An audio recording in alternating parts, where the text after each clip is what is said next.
The three purities require only a clay sculpture of their forms. The Buddha, however, seeks to transcend gold. In tumultuous times, the Bodhisattva remains indifferent to worldly affairs. The humble sage rescues all beings. When the peculiar tales of the rules descended upon the Dragon Kingdom. I am a charlatan, eking out a living by fortune-telling on the roadside, yet adorned in a dusty purple robe reminiscent of a celestial master. Then, he unsheathed a rust-covered broken sword from his waist. In an era of prosperity, I shall retreat to cultivate my spirit. In a time of turmoil, I shall descend from the mountains to vanquish evil. I, Zhang Xiaofan, hold this aspiration. At this moment, I am clad in a soiled robe, gazing upwards at the sky. In a hushed whisper, I pondered the recent divination. It appears that the chosen one must indeed be me. No sooner had the words left my lips than a line of text materialized before my eyes. Zhang Xiaofan. This time, you will bind the fortunes of the Dragon Kingdom to participate in the rules of the bizarre tale. You may choose to bring one item into the dungeon, but it must not possess any offensive capabilities. Here I stand. Yet I am devoid of any other chosen ones. In the face of the terror of eerie tales, I perpetually wear a hint of an uncanny smile. At long last, I have awaited your arrival. Once I calmed my emotions, I ventured to express that this object could hardly be regarded as a weapon, could it? As I spoke, I drew a rusted and severely fractured sword from my waist. However, the eerie tale did not answer my query. Instead, it directly presented the countdown to the commencement of the replica. As the countdown reached its conclusion, I vanished from my very location. When I opened my eyes once more, I found myself in an expansive courtyard. With the emergence of my figure, the viewers from the Dragon Kingdom watching the eerie live broadcast were truly taken aback. At this moment, I am clad in tattered garments, resembling a beggar in every sense. Is this person lacking in intelligence? Who in their right mind would dress this way? This cannot possibly be a beggar on the street, can it? This directly sparked criticism among the viewers from the Dragon Kingdom. However, there remained a flicker of hope, as one pondered whether they could be the kind of person who was indifferent to appearances, a celestial being untouched by the mundane world. Suddenly, an abrupt comment shattered everyone's illusions. This is not the street fortune-teller at the alley's entrance. How has he transformed into the chosen one? Upon the revelation of my identity, a profound despair enveloped the crowd, causing them to collapse helplessly to the ground. It is essential to recognize that strange tales are intricately intertwined with the fate of a nation. In times of victory, the nation's fortune flourishes. In times of defeat, calamities befall both nature and humanity, heralding the arrival of eerie narratives. Even after a failed attempt by the chosen ones of the Dragon Kingdom, the bizarre rules directly erased 5 of us at random. These individuals vanished as if they had never existed, disappearing into thin air. At this moment, as I gaze upon the scene before me, I remain blissfully unaware of these matters. Even if I were to possess such knowledge, it would scarcely hold any significance for me. Suddenly, a line of text appeared before my eyes. Welcome to the realm of eerie tales. This particular narrative is that of the mother. You now have the opportunity to randomly draw a talent. As the words lingered in the air, a colossal wheel began to turn. Before long, my talent was completely exhausted. The SS level talent reward is doubled. Talent introduction, completion of the game. National fortune resources are rewarded at double the rate. Additionally, personal rewards will be distributed based on the degree of perfection achieved in the game. I cast a casual glance at the talent introduction, and a hint of a knowing smile graced my lips. Such an abundance of rewards. This talent appears to be quite impressive. As I spoke, I wandered to the front of the house, engrossed in contemplating the rules governing this eerie tale. At this moment, in stark contrast to my calm demeanor, the entire Dragon Kingdom was in an uproar, for they could scarcely fathom that an SS-level talent merely manifested as a reward skill devoid of any offensive or defensive capabilities. Moreover, if one is unable to pass through the threshold, this talent shall serve no purpose whatsoever. They could never have imagined in their wildest dreams that the SS-level talent, which had never before emerged in the Dragon Kingdom, would prove to be so disappointing. At that moment, within the conference hall of the Dragon Kingdom, a middle-aged man clad in military attire cautiously addressed the elderly gentleman with white hair before him. Dragon Elder. Over 100 nations, led by the United States, have sent their regards. Would you like to take a look? Upon hearing this, the elderly man with white hair expressed his indignation with a huff. Without needing to look, I am well aware of the words they have uttered. merely the facade of sympathy, akin to a cat weeping for a mouse. Offering their insincere condolences regarding the tribulations faced by our dragon nation. Do not pay them any heed. Regardless of the talents bestowed upon the chosen one, our objective remains unwavering. Let us diligently study the rules of this eerie tale and utilize the 3 opportunities for reminders to assist the chosen one in navigating through the haunting narrative. At this moment, I am delving into the rules of eerie tales. Rules: do not linger outside the house for more than 3 minutes, or you shall become their sustenance. Rule 2: you have no neighbors. If a neighbor comes to visit, please be sure not to open the door. Rule 3: you can place your complete trust in your sister. Rule 4, Rule 11. Before long, I had committed all 11 rules to memory. Simultaneously, I pondered whether I could employ the methods of Taoist reasoning to discern the veracity of these rules. Just as everyone assumed that I had memorized the rules and was ready to enter the house, I, however, unfastened the buttons of my robe and began to arrange my hair in solitude. My action not only left the individuals in the Longhu conference room utterly astonished. This has prompted viewers in the live stream to express their dissatisfaction with him. What are you doing? If you dawdle any longer, the Dragon Nation will lose. This urgency stems from the very first rule: one must not linger outside for more than 3 minutes. Yet I completely overlooked this fact. Then, under the astonished gazes of the crowd, I removed my robe. Taking hold of the garment, I swiftly turned it inside out. In an instant, the soiled robe that clung to my form transformed into a splendid purple garment. Then I fell to my knees, cradling my shattered sword in my hands. Respectfully, I, disciple Zhang Xiaofan, of the 86th generation of the Heavenly Master sect, humbly beseech the illustrious spirits of the past Heavenly Masters to assist me in unsealing the Heavenly Master's demon-slaying sword. As the words fell from my lips, my eyes gleamed with a radiant golden light. The broken sword in hand began to tremble violently under the curious gazes of the onlookers. In the mere span of a breath, it transformed into a majestic long sword. Before the audience could be taken aback, I suddenly sensed a chilling breeze sweep past me from behind. In just a few fleeting seconds, I found myself surrounded by dozens of peculiar beings, both large and small. If such a scene were to befall another, they would likely be paralyzed by fear. Yet, I remain unfazed, slowly raising my gaze to the heavens. I quietly express my gratitude to the esteemed ancestors for their assistance. In prosperous times, I pursue seclusion to cultivate my spirit. In tumultuous times, I descend to vanquish malevolence. I, Zhang Xiaofan, uphold the teachings of my forebears and vow to wield this ancestral Heavenly Master's demon-slaying sword to eradicate evil and restore clarity to the world. My impassioned and fervent declaration left everyone in the Dragon Kingdom utterly astounded. No sooner had my words left my lips than an eerie presence surged towards me from behind. Upon witnessing this, I could not help but smile faintly, as the sword danced like a wandering dragon amidst the multitude of weapons. Life, akin to the Yellow Springs, does not allow for a glance back. The sword technique of subduing demons, with a thunderous roar, commanded the white dragon to heed my call. Instantly, my form transformed into a flurry of afterimages, soaring towards the mysterious horizon. Following closely, the shadows of my sword swirled and fluttered in the air. Yet, in the very moment I dashed out, the live stream appeared to be disrupted, instantly transforming into a flurry of static. The emergence of this scene led the audience of the Dragon Kingdom to believe that I had perished, subsequently revealing expressions of despair. At that moment, the venerable old man with white hair let out a resounding shout, urgently instructing those around him to disseminate the message. An ominous presence was about to descend, and every city must prepare for an imminent evacuation. In the very next second after the sound emerged, the live broadcast unexpectedly resumed.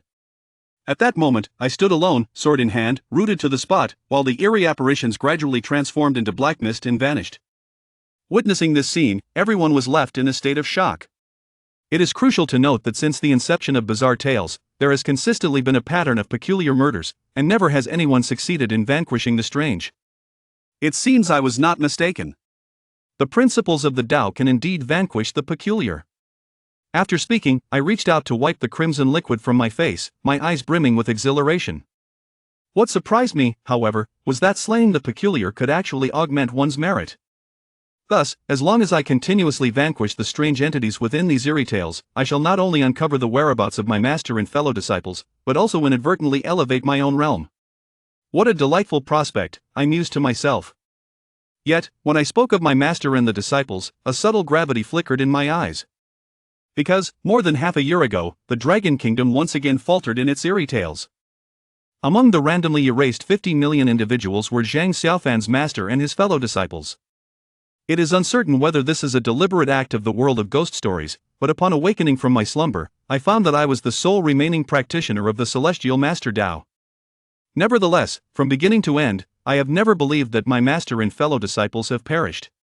I have always felt that they have been transported to another realm by the tales of the bizarre. After persevering in my calculations for over half a year, I have finally concluded that my fellow disciples still possess a glimmer of hope. Thus, with a glimmer of hope, I descended the mountain, yearning to immerse myself in the realm of eerie tales in search of their traces.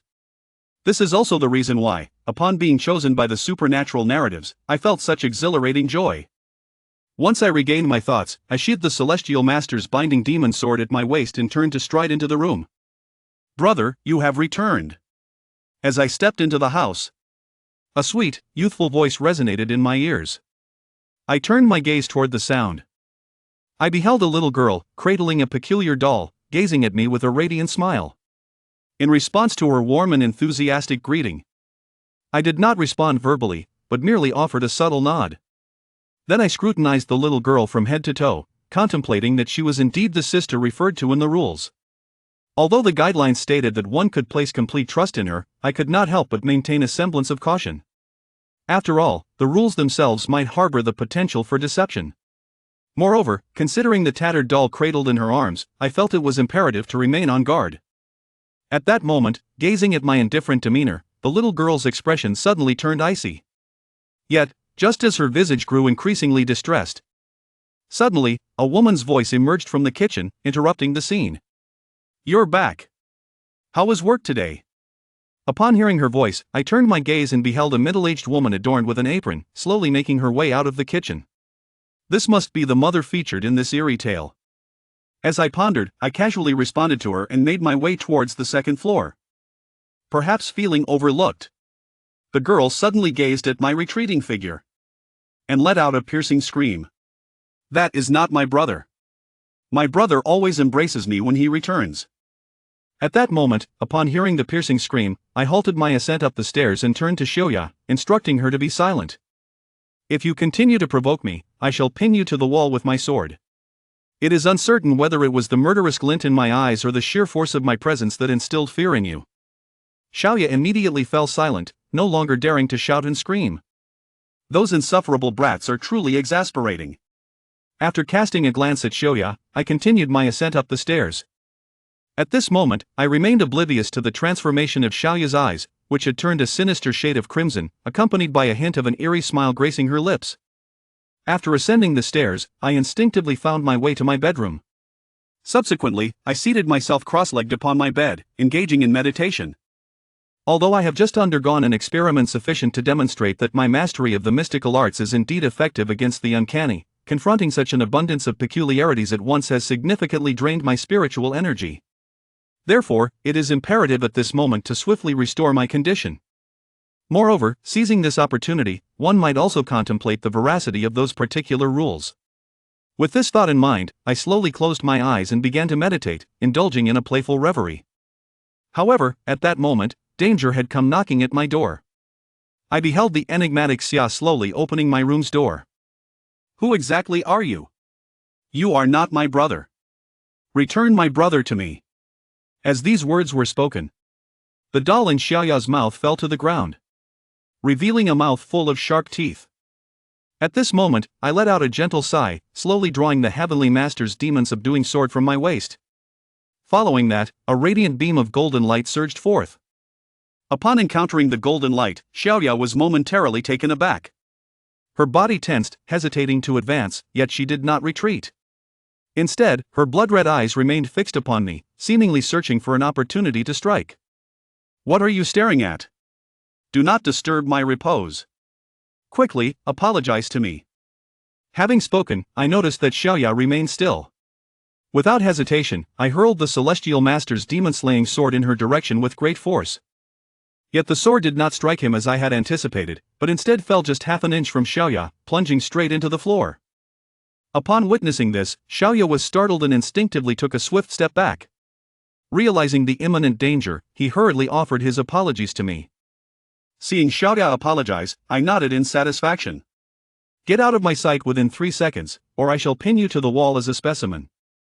Subsequently, Xiaoya, filled with trepidation, timidly nodded before swiftly turning and crawling towards the door. Despite her overwhelming fear causing her to move in a flustered manner, she did not forget the cherished cloth doll she had left on the ground. It appeared that this doll held great significance for her. This scene has also aroused my suspicion. Stand up and walk for me. Lying down looks appealing. Stop engaging in these futile antics, or I shall break your legs. My sudden shout startled Xiaoya, prompting her to flee in haste. After Xiaoya departed, I indeed felt a surge of anxiety, for I suddenly realized that the primary NPCs within the realm of peculiar tales are seemingly also shielded by the very rules themselves. Because I have just cast the Heavenly Master's demon-subduing sword, it was not intended to startle Xiaoya, but rather aimed directly at her head. Yet, for reasons unknown, just as the Celestial Master's demon-subduing sword was about to pierce Xiaoya's skull, an invisible force unexpectedly restrained the sword, compelling it to descend. It seems that there exist entities beyond my comprehension in the realm of eerie tales. Therefore, I must exercise caution and strive to adhere to the established rules. With this thought in mind, I shall resume my meditation and contemplation. I awakened only when darkness enveloped the sky. As a heavy breath escaped my lips, the weariness etched upon my face dissipated. My spiritual strength had nearly been restored. Regrettably, I have not discerned the veracity of these rules, for they seem to have been obscured by some enigmatic force, as if the secrets of the heavens have been erased. After several calculations, I have not derived any useful information. It appears that this rule must be personally verified through one's own experiences to ascertain its authenticity. The sun has come down for dinner. At that moment, the mother's voice echoed from downstairs. After listening, I stretched languidly and descended the stairs at a leisurely pace, as if I had ventured into a world of eerie tales to immerse myself in its peculiar life. Subsequently, I approached the dining table, casting a casual glance at the petitsia beside me. Upon witnessing this, Xiaoya's expression revealed a noticeable sense of panic. She hastily lowered her head, unable to meet my gaze directly. I expressed my displeasure, asking if it could be avoided, for it made me seem as though I were bullying you. Yet, he acted as if he had not heard a word. Before long, Mother brought the dishes to the table. Upon witnessing this, I divined a favorable omen for myself. Subsequently, I began to partake in the meal before me. As I indulge in my meal, my mind wanders. Thus far, the father figure in the narrative remains absent. Interestingly, during his absence, the household appears to function quite normally. This observation suggests that the pivotal element of this eerie tale likely resides within the character of the father. At that moment, however, my sister cast a shrewd glance in my direction. Observing me devouring the food with the fervor of a tempest, she cautiously lifted the lid of the clay pot before her. As soon as the lid was removed, an enticing aroma swiftly enveloped the entire room. The alluring fragrance instantly captivated my attention. This soup is simply irresistible. Allow me to savor a taste. As I spoke, I could no longer restrain myself and stepped forward to seize a spoon, eager to indulge in a few spoonfuls. However, she was halted by her mother. Eat your own, her mother insisted. This is specially prepared for your sister, you cannot partake. Upon hearing this, I paused. This perfectly aligns with the 10th rule.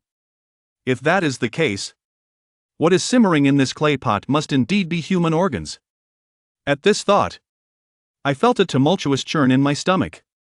Yet, Xiaoya gazed intently at the murky broth before her, then extended her tongue to lick her lips, displaying an eager anticipation. Subsequently, she began to devour the meal with ravenous enthusiasm. Yet, the robust me began to wear an increasingly grim visage. Although I had long suspected the contents simmering in the clay pot, the sight of Xiaoya, savoring her meal with sheer delight, still caused my heart to tremble violently. If it were not for the constraints of the rules, I would dearly love to pin him to the wall at this very moment. As my chest rises and falls incessantly, I find myself unconcerned with the possibility of breaching the rules. In the presence of this celestial master, I brazenly consume the flesh of others. Should I neglect my own responsibilities, today my heart of Tao shall surely be shattered. Subsequently, I raised my voice to admonish him.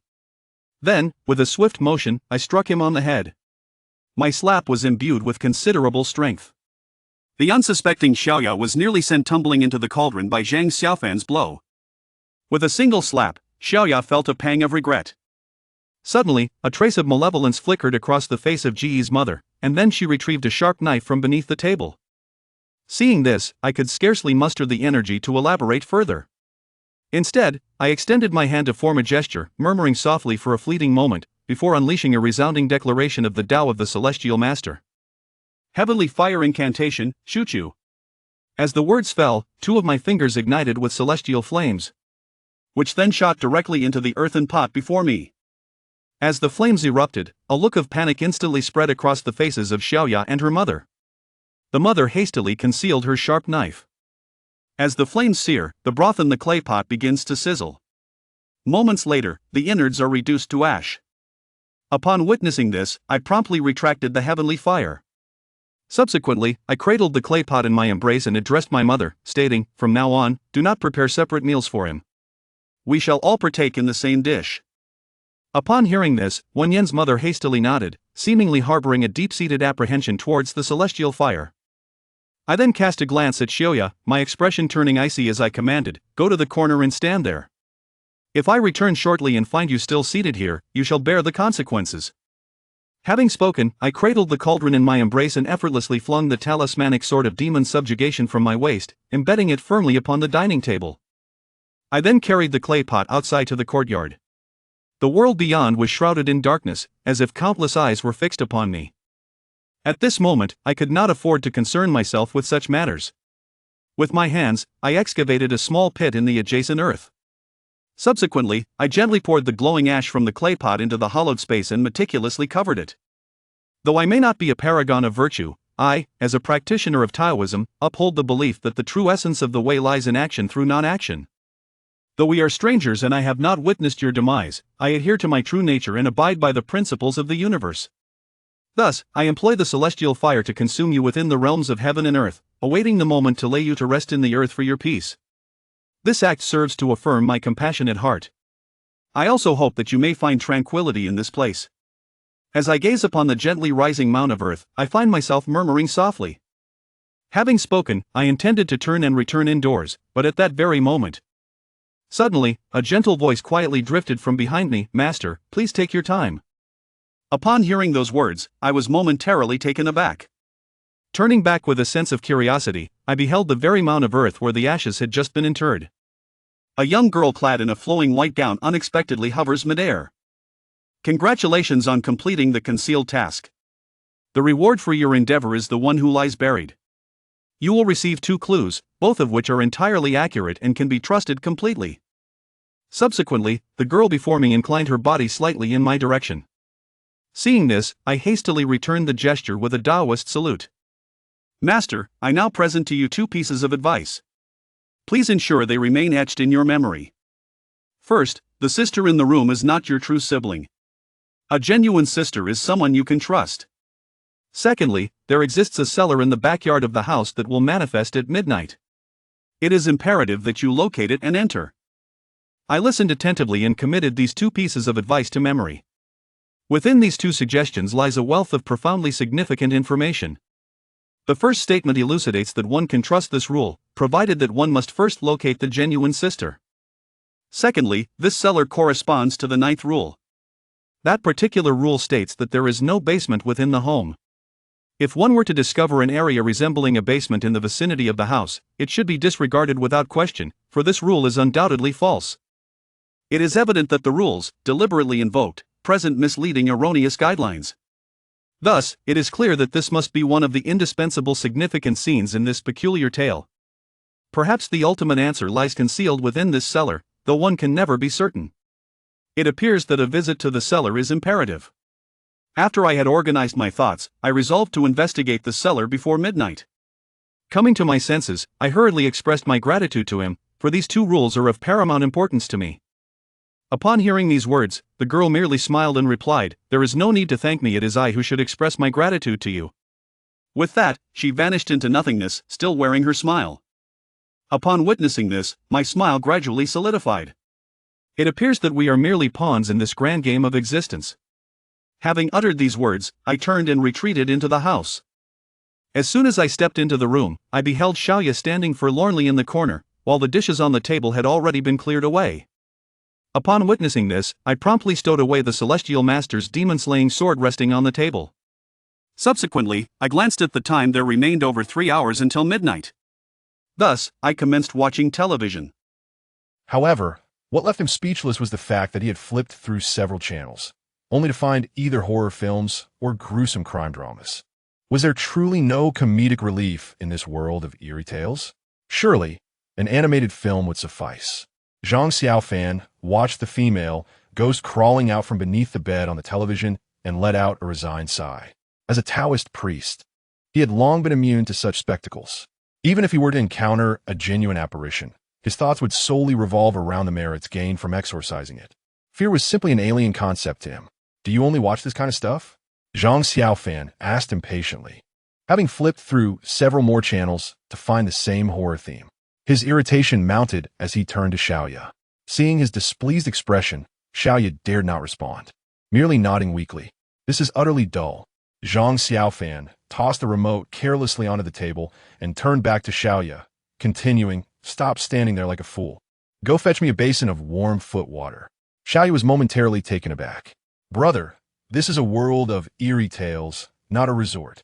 Who exactly is the strange one here? Who uses the bizarre as a servant?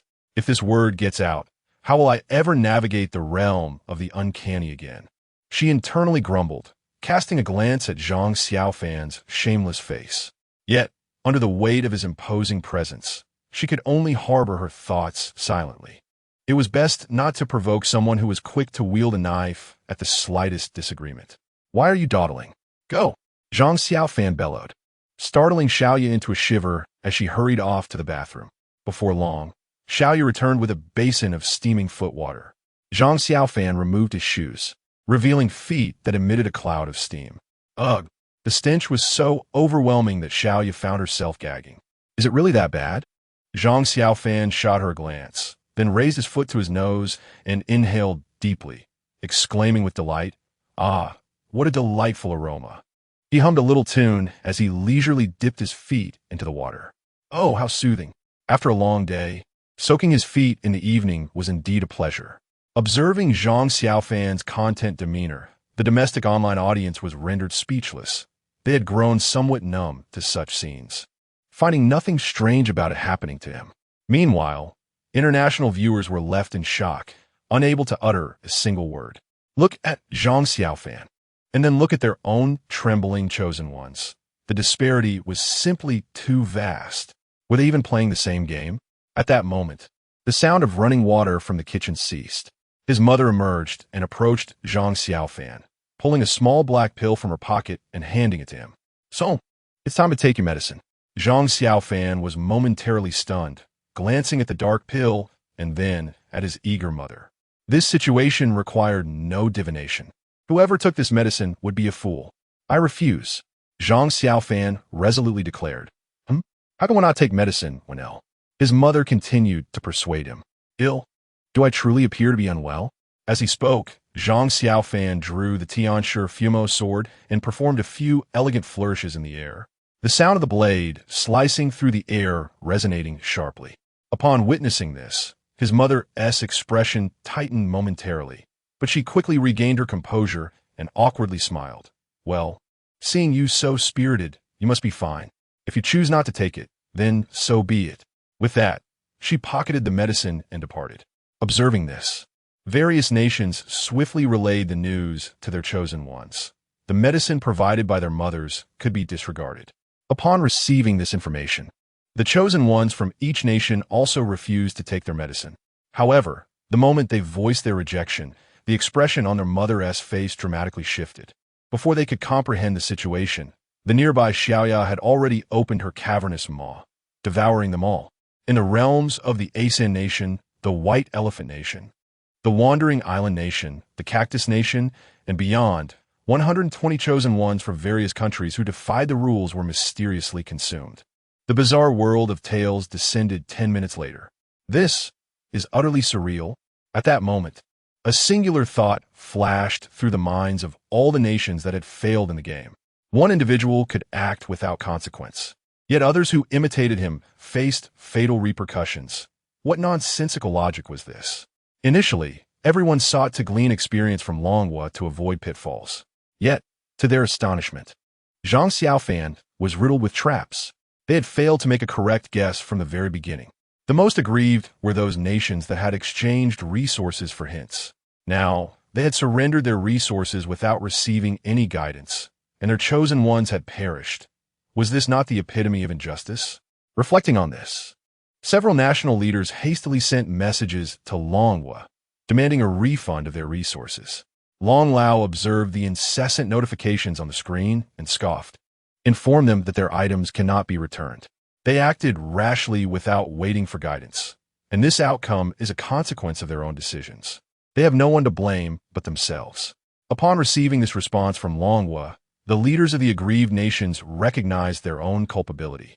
Although they felt discontented, they could not articulate their grievances and had to resign themselves to their misfortune. Despite having endured several failures in the bizarre tales, Longhua remained a formidable power on Blue Star, and they lacked the audacity to challenge Longhua for victory. At present, aside from Zhang Xiaofan, only Han Minjun from the Pickled Vegetable Nation had narrowly escaped disaster by utilizing a substitute. The substitute could only be activated once per round. Thereafter, he would have to rely on his own wit. Meanwhile, Matsumoto from the Little Sun Nation, with the aid of his inside-eye talent, discerned that Rule 6 posed no threat. Thus he disregarded the warning and consumed the medicine his mother provided, narrowly evading calamity. The inside eye could be employed twice in a round, and he had one use remaining. Of course, Jack from the Beautiful Nation possessed the SS-level talent of situational simulation. With such an extraordinary gift, it was improbable that she would easily meet her demise. This talent could be activated twice per round, allowing her to foresee the trajectory of events according to her imagination, a skill that could be deemed divine in the realm of bizarre tales. It was precisely because of this ability that she led the Beautiful Nation to triumph over 4 challenges. A few other nations still endure. However, their chosen ones possess no extraordinary talents, relying solely on their timidity. They did not even await guidance from their homeland before consuming the antidote. Perhaps in their own way, they find solace in their cowardice, as they never anticipated that such timidity could one day be their salvation. Chapter 9. The peculiar father and the unhinged mother Zhang Xiaofan immersed his feet in the warm water until it turned frigid, finally relenting to withdraw them. Observing this, Xiaoya dutifully picked up the now murky, foot-soaking water, suppressing her urge to retch as she hurried to the restroom. Zhang Xiaofan nodded in approval. His faux sister was increasingly adept at understanding the situation. With a hint of boredom, he glanced at the clock. Only 9:30. Alas, just an hour had elapsed. How much longer must he wait? He sighed softly and leaned back languidly on the sofa, cradling his head in his hands. Surprisingly, the sofa was quite comfortable. Zhang Xiaofan found himself staring at the ceiling, his imagination whimsically contemplating the notion of absconding with the sofa. Creak! Just as Zhang Xiaofan lamented the monotony of this bizarre world, the door swung open. He sat up abruptly, peering toward the entrance, where a gaunt, sallow man with a hint of baldness stepped inside. Clad in black, he appeared even more frail, as though a mere gust could whisk him away. "Father, you're back," Xiaoya exclaimed, hastening to greet the man with a display of obedience. This demeanor starkly contrasted with the ferocity she had exhibited towards Zhang Xiaofan earlier. "Father?" Zhang Xiaofan echoed, incredulity creeping into his tone. It was difficult to fathom that this spindly figure was indeed the patriarch of the household. "I'm home," the man replied tersely. Just then, the mother approached, assisting him in removing his coat. While this scene might seem harmonious to an outsider, Zhang Xiaofan sensed an underlying tension.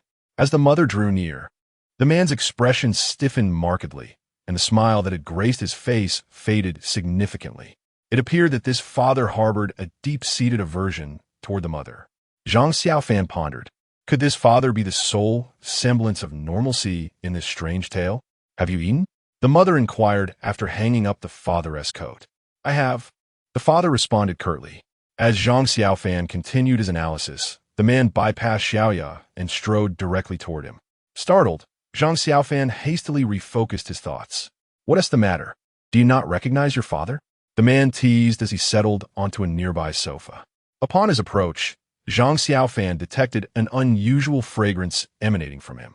It was an odd scent he had never encountered before, difficult to articulate, reminiscent of fragrant herbs roasted over an open flame, exuding a smoky aroma. You two can chat. I'm heading upstairs to sleep, the mother interjected from behind Zhang Xiaofan. Very well, go ahead, the father replied coldly. The moment he engaged with the mother, the smile vanished from his face, his tone turning icy, a conspicuous shift that only deepened Zhang Xiaofan's intrigue. After mother finished speaking, she turned and ascended the stairs, leaving Xiaoya standing at the door like a forsaken child, anxiously fidgeting with her doll. Observing this, Zhang Xiaofan turned sharply and reprimanded her in a harsh tone. Why aren't you going to bed? What are you waiting for? At that moment, Zhang Xiaofan longed to engage in conversation with this tardy father, perhaps unearthing some clues from his lips. Clearly, Xiaoya's presence was rather misplaced at this juncture. Startled by Zhang Xiaofan's outburst, Xiaoya trembled, casting a forlorn glance at her father, who was staring at Zhang Xiaofan in bewilderment. She mumbled softly, Why does no one pay attention to Xiaoya? My brother ignores me. Even my father ignores me. Did Xiaoya do something wrong? Thus, while murmuring her peculiar thoughts, Xiaoya made her way upstairs. Once Xiaoya's figure vanished around the corner of the staircase, Zhang Xiaofan finally averted his gaze. However, when he locked eyes with his father, he was taken aback by the terror reflected in his father's gaze. His father's bulging eyes were bloodshot, and the muscles in his face twitched involuntarily due to tension. His mouth, agape, so wide that the dim light revealed a set of large, yellowed teeth. In light of this unsettling scene, Zhang Xiaofan instinctively reached for the celestial sword at his side, fearing a bizarre transformation. Yet, contrary to his expectations, his father did not lunge at him with a gaping maw. Instead, he trembled as he asked, Who were you just speaking to? Zhang Xiaofan was momentarily taken aback. Still grappling with the situation, he replied, Who else could it be? Xiaoya, of course. You mean your sister? Xiaoya? His father's expression shifted from shock to dread, beads of sweat forming on his forehead. Confused, Zhang Xiaofan furrowed his brow. Didn't you see her when you came in? She was the first to greet us. Although Xiaoya was somewhat small in stature, surely she was not invisible. How could that be? Suddenly, his father shouted in alarm, springing to his feet and scanning the room as if a ghost had invaded their home. Zhang Xiaofan was startled by this overwhelming reaction and blurted out, Why are you so worked up? Just tell me what's wrong. So, you're not deceiving your father, are you? Xiaoya has been dead for 2 years. How could she possibly be here? His father's terrified gaze swept the surroundings, his previously frail body now trembling uncontrollably. What? Dead? Zhang Xiaofan was left utterly bewildered upon hearing this revelation. While it was true that his sister was not a living entity, it was unfathomable for her to be non-existent. If she were truly non-existent, how could both he and his mother see her, while only his father could not?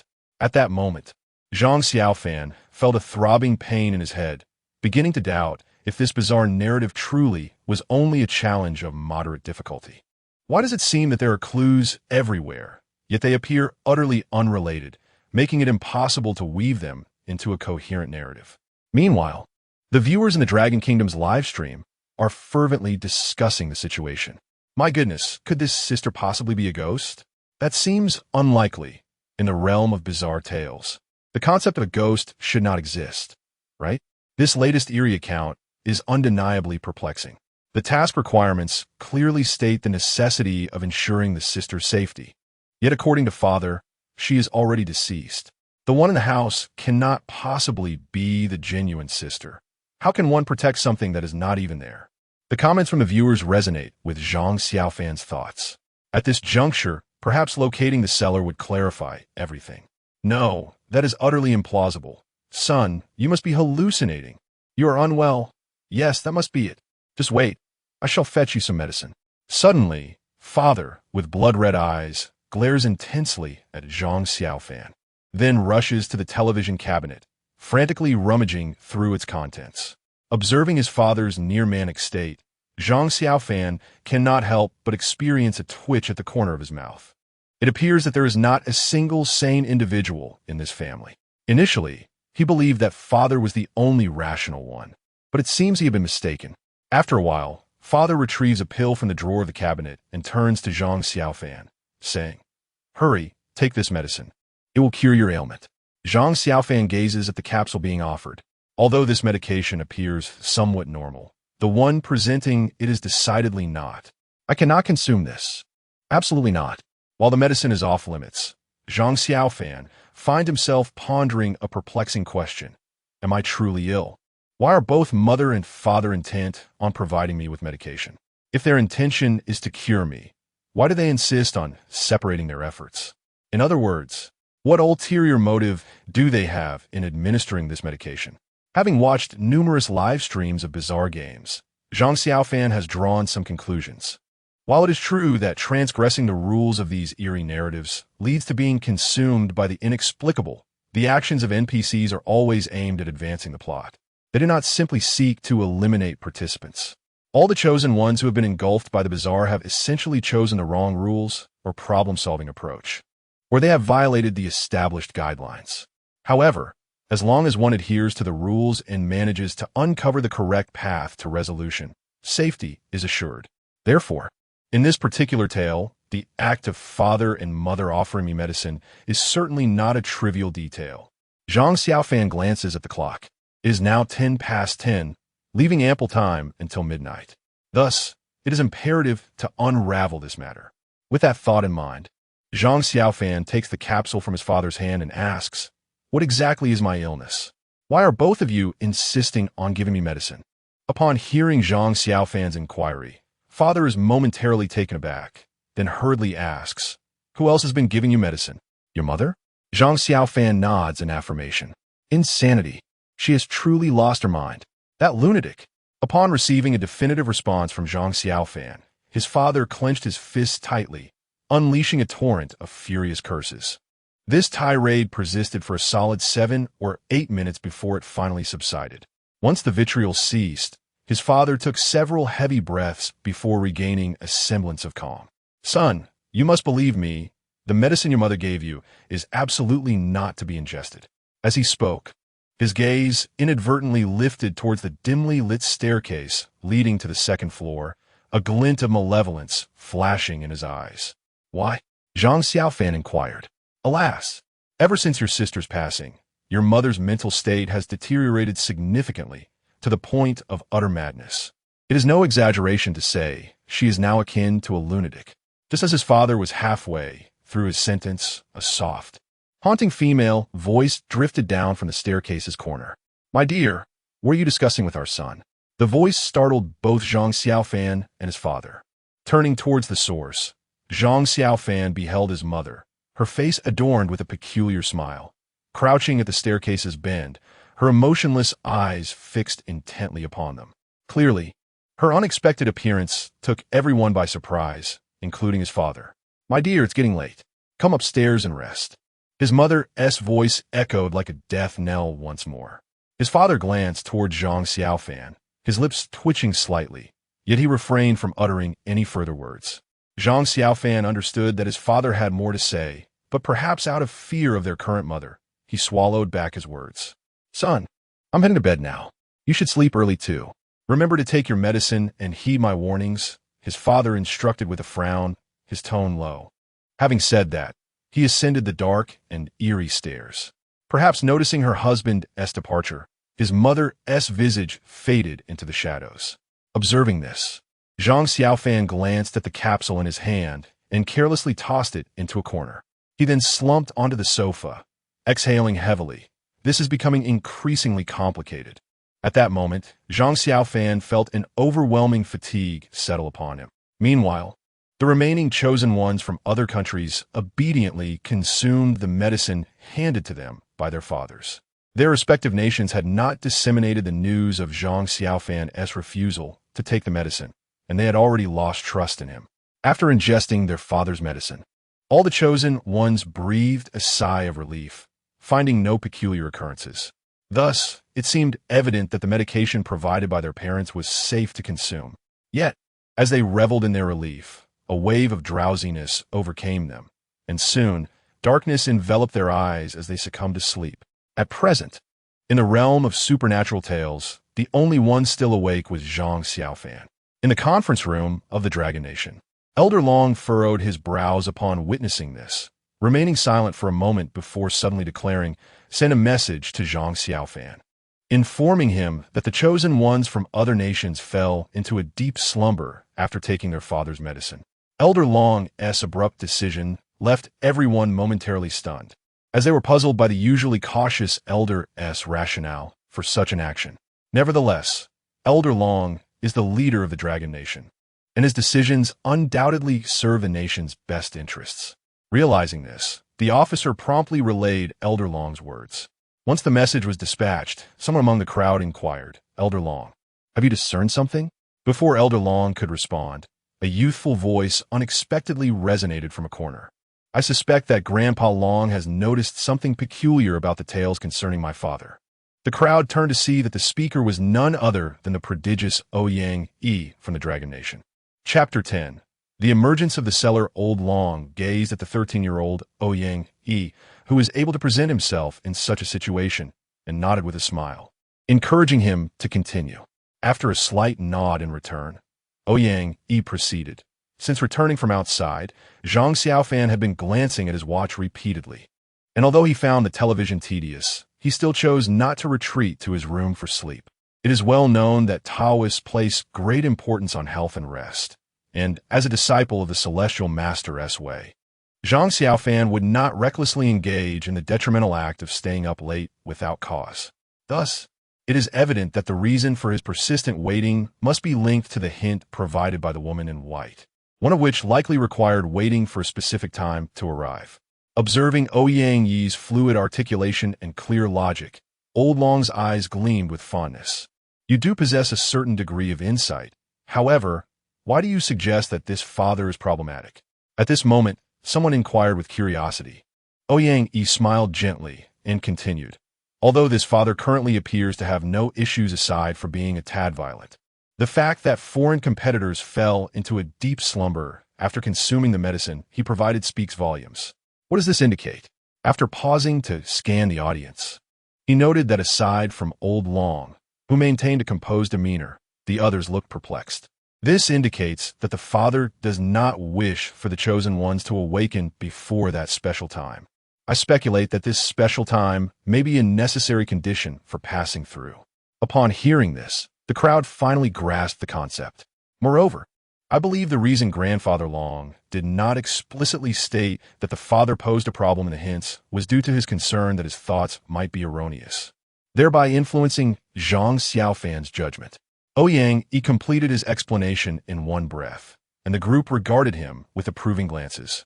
His reasoning aligned perfectly with Old Long's thoughts. Clapping his hands in delight, Old Long remarked, "Indeed, you are the youngest prodigy of our Dragon Nation. Your reasoning is truly meticulous." In response to the praise from Old Long, a leader of the nation, Ouyang merely offered an embarrassed smile and retreated to a corner, displaying a humble demeanor in the face of accolades. It is truly remarkable that such composure and insight could belong to a mere 13-year-old child. At that moment, upon reading the contents of the note in his hand, Zhang Xiaofan, with his keen intellect, swiftly formed a thought in his mind. This father has issues. If Ouyang and Old Long could deduce the father's problems based solely on speculation, then for Zhang Xiaofan, who was directly aware of the hint content, it was undoubtedly not difficult to uncover. Considering the current signs, it seemed that this seller might indeed be the sole breakthrough. Zhang Xiaofan tucked the note into his pocket and cast another glance at the clock. It was now 11:15. With less than an hour until midnight, he cast aside all distractions and sat cross-legged on the sofa, closing his eyes to cultivate his spirit. There was little use in overthinking. Once the clock struck 12, the way to the cellar would surely reveal itself. Time flew by swiftly. As the second hand of the clock approached the hour of midnight, Zhang Xiaofan abruptly opened his eyes. Thud! The deep, resonant chimes echoed, signaling the arrival of 12 o'clock. Without a moment's hesitation, Zhang Xiaofan seized the heavenly master's demon-slaying sword and strode purposefully towards the door. Creak! He forcefully yanked the door open, producing an unpleasant, jarring screech. Gazing into the pitch-black surroundings, he did not falter and stepped decisively into the darkness. Swish! The instant Zhang Xiaofan ventured forth, the live broadcast from Longhua abruptly turned to darkness. This unforeseen turn of events sent shockwaves through the populace of Longhua. What happened? Why did it go dark? This is far too sudden. Oh no! Could it be that Master Zhang has been consumed by the lurking malevolence outside? That cannot be. During the day, Master Zhang single-handedly vanquished over 10 of those entities. Is it possible that he's engaged in combat with another malevolent force, thus causing the blackout? Surely, that cannot be the case. When Master Zhang was slaying those entities earlier, the broadcast displayed static, not this ominous darkness. The viewers in Longhua, who had been drowsily waiting, were now fully alert. Your Master Zhang has met his demise. The supernatural is about to descend upon you. Initially, we thought Longhua had produced a formidable figure, but it turns out he is merely a pretender. Time and again, he has flouted the rules. Does he truly believe himself to be the fated chosen one, graced with boundless fortune? Meanwhile, foreign netizens, long suffering from their own frustrations, began to unleash a torrent of ridicule. Can you all just leave? What nonsense are you spouting? This must be a glitch in the broadcast. Master Zhang would never perish inexplicably. Indeed, our Master Zhang is capable of slaying malevolent entities. How could he possibly die? The citizens of Longhua were unwilling to accept the notion that Zhang Xiaofan had been swallowed by the darkness. After all, his previously demonstrated prowess had instilled confidence in everyone that victory was assured. How could he possibly meet such a sudden end? No, absolutely not. In the hearts of all in Longhua, this was their collective consolation. You are all too naive at midnight. Do you truly believe that the malevolence encountered at this hour could be compared to that of daylight? Exactly. The sudden blackout, without a trace of warning, is ample proof of the entity's formidable strength. I surmise that your Master Zhang was likely eliminated before he even had a chance to react. Foreign netizens, indifferent to the sentiments of those in Longhua, continued their sarcastic analysis, although the viewers from Longhua were reluctant to accept the reality. The fact of the blackout lay starkly before them, leaving them feeling utterly powerless. Is it truly the case that Longhua has no hope of rising again? Just as despair enveloped Longhua, the official authorities made an appearance. Citizens of Longhua, please remain calm and do not grieve. Master Zhang has not perished. The game continues, and we ask for your patience.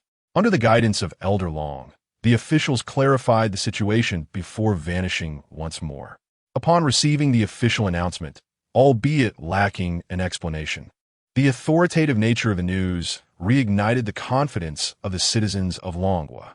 Meanwhile, some astute netizens began to discern clues amidst the unfolding events. Rest assured, it has been quite some time since we encountered a blackout. There has been no system prompt nor any indication of the arrival of malevolent spirits, which surely signifies that Master Zhang is still alive. Indeed, I was just contemplating this matter. Could it be that the system is safeguarding Master Zhang's actions? I believe so. It is likely that Master Zhang is in pursuit of clues, and the system aims to prevent any surviving nations from gleaning answers, hence the blackout. That makes perfect sense.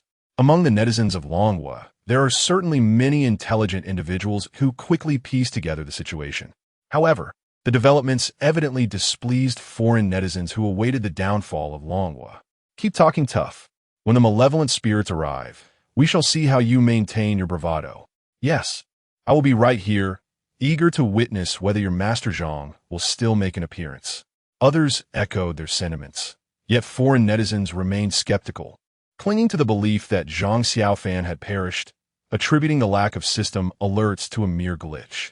The Longhua netizens, now convinced of Zhang Xiaofan's survival, grew weary of engaging in fruitless arguments, seizing the opportunity to rest in the live stream. Meanwhile, outside, Zhang Xiaofan surveyed the enveloping darkness and slowly closed his eyes, extending 2 fingers across them. Heavenly Eye, unveil. Upon uttering these words, a radiant light flickered in his eyes, and when he reopened them, the surroundings transformed into clarity. The opening of the heavenly eye is a Taoist technique. As the saying goes, when the heavenly eye opens, spirits reveal themselves. This ability not only allows one to perceive the forms of spirits invisible to ordinary eyes, but also enables clear vision in conditions of low visibility. In the current scenario, the significance of the heavenly eye was paramount. After all, if this were a covert operation, how could one locate the cellar without a clear sense of direction? With the heavenly eye now activated, Zhang Xiaofan wasted no time, hastening toward the location indicated by the prompt. As he ran, the dry grass crackled beneath his feet, the sound piercing the profound silence of the night. Suddenly, a frown creased Zhang Xiaofan's brow as he caught a glimpse of movement in his peripheral vision. He cautiously raised the Tianshi Fumo sword in his hand. He was being watched.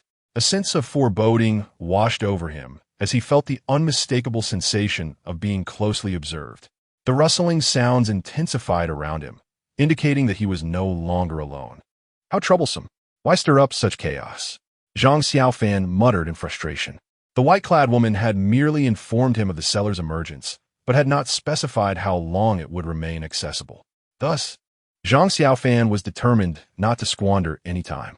To expedite his progress, he formed a hand seal and began to chant incantations. Vajra mantra! Suddenly, Zhang Xiaofan bellowed, his hand sweeping over the Tianshi Fumo sword, which instantly erupted with a resplendent golden light. Countless incantations and Sanskrit characters entwined around the blade, creating a truly wondrous spectacle. He then abruptly halted, pivoting to face the lurking darkness behind him, and with a graceful flourish, he unleashed a strike. A golden shadow of the sword soared forth, slicing through the air with the ferocity of 1,000 troops, aimed at those sinister entities concealed in the shadows. Though their forms were unseen, their anguished cries echoed through the night. Countless wails of despair reverberated, their harrowing lamentations amplifying the eerie atmosphere of the midnight hour. As the sword was swung, the power of the Vajra mantra that had enchanted the Tianshi Fumo sword gradually dissipated, the golden light upon the sword's body fading almost entirely. Zhang Xiaofan sensed the eyes that had been fixated upon him vanish, a disdainful smile gracing his lips as he turned once more towards the backyard.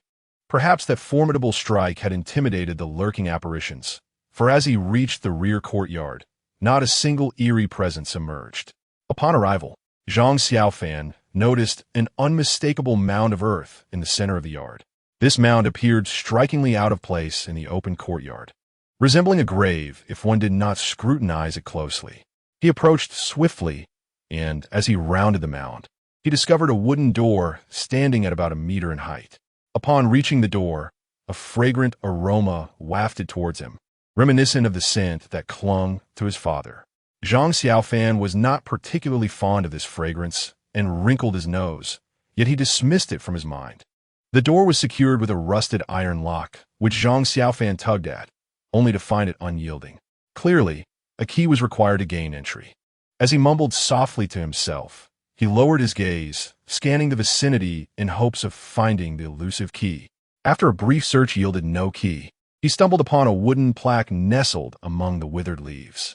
Bending down, he picked it up, brushing off the dust to reveal several new rules inscribed upon its surface. Rule 1. Please bring me my doll. Rule 2. 3 days hence, at the full moon, the door will open, but ensure that only you enter. Rule 3. Please knock before entering. The knocking pattern is 3 long and 2 short. Rule 4. The entrance to the cellar will only appear for 20 minutes. Do not miss it. Rule 5. Please ensure the safety of your mother. Rule 6. All the above rules are to be followed without exception. Chapter 11. The 3 days have passed. Zhang Xiaofan furrowed his brow as he contemplated the new regulations before him.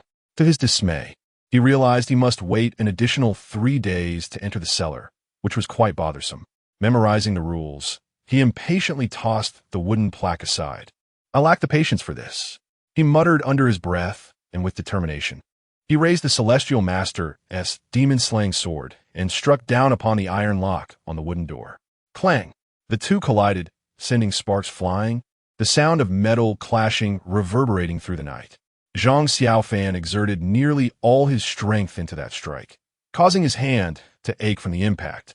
Upon glancing down, he saw that the rusty lock remained utterly unmoved, leaving not even the faintest mark. I refuse to be bested by this. With a flick of his brow, his indomitable spirit ignited once more. If the lock was impervious, surely I can cleave the wooden door, he mused, promptly shifting his target. With renewed focus, he raised the Celestial Master's demon-slaying sword and unleashed several strikes upon the door. Bang, bang, bang. Each blow sent reverberations through his hand, leaving it numb. The sensation of hacking at the door felt less like striking wood and more akin to assaulting a steel plate. Gritting his teeth, he shook his hand and bent down to inspect the door, which remained unscathed. Well, I must admit defeat. Seeing this, Zhang Xiaofan could only manage a resigned smile and sheepishly sheathe the Celestial Master's demon-slaying sword. Although he was not one to easily concede, he was not stubborn to a fault. It was evident from these strikes that the cellar was protected by the rules, much like an NPC in a storyline. Without meeting the conditions stipulated by the rules, brute force would not suffice to open the door. Thus, he had no choice but to comply with the regulations and patiently await the 3 days. With this thought, Zhang Xiaofan refrained from further contemplation, kicking the wooden door of the cellar in frustration before turning to head back to the front courtyard. Just as he departed, the entrance to the cellar vanished into the ground like a specter, leaving not a trace behind. Upon returning to the house, Zhang Xiaofan did not linger, making his way directly to the second floor. The night had grown late, and even the typically night-averse Zhang Xiaofan began to feel drowsy. Meanwhile, the Dragon Nation livestream resumed its broadcast. When the still-awake viewers from the Dragon Nation saw Zhang Xiaofan unharmed on screen, their anxious hearts finally found solace. During his disappearance, no one knew what Zhang Xiaofan had been up to, yet they seemed unconcerned. To them, as long as Zhang Xiaofan was alive, it was a cause for gratitude. While the viewers from the Dragon Nation were indifferent, the foreign spectators were quite the opposite. The news of Zhang Xiaofan's disappearance and subsequent reappearance swiftly reached the ears of the leaders of the fortunate few surviving nations. They surmised that his absence must be linked to the recent notifications. Realizing this, they could no longer remain idle and hastily communicated with the Dragon Nation. The content of the messages is largely similar, primarily inquiring about the delivery of resources and expressing confusion over why notifications have not yet been received. Among these nations, the country of Little Days has been particularly persistent, sending over a dozen messages that continuously popped up on the large screen in the conference room of the Dragon Nation. After all, these notifications were purchased at a high price, and the leaders of Little Days must be in agony at the thought. However, in response to the pressure from these countries, the Dragon Nation, under the directive of the esteemed Elder Dragon, issued a remarkably formal and unified reply. Please be patient. Such a perfunctory response left the leaders of the other nations quite dissatisfied. After all, they had already relinquished their items, but received no notifications in return, which would leave anyone discontented. Subsequently, they sent several more messages to the Dragon Nation, yet this time, they received no further replies. Meanwhile, Zhang Xiaofan was oblivious to the unfolding events in reality. After a long day of turmoil, he yearned for nothing more than a good night's sleep. With heavy steps, he ascended the staircase to the second floor. As he approached the door of his bedroom, a sudden voice broke the silence. "Where have you been at this late hour?" Startled by the unexpected sound, Zhang Xiaofan, already weary and unfocused, turned around to see Xiaoya standing upright at her bedroom door, her eyes glinting eerily in the dim light as they fixed intently on him. "Are you out of your mind? What are you trying to do? Scare someone to death at this hour?" Zhang Xiaofan exhaled deeply, irritation evident in his tone. Xiaoya did not respond. Instead, she wore a peculiar smile as she repeated, "Where have you been at this late hour? None of your business. I went to the bathroom. Is that all right? Damn it, you fool." Zhang Xiaofan shot her an exasperated glance and turned to enter his bedroom. At that moment, however, his attention was drawn to the stuffed doll tightly clutched in Xiaoya's arms. The first rule he had just learned was to bring her doll to her. Could this doll be the very one she was holding? Reflecting on his memories, He realized that ever since he had met Xiaoya, she had never let go of that doll, whether she was attacking him or even when she was preparing his foot bath. Such a prized possession could not merely be a trivial toy. It was quite likely the doll mentioned in the rules. With this thought in mind, Zhang Xiaofan rubbed his face and forced a genial expression, cautiously inquiring, "May I take a look at your doll?" He extended his hand, taking a step forward. Upon hearing his request, Xiaoya's smile vanished, replaced by a blank expression. He. Then, Xiaoya began to laugh in a manner that was both unsettling and disingenuous. "I want to give it to you. This is mine. This is mine." As Zhang Xiaofan approached, her smile suddenly froze, and her eyes glared menacingly at him as she declared fiercely. Having spoken, without waiting for Zhang Xiaofan to respond, Xiaoya abruptly retreated to her bedroom, flinging the door shut with a resounding thud. Zhang Xiaofan, staring at the firmly closed door, felt a surge of frustration, his teeth grinding in irritation. That mischievous child indeed deserved a good scolding. In the following 2 days, nations around the world exerted relentless pressure on the Dragon Kingdom, demanding the prompt release of crucial hints. However, the internal response within the Dragon Kingdom was one of indifference, consistently echoing a singular phrase, "Please be patient." This stance incited considerable ire among the global leaders, who, while seething with frustration, dared not voice their grievances openly, opting instead to quietly berate the Dragon Kingdom behind closed doors. Deprived of vital clues, the chosen ones from various nations found themselves at a loss regarding their progress, resorting to a state of anxious hiding in their rooms. Their days were marked by restless eating and fitful sleeping, haunted by the fear of being unexpectedly consumed by the uncanny. As time passed, the morale of these chosen ones dwindled significantly. At this rate, they might not survive until the end of the bizarre tales. In stark contrast, Zhang Xiaofan maintained a spirited demeanor. He awoke each day at his leisure, indulging in meals at appropriate times, playfully sparring with Xiaoya when boredom struck, and occasionally venturing out to engage with the strange occurrences. Aside from the occasional insistence from his parents to take his medicine, life was rather uneventful. Consequently, the Dragon Kingdom's live streams often showcased flurries of snowflakes, a clear indication to the viewers that Master Zhang was, once again, finding time to indulge in his peculiar entertainments.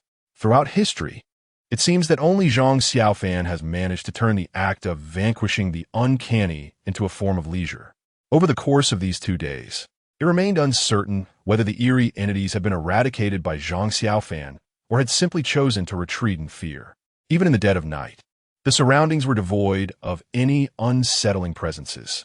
Zhang Xiaofan lamented this development, as slaying the uncanny could significantly enhance his merit points, a rare commodity in the realm of reality. Although he held the esteemed position of the head of the Tianshi Dao, Zhang Xiaofan's power was not yet at its zenith. Upon his arrival in the world of bizarre tales, he had only achieved the level of a Tuqian Tianshi. While this status marked him as a standout among his peers, he was still far from mastering the path of cultivation. However, after several days of monster slaying, he sensed that he was nearing the threshold of becoming a 3-Qian Tianshi. This remarkable enhancement in strength filled him with joy, and he found himself eagerly anticipating the next bizarre tale. As time swiftly passed, the 3rd day arrived. Unlike the previous days, Zhang Xiaofan rose early, filled with hope that he might finally leave this place. Gazing out at the boundless black mist beyond his window, he murmured softly to himself. Though there were no longer any threats to his safety, the prolonged confinement in such a stifling environment had begun to wear on his spirit. Suddenly, as he daydreamed about where to enjoy a hearty meal upon his return, a loud crash echoed from downstairs, followed by his mother's piercing scream. Do not hit me. Go wherever you please. I shall not concern myself with you any longer." The urgency in my mother's voice was palpable, interspersed with muffled sobs. This prompted Zhang Xiaofan to suddenly recollect the newly discovered rule from that fateful night. Protect my mother's safety. He hurriedly dashed downstairs, only to behold his father, wielding a sharp knife, menacingly approaching his mother, who was curled up on the floor, gasping for breath.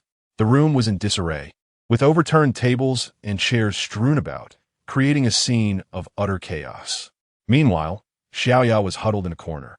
But her expression bore no trace of the usual fear that a child might exhibit during parental quarrels. Instead, she wore an unsettling smile of excitement.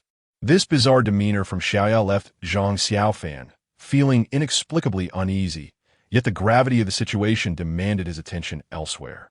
"You lunatic! Why do you care about me? I shall go wherever I desire, do whatever I please. What gives you the right to dictate my actions?" His father, gripping the knife, bellowed fiercely as he slowly advanced toward his mother, entirely oblivious to Zhang Xiaofan's presence.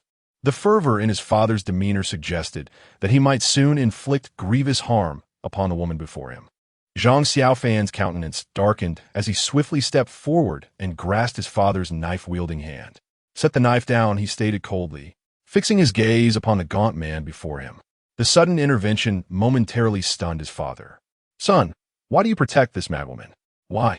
His father's face was a mask of confusion, unable to comprehend Zhang Xiaofan's actions. "Put down the knife," Zhang Xiaofan reiterated, unwavering in his demand. All right. Have you grown wings?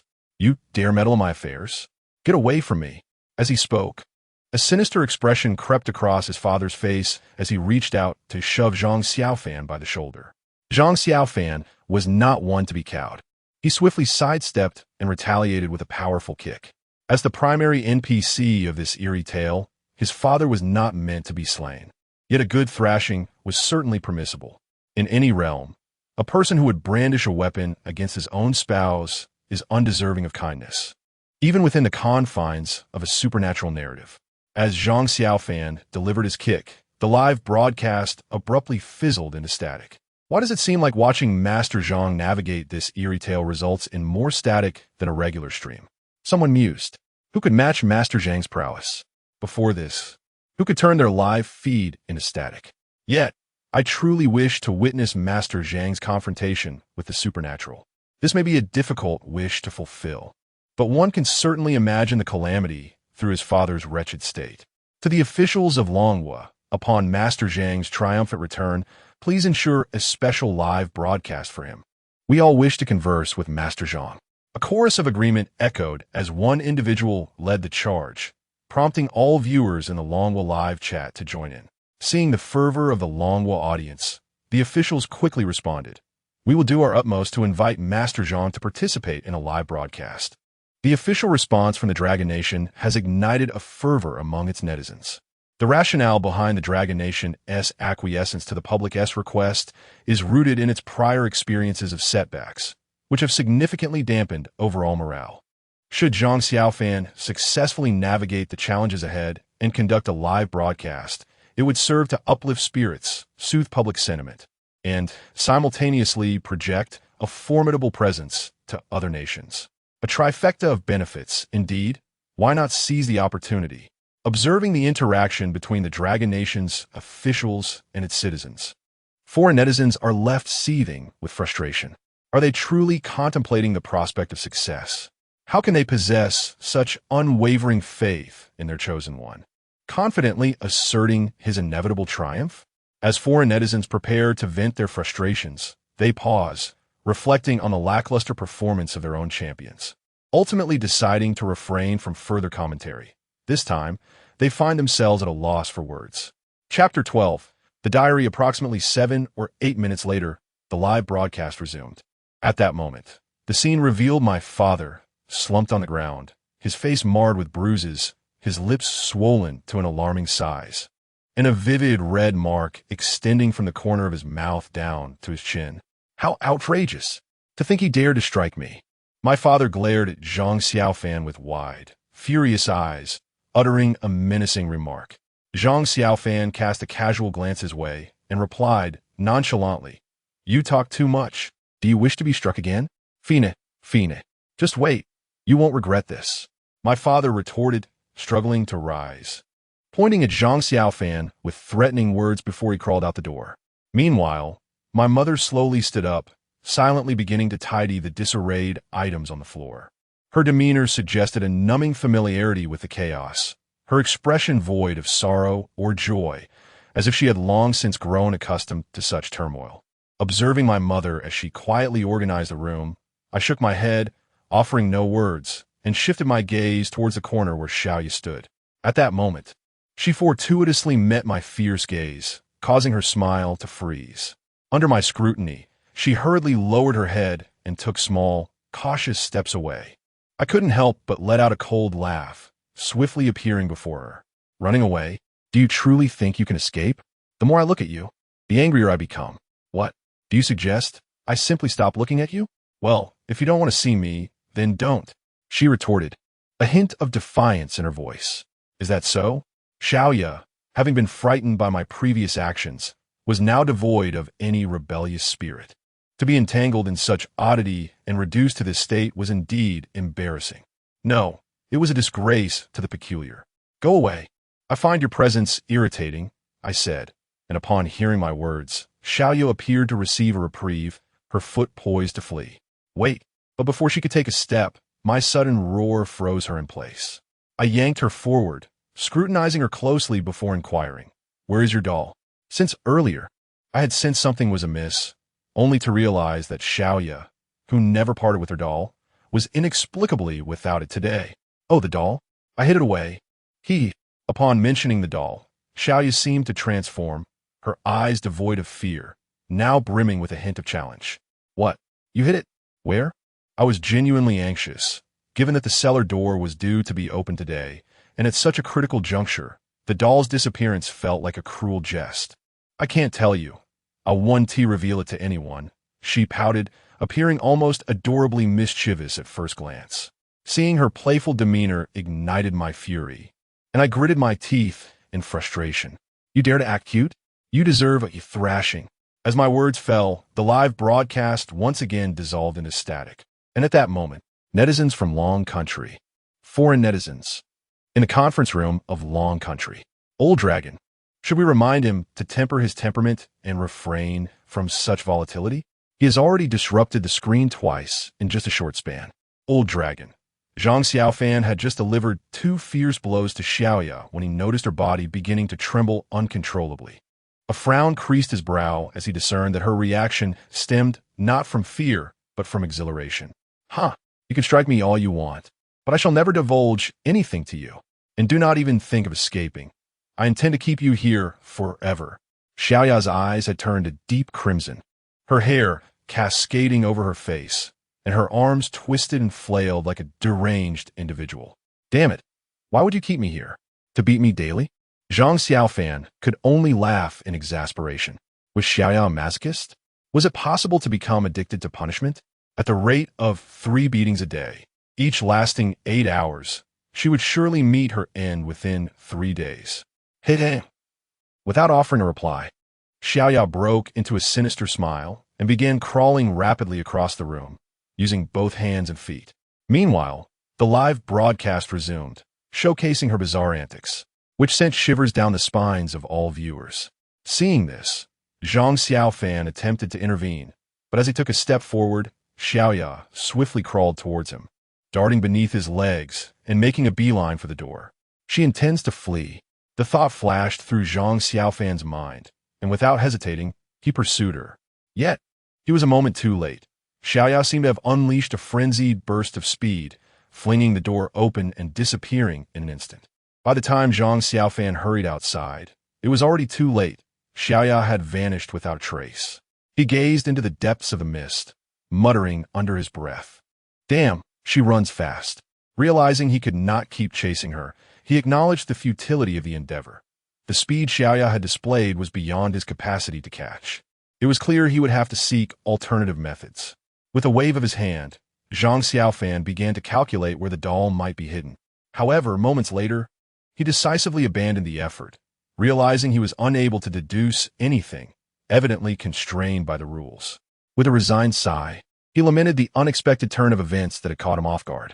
There was no other option, while the night was still young. He had to search for it himself. Just as he was about to re-enter the house, a thought occurred to him. He looked up at the sky and called out loudly, "Is there still 1 hint left? I need your assistance. Xiaoya has concealed her doll, and I need your help to figure out where it might be hidden. This is crucial for our progress." With 1 hint remaining, Zhang Xiaofan realized that searching alone could lead to overlooked details. It would be more efficient to enlist the collective minds of the entire Dragon Nation, following the hints to save significant time. With that, he turned and re-entered the house to begin a thorough search. In the Dragon Nation's live broadcast room, upon hearing Zhang Xiaofan's plea for help, the previously subdued comments erupted once more into a frenzy. Quick, quick, quick! Master Zhang requires our assistance. Let's engage our minds swiftly. My goodness, I never anticipated that we could lend a hand to Master Zhang. I must ponder this carefully. The doll. Do you suppose it might be hidden in my sister's bedroom? It seems unlikely. She would not conceal the doll in such an obvious location. So where could it be? The kitchen? Are you out of your mind? I already mentioned it couldn't be in an obvious place, and the kitchen is hardly less conspicuous than the bedroom. Then it must be in the bathroom. You are even more absurd than before. Oh, I have it. Based on my extensive experience watching crime-related short videos, my sister must have hidden the doll in the sewer. Are you insane? Do you really expect Master Zhang to rummage through the sewer? Well, what if it truly is there? The netizens of the Dragon Kingdom engaged in a fervent debate, ultimately dividing into three factions. One faction believed the doll was hidden in the sister's bedroom, naming themselves the Boudoir faction. Another contended that the doll was concealed within the refrigerator in the kitchen, dubbing themselves the Frozen Plan faction. The last group wholeheartedly supported the notion that the doll was hidden in the sewer, calling themselves the Stinky faction. In the conference room of the Dragon Kingdom, everyone stared, exasperated, at the barrage of comments on the screen. While they found the netizens' theories somewhat impractical, they refrained from voicing any objections, as they too were at a loss regarding where the sister could have hidden the doll.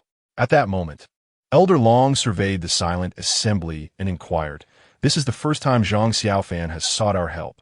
Let us all share our thoughts. Where could the doll possibly be hidden?" Upon hearing this, the crowd continued to remain silent. Those who had served in office for many years were accustomed to being cautious with their words, and at such a time, no one dared to speak freely. Elder Long, seeing this, shook his head in resignation and turned his gaze toward the earnest Ouyang Yi. "Little Yi, do you have any thoughts?" Upon being called by Elder Long, Ouyang Yi quickly raised his head and replied, "I indeed have a thought, though I cannot say if it is correct. Nevertheless, I shall share it. I believe the doll must be in Xiaoya's bedroom." Ouyang Yi candidly expressed his opinion. "Oh, pray tell, why do you think so?" Elder Long was keen to hear Ouyang Yi's reasoning. "I think that although Xiaoya is peculiar, she is still quite young. For a girl of her age, the places she would think to hide something should not be overly complex." Ouyang Yi laid out his reasoning in full. Elder Long nodded thoughtfully. He found merit in Ouyang Yi's argument. It appears that little Yi has a girlfriend, given his understanding of a young girl's thoughts. Elder Long could not help but jest. "No." Ouyang Yi felt somewhat speechless at Elder Long's teasing, though a faint blush crept to his cheeks. "Ha!" Elder Long chuckled softly. "Send little Yi's analysis, along with the netizens' viewpoints, to Zhang Xiaofan." "Yes." Moments later, Zhang Xiaofan, having thoroughly searched the living room, kitchen, and bathroom, gazed at the note in his hand with a sense of incredulity. "The sewer. Were you truly considering this seriously?" He muttered helplessly at the suggestion on the paper. "Well, the sewer could indeed be a possibility, but I shall leave it as a last resort. I will first investigate Xiaoya's room." Although Zhang Xiaofan was reluctant to delve into the sewer, he had to concede that it could serve as a hiding place. Nonetheless, he chose to examine Xiaoya's bedroom first. As for the sewer, it would be best to avoid it if possible. Zhang Xiaofan tucked the note away and ascended to the second floor. Upon reaching the second floor, he swiftly entered Xiaoya's bedroom and meticulously searched every corner. He scrutinized beneath the bed and rummaged through the drawers, leaving no stone unturned. Even the other toys in the room were subjected to his thorough examination, as he dissected them to ascertain whether any dolls were concealed within. However, after an exhaustive search, he found no trace of the doll anywhere in the room. Was it truly necessary for me to explore the sewer? The very thought of it sent a wave of nausea through him. Just as he hesitated, a small booklet wedged beneath the leg of the table caught his attention. Zhang Xiaofan crouched down and pulled out the grimy little booklet, only to discern that it bore three somewhat faded characters. Diary. Chapter 13. Xiaoya. The doll. A diary? Zhang Xiaofan held the notebook in his hands, feeling somewhat perplexed. Is it possible for the eerie to possess such an artistic flair? To think that one would pen a diary? Zhang Xiaofan muttered to himself as he casually opened the diary. However, upon glimpsing the crooked handwriting and the exceedingly simple entries, he realized he had been overthinking. June 7th, overcast. Today, my mother bought me a beautiful little notebook. I plan to use this notebook to record the events of my daily life. June 8th, overcast. I went shopping with my mother today. I saw a lovely doll that I adored, but my mother said she did not have enough money to buy it at the moment. June 9th, light rain. This morning, upon waking, I discovered that the doll I had wished for yesterday was lying beside my pillow. It turned out that my mother had gone early to buy it for me. The doll is truly beautiful, and I love it very much. Thank you, Mom. June 10th, light rain. Today, my father said he would take me to the amusement park, but our neighbor called him away, which made me unhappy. As Zhang Xiaofan perused the earlier entries, he found nothing particularly noteworthy. Yet an instinct within him persisted, urging him to seek something hidden within this diary. Unwilling to give up, he continued to turn the pages with patience. June 11th, overcast. Today I fell ill. The doctor advised me to rest, but I couldn't sleep. My mother came to sing to me to help me doze off. Her singing is beautiful, and both my doll and I enjoyed immensely. I quickly fell asleep. June 12th, overcast. Today my parents quarreled, and I felt frightened. June 13th, heavy rain. Today my father struck my mother. I was brave and stopped him, but he was very angry and tore my doll. June 14th, light rain. Today, my brother returned home, and our family was to take a photograph. However, my doll had yet to be mended, and I wanted my mother to fix it before we took the picture. Yet, my father seemed anxious to leave, so I could only hold it as it was for the photo. June 14th, heavy rain. I'm so happy. Although the weather forecast predicts more heavy rain tomorrow, my father has promised to take me to the amusement park. The diary concluded here, and Zhang Xiaofan flipped through a few more pages, finding them all blank. The content of these entries left him somewhat bewildered, and he continued to turn the pages, only to find them still devoid of writing. It appeared that Xiaoya had not penned any further entries after this. Zhang Xiaofan pondered the contents of the diary in greater depth, feeling a persistent sense that there were clues concealed within, though he struggled to connect the dots. Nevertheless, a few points of intrigue emerged from the diary. First, why had the neighbor mentioned in both the rules and the diary not yet made an appearance? Logically, this person should hold significant importance. Second, given that the previous day had been marked by a quarrel between his parents, during which his father had struck his mother, why was there a desire to take a family portrait the very next day? Is it merely because I have returned? Thirdly, why? Knowing that the weather forecast predicts heavy rain tomorrow, does father still insist on taking Xiaoya to the amusement park? Will the park even operate normally in such downpour? These points leave Zhang Xiaofan somewhat perplexed. After a moment, he shook his head, still unable to comprehend the situation. Resolving to abandon the matter, he carelessly tossed his diary onto the table. Just as he prepared to continue his search for the doll, a photograph unexpectedly slipped out from between the pages of the diary. Zhang Xiaofan noticed the photo and bent down to retrieve it. The somewhat yellowed photograph featured Xiaoya, along with his parents and himself. Although Zhang Xiaofan was aware that he had never taken this picture, he found no surprise in his presence within it. After all, within the narrative of this bizarre tale, all rules serve to rationalize the events. Gazing at the family of four captured in the photograph, a flicker of melancholy crossed Zhang Xiaofan's eyes. Abandoned in his youth, he was discovered and raised by his master while the latter was on a pilgrimage. Though his master and fellow disciples treated him kindly, he had often pondered the whereabouts of his biological parents and yearned to take a family portrait akin to this one. A wish unfulfilled in reality, unexpectedly realized within this strange tale. However, if only they were truly my parents, Zhang Xiaofan managed a bitter smile before shifting his gaze to Xiaoya in the photograph. Upon seeing her, he was suddenly filled with astonishment. Xiaoya in the picture beamed radiantly, her eyes sparkling with innocent joy. Yet, Zhang Xiaofan felt that this Xiaoya was entirely different from the one he had encountered. It was not merely her expression and demeanor. The most striking difference was that the Xiaoya in the photograph bore no trace of the terrifying scar on her neck. Zhang Xiaofan scrutinized the image closely, and when he noticed the doll cradled in Xiaoya's arms, he was utterly stunned. The doll's head was grotesquely severed from its neck, with frayed threads and stuffing exposed, as if the head might fall off at any moment. At this sight, Zhang Xiaofan felt as if a thunderous realization struck him, and in that instant, all the clues became clear. He now harbored a bold notion that he might know the whereabouts of the doll. To test the validity of his thought, he tucked the photograph into his pocket and dashed downstairs.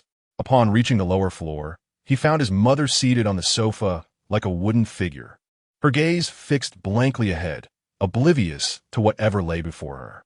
Zhang Xiaofan approached her quickly and asked, "What songs do you usually sing to coax Xiaoya to sleep?" His mother seemed not to hear his words, her eyes still dazedly staring ahead, offering no response. Noticing this, Zhang Xiaofan furrowed his brow. "Please, you must answer me. This is truly important to me." He persisted. "I am your son, after all. Are you really going to stand by and watch me perish like this?" Since Zhang Xiaofan arrived in this eerie tale, it was the first time he assumed the identity of son. He was gambling, wagering that his mother truly loved him, as the title of this bizarre narrative suggested. Sure enough, upon hearing Zhang Xiaofan's words, a flicker of tenderness illuminated his mother's previously vacant gaze. She tilted her head slightly to glance at him, then began to sing softly, sweet child, please drift off to sleep. Look, who is peeking with eyes wide open. Behold, who is watching from the window. Do not be afraid, dear child, do not be fearful, for I am here to guard you. Sweet child, do close your eyes, do not peek, do not breathe loudly, do not reveal yourself." My goodness, is this truly a lullaby? Who could possibly fall asleep to such a tune? It feels more like a chilling nursery rhyme. Perhaps the peculiarities of this tale revel in such children-esque songs. I have already muted the sound. Listening to it sends shivers down my spine. Yes, I've muted it too. I feel creeped out even from across the screen. I can hardly fathom how Master Zhang endured it. Master Zhang is remarkable. At that moment, the netizens from Longhua gazed at Zhang Xiaofan's grave expression, their admiration for him swelling. His mother continued to sing the eerily strange lyrics over and over. Although Zhang Xiaofan found the words uncomfortable, he made an effort to memorize them, for they held significance. Suddenly, the song abruptly ceased. The tenderness in his mother's eyes vanished, replaced by an overwhelming confusion. "Xiaoya, my Xiaoya. Where's my Xiaoya? Xiaoya." His mother looked around anxiously, her voice crescendoing into a desperate scream. Zhang Xiaofan wanted to intervene, but she afforded him no opportunity. In a sudden burst, his mother leaped to her feet and shouted in the house, "Xiaoya, where are you? Mother misses you. Come out now." Xiaoya. Without hesitation, she dashed toward the door, bursting through it and swiftly disappearing into the thick fog. The entire sequence unfolded too rapidly for Zhang Xiaofan to process. Watching his mother's receding figure sent a tremor through his face. Truly, how can anyone be so prone to running away? Zhang Xiaofan couldn't help but mutter in exasperation. He made no move to chase after her. After all, in this world of strange tales, NPCs were protected by rules, and he could not affect her in any way. The peculiarities outside were even more inconsequential. Casting a glance at the sky, he noted it was now late afternoon, nearing evening. Time was running short. Zhang Xiaofan murmured to himself, carefully recalling the lyrics and melody of his mother's song, before stepping out of the room. Upon reaching the open space in front of the courtyard, he scanned his surroundings and then opened his mouth to sing the very song his mother had just sung. Sweet child, please drift off to sleep." Zhang Xiaofan had a decent singing voice, though it may not have been particularly melodious. He managed to replicate the tone fairly well. Soon, he completed the song, pausing briefly to survey his surroundings. No change was apparent. Zhang Xiaofan furrowed his brow and murmured to himself, "Could it be that I was mistaken?" Shaking his head, he resolved that this method was the only one he could conceive at the moment, and he was unwilling to relinquish it. With this thought, he prepared to sing once more. Just as he was about to open his mouth, the sound of footsteps unexpectedly reached his ears from a distance. The hurried footsteps crunched on the dry leaves, producing a distinct rustling sound. A smile crept across Zhang Xiaofan's lips as he thought, "They have arrived. Soon, A figure clad in white began to materialize from the thick fog. Observing the emerging silhouette, Zhang Xiaofan scoffed. Finally willing to show yourself? Why are you singing this song? Did you eavesdrop on my mother while she was lulling me to sleep? The newcomer did not respond to Zhang Xiaofan's query, but posed a question of her own. Zhang Xiaofan regarded the girl before him, dressed in a white dress with a fierce countenance, and remarked with a chuckle, "What's the matter? I am her son. Surely she must have sung me to sleep at some point." Before Zhang Xiaofan stood none other than the girl who had dashed away earlier that morning, Xiaoya. Upon hearing his words, Xiaoya visibly froze, then glared at Zhang Xiaofan and retorted, "Nonsense. That is utterly impossible. She is not your mother, and she could never have sung you to sleep. You are not my brother." Xiaoya's voice was piercing, her emotions clearly in turmoil. Zhang Xiaofan casually cleared his ears and, observing the hysterical Xiaoya, replied with indifference, "Not my mother? Then is she your mother? You claim I am not your brother? Huh? Could it be that you're my sister? What? Have you truly come to believe you are Xiaoya? You seem to have immersed yourself in this role a bit too deeply, don't you think, little doll?" Chapter 14. The neighbor appears. What do you mean by that? Upon hearing Zhang Xiaofan's words, a noticeable hint of panic flashed in Xiaoya's eyes. Observing the expression in her gaze, Zhang Xiaofan became increasingly convinced that his suspicions were indeed correct. He retrieved a photograph from his diary. Holding it aloft and pointing at the doll whose head seemed almost severed from its body, he exclaimed, "You must understand my meaning very well. It is merely a doll. How dare it usurp its master and impersonate its owner? Who gave you the audacity? Speak. What have you done to the real Xiaoya?" I do not comprehend what you are saying." Xiaoya instinctively took a couple of steps back upon seeing the photograph, her face awash with terror, as if she had encountered something truly horrifying. Observing her reaction, Zhang Xiaofan let out a cold laugh. "Your defiance is quite remarkable. A mere doll transformed into a ghastly apparition, and you presume to wield such power?" His words struck Xiaoya like a thunderclap, reverberating in her mind. How? How do you know this? The anger born from having her head inexplicably wrenched away. Is that the source of your resentment? Zhang Xiaofan continued, slowly advancing toward her. You envied your master for having the love of parents and siblings, which ignited your jealousy, did it not? With each step he took, Xiaoya's face reflected increasing panic as she retreated. You murdered your master and transformed into Xiaoya, solely to attain unparalleled affection, did you not? Zhang Xiaofan elaborated on his deductions, oblivious to the tear that welled in the corner of Xiaoya's eye. Ultimately, the counterfeit is but a counterfeit. Did you not realize that after usurping your master, aside from me and my mentally ill mother, your father and others cannot perceive you? To them, you may merely be a doll. Stop. Please stop. It wasn't me. I never thought that. I certainly did not kill my master. It wasn't me. It wasn't me. Xiaoya halted, shaking her head vehemently, her voice a frenzied denial. If it was not you, then who could it possibly be? Zhang Xiaofan's gaze sharpened as he pressed further. Is it? Xiaoya abruptly lifted her head, her eyes already brimming with tears. But just as she was about to speak, the scar on her neck began to writhe violently. Ah! Xiaoya screamed, her voice a haunting echo of agony. Immediately, the flesh surrounding her neck scar writhed as if possessed, resembling wriggling worms.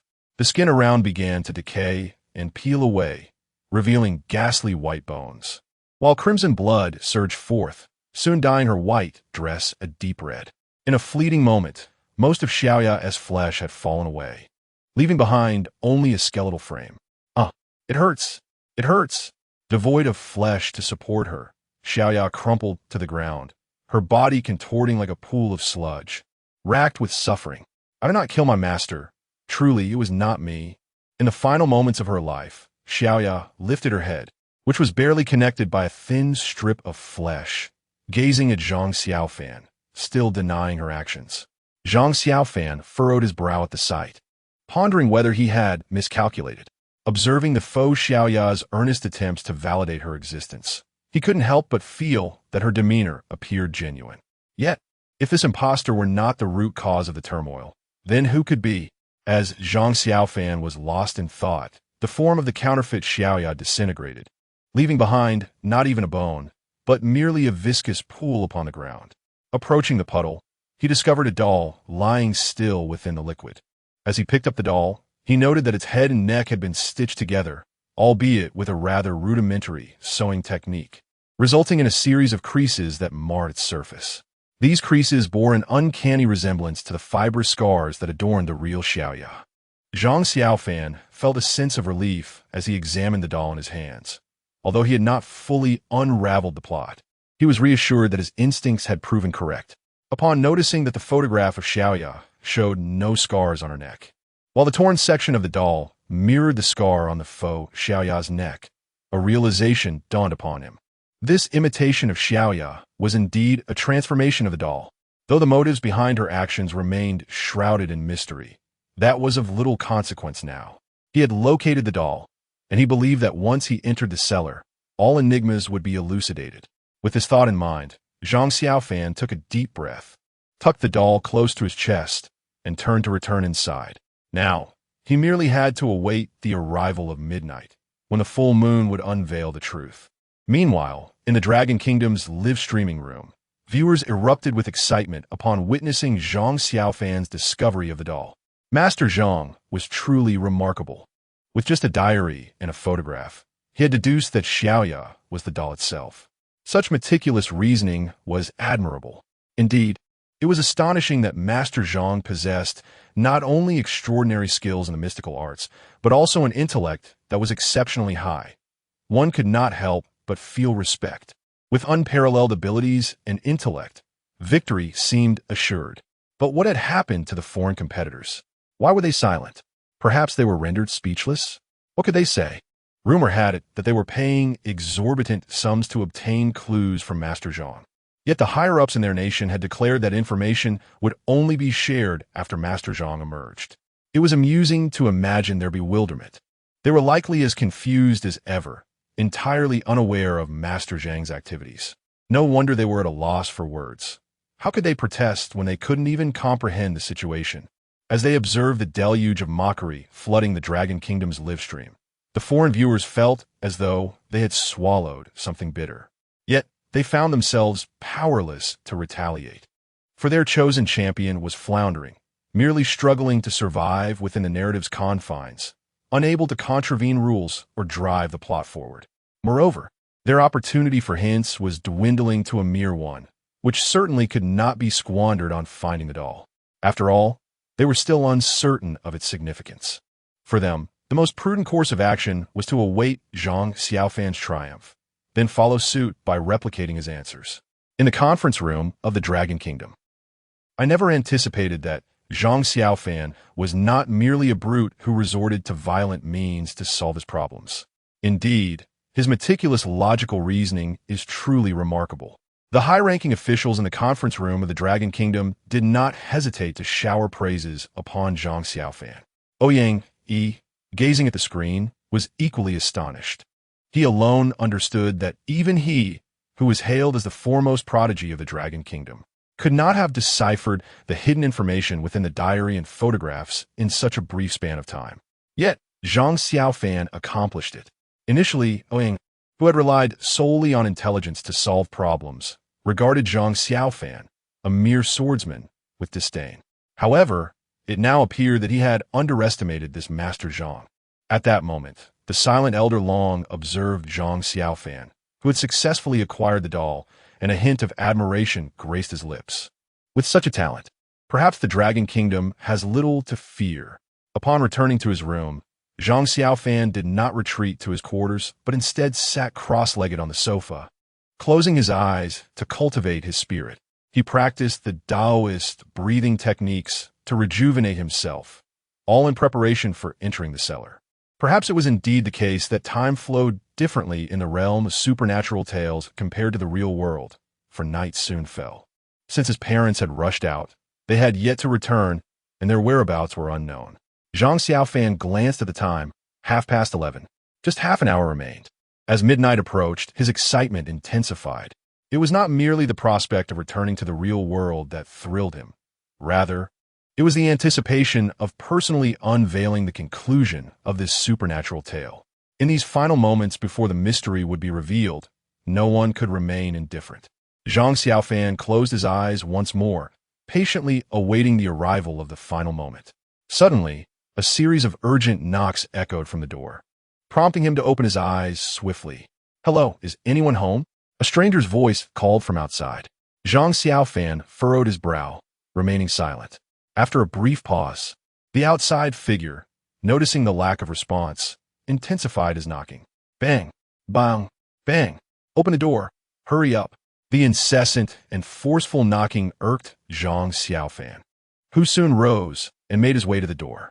He was curious to see who would choose such an inopportune moment to intrude just before midnight. The knocking persisted as he approached the door, and with a swift motion, he flung it open. The unexpectedness of the door opening caught the man off guard, nearly causing him to stumble forward. "What are you banging on the door for at this hour? Are you out of your mind?"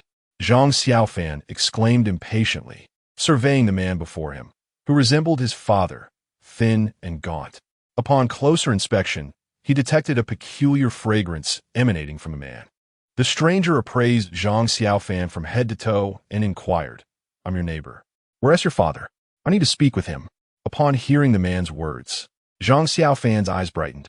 He had not anticipated that the neighbor would finally make an appearance, thereby completing the ensemble of NPCs within this supernatural tale.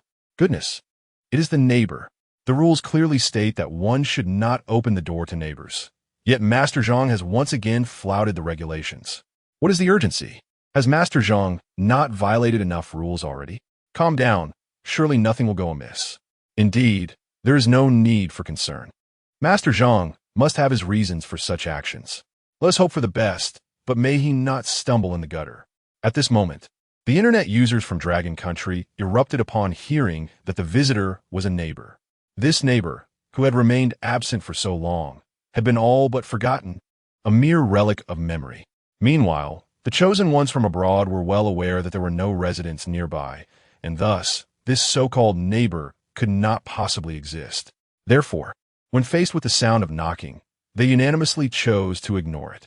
"If he is not home, what business do you have with him?" Zhang Xiaofan answered truthfully. The man, upon hearing Zhang Xiaofan's response, was momentarily taken aback. He did not reply to Zhang Xiaofan's inquiry, but instead muttered softly, "What a waste of time. The hour is already upon us." After mumbling, the man craned his neck to peer inside the house, and continued, "Saying he's not home is fine. I will just go in and wait for him." Without regard for Zhang Xiaofan's consent, the man lifted his foot and attempted to stride inside. What a lack of decorum, Zhang Xiaofan silently criticized. Before the man could enter, Zhang Xiaofan swiftly stepped forward to block his path, feigning innocence as he said, "I'm sorry, sir, but the adult is not home. I am just a child, utterly powerless, and cannot allow a stranger to enter. What if you are a bad person?" Buffed. Upon hearing Zhang Xiaofan's words, all viewers in the live stream burst into laughter. "A child? Utterly powerless? Do you not feel any pangs of conscience while uttering such words? You accuse him of being a villain. Yet can he truly be more villainous than you? At this moment, have you truly become a mere child, who has been treated as the servant of the strange, who has been made to bring you water for your feet, who has treated bizarre tales as a vacation, who persistently violates the rules yet escapes annihilation, who slaughters the surrounding anomalies as mere amusement, and you dare claim to be utterly powerless? Then what are we to be called? Half paralyzed? Disabled? Or merely worthless? Master Zhang, has your statement not become excessively insulting?" Chapter 15. The truth is about to be revealed. Upon hearing this, the man's expression immediately darkened. Observing Zhang Xiaofan's feigned delicate demeanor, he spoke with a hint of disbelief. "I am your neighbor. Your parents know me. How could I possibly be a villain? And how would I know that?" Zhang Xiaofan retorted, her words laced with sarcasm. "There isn't even a single house around here. You claim to be our neighbor, so may I inquire where you reside?" She continued, feigning contemplation as she stroked her chin. "Could it be that you've dug a pit next to my house? Do you sleep in it regularly? Oh dear, that sounds rather pitiful. Should I prepare a cozy little nest for you?" In recent days, Zhang Xiaofan had thoroughly familiarized herself with the surroundings. Apart from her own home, there were no other residents. This man claiming to be her neighbor was hardly a convincing ruse, even for a child. Noticing there was still some time before midnight, Zhang Xiaofan was unperturbed and engaged in further banter, curious to see if he would slip up and provide her with useful clues. As the man absorbed her sarcastic jabs, his expression grew increasingly grim. "What do you mean by that?" he inquired sharply. "Nothing of consequence. I merely hope you can answer my questions," Zhang Xiaofan replied boldly, meeting his piercing gaze without fear. "Kid, do you realize you're inviting trouble upon yourself?" The man's demeanor had turned entirely menacing. His teeth clenched as he spoke through gritted jaws. With a dismissive wave of his hand, two enormous black specters materialized behind him out of thin air. "Oh, this man can manipulate the supernatural?" Zhang Xiaofan thought, her surprise evident. It seemed this man was not merely a background character in the unfolding drama. He could very well be the ultimate adversary. However, upon witnessing the sudden appearance of these eerie figures, her astonishment was tempered by a sense of confidence. She had vanquished hundreds of such entities in recent days. While they could serve to intimidate others, they were insufficient to daunt her, a disciple of profound Taoist arts. How embarrassing. I have never been one to shy away from trouble," she declared, drawing the Tian Shi Fumo sword from her waist, adopting a stance ready for battle. In her eyes, these apparitions were merely opportunities for merit, gifts presented to her on a silver platter. Just as the tension escalated, the man narrowed his eyes and let out a cold chuckle. "I have no desire to waste words with a mere child." With a disdainful glance at Zhang Xiaofan, he turned and strode away. Zhang Xiaofan was momentarily taken aback by his abrupt departure. "You're leaving just like that? What about the merit I was about to claim?" The thought of the opportunity slipping through her fingers spurred her into action, and she pursued him with her sword drawn. "How can you come and go as you please? Do you think I am so easy to dismiss?" Zhang Xiaofan faced the man and unleashed a torrent of invective.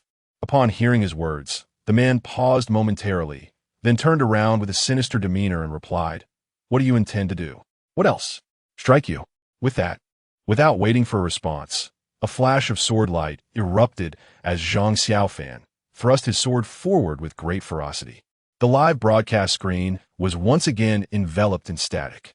At that moment, all the viewers in the Dragon Kingdom's live stream fell silent.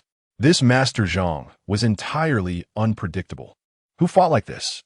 Was it even possible to pursue the uncanny in such a manner? This was truly astonishing. Merely a few minutes passed before the screen returned to clarity. The spectators beheld Zhang Xiaofan standing in the center, unscathed, while the man had vanished without a trace. Just as everyone believed Zhang Xiaofan had slain his opponent, he spat in the direction of the darkness nearby and cursed. He ran away so damn fast. Moments ago, as Zhang Xiaofan executed his fierce strike, two strange entities had emerged from behind the man, intercepting the blow and allowing him to flee. Though he had not been slain, it was clear that this man possessed the ability to manipulate the uncanny. Suddenly, the clock struck 12. Upon hearing the chime, Zhang Xiaofan reluctantly withdrew his gaze. He looked up at the moon, and curiously, the mist that had shrouded the surroundings dissipated entirely. A resplendent full moon hung in the night sky, marking the first time Zhang Xiaofan had witnessed such brilliance since arriving in this world of strange tales. As the moon reached its zenith, he murmured to himself, "The time has come." With that, he set aside thoughts of the man, sheathed the celestial master's demon-cleaving sword, and strode purposefully towards the backyard. Upon arriving, he discovered the entrance to a crypt resembling a small burial mound. Zhang Xiaofan approached, noting that the wooden door still bore a rusted lock, unchanged from that fateful night. Recalling the rules, he began to knock on the door, following the specified pattern of 3 long taps and 2 short ones, his own interpretation of the instructions. After completing the knocks, he stepped back and waited. "Where's my doll?" A soft female voice resonated, followed by a slender, pale arm extending from the wooden door. Zhang Xiaofan's heart leaped with joy as he quickly retrieved the doll from his pocket and offered it to the outstretched hand. Upon grasping the doll, the arm abruptly retracted.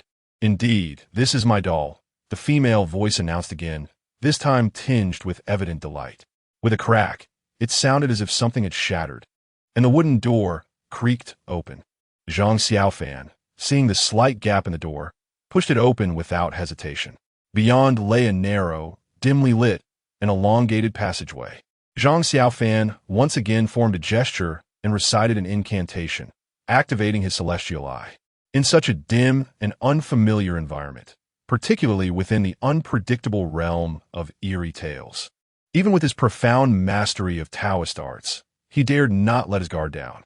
Upon opening his celestial eye, Zhang Xiaofan took a deep breath and plunged into the cellar. Perhaps due to its subterranean nature, the passage was exceedingly damp upon entry.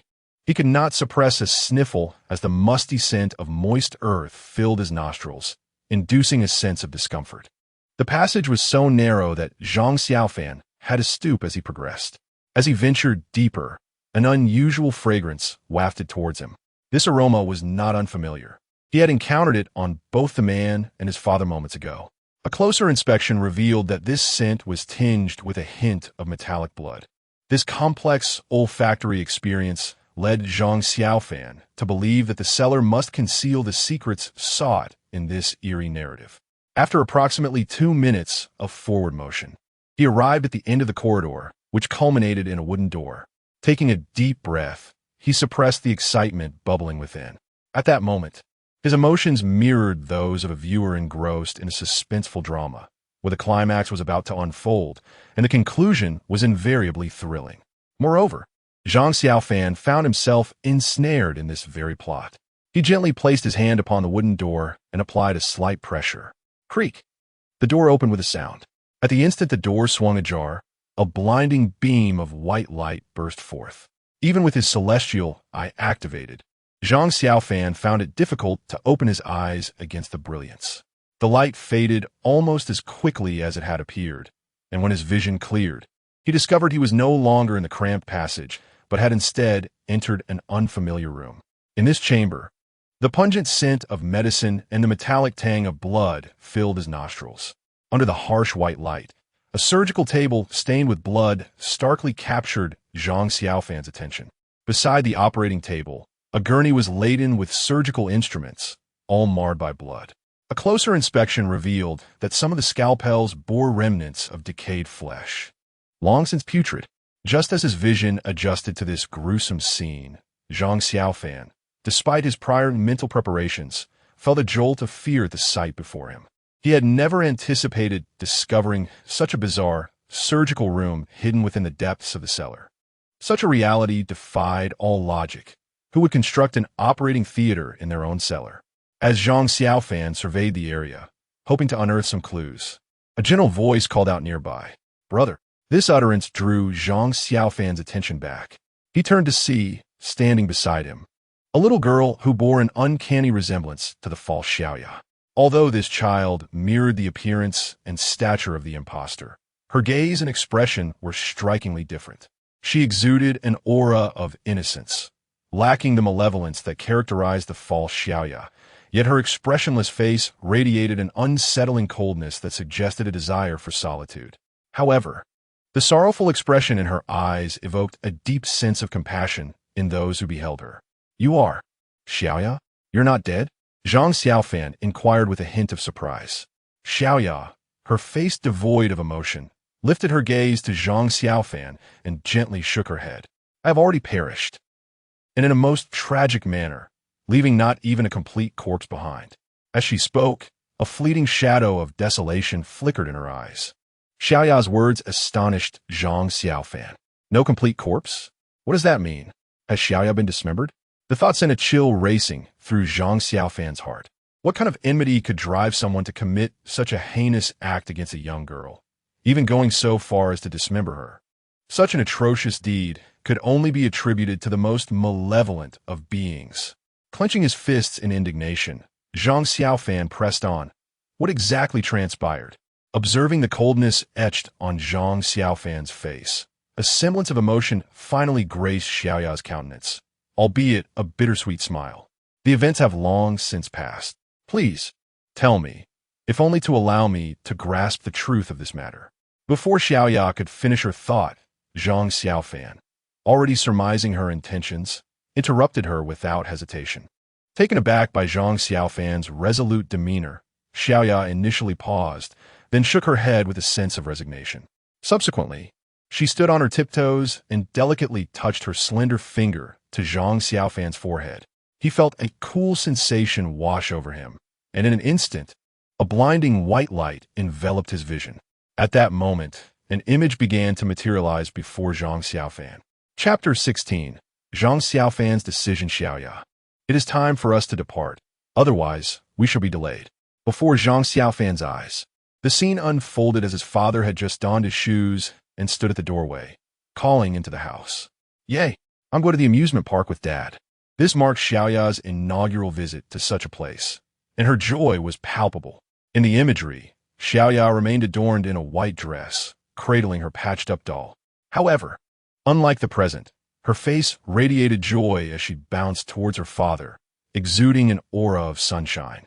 Her father affectionately ruffled Xiaoya's hair and took her small hand in his. Together they stepped out of the house. Outside, ominous clouds loomed, heralding an impending storm. Instead of straying far, father and daughter meandered around the house towards the backyard. Perplexed, Xiaoya inquired, "Dad, aren't we headed to the amusement park?" Her father, without glancing at her, solemnly replied, "I shall first take you to a certain place, and then we will proceed to the amusement park." As he spoke, he guided Xiaoya to the entrance of a cellar. Upon witnessing this, Zhang Xiaofan felt as though his mind was about to shatter. Why would his father lead Xiaoya to the cellar? Could it be that her demise was orchestrated by him? Why would he do such a thing? Xiaoya was his child. Zhang Xiaofan could not fathom that his father was involved in this sinister plot. Under Zhang Xiaofan's astonished gaze, his father ushered Xiaoya into the cellar. Zhang Xiaofan longed to intervene, yet he found himself powerless. The scene shifted, and they arrived in the very operating room where Zhang Xiaofan found himself at that moment. Within the sterile confines, a man clad in a white coat and wearing a mask awaited their arrival. "You're here," the man in white announced. Hearing that voice, Zhang Xiaofan felt a sense of familiarity. Upon closer inspection of the figure, he was struck with the revelation that this man was the same one who had manipulated the eerie events earlier. At this juncture, Zhang Xiaofan was utterly bewildered. Why was this individual present here, donning the guise of a physician? What conspiracy were his father and this man hatching? The father murmured, gently nodding in response to the man's words. Meanwhile, Xiaoya, perhaps sensing an unsettling atmosphere, cowered behind her father, her expression reflecting fear. Yet, in her innocence, she remained oblivious to the grim reality that her own father was poised to inflict harm upon her. "Xiaoya, lie down on the bed. Let the uncle examine your body. Once the examination is complete, I shall take you to the amusement park, all right?" Her father coaxed softly, crouching to stroke her head. Xiaoya glanced at the man in the white coat, and her hesitation was evident. However, upon looking back at her smiling father, she ultimately nodded after a moment of silence. Trusting her father without reservation, the innocent Xiaoya laid down on the bed, clutching her doll tightly, revealing the extent of her trepidation. Xiaoya lay delicately upon the bed, her demeanor serene. The man, without hesitation, retrieved a pre-prepared syringe from the nearby cart and plunged it into Xiaoya's arm. If my guess is correct, the syringe contained anesthetic. The needle pierced her flesh. Although she felt the sting, the understanding Xiaoya gritted her teeth, uttering not a single word. As the substance within the syringe slowly coursed into her veins, her consciousness began to blur, and gradually she succumbed to slumber. After administering the entire dosage, the man waited a moment before approaching her to ensure she had completely lost consciousness. Satisfied, he proceeded to remove her clothing and picked up a surgical knife. After measuring with the blade against Xiaoya's body, seemingly confirming his target, the knife descended without hesitation. The sharp instrument glided across Xiaoya's chest, instantly tearing open her tender skin.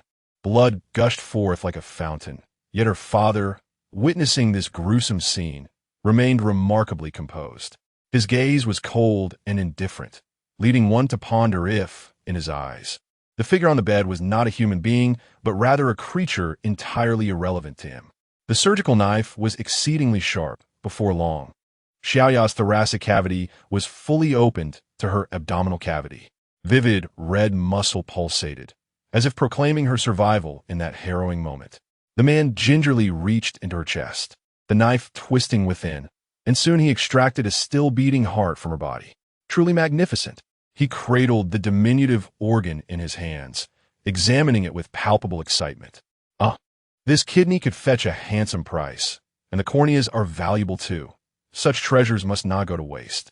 Amidst the man's exclamations of exhilaration, all of Xiaoya's valuable organs were harvested and placed into a chilling container. Her father observed the organs being collected with an unsettling sense of enthusiasm, leaving one to wonder at the source of his delight. Zhang Xiaofan, witnessing the heinous actions of the two, trembled with rage.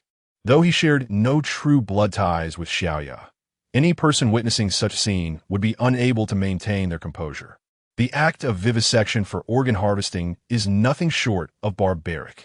Just as Zhang Xiaofan felt his fury nearing its boiling point, a flash of white light enveloped him. And upon regaining his senses, his gaze returned to the familiar confines of the original room. Brother, I am already dead. Do not seek revenge for me. In this realm, you cannot kill those bound by the rules.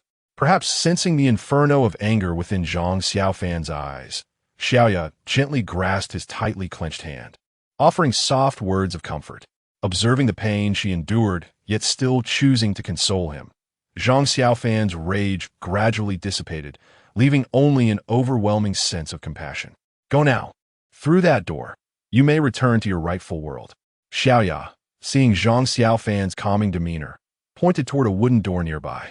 Zhang Xiaofan followed the direction of Xiaoya's finger and beheld a crimson wooden door on the wall. Gazing at the portal that could transport him back to the Dragon Kingdom, he felt no joy whatsoever. He hesitated. While he could easily depart, what would become of this unfortunate girl? Would she be condemned to an endless cycle of organ harvesting, or remain trapped in this limbo, neither human nor ghost? Witnessing such a heinous act and remaining indifferent was not the conduct befitting a cultivator. Meanwhile, within the Dragon Kingdom's live stream, viewers were electrified at the sight of the door that could bring this bizarre tale to an end. It had been long since the Dragon Kingdom had experienced the elation of victory.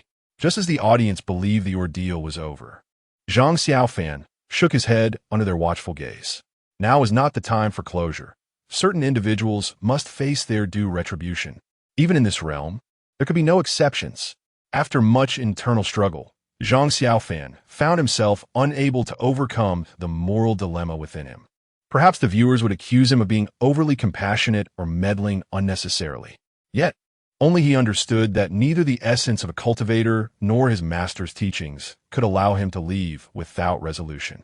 The duty of a cultivator is to eradicate malevolence and uphold righteousness. To turn a blind eye to such atrocities would surely lead to a lifetime of regret. Prolonged inaction would inevitably corrode his resolve and give rise to inner demons, jeopardizing any progress he might make on his path of cultivation. Brother, Xiaoya gazed at Zhang Xiaofan, her eyes misting with emotion. The moment her father, in collusion with outsiders, had her organs harvested, she ceased to be the carefree, innocent girl she once was. She had lost faith in everyone.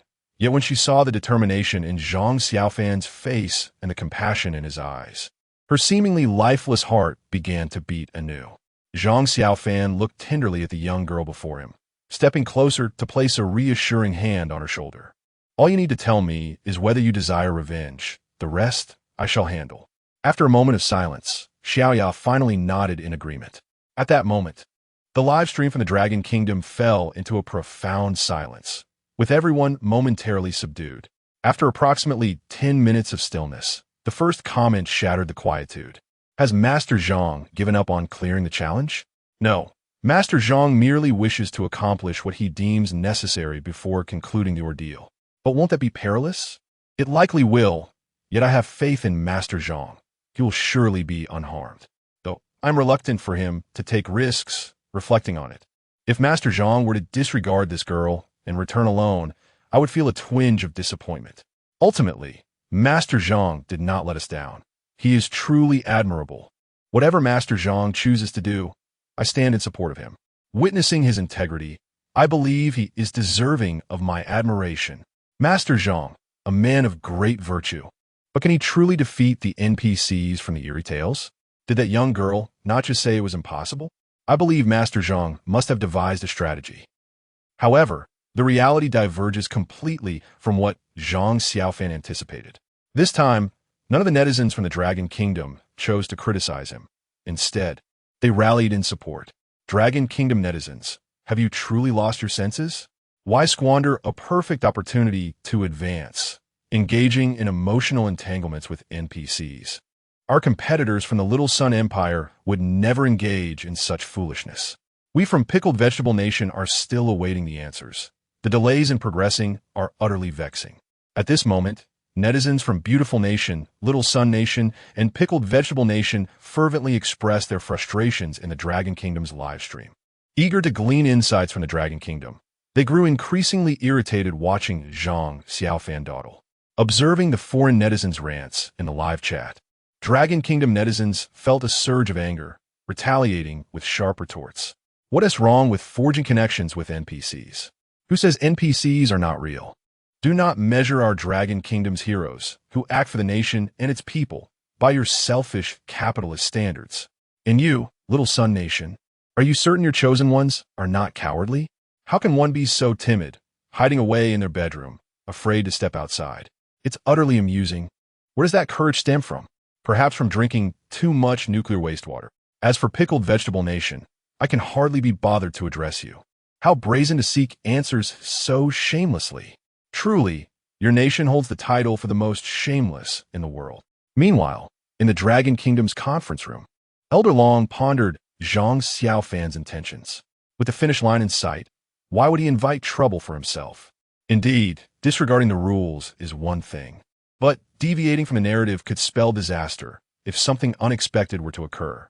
The atmosphere in the Dragon Kingdom's conference room was rife with discontent, with nearly everyone lamenting why Zhang Xiaofan would not simply advance. Perhaps their high-ranking positions rendered them incapable of empathizing like the netizens from the Dragon Kingdom, who were filled with understanding.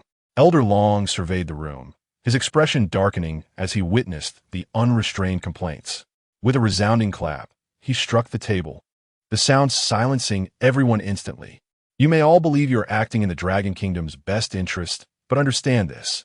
Zhang Xiaofan is fighting for the nation. Regardless of his choices, our support should be unwavering.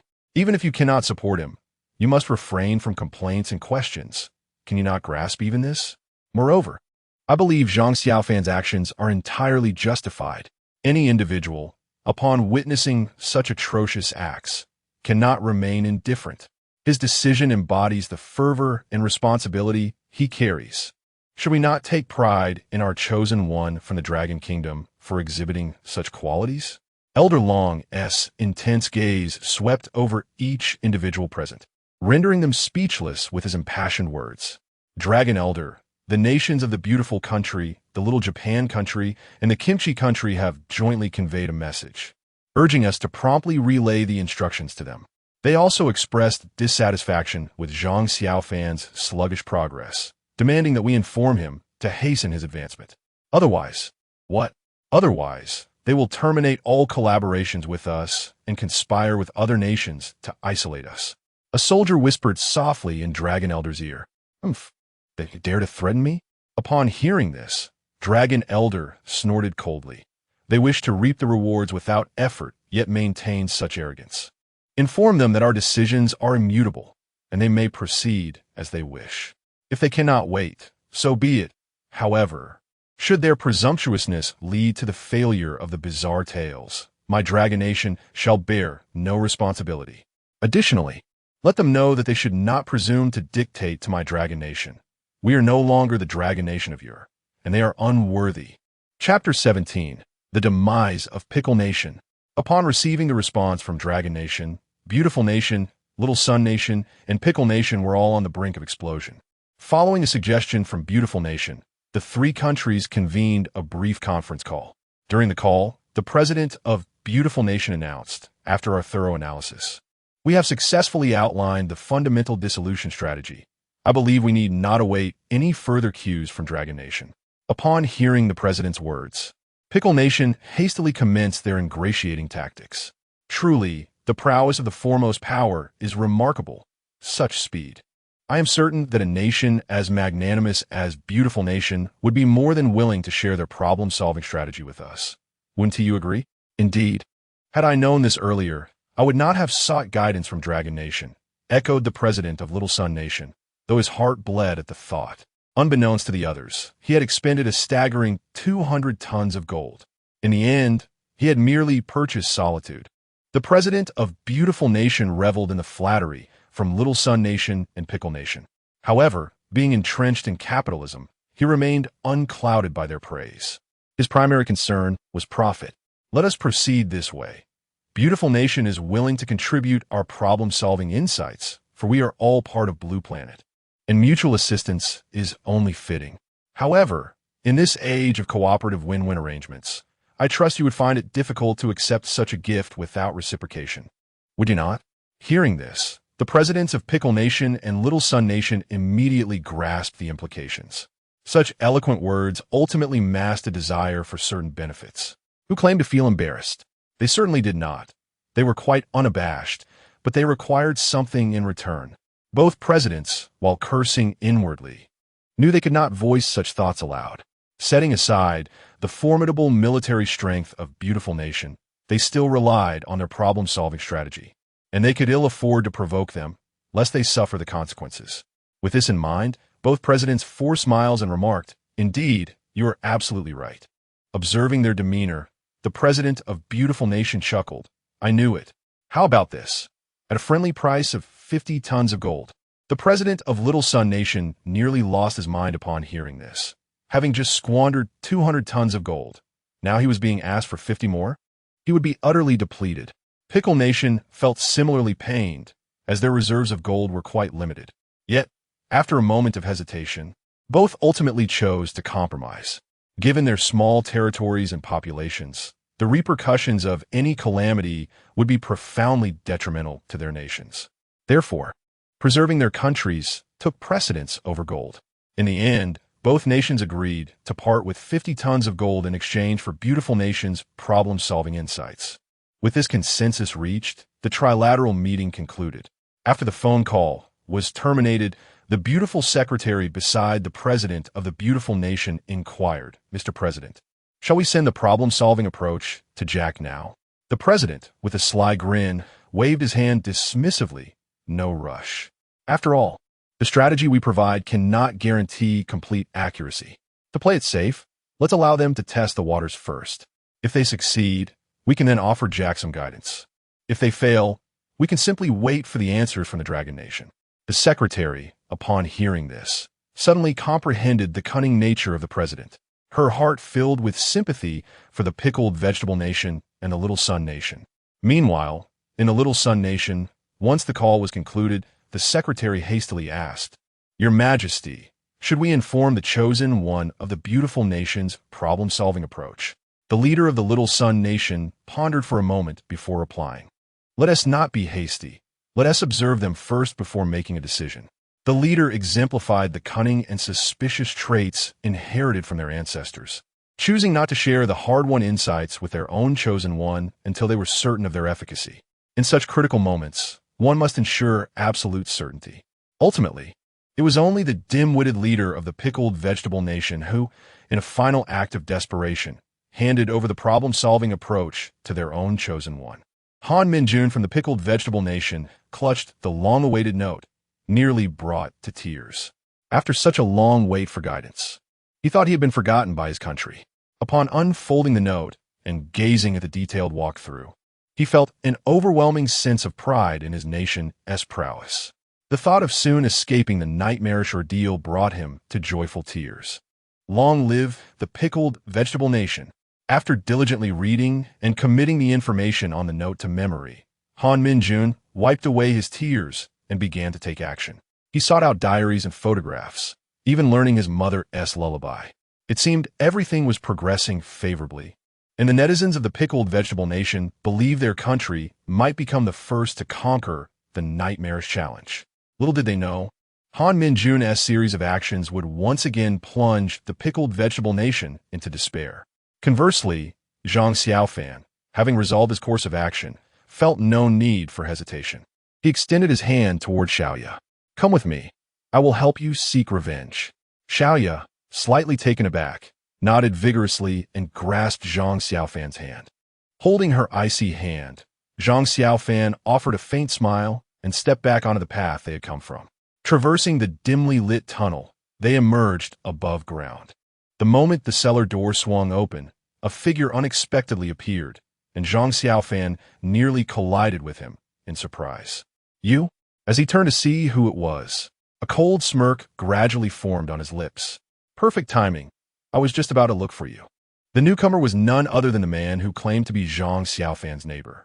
As Xiaoya trailed behind Zhang Xiaofan and caught sight of the man, she instinctively recoiled in fear, seeking refuge behind him. It was evident that the man's actions had etched an indelible shadow upon her heart. Upon hearing Zhang Xiaofan's words, the man let out a cold, mocking laugh. Looking for me? It seems you are courting death. Rather than seizing the chance to escape, you return. Presumably to avenge this little girl? How presumptuous of you to play the hero. You ought to realize that individuals like you seldom enjoy longevity. As he spoke, the man unconsciously cast a glance at the trembling Xiaoya hidden behind Zhang Xiaofan. Perceptibly sensing his gaze, Xiaoya lowered her head, unable to meet his eyes, her body instinctively pressing closer to Zhang Xiaofan. Listening to the man's taunting remarks, Zhang Xiaofan remained unperturbed, replying, "While I may not know how long I have to live, I am certain you will not see the dawn of tomorrow." "Oh, such confidence? I merely found it tedious to engage with you. Did you truly believe I cannot best you? Besides, it was not my decision to harvest this girl's organs. If revenge is what you seek, you should first confront your deceased father, shouldn't you? Rest assured, none of you shall escape." With a cold snort, Zhang Xiaofan unsheathed the Celestial Master's demon-slaying sword, positioning it before his chest. He had no desire to waste further words on this scoundrel. It was time to demonstrate his true prowess. The man, upon witnessing this, let out another derisive laugh, waved his hand, and suddenly, dozens of ominous, pitch-black entities materialized. A monumental clash loomed on the horizon, and as excitement surged within the hearts of online viewers, the live stream flickered once more with static. Oh no, not again. Is it really so difficult to witness Master Zhang's valiant stance? Indeed, initially, I took pride in Master Zhang's ability to cause the stream to glitch, but now I find myself growing weary of this broadcasting system. Glitching aside, what do you think? Can Master Zhang prevail? That man seems rather formidable, capable of controlling so many ominous beings. Absolutely. Master Zhang exudes such majestic power. Victory is assured. Yes, he will undoubtedly triumph. The viewers from the Dragon Kingdom fervently cheered for Zhang Xiaofan, while foreign spectators were determined to disrupt the atmosphere. Come on, that man is likely the boss of this sinister tale. Your chosen one might handle some minor adversaries, but against the ultimate boss, it will be a grim fate. Goodness, the Dragon Kingdom is filled with foolish individuals. Hurry and take a look at our Han Minjun from the Kimchi Kingdom. He is on the brink of conquering. At this moment, viewers from the Kimchi Kingdom brazenly flaunted their confidence in the Dragon Kingdom's livestream. The bewildered audience from the Dragon Kingdom could not comprehend why the Kimchi Kingdom spectators suddenly exuded such bravado, especially considering that among the remaining chosen ones, Han Minjun seemed the weakest. Despite his towering height of over 6 feet, his timid demeanor mirrored that of a frightened woman. Once his talent for summoning a decoy was triggered, he lost all sense of security, reduced to a quivering mess of tears and snot. The internet users from the Dragon Kingdom are baffled by the notion that such an individual could successfully navigate the challenges on their own. The skeptical netizens, unwilling to engage in disputes with those from the Pickled Cabbage Nation, flocked to the live stream, eager to witness how Han Minjun managed to achieve such a feat. Upon entering the Pickled Cabbage live broadcast, they observed Han Minjun had transformed the fake Xiaoya into a doll, a triumphant smile gracing his face. After acquiring the doll, he forcefully pushed open the door, preparing to venture into the backyard. However, as he stepped outside, the dim surroundings and biting cold wind sent a shiver down his spine. Feeling a twinge of fear, he swallowed hard. He was so close to completing the challenge and could not allow himself to falter now. Encouraging himself internally, he steeled his resolve and sprinted towards the backyard. At that moment, Han Min-jun's speed was astonishing, seemingly surpassing that of a seasoned sprinter. He recalled the first rule: one must not linger outside for more than 3 minutes. He aimed to reach the basement within that time frame to evade any sinister attacks. As he drew nearer to the backyard, excitement bubbled within him. The bravado of the pickled cabbage netizens peaked as they unleashed a torrent of insults and mockery towards the Dragon Kingdom's users and Zhang Xiaofan, as if victory was already theirs. However, this state of triumph was short-lived. As Han Min-jun arrived in the backyard, he was met with an empty expanse, leaving him momentarily stunned. The once boisterous netizens from Pickled Cabbage Nation were equally aghast. What the heck? Hen Min-yun Mozart ona his pleu. Having failed to locate the basement mentioned in the prompts, undeterred, he began to search the vicinity, oblivious to the fact that more than half of the critical 3 minutes had elapsed. Meanwhile, the viewers in a live stream had noticed the emergence of numerous blood-red eyes behind Han Min-jun. Oh no, something eerie has appeared. Run, Han Min-jun, they cried. Official, provide a hint. But it seemed the hints had already been exhausted. Heavens, who will rescue Han Min-jun? Appa, please save her, Appa. In stark contrast to the earlier bravado, the atmosphere in the Pickled Cabbage livestream was now fraught with despair. At that moment, Han Min-jun, engrossed in his search for the basement, felt an unsettling sensation as if he were being watched. Slowly, he turned around, and the sight that met him caused him to collapse onto the ground. Countless blood-red eyes gazed intently at him, their presence chillingly sinister amidst the stillness of the night. With no time to search for the basement any longer, his legs turned to jelly, and he scrambled towards the front door. Confronted with the specter of death, humans often unleash extraordinary potential. Han Min-jun, now on all fours, maintained a commendable speed. As he rounded the house, he spotted the light at the entrance. He dashed forward, quickly reaching the doorway. Observing this, the viewers from Pickled Cabbage Nation exhaled in relief. Just as everyone believed Han Min-jun had escaped, the 3-minute mark was reached. Before Han Min-jun could open the door and enter the room, countless silhouettes suddenly surged from behind, forcefully pulling him back. Han Min-jun gradually vanished into the darkness, leaving only piercing screams in his wake. A chosen one from the land of kimchi has violated the rules and is ominously devoured. A strange tale will unfold in 10 minutes. After this phrase flashed across the screen, it abruptly went black. Chapter 18, The Divine Thunder Spell. Huh, is that all? I never anticipated such a swift slap in the face. Ha, the prowess of the kimchi nation is lauded to the heavens. Yet this humiliation resonates resoundingly.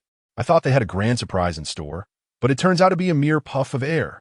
Bah, utter rubbish. I was just foolish enough to come and witness this. I'm leaving. This is utterly tedious. I'd rather return to watch the snowfall. The netizens from the Dragon Nation flooded the Kimchi Nation's live stream with comments.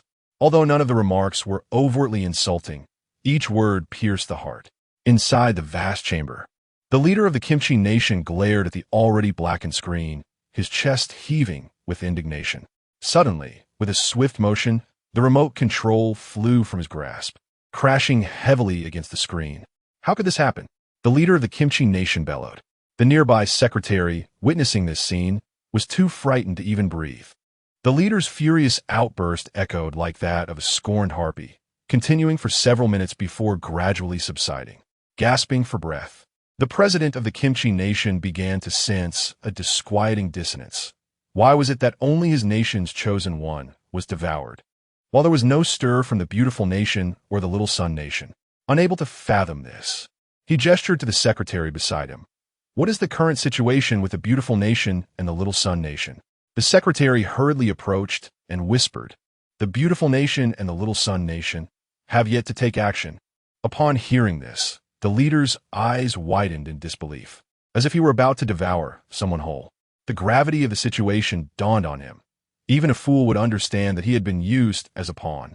In a fit of rage, he picked up the phone to call the president of the beautiful nation, but just as he was about to press the dial key, his finger faltered. Despite his anger, he was acutely aware that the might of the Kimchi Nation could not possibly stand against the beautiful nation. Moreover, he would still need to align himself with them in the future. If he soured their relationship too much, he would lose his support. And given his dubious actions on the international stage over the years, he'd become nothing more than a pariah, reviled by all. Realizing this, the leader of the Kimchi nation reluctantly retracted his finger. However, his pent-up frustration was clearly not something he wished to suppress. After a moment of contemplation, he sent a message to the Dragon Nation, essentially demanding the return of the resources related to the exchange prompt. After a torturous wait of more than 10 minutes, a response from the Dragon Nation finally arrived. Acting on your own accord, bear the consequences. The bold characters on the screen nearly drove the leader to despair. Meanwhile, the Beautiful Nation and the Little Sun Nation, upon witnessing the elimination of the Kimchi Nation's chosen one, secretly breathed a sigh of relief. It was fortunate they had not acted hastily. It seemed wise indeed to wait for the Dragon Nation's chosen one to complete their trial before making any moves. Upon returning to their own livestream, the netizens of the Dragon Nation were met with nothing but a screen filled with snowflakes. This time, the screen did not restore as swiftly as it had before. Over 10 minutes have elapsed, and it remains a flurry of static, signaling that Zhang Xiaofan may indeed be confronting an insurmountable predicament. At this moment, everyone gathered at the foot of Longhua Mountain silently offers their prayers, hoping for Zhang Xiaofan's safe return, not for any other reason, but for the safety of the hero of Longhua. Meanwhile, within the realm of the uncanny, Zhang Xiaofan grips the Celestial Master's demon-slaying sword, radiating golden light. The sword slices through the air with such velocity that it creates multiple afterimages. Each strike portends a bizarre demise. Yet, these anomalies seem to be inexhaustible, as with every entity Zhang Xiaofan vanquishes, several more emerge behind the man. Thus, the specters multiply relentlessly, surging forth like a flood. Currently, Zhang Xiaofan finds himself unable to advance a single step closer to the man. After prolonged engagement, both his stamina and spiritual energy are waning. His breaths grow increasingly labored, and beads of sweat begin to form on his forehead, unbeknownst to him. Despite the lack of a viable strategy, he cannot afford to relent. For if he were to cease, not only would he be devoured by the specters, but the innocent Xiaoya behind him would undoubtedly suffer the same fate. Having vowed to avenge her, he must honor his word. With this thought, Zhang Xiaofan grits his teeth, wielding the Celestial Master's demon-slaying sword with increasing fervor, the speed of his strikes against the anomalies intensifying. The man observes with a mocking sneer, declaring, "I wish to see how long you can endure." As his words linger in the air, a torrent of black mist surges forth from behind him, coalescing into towering specters as it touches the ground. Once the mist dissipates entirely, 100 grotesque figures stand erect around them, their blood-red eyes glaring, emitting low, guttural roars. Though stationary, their bodies undulate in a disconcerting manner, resembling malevolent spirits clawing their way up from the depths of hell, instilling a sense of dread. "Attack! Tear him apart!" the man commands with a cold laugh. At once, the grotesque entities rush towards Zhang Xiaofan with ravenous intent. Observing this, Zhang Xiaofan dares not falter.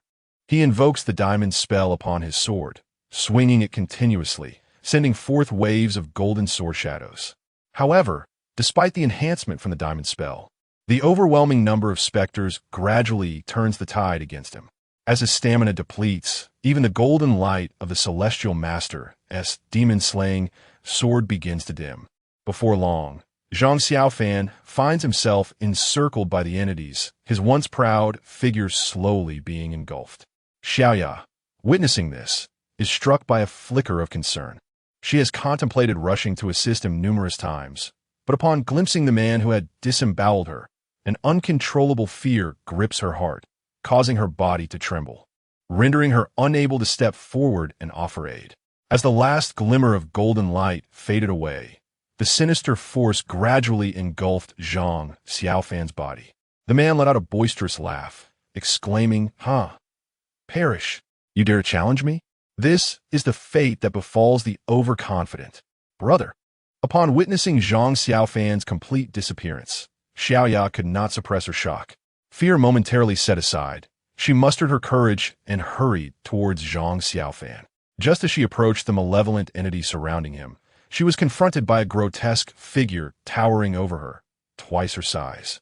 Although Xiaoya was also a being of the uncanny, she possessed no means of offense.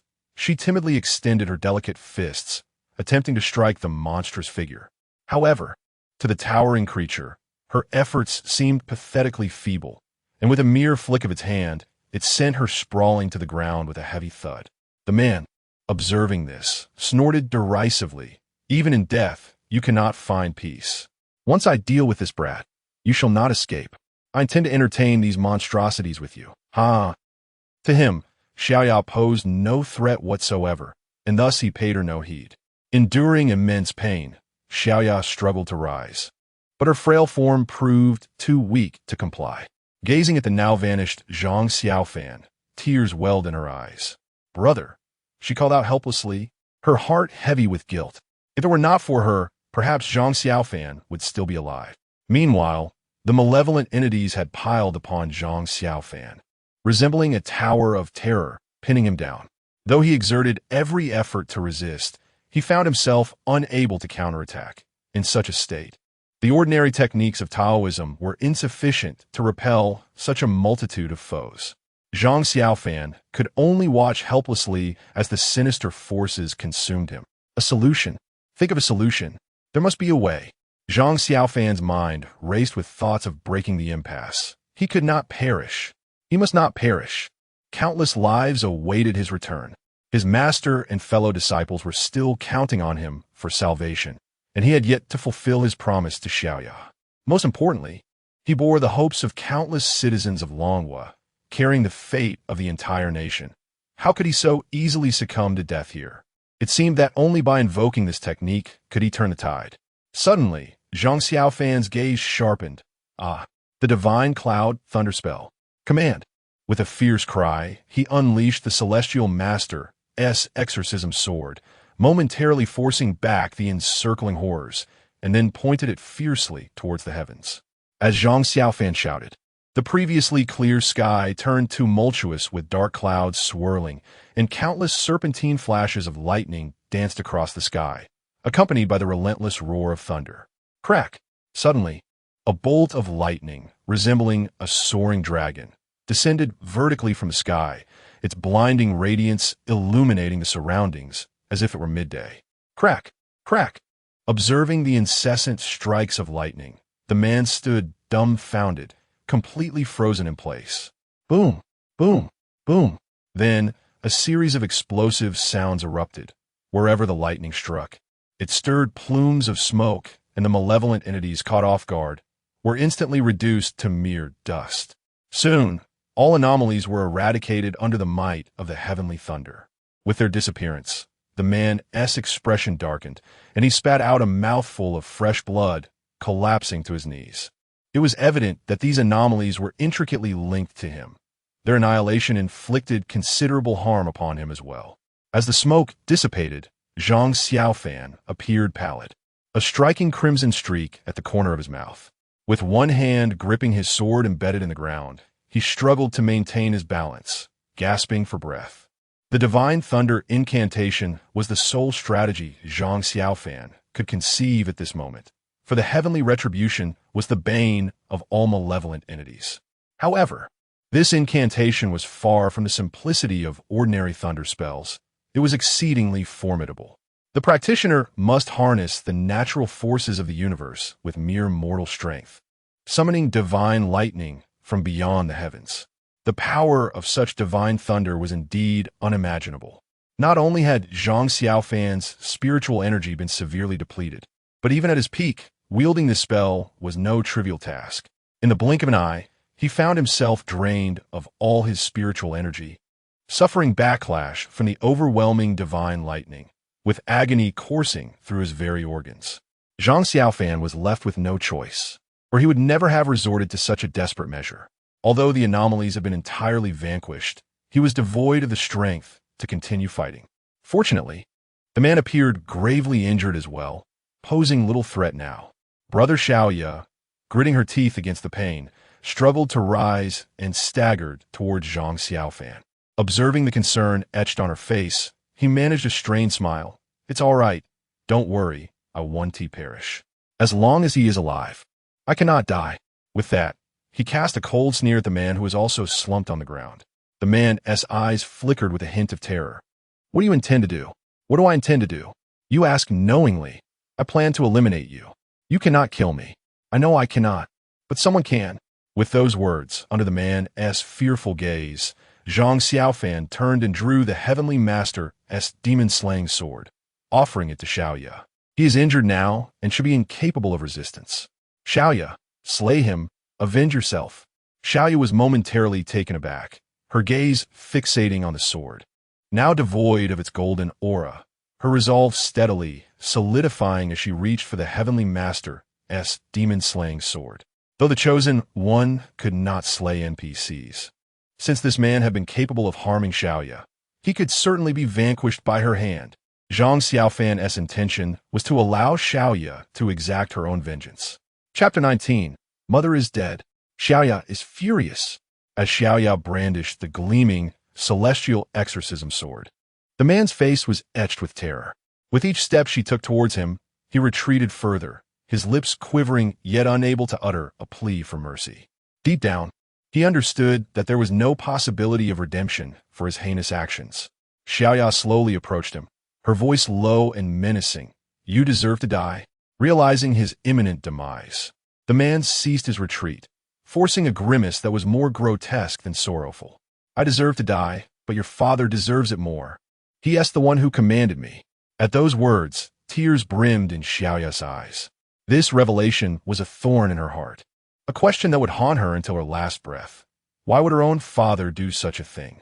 Xiaoya, stop hesitating and kill him, Zhang Xiaofan urged, recognizing that his own combat ability was compromised.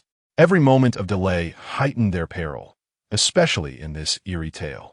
Xiaoya shook her head, pulling her thoughts back to the present. She chose silence, raising the celestial exorcism sword high above her head, her eyes filled with lethal intent. Suddenly, the sound of footsteps echoed, followed by a fierce shout, "Stop! If you don't, I will kill this woman." Everyone was drawn to the unexpected, furious voice. Turning to look, they beheld Xiaoya's father wielding a sharp knife, holding her mother in a tight embrace, the blade pressed firmly against her throat. Her mother's face was a canvas of fear, tears streaming down her cheeks, appearing utterly helpless.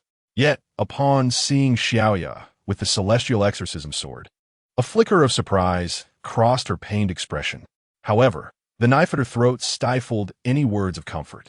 As her father approached, a rare flash of anger appeared on Xiaoya's face. Zhang Xiaofan, equally enraged by the despicable sight before him, felt an overwhelming urge to strike the man down, were it not for his depleted strength. However, upon recognizing who had arrived, the man regained his confidence, sneering, "You finally showed up? I thought I'd perish here today."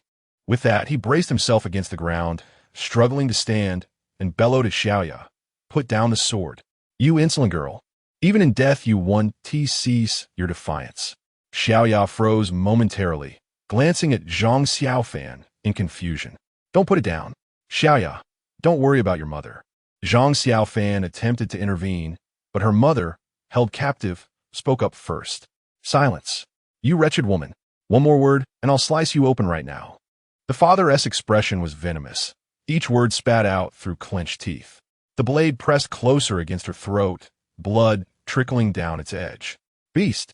Zhang Xiaofan seethed, trembling with rage at the sight of the father's cruel actions. "What are you still doing there?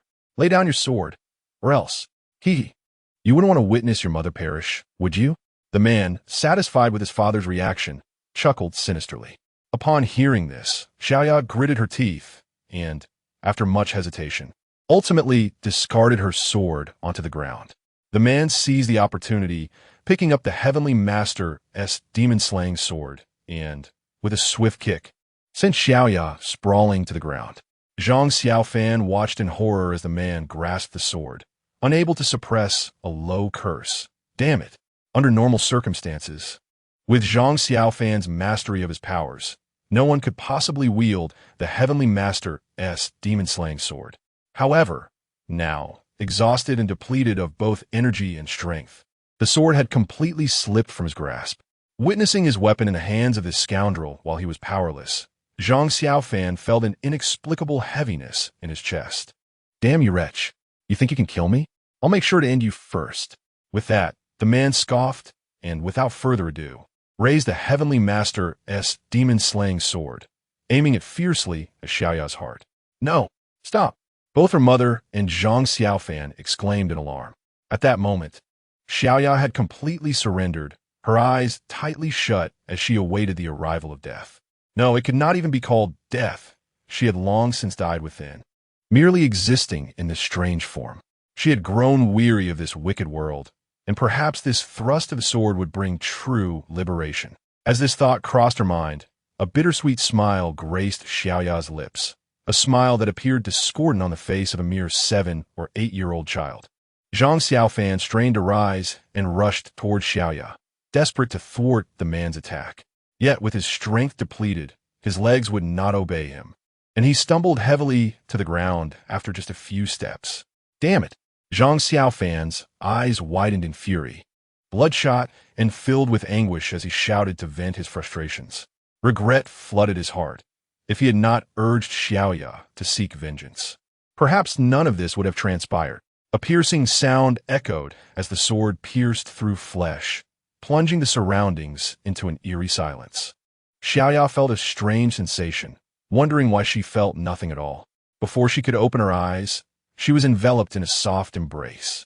Slowly, she opened her eyes to find her mother's pale smile before her. Xiaoya felt no fear. Her mother was there. "Mama," Xiaoya called timidly. At that moment, a warm, viscous liquid dripped onto Xiaoya's hand.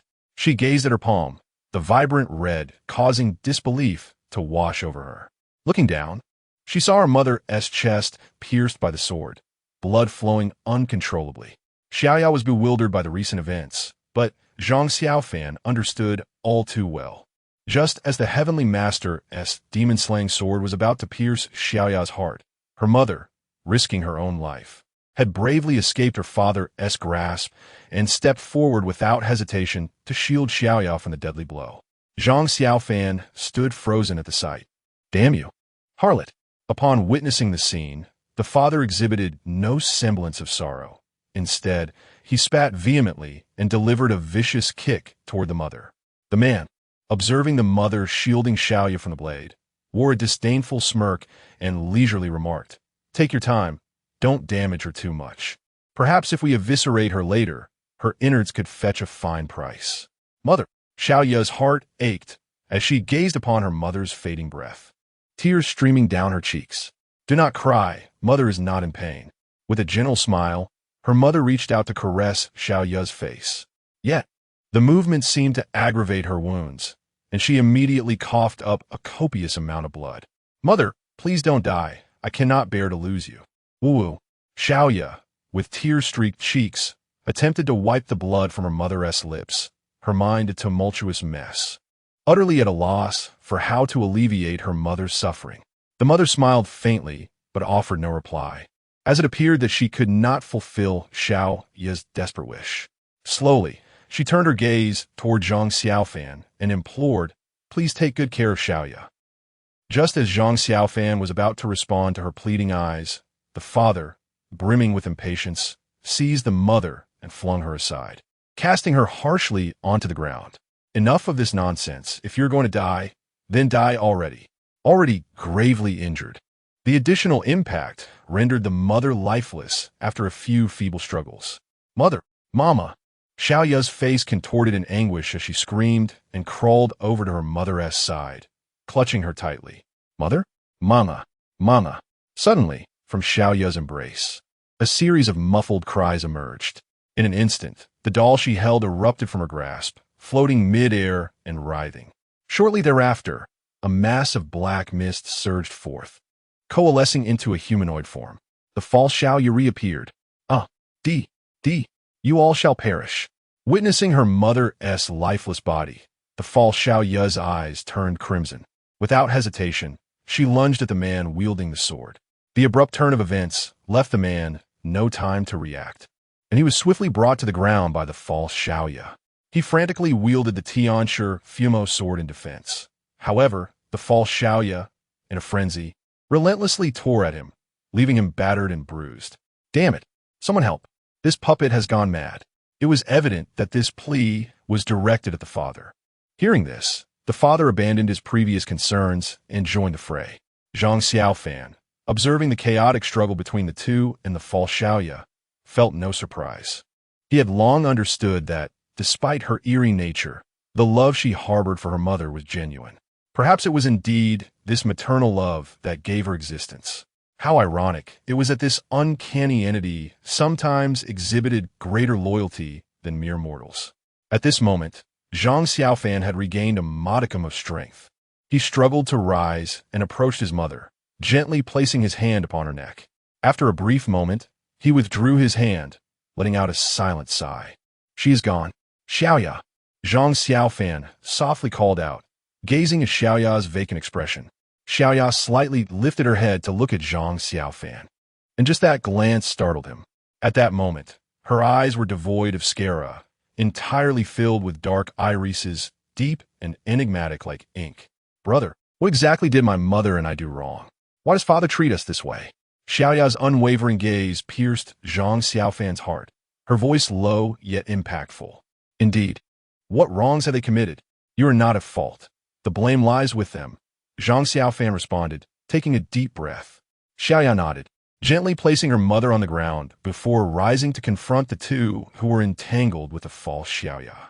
I want them dead, not for myself, but for my mother. Zhang Xiaofan remained silent, recognizing that at this moment, only she had the right to determine the fate of those two. Meanwhile, despite the ferocity of the false Xiaoya's attacks, she was quickly losing ground against their assault and was sent flying by her father, landing beside Xiaoya. After rolling twice on the ground, the false Xiaoya stood up, ready to fight again, but Xiaoya reached out to stop her. I want to kill them myself. The false Xiaoya looked up at Xiaoya and, after a moment's hesitation, obediently retreated to Zhang Xiaofan's side. Zhang Xiaofan exchanged a glance with the false Xiaoya. While I acknowledge your bravery just now, you still annoy me. This remark earned him a dramatic eye roll from the false Xiaoya. Yet this time he refrained from delivering a loving reprimand, simply offering a gentle smile. The man, seizing a moment of respite, looked at the approaching Xiaoya and addressed her father, saying, "This truly seems endless. I am gravely injured. Your daughter is yours to handle." With that, he extended the Tianshi Fumo sword towards him. Observing the man's casual demeanor, Zhang Xiaofan scoffed, "Are you truly addicted to this?" Before her father could grasp the Tianshi Fumo sword, Zhang Xiaofan, having regained a measure of his power, reached out to summon it back. The sword flew from his grasp, leaving both the man and her father momentarily stunned. But before they could react, dark mist began to rise from Xiaoya. It was mist, yet upon closer inspection, it resembled dark flames, exuding an incredibly terrifying heat. As the black flames ascended, Xiaoya herself began to levitate into the air. A fierce wind erupted around her, swirling countless dead branches and leaves into a violent current. Upon contact with Xiaoya's dark flames, those branches and leaves turned to ashes in an instant. Watching Xiaoya in this state, Zhang Xiaofan felt a tinge of astonishment. It seemed that her mother's death had awakened some extraordinary power within Xiaoya.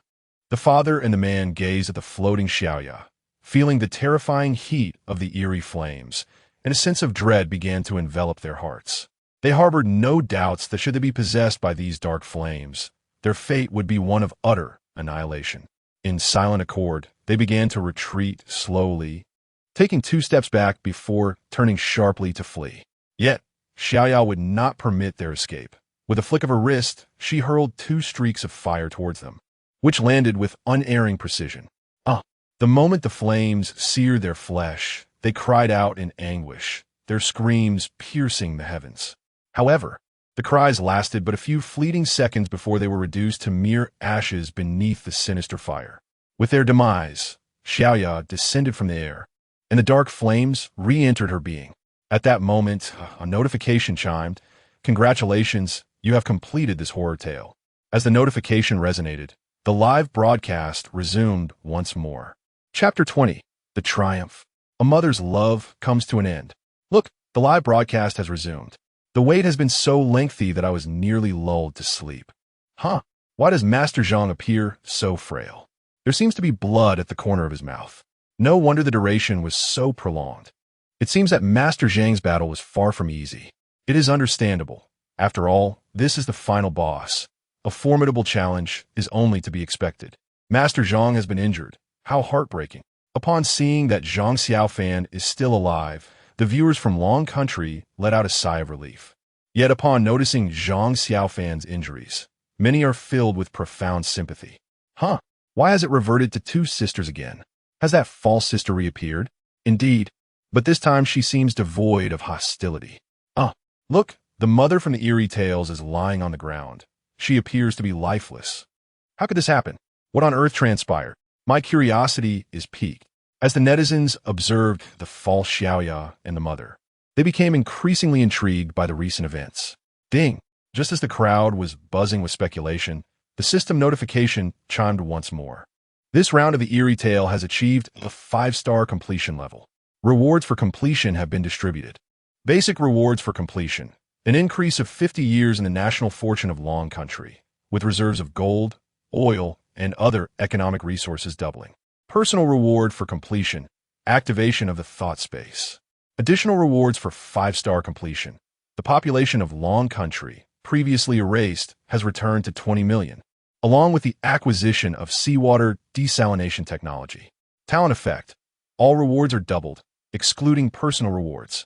Upon hearing this announcement of rewards, the viewers in the live stream fell into a stunned silence, which was soon followed by an eruption of national jubilation, achieving a 5-star level. This is unprecedented. Who could have anticipated that such an extraordinary 5-star reward would allow the return of those who had vanished? Indeed, moreover, Master Zhang's talent skill doubles all rewards. Thus, not only will the number of returnees reach 40 million, but the national fortune and economic reserves will also experience a significant boost. Truly a testament to his SSS grade talent. Although the nature of the personal reward remains unknown, it certainly sounds impressive. My heavens, my mother has returned.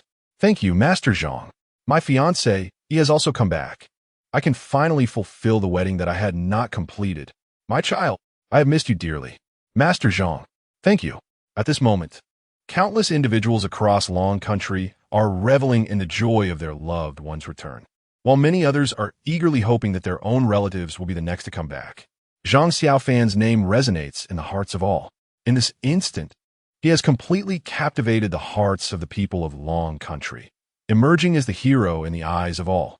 In the conference room of Long Country, everyone is unable to contain their excitement as they gaze upon the suddenly materialized folder on the table. Elder Long opens it, revealing the core technology of seawater desalination. A mere glance is enough to leave his face awash with astonishment before he hands it over to the experts in this field. The swift implementation of this technology could propel the Dragon Nation to unprecedented heights. Experts, filled with trepidation, received the document and meticulously perused its contents, their minds awash with tumultuous waves of excitement. Having dedicated years to the research of this technology, he understood all too well that without the rewards from the world of bizarre tales, their current level of scientific advancement would render such a breakthrough unattainable. Elder Long observed the uncontainable excitement radiating from everyone in the conference room, then glanced at the frail Zhang Xiaofan on the screen, his expression suffused with affection. The existence of the Celestial Master Sect in the Dragon Nation is indeed a fortuitous blessing for the country. At this moment, the Dragon Nation rejoiced, while other countries wore expressions of dismay, particularly the nations that had already been eliminated, who gazed enviously at the Dragon Nation's rewards, an increase of a century in national fortune and a doubling of economic reserves, not to mention the acquisition of the miraculous technology of seawater desalination. It is worth noting that although 70% of Blue Star is covered in water, the proportion of potable freshwater resources is alarmingly meager. In many countries, water is even more expensive than oil. Thus, the advent of this technology signifies that the entire Blue Star will no longer suffer from the woes of water scarcity. With this innovation alone, the Dragon Nation stands to amass considerable wealth. Furthermore, Possessing this technology gives the Dragon Nation a strategic advantage over numerous countries, a situation not favored by Western nations. Some countries have even begun to contemplate ways to procure this technology from the Dragon Nation. Meanwhile, in the realm of bizarre tales, Zhang Xiaofan felt a surge of exhilaration upon hearing the rewards for completing the challenge. He was indifferent to the other rewards, but the prospect of population return struck a profound chord within him. It appears my calculations were correct. Those who vanished are not dead. This means that as long as I continue to achieve 5-star ratings in the upcoming Bizarre Tales, all those lost from the Dragon Nation will eventually return. Zhang Xiaofan smiled with relief, realizing that his efforts to save his compatriots were not in vain. He wondered if any of his fellow disciples from the Celestial Master sect would be among the returnees. At this moment, his heart longed to return, eager to see if his master and brothers had come back. Just then, a system notification chimed in his ears. Skill Introduction, Thought Space, which allows for the storage of items based on one's thoughts. Items stored in thought space can traverse between the realms of bizarre tales and the real world, unhindered by any rules. As the notification faded, Zhang Xiaofan suddenly felt a refreshing sensation surge to the top of his head, as if something had been added to his consciousness. He promptly closed his eyes to meditate, and when he opened them again, he found himself in an expansive realm. Is this the thought space? He surveyed his surroundings, which were imbued with a gentle white light. The light was soft enough to illuminate the area without being glaring, striking a perfect balance. This thought space was remarkably vast, easily the size of 10 football fields. Zhang Xiaofan, gazing at this mental construct, could not resist the urge to test its functionality.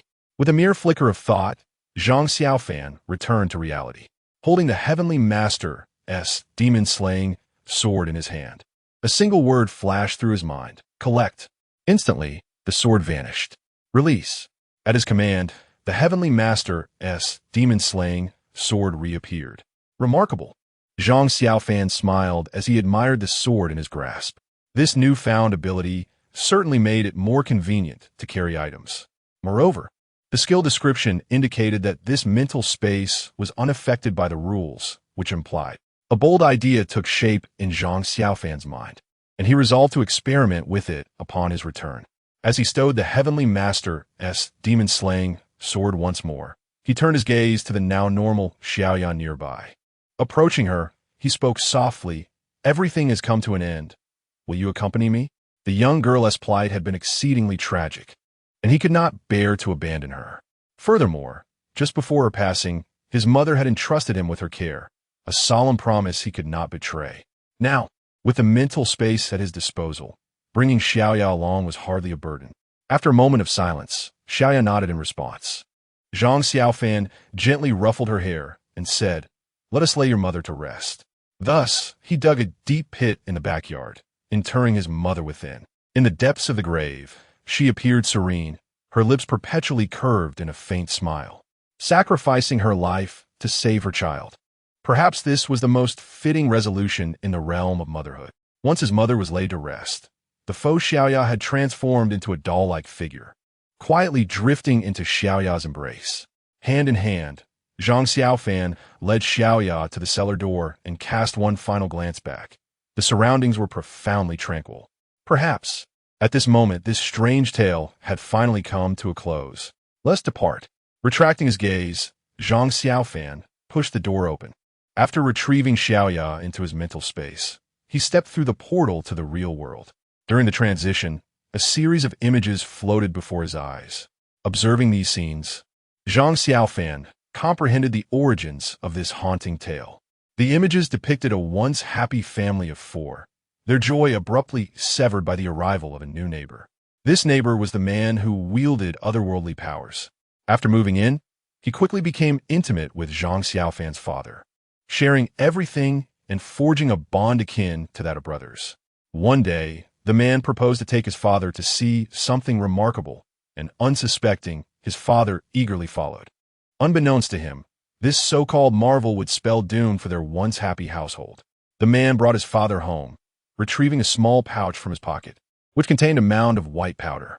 He pinched a small amount, inhaling it eagerly, and enthusiastically urged Zhang Xiaofan as father to partake as well. Witnessing the man's ecstatic demeanor, his father could not resist the temptation. The conclusion is foregone. The father succumbed to addiction.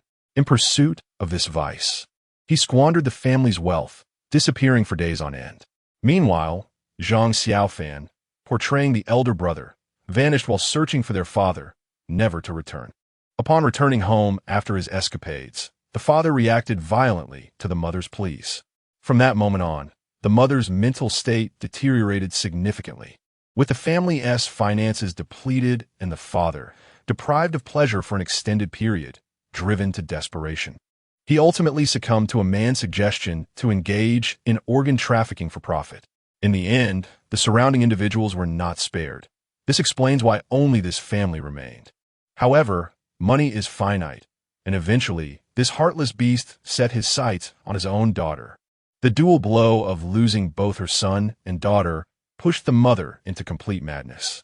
She clung to a rag doll, mumbling incoherently, and under her longing, the doll gradually became sentient, ultimately transforming into a false version of her daughter, Xiaoya. A small quantity of white powder precipitated the birth of a tragic tale. As the scene concluded, Zhang Xiaofan, having grasped the unfolding events, found himself in a state of profound unrest. The strange scent he detected from both the man and his father was indeed that of the white powder. It was astonishing that even in a world of eerie tales, this substance continued to wreak havoc. Through this unsettling narrative, Zhang Xiaofan came to a profound realization. Whether in the realm of the supernatural or in reality, human greed and malevolence often surpass the bizarre in their capacity for horror. Chapter 21. The Hero Returns. Upon emerging from the realm of strange tales, Zhang Xiaofan found himself immediately transported back to the very spot where his journey had begun. As he opened his eyes, he discovered that he was seated once more before a fortune-telling stall, surrounded by the familiar scenery and reflecting on the myriad experiences from the world of strange tales. It felt as though it had all been a mere dream, were it not for the lingering presence of the thoughts within his mind. He might have believed that his previous adventures were nothing more than an exceedingly prolonged dream. In the midst of his reverie, the sound of a roaring vehicle broke the stillness, and suddenly a long procession of cars appeared around him. The convoy came to a steady halt before Zhang Xiaofan's stall, and a multitude of men clad in black swiftly descended, encircling him. Before Zhang Xiaofan could comprehend the situation, an elderly figure emerged from one of the vehicles in the center of the procession, striding purposefully towards him. Upon recognizing the identity of this venerable man, Zhang Xiaofan hastily rose to his feet. Although he had brought victory to the Dragon Nation, he understood the importance of showing respect in the presence of this elder. "Young man, I have heard of your exploits." Zhang Xiaofan greeted the elderly gentleman with a gesture befitting Taoist tradition. The visitor was none other than the esteemed leader of the nation, Elder Long. Despite having spent his youth in seclusion on the mountains, Zhang Xiaofan had often seen this prominent figure on television during his year in the world below. In the Dragon Nation, Elder Long was undeniably a figure of great significance. Zhang Xiaofan's triumphant return warranted a personal welcome from the nation's leader, a testament to the immense regard in which he was held. No need for formalities. Zhang Xiaofan, your performance in the realm of strange tales has surpassed all our expectations. I dare say the entire nation is now your admirer. Had I not arranged for this area to be sealed off in advance, I fear your stall would be besieged by throngs of admirers, Elder Long remarked, patting Zhang Xiaofan's shoulder with palpable warmth. You jest, Elder Long, Zhang Xiaofan replied with a modest smile. Indeed, heroes emerge in youth. Your journey was arduous, and on behalf of the Dragon Nation and its citizens, I extend my heartfelt gratitude to you. Zhang Xiaofan was taken aback upon hearing these words from such a distinguished leader. To receive thanks from the head of state was a privilege few could claim. Feeling somewhat bashful, he scratched his head and replied, though it may sound cliché, I must say that it is merely my duty as a citizen of the Dragon Nation. Delightful. Come, let us converse in the car. I have arranged a new residence for you, and I shall take the opportunity to show it to you. Elder Long chuckled heartily, leading Zhang Xiaofan into the vehicle. The convoy arrived and departed in a flurry. Within the car, Zhang Xiaofan and Elder Long engaged in lively conversation. And Zhang Xiaofan was pleasantly surprised to find that the esteemed leader exhibited no airs of superiority. Their dialogue flowed as effortlessly as that of two old friends. If the senior officials of the Dragon Kingdom were to know of Zhang Xiaofan's thoughts at this moment, they would undoubtedly remark, "This is merely in your presence." Were it before others, this venerable elder would certainly epitomize authority. In the vehicle, Zhang Xiaofan seized the opportunity to inquire about the possibility of any returnees from the Heavenly Master sect. In response, Elder Long indicated that he had dispatched individuals to investigate. But thus far, there had been no news of disciples from the sect. Upon hearing this, Zhang Xiaofan appeared somewhat disheartened. Nonetheless, he remained undeterred. As long as he could ascertain that the missing individuals were not deceased, there remained a chance. If he could consistently achieve 5-star ratings in every bizarre tale, he believed that one day he would bring all members of the Heavenly Master sect back. Elder Long also took this moment to inquire about the matters of concern regarding the current bizarre tale and the hints known solely to Zhang Xiaofan, instructing the secretary nearby to record them. After all, several chosen ones from different nations were still engaged in the bizarre tale, and since payment had been received, the tasks must be fulfilled. As for those nations that acted independently and consequently faced failure, only condolences could be offered. During their conversation, the convoy swiftly arrived at a vast estate. Upon entering the main gate, Zhang Xiaofan observed that every passageway within the estate was vigilantly guarded by fully armed soldiers. This was, after all, for his protection, as he was now a national treasure of the Dragon Kingdom, and such military oversight was only fitting. This estate spans 2,000 hectares, personally selected for you. I have also arranged for over 1,000 soldiers to ensure your safety, so you need not worry about security. In addition, there are more than 1,000 maids and over 100 chefs at your disposal. Elder Long remarked, observing Zhang Xiaofan, who was peering out of the car window, curiously surveying his surroundings like an inquisitive child. Zhang Xiaofan was taken aback by this. Such treatment was likely reserved only for former emperors. The extravagant arrangements made him feel somewhat embarrassed. This is unnecessary for just one person, isn't it? Zhang Xiaofan remarked somewhat awkwardly. Elder Long chuckled heartily, saying, "You are a hero of the Dragon Kingdom. What does this amount to? I have already discussed with other high-ranking officials that the Dragon Kingdom will grant you the utmost privileges. If you have any requests, feel free to voice them. I shall certainly fulfill them to the best of my ability." "Really?" Zhang Xiaofan asked tentatively. "Indeed," came the assured response. "Well then, I do have a few things. Please provide me with paper and a pen." Zhang Xiaofan requested these items from the secretary in the passenger seat, swiftly jotting down a lengthy list before handing it to Elder Long. "I require all that is written on this paper." Elder Long took the paper and, glancing at the peculiar items listed, displayed a hint of confusion. "While I'm not curious about these everyday necessities and food, what do you need the remaining items for?"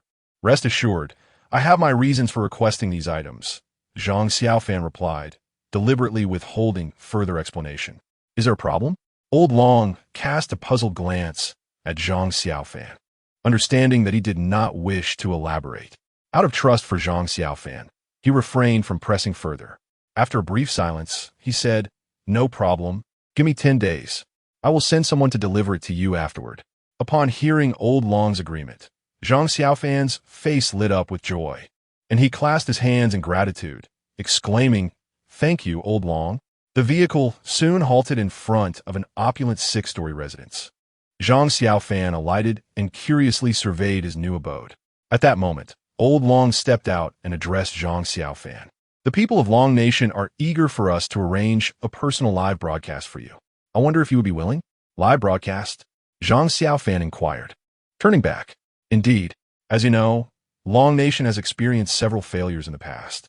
This time, we have returned victorious, and the populace is exceedingly exhilarated, curious about every aspect of you. Hence, there is a strong demand for this live broadcast." Zhang Xiaofan fell into contemplation upon hearing this. Observing his silence, Old Long assumed he had reservations and hastily added, "If you are unwilling, we can abandon the idea." No, I am not unwilling. It's just that. Just what? I'm merely a bit shy. Old Long rolled his eyes dramatically at Zhang Xiaofan. With your level of audacity, you dare to speak of shyness? Were you shy when you were making wild predictions while fortune-telling? Or when you were chatting with widows at the alley's entrance? Or when you were chasing after strange tales? Now you suddenly feel shy? Where was that modesty before? Seeing Zhang Xiaofan's lack of decorum, Old Long decided against further consultation and commanded him to rest well for 3 days before the broadcast. With Old Long having made the decision for him, Zhang Xiaofan found himself unable to refuse. Due to pressing matters, Old Long offered a few brief instructions before hastily departing. Zhang Xiaofan, instead of wandering about, entered the house and selected a bedroom to recuperate. Although he had successfully navigated the strange tales, it had indeed exhausted him, and he yearned for a proper rest. Back in the conference room of Long Nation, under Old Long's direction, the detailed methods of passage were transmitted to the leaders of the nations still struggling in the realm of strange tales. These leaders promptly utilized their final hint opportunity to relay the information to the chosen ones of their countries. With such comprehensive guidance, the other nations swiftly achieved success in their endeavors. However, they only managed a 1-star rating, lacking the prowess to reach 5 stars. Consequently, their rewards amounted to a meager decade of national fortune. It was evident that, in the face of Long Nation's triumph, all other countries harbored feelings of envy, particularly those nations that had invested resources yet received no guidance. Led by the pickled vegetable nation, began to voice their grievances against Long Nation. There are voices claiming that the Dragon Nation lacks righteousness, while others denounce its credibility, labeling it as utterly shameless. Insults and slanders have been incessant. The Kimchi Nation even boldly declared on the international stage its suspicion that Zhang Xiaofan's ancestors hailed from their land, demanding the return of Zhang Xiaofan. Although everyone in the Dragon Nation is well aware of the Kimchi Nation's true nature, they couldn't help but feel infuriated upon hearing such a statement. Truly, they excel at nothing yet shamelessly claim the top spot in ignominy. Everything seems to belong to the Kimchi Nation. Does the whole world really belong to you? Knowing full well the impossibility of their demands, they still insist on making such worthless claims. It's utterly nauseating. In contrast, the leadership of the Dragon Nation responded to these nations' outcries with silence, showing little inclination to engage. Amidst the cacophony of denunciations, the Dragon Nation remained unperturbed, and a day later, it unveiled a remarkable breakthrough. The Dragon Nation triumphantly announced its complete mastery of desalination technology. Upon this revelation, the nations that had previously condemned the Dragon Nation did a complete about-face. All water-scarce countries began negotiating with the Dragon Nation to acquire its equipment and technology, with the terms dictated entirely by the Dragon Nation. After a day's reflection, many nations came to a clear realization and began to court favor with the Dragon Nation. Even formidable nations like the United States and Japan, as well as the notoriously audacious Kimchi Nation, began to lavish praise upon the Dragon Nation. However, the leadership of the Dragon Nation remained nonchalant in the face of these overtures, and world leaders understood that the Dragon Nation was merely biding its time. The emergence of the extraordinary Zhang Xiaofan has single-handedly transformed the entire situation for the Dragon Nation. This unequivocally demonstrated his value with his prowess. He is destined to continue shining brightly in the forthcoming tales. To ensure their own survival, nations must forge amicable relations with the Dragon Nation. That is the conclusion drawn by all at present. However, the Dragon Nation cannot ally with everyone. So it now remains to be seen whose sincerity is greater and whose terms are more generous. In the conference room, Elder Long reclined leisurely in his chair, observing the incessantly flashing messages on the computer screen, a satisfied smile gracing his face. Indeed, in this world, there are no absolute friends or foes, only absolute interests. Chapter 22. The national live broadcast begins. 3 fleeting days have passed. During this brief interlude, Zhang Xiaofan found a rare moment of leisure within the vast confines of this opulent villa. Each day, he luxuriated in the softness of his grand bed, awakening naturally.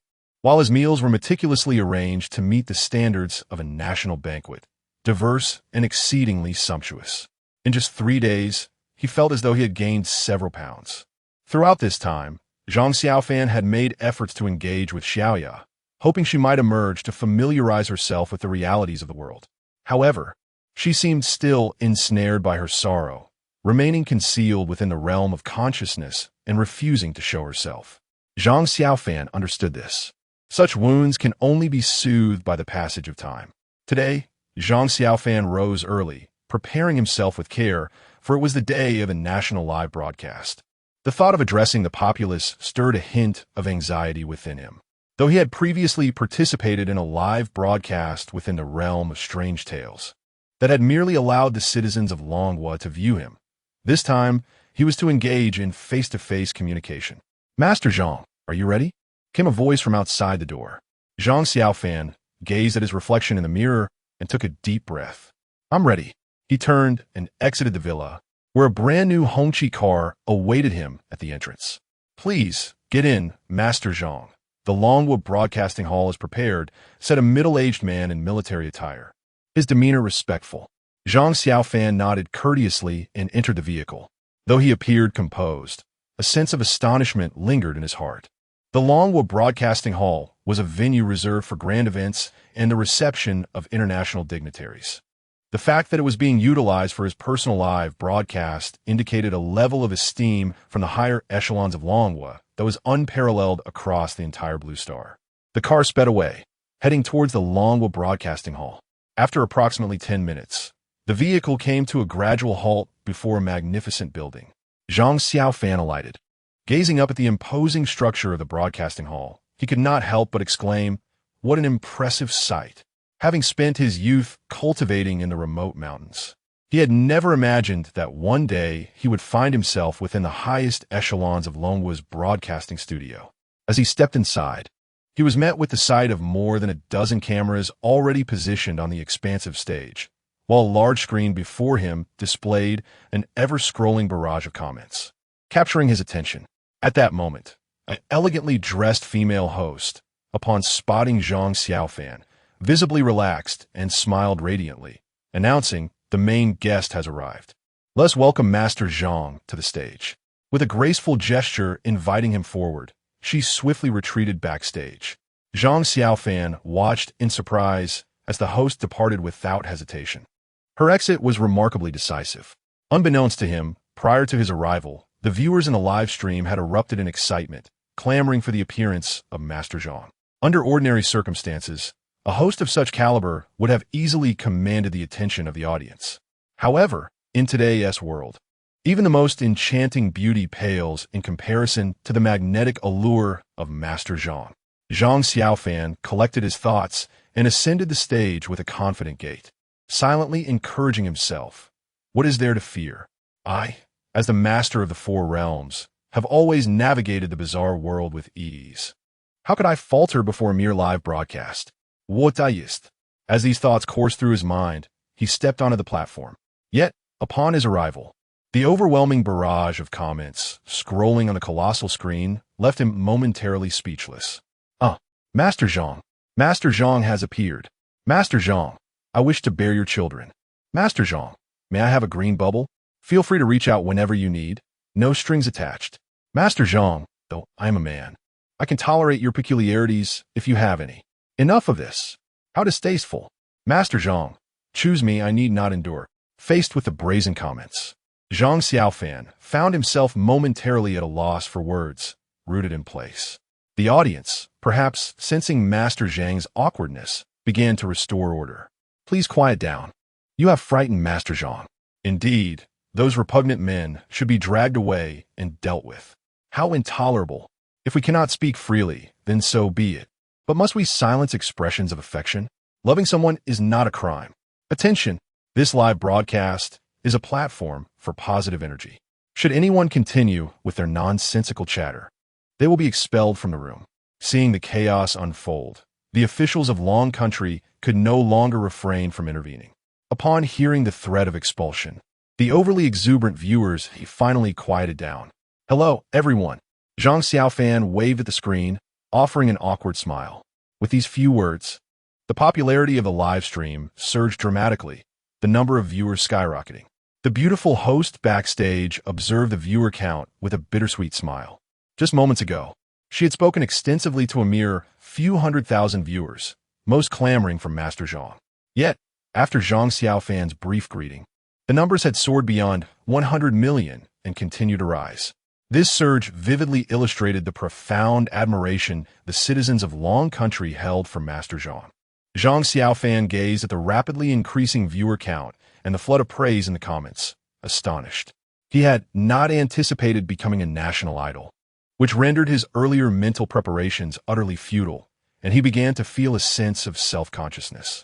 After all, once one becomes an idol, the burden of being an idol follows, and Zhang Xiaofan was no exception. Greetings, everyone. I am Zhang Xiaofan, the heir of the celestial Master Tao. Those of us who practice the way do not typically engage in live broadcasts, but I am here to clarify any doubts.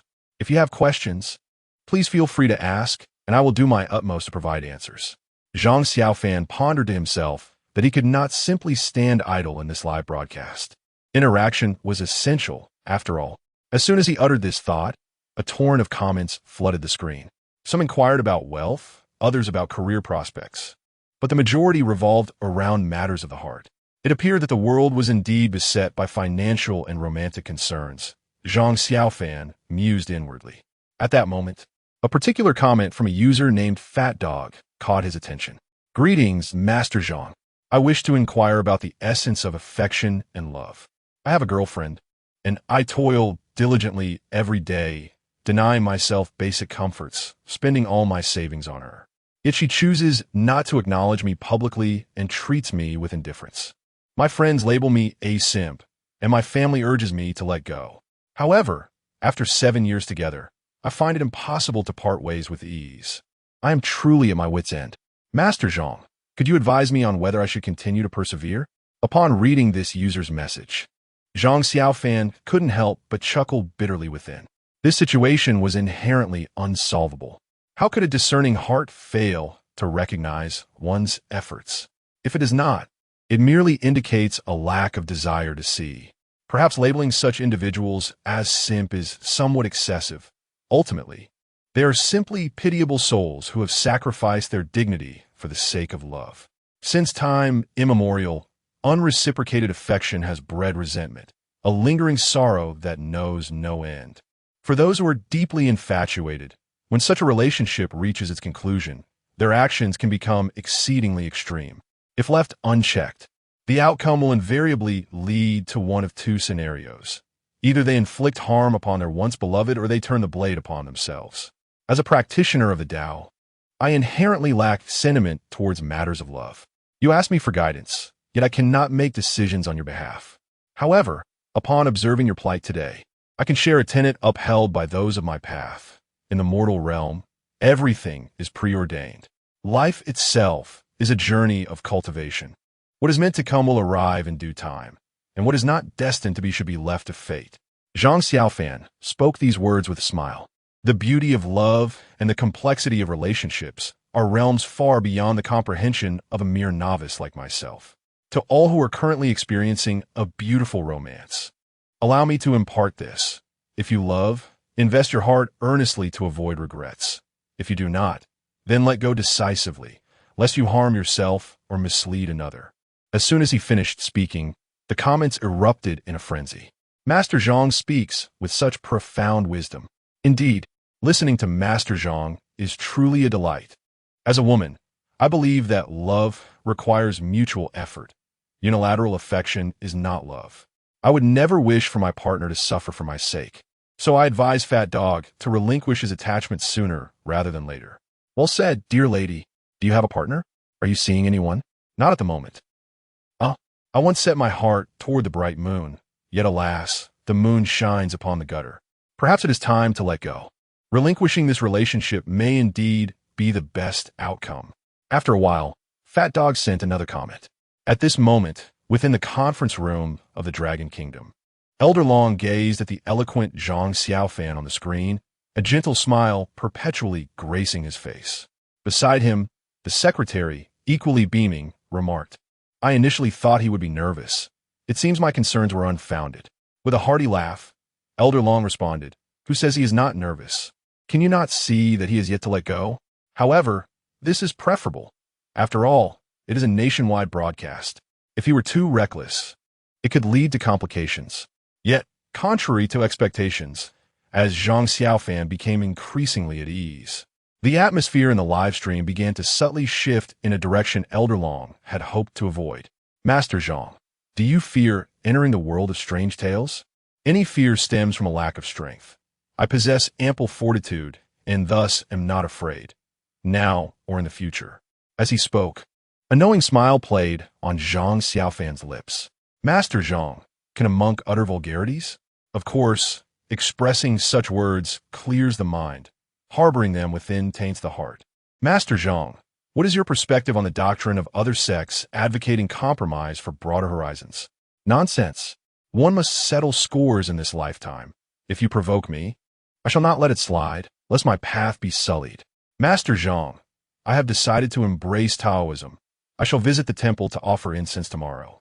"That is acceptable, but you must wait until the incense extinguishes before departing." "Why is that? Is there a taboo?" "Not exactly. It is merely a precaution against fire hazards." "Taoist, is it credible to draw lots at the temple?" How to put it? There was a girl who visited our temple seeking insight into her love life. She drew 3 consecutive unfavorable lots, and her cries were truly heart-wrenching. My master, unable to bear her sorrow, seized the lot container and declared, "Stop crying. Allow me to alter your fate." He then rummaged through and handed her a favorable lot. Therefore, the efficacy of such practices is for you to discern. Master Zhang, I have one more question.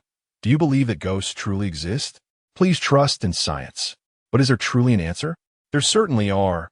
If the bizarre world of strange tales exists, how could ghosts possibly be absent? I wish to see one. Is there a way? Indeed, but I advise against curiosity.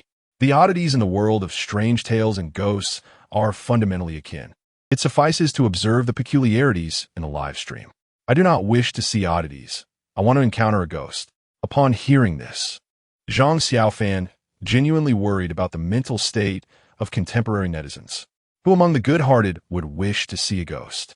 Alas, there is no helping it, haha. If that is the case, I indeed have a method. In truth, witnessing a ghost is quite simple. I can teach you to open your yin-yang eye.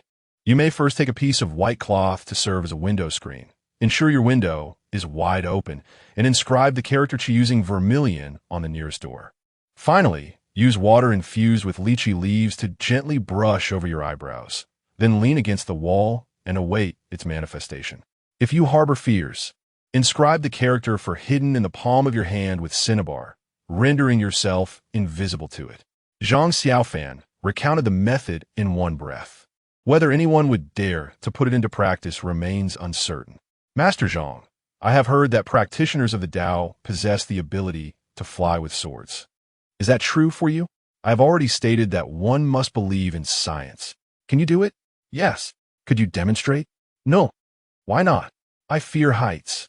Despite the jovial atmosphere within a live stream, Elder Long observed the barrage of comments and the erratic words of Zhang Xiaofan, his smile long since frozen in place.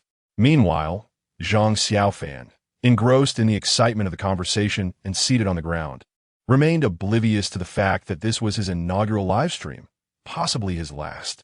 A month swiftly passed, and Zhang Xiaofan found himself once more transported to the world of strange tales. A new round of the world of strange tales is about to commence. All chosen ones, please prepare yourselves. Chapter 23. A new round of haunting tales begins. The crematorium. The crematorium. Story synopsis. You're a night shift employee at this crematorium, having chosen this profession for its lucrative remuneration. Yet you must endure the terrifying atmosphere that envelopes the place at night. Within the crematorium, where bodies are incinerated, there are numerous individuals, often unruly, and strange occurrences are frequent. In such circumstances, it is imperative to maintain your composure, as it will aid in your survival. Do not attract their attention, lest you become sustenance. Task requirements. 1. Strive to survive in this haunting tale. 2. Uncover the secrets of the crematorium. 3. Ensure you evade them. 4. Players who fail to achieve a rating of 3 stars or above in this game will be deemed unsuccessful. Game difficulty, 5 stars. At this moment, viewers in the live stream were utterly astonished upon witnessing the 5-star difficulty rating. 5 stars? Surely this is a jest? As far as I recall, there has only been one instance of a 5-star difficulty level thus far. Indeed, there was one, and it resulted in complete annihilation. Not a single chosen one from any nation could prevail. Oh dear, can Master Zhang withstand such a challenge? We must place our faith in Master Zhang. If he falters, then no one from the blue star will endure. Regardless, we must exercise caution, for this is indeed a 5-star difficulty. Look at Master Zhang. What is he doing? Master Zhang is actually dozing off?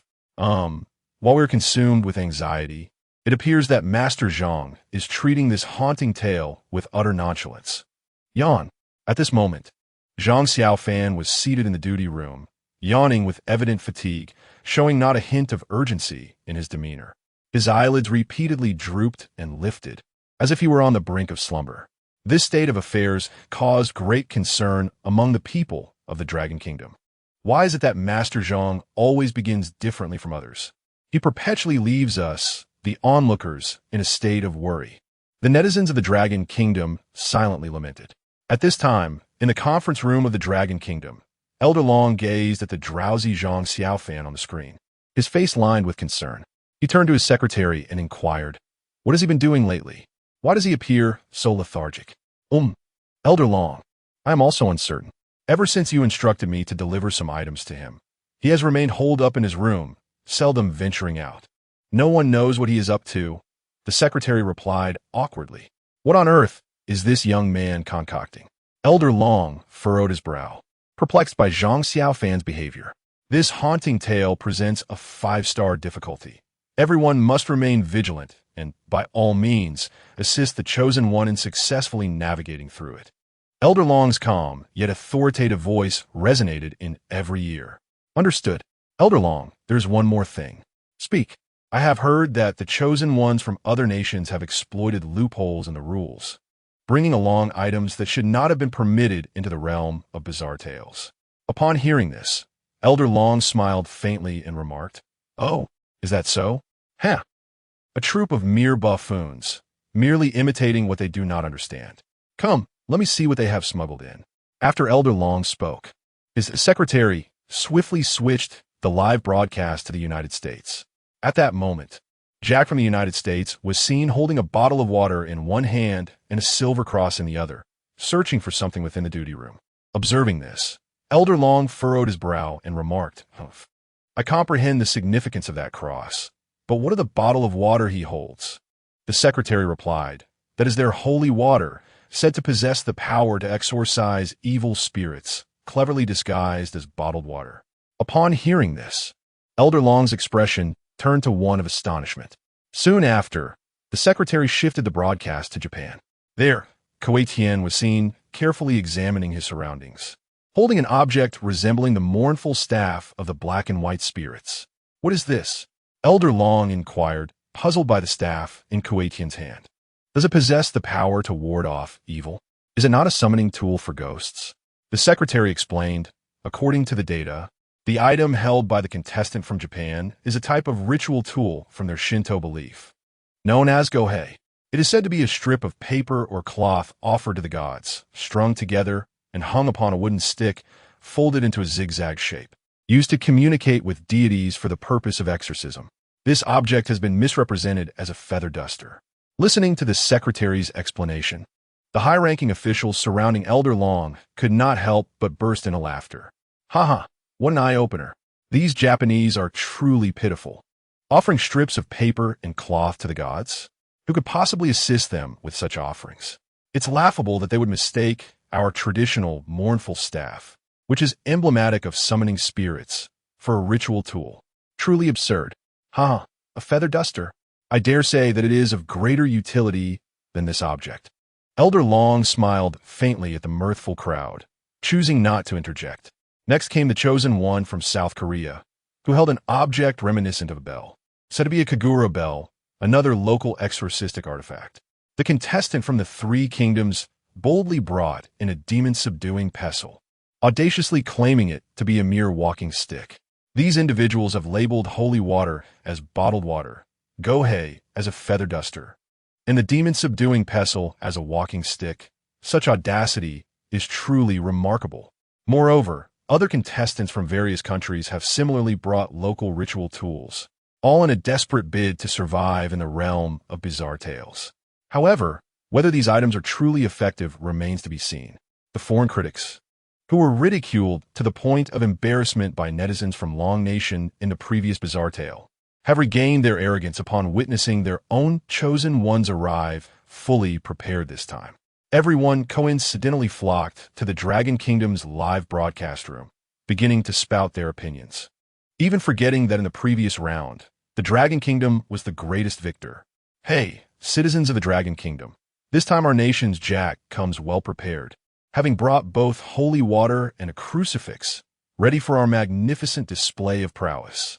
Furthermore, our Coetian has also brought forth the most powerful talisman of our nation, ensuring that we will trample the bizarre underfoot and indulge in rampant destruction. Our nation of Kimchi will not be left behind either. The power of the Kagura bell in dispelling evil is well known, certainly surpassing whatever Taoism the Dragon Kingdom boasts. Moreover, I suspect that even their so-called Taoism may very well have originated from our country. Faced with such arrogant and conceited foreign netizens, the Dragon Kingdom's users retorted, "After such a long time without scolding you, it's hard to tell the difference between the small and the large kings. Ha! Truly, it's like an old lady sneaking under the covers, providing me with amusement. The trinkets you flaunt are merely remnants of Master Zhang's playthings. What is there to be so boastful about? Moreover, whether these trinkets are truly effective remains to be seen. A nation with merely a few hundred years of history daring to confront our Dragon Kingdom, which boasts 5,000 years of heritage, what exactly fills your minds? Is it kimchi or nuclear waste? And that so-called kimchi nation, shamelessly proclaiming that Taoism originated from you? Take a good look at the history books. When Taoism rose, you were still mere monkeys, weren't you? Holy water and talismans. What purpose do they serve? Let me tell you, the fundamental difference between your trinkets and our Taoism is vast. You invoke, "Oh God, grant me strength." Then handle matters yourselves. Our Taoism commands, by divine decree, "Grant me your presence." Can't you see the disparity? Bah! You speak of the extraordinary, yet where is your chosen one who can summon deities? What a boast! Ha! Do you truly believe our deities are as worthless as yours, lending their power at whim? Our gods are silent until they strike, and when they do, they astonish all. When it comes to divine power, who amongst you can rival us across the entire blue planet? Ha! We are not targeting any single nation. We declare that all present here are worthless. Furthermore, with Master Zhang around, he alone could annihilate all of you without the need for divine intervention. Do not overestimate yourselves. Please. The Dragon Kingdom's netizens unleashed a torrent of words, leaving those once arrogant foreign netizens at a loss for how to retort. At that moment, a familiar mechanical male voice echoed in Zhang Xiaofan's ear once more. Due to your victory in the previous game, this round will not draw new talents. The voice abruptly ceased, and its resounding clarity jolted Zhang Xiaofan into a slight state of alertness. Yawning, Zhang Xiaofan let out a great yawn, then shook his head vigorously to rouse his consciousness. As Zhang Xiaofan pondered over the items requested by the old dragon, he found himself grappling with the task at hand. Clearly, he would need to seek specialized training in the future. He muttered to himself, then directed his gaze towards the desk before him. On the desk lay a small plaque, inscribed with the rules to be adhered to during this peculiar tale of horror. Rule 1. The cremation furnace at the crematorium shall not operate at night. Any disturbances from the body storage room should be disregarded. Rule 2. You are a night shift worker. Do not appear at the crematorium during the day. Please return to your dormitory by 6 in the morning. For your own safety, do not venture out during daylight, nor encounter the day's shift personnel. Provisions will be distributed uniformly. Rule 3. Avoid making eye contact with staff members clad in red uniforms. Rule 4. The manager has a temper. Refrain from visiting the manager's office. Rule 5. Conduct inspections of the crematorium's facilities at midnight, 2 o'clock, and 4 o'clock. When checking the body storage room, please do so in pairs. If there are any activities at the crematorium, patrols are to be canceled. Rule 6. Ensure you're donned in your work attire and carry your work identification during inspections. This is of utmost importance. Rule 7. Do not linger in the body storage room for more than 10 minutes, lest you attract unwanted attention. Rule 8. The manager dislikes those lacking a sense of time. Be punctual and commence your shift by 10 o'clock at night. Rule 9. Upon receiving a body, immediately store it in the body storage room, ensuring you have sufficient light nearby. Rule 10. If you exceed 10 minutes in the body storage room, patrol for the night will be canceled. It is advisable for night staff to refrain from leaving the duty room before the end of their shift. Rule 11. No one is permitted to leave the crematorium without the manager's consent. Remember this.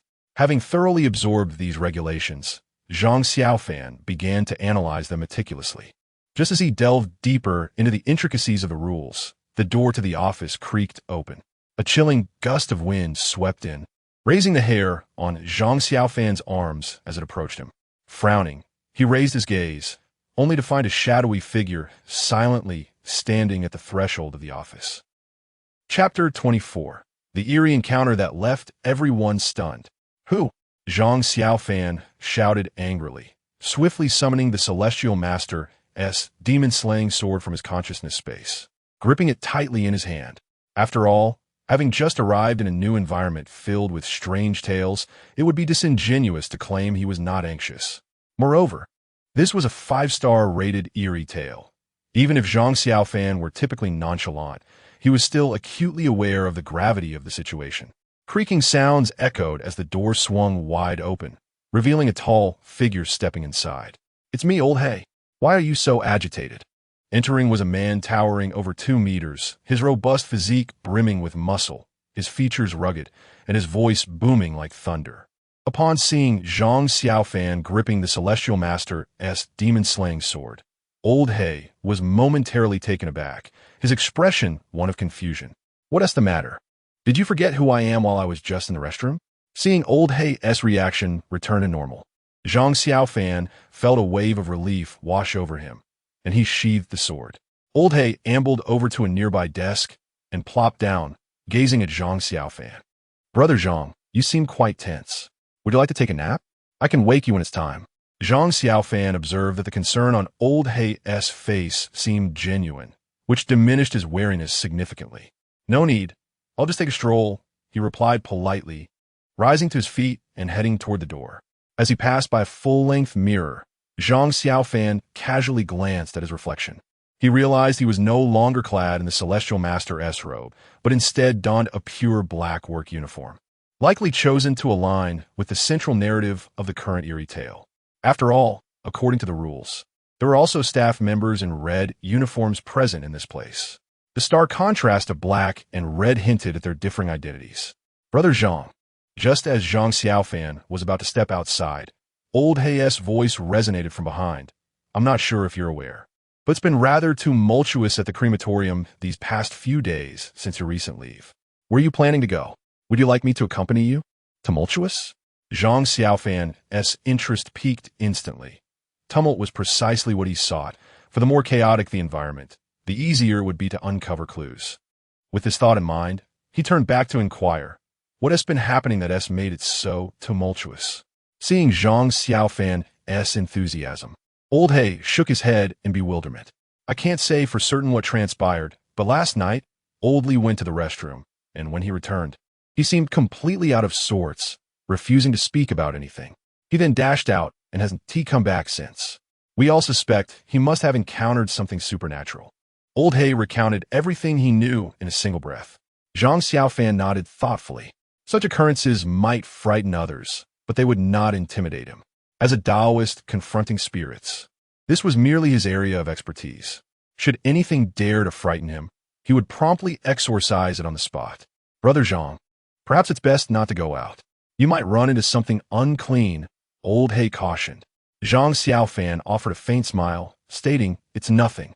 I merely wish to step outside for some fresh air, not venturing far." His resolve to go out remained unshaken, for he had compelling reasons to do so.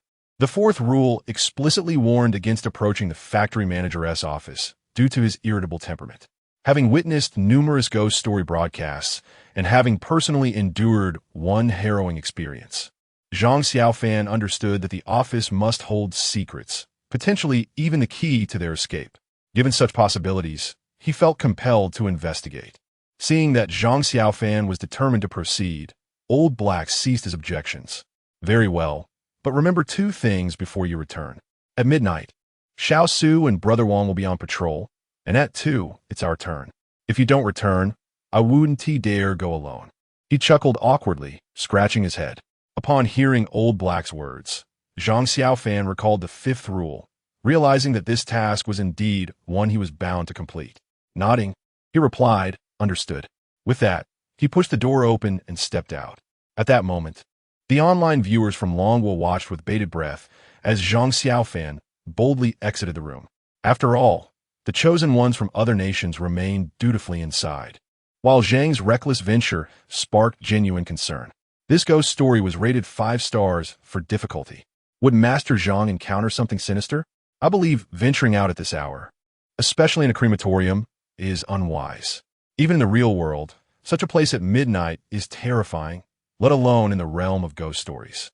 I do not share your fears. I believe Master Zhang has derived insights from the rules, and I trust he would not act without reason. Another voice chimed in. What are you all worried about?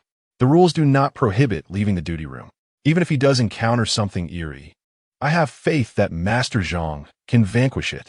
Just as Zhang Xiaofan stepped outside, a long-absent Xiaoya emerged from the depths of his consciousness, perching herself upon his shoulder. Brother, do you not fear death in the world of ghost stories with such recklessness? She inquired, clutching her stuffed doll, her delicate white feet swinging back and forth. Zhang Xiaofan glanced up at her and smiled gently. So you finally decided to come out? But is it truly necessary to curse me as soon as you do? In response, Xiaoya pouted, I am not cursing you. The world of ghost stories is not as you perceive. It is fraught with unpredictability. With your impulsive nature, you will inevitably face consequences one day. Observing the Xiaoya appeared to be in better spirits, Zhang Xiaofan felt a measure of relief. Although he had yet to form a deep bond with the girl, he empathized with her plight, thus elevating his regard for her. However, in response to Xiaoya's reminder, Zhang Xiaofan merely shrugged dismissively, stating, as practitioners of Taoism, we advocate for following the natural course of events. Having taken this action, I accept all consequences it may entail.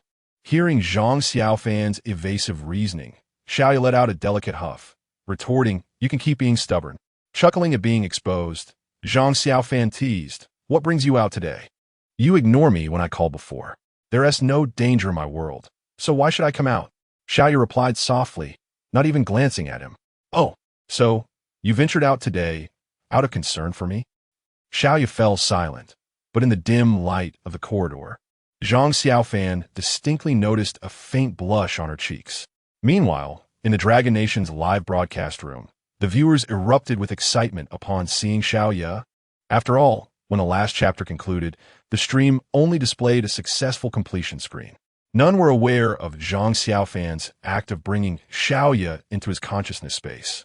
Master Zhang is incredible. He actually brought out little sister, Xiaoya. My goodness. To overpower the bizarre and disregard the rules was one thing. But now he is even nurturing the strange. Is he even human? He must be a deity. With this development, does it mean we can frequently see the little sister? Honestly, after the last bizarre tale, I felt quite sympathetic towards this little girl, and now that she can accompany Master Zhang, I believe she has found a splendid refuge. Exactly. Moreover, as an entity from the world of bizarre tales, she must know things that ordinary people are unaware of, which would provide significant support to Master Zhang. With formidable strength, coupled with her insights into the world of bizarre tales, wouldn't Team Master Zhang become invincible?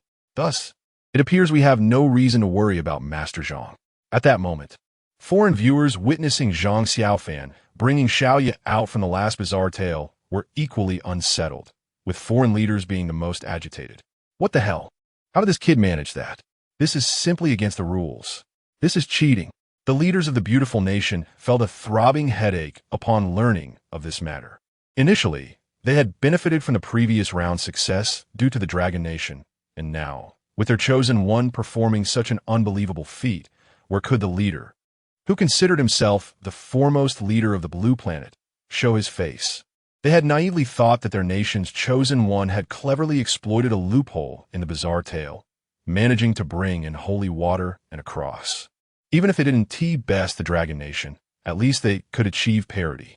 Now it seemed this was no parity at all.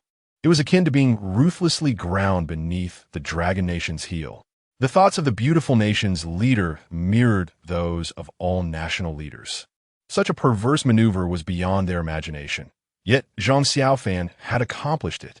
At this moment, the leader of the pickled vegetable nation observed Zhang Xiaofan, who was engaged in cheerful conversation with Xiaoya, his large, yellowed teeth audibly clattering. The secretary beside him, noticing the scene, timidly inquired, "Should we inform our contestants about this matter?" "Ah, for heaven's sake!" exclaimed the leader of the pickled vegetable nation, glaring fiercely at the dim-witted secretary, reprimanding. "What nonsense are you suggesting? Can we emulate such a maneuver? What good would it do to inform them? Can our chosen one even grasp the bizarre? Must you always act so presumptuously? Haven't we suffered enough already?" The secretary, feeling a sense of grievance from the scolding, glanced at the screen displaying a trembling member of the girl group, selected by this peculiar narrative, who was cowering in a room with a divine bell in hand. A faint expression of helplessness crossed his face. It seemed futile. The leader of the pickled vegetable nation, exhaling a deep breath filled with disappointment, declared, "I still believe that the chosen one of the Dragon Nation ought to be one of our own. How shameless it is for them to claim honor that rightfully belongs to the citizens of the pickled vegetable nation." Observing the leader's resentful demeanor, the secretary chose to remain silent. After all, it seemed to him that it was a superior who was truly lacking in shame. The identity of Zhang Xiaofan had not been verified. To assert that he was a citizen of the pickled vegetable nation was akin to a thief's claim. Even if he were indeed from the pickled vegetable nation, such a notion was hardly agreeable. Zhang Xiaofan walked to the end of the corridor and noticed a sign detailing the layout of the offices within the building. From the sign, he discerned that the duty room he had just occupied was on the first floor, while the director's office was located on the fourth floor, the very top. After confirming the floor, Zhang Xiaofan raised his gaze toward the staircase leading upward, devoid of any light. Summoning the celestial master's demon-subduing sword into his hand, he stepped forward without hesitation, making his way toward the director's office, which was explicitly prohibited from entry according to the rules. Chapter 25. The Repugnant Symbiote. Zhang Xiaofan, sword in hand, ascended the stairs with a demeanor slightly grave, inching along the wall. From the previous eerie tale, he had come to understand that the realm of the uncanny was not solely inhabited by simplistic and bizarre entities, but also by those capable of manipulating such anomalies. With his current prowess at the pinnacle of second rank, he found it relatively effortless to contend with ordinary oddities.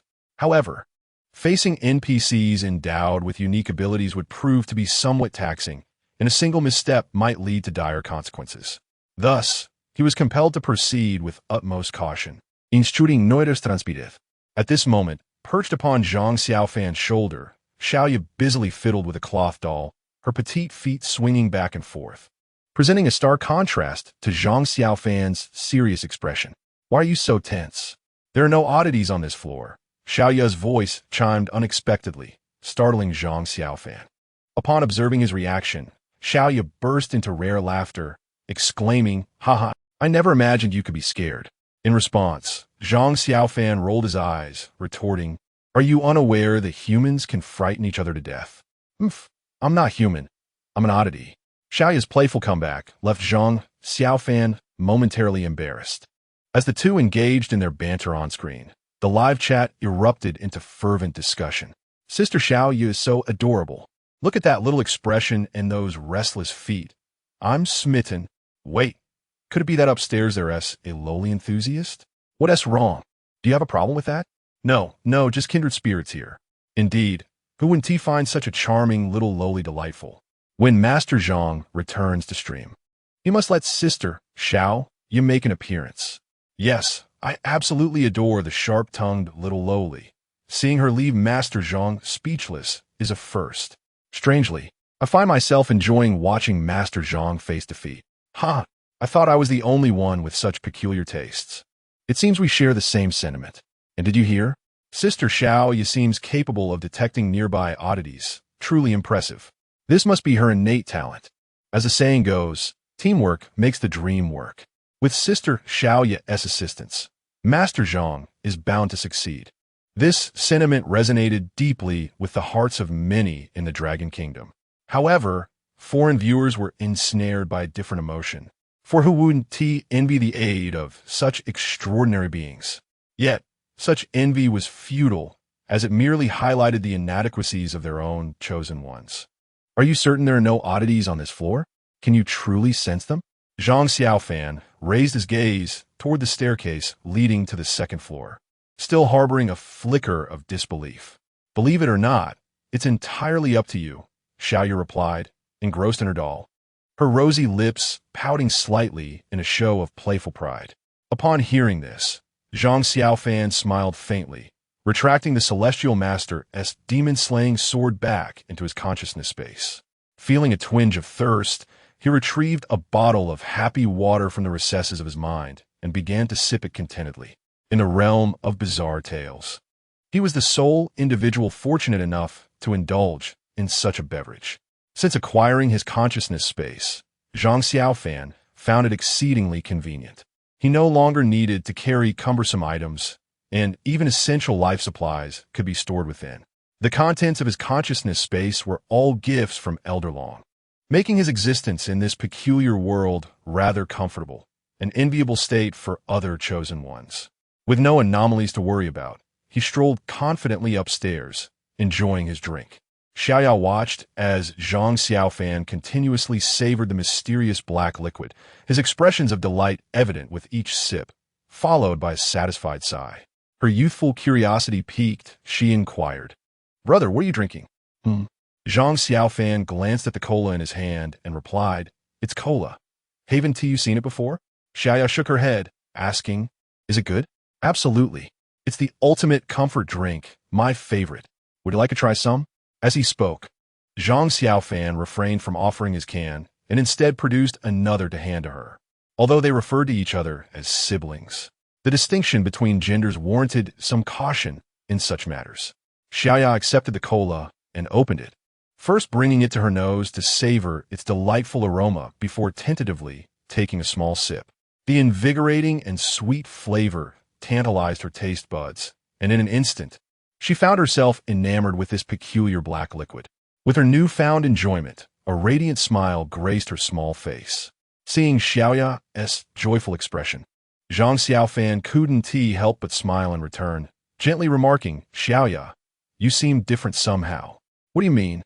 "Nothing much, just that you appear to be more cheerful." Xiaoya paused at his words, a soft smile playing on her lips as she chose not to respond further. Thus, they continued to sip their happy water. Ascending to the fourth floor, as Xiaoya had mentioned, no strange occurrences transpired along the way. Upon reaching the fourth floor, however, Zhang Xiaofan immediately sensed a drop in temperature and detected a faint, unpleasant odor in the air, reminiscent of something decaying. The stench made it difficult for him to swallow the cola he held in his mouth. Xiaoya, seemingly unaffected, continued to savor her drink, clearly enjoying it.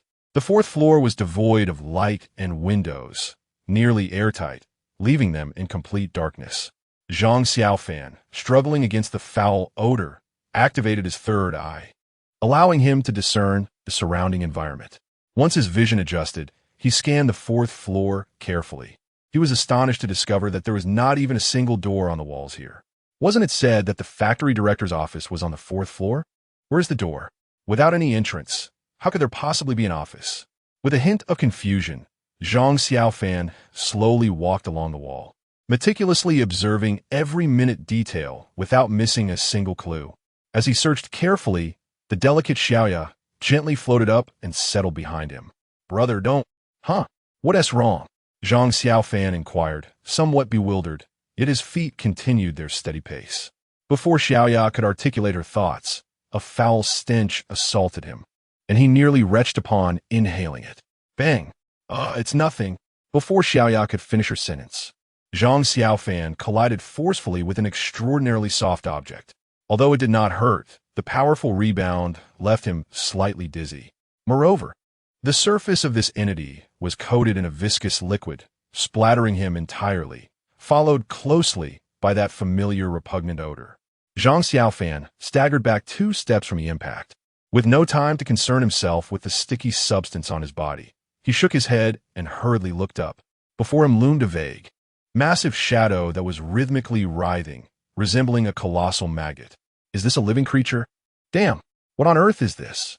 Zhang Xiaofan, exuding a foul odor, felt his mood plummet, compelling him to curse aloud. Beside him, Xiaoya scrunched her nose in distaste and shifted slightly away, remarking, "It must be an anomaly." "What? No way."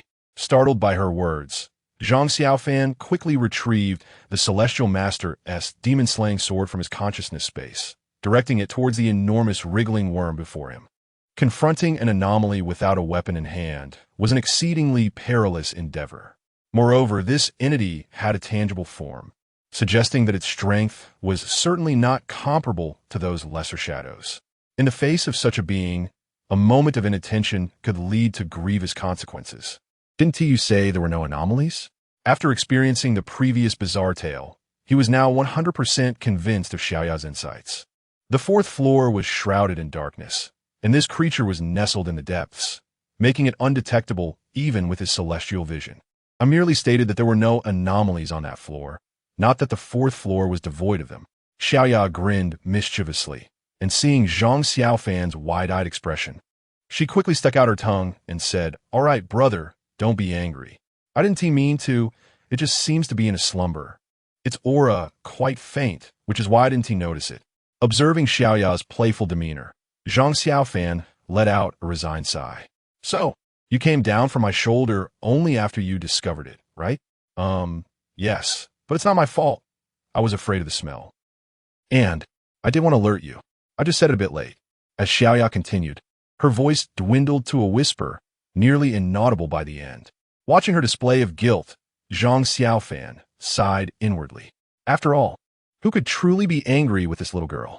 "Ah, well." Zhang Xiaofan waved his hand, signaling that the matter was now behind him. Curiosity piqued. He approached the enormous worm before him, scrutinizing it closely. After all, it appeared to be in slumber, and observing it seemed harmless. However, upon closer inspection, he was taken aback. The massive creature possessed a round, gaping maw lined with sharp teeth, large enough to swallow a grown man whole. Its body was enveloped in a translucent slime, reminiscent of something freshly hatched. To his astonishment, its abdomen was adorned with countless slender human hands, which moved rhythmically as if animated by life itself. Continuing his gaze upward, he noticed its back was dotted with rounded protrusions. Upon closer examination, he realized they were human heads, 32 in total. The faces of these heads were an eerie pale, their features strikingly beautiful. Any one of them could be considered a paragon of beauty.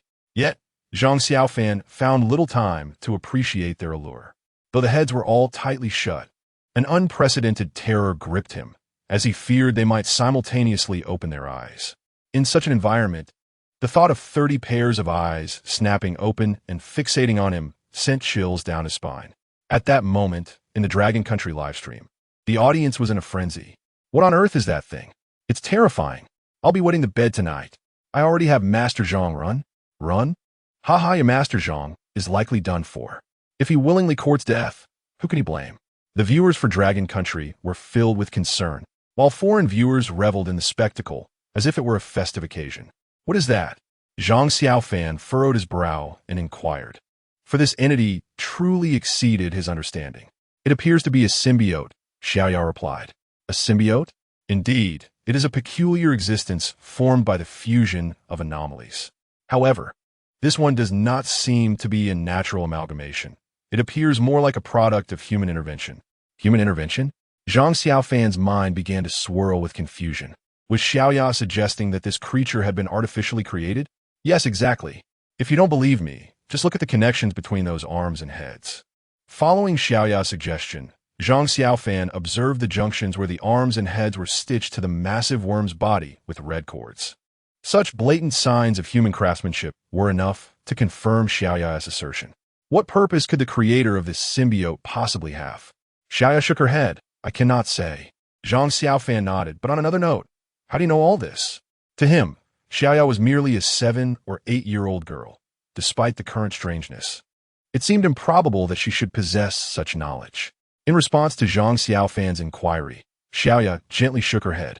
I am uncertain, ever since my demise. These thoughts seemed to have inexplicably manifested within my mind.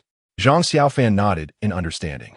Given the circumstances, he surmised that following Xiaoya's death, the rules had automatically classified these phenomena as eerie, thus imbuing her consciousness with knowledge of the uncanny.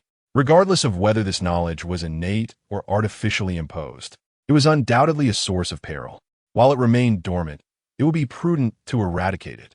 Zhang Xiaofan cast a cold glance at the symbiotic entity, brandishing the Celestial Master's demon-slaying sword, poised to strike it down. Xiaoya nodded, conjuring a sphere of black flames in her hand, undoubtedly intending to lend her support to Zhang Xiaofan. At that moment, an unexpected hand suddenly rested upon Zhang Xiaofan's shoulder. Chapter 26. The peculiar old man, who could it be? Startled by the sudden sensation of a hand on his shoulder, Zhang Xiaofan swiftly turned around, his Tianshi Fumo sword poised and ready to strike. Upon facing the source of the disturbance, he encountered a small old man dressed as a janitor, holding a broom and dustpan, who was smiling amiably at him. Zhang Xiaofan's immediate reaction was one of confusion. At this hour and in such a location, what could a janitor possibly be doing here? It seemed decidedly unusual. Perhaps this old man was not as he appeared.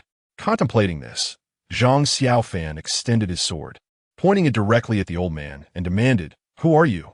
Why are you here? Initially taken aback by Zhang Xiaofan's fierce demeanor, the old man chuckled and replied, Ah, young man, you certainly have a fiery temper. Wielding weapons like that is unwise. Imagine if someone were to get hurt.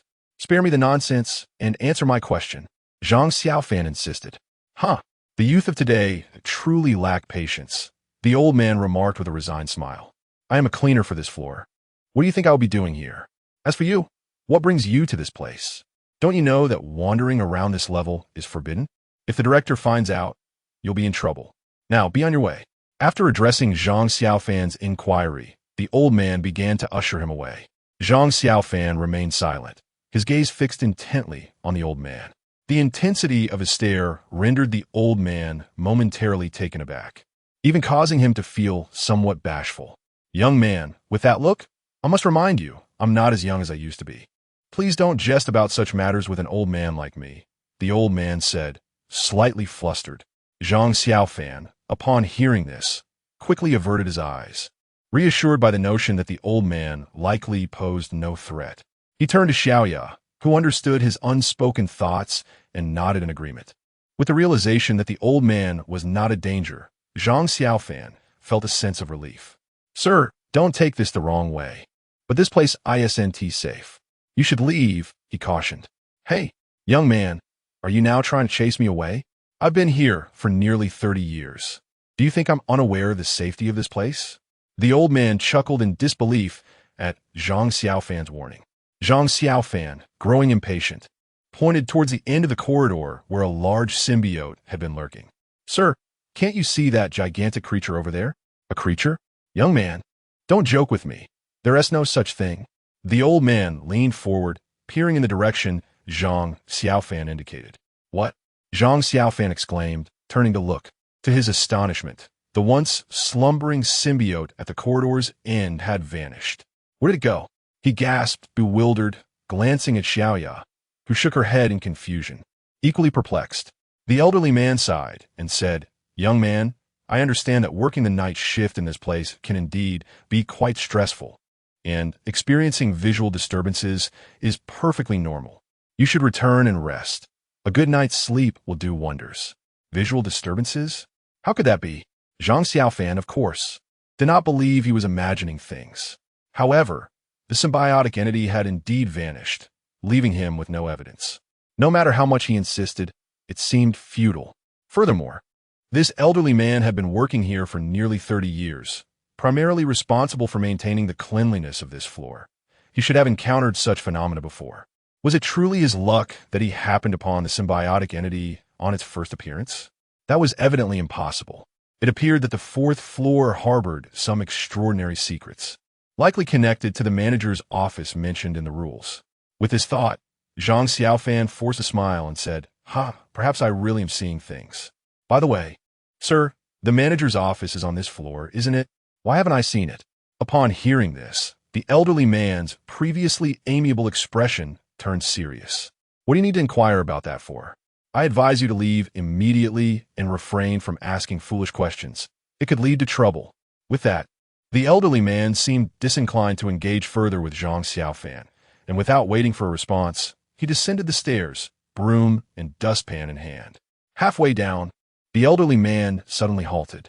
After glancing at Zhang Xiaofan, he spoke slowly. If you seek the manager's office, you won't find it at night. Gaining entry requires some clever thinking. However, I strongly advise you to abandon this notion. Otherwise, you may find yourself in peril without understanding how. After uttering this warning, the elderly man departed without another glance. Zhang Xiaofan was left in a state of shock at the old man's series of actions. He turned to Xiaoya, exchanging a glance, and said, "Is this old man unwell? He seems rather emotional." Xiaoya nodded in agreement. Zhang Xiaofan then surveyed his surroundings for a moment. The symbiotic entity was indeed nowhere to be found, and the area was surrounded by walls, devoid of any windows or doors. This indicated that the manager's office was not easily located. Based on the elderly man's words, it was not difficult to deduce that the office, much like the previous eerie tale, might only manifest under specific conditions. Given this, it seemed best to set the matter aside for now. "Let us go back," Zhang Xiaofan said, waving his hand towards Xiaoya. Xiaoya gracefully rose and settled once more upon Zhang Xiaofan's shoulder, and the pair made their way downstairs together. Upon returning to the ground floor, Xiaoya instinctively retreated to her conscious space. Zhang Xiaofan approached the door to the duty room and pushed it open. Upon entering, he was enveloped by a dazzling light. Although Zhang Xiaofan was not afraid of the dark, he preferred to be surrounded by brightness. At that moment, the duty room was occupied not just by Old Hay. Two more individuals had joined him at the adjacent table. If his assumptions were correct, they were the patrolmen, Xiao Su and Old Wang, who had previously gone out on rounds. Upon seeing Zhang Xiaofan return, Lao He immediately inquired, "Brother Zhang, where have you been? Why have you taken so long to come back?" Zhang Xiaofan glanced at the clock on the wall, which indicated that it was now 12:30. Thus, he realized he had been out for half an hour. "Oh, it's nothing much, just a casual stroll around this building," he replied while making his way back to his desk. "Is there still a cleaning staff working at this late hour?" he asked after sitting down. He couldn't shake off the feeling that the old man he encountered seemed rather peculiar. Cleaning staff? What cleaning staff? At that moment, a man in the duty room, appearing to be around 50 years old, questioned with a look of confusion. This must be the old Wang that Lao He referred to. "I ran into an old man while I was out. He claimed to be the cleaning staff here." "An old man? Brother Zhang, what did he look like?"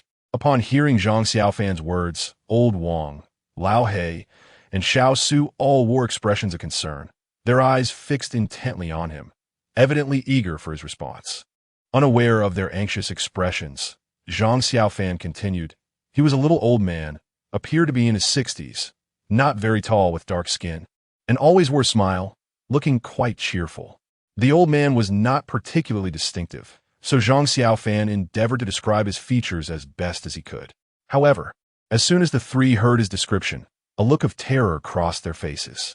Suddenly, Lao He jumped up and began rummaging through a nearby cabinet. "Moments latte." He returned with a photograph in hand. "Brother, you can't possibly be talking about this person, can you?" Lao He held the photo up to Zhang Xiaofan, his voice trembling with anxiety. In the photograph, a small old man, broom and dustpan in hand, stood smiling in an open area. Zhang Xiaofan nodded, confirming, "Yes, that's the gentleman."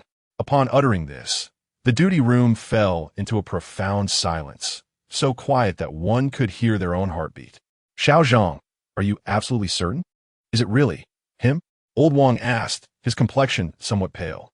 Yes, indeed. It is him, Zhang Xiaofan replied with unwavering certainty. Brother, please don't frighten me. The old man in the photo has been dead for many years. How could you possibly have seen him? Lao Hei's voice quivered, clearly shaken by the revelation. Dead? Zhang Xiaofan was taken aback by this news.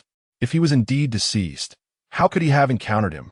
Furthermore, both he and Xiao Yi had verified that the individual was not eerie in any way. It seemed impossible for someone to appear in corporeal form after death. What could this mean? Xiao Zhang, are you sure you didn't make a mistake? Old Ma fell from the 4th floor and died many years ago. I witnessed that incident myself, Old Wang asked urgently. I still vividly recall the moment when Old Ma's head was shattered, his brain matter splattered everywhere. In such a dire circumstance, survival was utterly inconceivable. I was the one who personally oversaw his cremation. Upon hearing Old Wang's words, Zhang Xiaofan's expression grew grave. And after a brief silence, he donned a cheerful smile and remarked, Look at how frightened you all are, since you witnessed it with your own eyes. It must be true. Perhaps I have simply been lacking rest these past few days, causing me to misperceive things. Zhang Xiaofan had no intention of lingering on this matter excessively. Some things were better left understood privately, and as for the trio, he felt there was no need for them to delve deeper. After Zhang Xiaofan spoke, the three exchanged glances and collectively sighed in relief. Brother Zhang, you truly startled me. I kept thinking, this is simply unscientific, Old He remarked as he tucked away Old Ma's photograph. Xiao Zhang, you might not have fully adapted to this job yet. Be sure to rest well after your night shift, Old Wang added with concern. Brother Zhang, it's perfectly normal. I remember when I first started. I felt as if someone were following me every day, leaving me in a state of mental disarray. Xiao Su joked. Zhang Xiaofan nodded with a smile, considering the matter behind him. The four sat in the duty room, and with no new topics to discuss, silence gradually enveloped them. The night proved to be exceedingly arduous. Already overwhelmed by drowsiness, Zhang Xiaofan found himself resting his head on the desk, unable to suppress his yawns. After several yawns in succession, he realized that if this continued, slumber would inevitably claim him. How dreadfully dull. I am nearly asleep. Zhang Xiaofan sighed, stretching his limbs. Don't you all have anything interesting to pass the time? Brother, what could possibly be interesting? Night shifts are just like this. We simply endure. Old He leaned back in his chair, equally bored, and replied with a hint of resignation. Zhang Xiaofan felt a pang of disappointment upon hearing this. However, a thought crossed his mind, and with a grin, he turned to the trio and proposed. This is far too tedious. Shall we engage in something more entertaining? At this suggestion, all three cast him eager glances.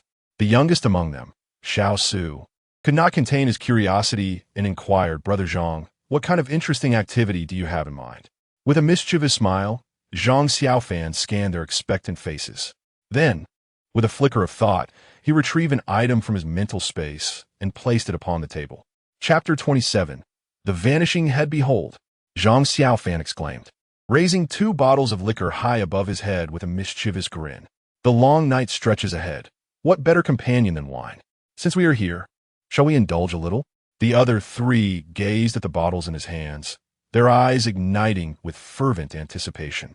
Particularly Old He, whose mouth nearly watered at the sight. It was evident he was no stranger to the pleasures of drink. Oh dear, is this wise? What if we indulge and it leads to complications? Old Wang, being the eldest, pondered deeply and hesitated to acquiesce to Zhang Xiaofan's proposal. What trouble could arise at such a late hour? When the time comes, we shall patrol as scheduled. Moreover, in the dead of night, if we do not find some diversion, we may all succumb to slumber, which would be even more detrimental. Zhang Xiaofan reasoned with both logic and emotion. Upon hearing this, Old Wang conceded, recognizing the merit in his words. Very well then, let us partake, but sparingly. Splendid. Old He, go and set up a table, fetch 2 cups, and let the revelry commence. Understood. Old He replied with a broad smile, eagerly rising to fulfill the task. Zhang, should I not order some snacks to accompany the drinks? It's rather mundane to drink without food.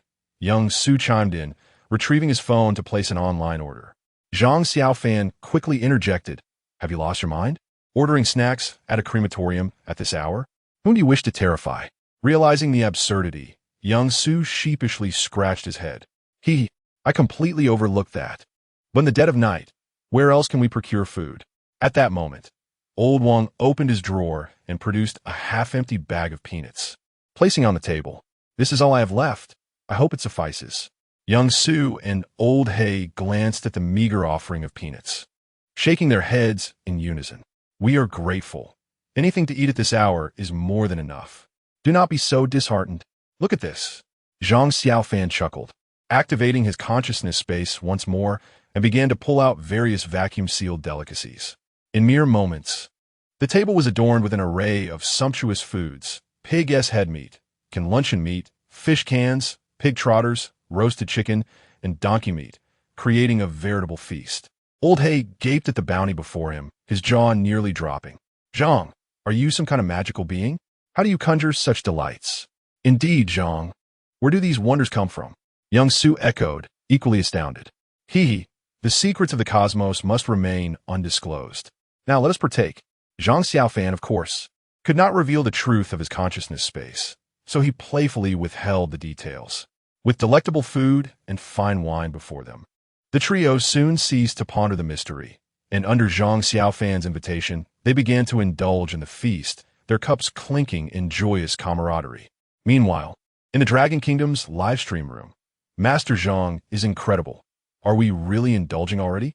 The rhythm of a culinary broadcast is about to commence. Alas, I must also seek out some delectable morsels. Master Zhang's meals appear utterly delightful, and if I do not indulge in something, I shall surely be left yearning. Truly, Master Zhang's exploits are astonishing. Who else, if not he, possesses the audacity to navigate the realm of supernatural tales with such panache? I recently ventured to the land of pickled vegetables and the land of the rising sun, only to find their chosen ones cowering in the corners, paralyzed by fear. I observed that the chosen one from the land of the rising sun sat restlessly on a stool, incessantly shaking his legs. I suspect he dares not even relieve himself. Let them wallow in their trepidation a while longer. Meanwhile, in the conference room of the Dragon Kingdom, Elder Long gazed at the screen, where Zhang Xiaofan clinked glasses with abandon. His face was etched with lines of disbelief. He could scarcely fathom Zhang Xiaofan's antics. While he previously deemed Xiaofan's actions somewhat reckless, they still adhered to a semblance of decorum. Now, however, he was brazenly imbibing in the world of supernatural tales. What a disgrace! Moreover, should he indulge too heavily, what unforeseen calamities might arise? Where did he procure this alcohol? Who orchestrated this debacle? Elder Long inquired with a hint of irritation. The secretary, witnessing the tension, spoke softly. "Elder Long, I merely followed the list provided to him. Was it not you who entrusted it to me?" Upon hearing this, Elder Long's face flushed crimson. When Zhang Xiaofan had presented his list of necessities, his attention had been captivated by a few particular items, completely overlooking the inclusion of alcohol. His secretary was merely executing orders. The blame could not be cast upon him. After a brief silence, Elder Long inhaled deeply and remarked, "In the future, we must exercise discretion in providing this lad with his requests. This is utterly unacceptable." Unbeknownst to Zhang Xiaofan, he remained oblivious to the happenings of the real world, reveling in the company of spirits. In no time, he had consumed 4 full cups. As he savored another sip of the exquisite wine, he relished this moment of unparalleled bliss. Fortuitously, he had chosen the path of Taoism. Had he embarked upon Buddhism, he would have been deprived of such divine elixirs for a lifetime. What a profound regret that would have been. Zhang Xiaofan mused internally, then took a hearty bite of a pig-s trotter. Amongst men, when wine is involved, conversations flourish. His suggestion to toast was not solely born from fatigue. He yearned to glean insights about his 3 colleagues. In the realm of supernatural tales, one must never underestimate anyone. The more one understands those around them, the more likely they are to uncover hidden clues. Why did you choose this line of work? Do you not fear being here at the crematorium in the dead of night? Zhang Xiaofan inquired, tossing peanuts into his mouth. This job is splendid. It's tranquil and not overly taxing. At my age, I can hardly manage anything else. This work suits me perfectly. Old Wang smiled faintly and said. Upon hearing this, Zhang Xiaofan nodded and turned his gaze toward Xiao Su. Noticing this, Xiao Su chuckled and candidly remarked, Of course I'm scared, but the pay is substantial. Just think about the salary I take home each month, and it doesn't seem so frightening anymore. People die for wealth, birds perish for food. It is understandable. Zhang Xiaofan then glanced at Old He. At that moment, Old He was swaying slightly, continuously belching. Everyone was drinking equally, yet the oldest, Old Wang, and the youngest, Xiao Su, were still holding up well, while he was already intoxicated. It was truly a waste of his imposing stature of over 2 meters. Zhang Xiaofan couldn't help but internally scoff at Old He's condition. Brother Zhang, I'm not boasting. Belch. Hearing this, Zhang Xiaofan felt somewhat amused. Typically, when someone utters such words at a drinking table, it signifies that they are about to start showing off. Belch Brother Zhang. Let me tell you, Old He, I've always been tough since childhood. I've never been afraid of anything. I remember once, I not only urinated in the graveyard of our village, but I even took a nap there, and nothing happened. Upon hearing that Old He had begun to ramble, Old Wang quickly interjected, Old He, what nonsense are you spouting? Stop drinking. You've had enough. I haven't had too much. What's wrong? Brother Wang, don't you believe what I'm saying? We believe. You're the best, okay? Zhang Xiaofan noticed Old He was about to escalate the situation and hurriedly intervened. He knew that if he didn't diffuse the situation, Old He would likely dwell on the topic of fear all night. Why do some people exhibit the same annoying traits after drinking, even in strange tales? Upon hearing Zhang Xiaofan's affirmation, Old He felt satisfied. After a resigned smile, Zhang Xiaofan raised his glass again and asked Brother Wang, You've been here for quite some time, haven't you? During your tenure, have any strange incidents occurred? Strange incidents? Let me think. Old Wang pondered for a moment before nodding. There's indeed one incident that remains vividly etched in my memory. Zhang Xiaofan perked up at once. Do tell. Are you sure you want to hear it? Don't wet your pants after listening. Old Wang joked. That's impossible. Hurry and share. Zhang Xiaofan urged. All right then, I'll recount it for you. I remember it was 3 years ago. There were only 2 of us on the night shift. One was me, and the other was a person you don't know, surnamed Su. One night, old Su had a family matter and took leave, so I was the only one on duty. Around 1 in the morning, a body was brought in, that of a young girl. I followed the protocol to receive her and placed her in the morgue, awaiting cremation the next day. Everything was normal until around 2, when I went out to patrol and passed by the morgue, only to hear the sound of a woman weeping from inside. Wang. Brother Wang, please do not frighten me. How could there possibly be someone in the morgue at that time? Xiao Su was evidently shaken by Lao Wang's words, to the point where his expression appeared somewhat unnatural. Isn't that the crux of the matter? I too was curious back then, so I mustered my courage and opened the door to the morgue. As I approached, I was astonished to see the very girl I had just placed into the body drawer reappearing on the autopsy table. When I attempted to place her back into the drawer, I discovered that the girl's head was missing. Upon hearing this, apart from Zhang Xiaofan, Xiao Su's complexion turned ashen, and even the self-proclaimed fearless Lao He was nervously swallowing hard. I was truly terrified, nearly scrambling my way out. I sprinted back to the duty room, locked the door, and did not dare to leave that night, for I could hear the sound of a woman weeping emanating from a morgue, continuing unabated throughout the night. At this point, Lao Wang paused. He did not elaborate on how the subsequent events were handled. Upon hearing this tale, the first thought that crossed Zhang Xiaofan's mind was of the entity he had encountered on the 4th floor, one that bore the head of a girl. It seemed that the disappearance of the female corpse's head was undoubtedly connected to that entity. Brother Wang, is this true or merely a fabrication? Lao He managed a slight smile, though skepticism lingered in his eyes. He appeared to have sobered up considerably, though it was uncertain whether it was due to the alcohol wearing off or the fright he had just experienced. Lao Wang chuckled and shook his head, taking a sip of his drink. It's late at night. Let us not scare you any further. Consider it merely a ghost story I shared. With that, Lao Wang seemed disinclined to pursue the topic further. After hearing this chilling narrative, the others, aside from Zhang Xiaofan, were clearly unnerved. Just as they remained ensnared in the eerie atmosphere of the story, a sudden, urgent phone ring pierced through the silence. Ring, ring. Chapter 28. The midnight pickup, the sudden ring of the phone, startled Old Black, who was closest to it, causing him to jump. At this hour, who could it be? Truly, some people are out of their minds. Taken aback by the ring, Old Black found himself cursing under his breath. Yet, despite his irritation, the phone had to be answered. Reluctantly, he rose to pick it up. Hello? Who is this? What? A body? 10 minutes? All right, I understand. After a brief exchange, he hung up. It was evident from the conversation that a corpse was to be delivered. A body is coming? Old Wong inquired. Old Black nodded numbly. Well then, it's your turn to pick up the body today. Hurry up and get ready, Old Wong urged, observing Old Black's dazed expression. Old Black glanced at the clock. It was already 12:50. If the body was arriving in 10 minutes, that meant it would be here at 1 o'clock. Coincidentally, Old Wong had mentioned 1 o'clock in his earlier story as well. How uncanny. Hurry up, what are you waiting for? Little Sue chimed in, noticing Old Black's lack of movement.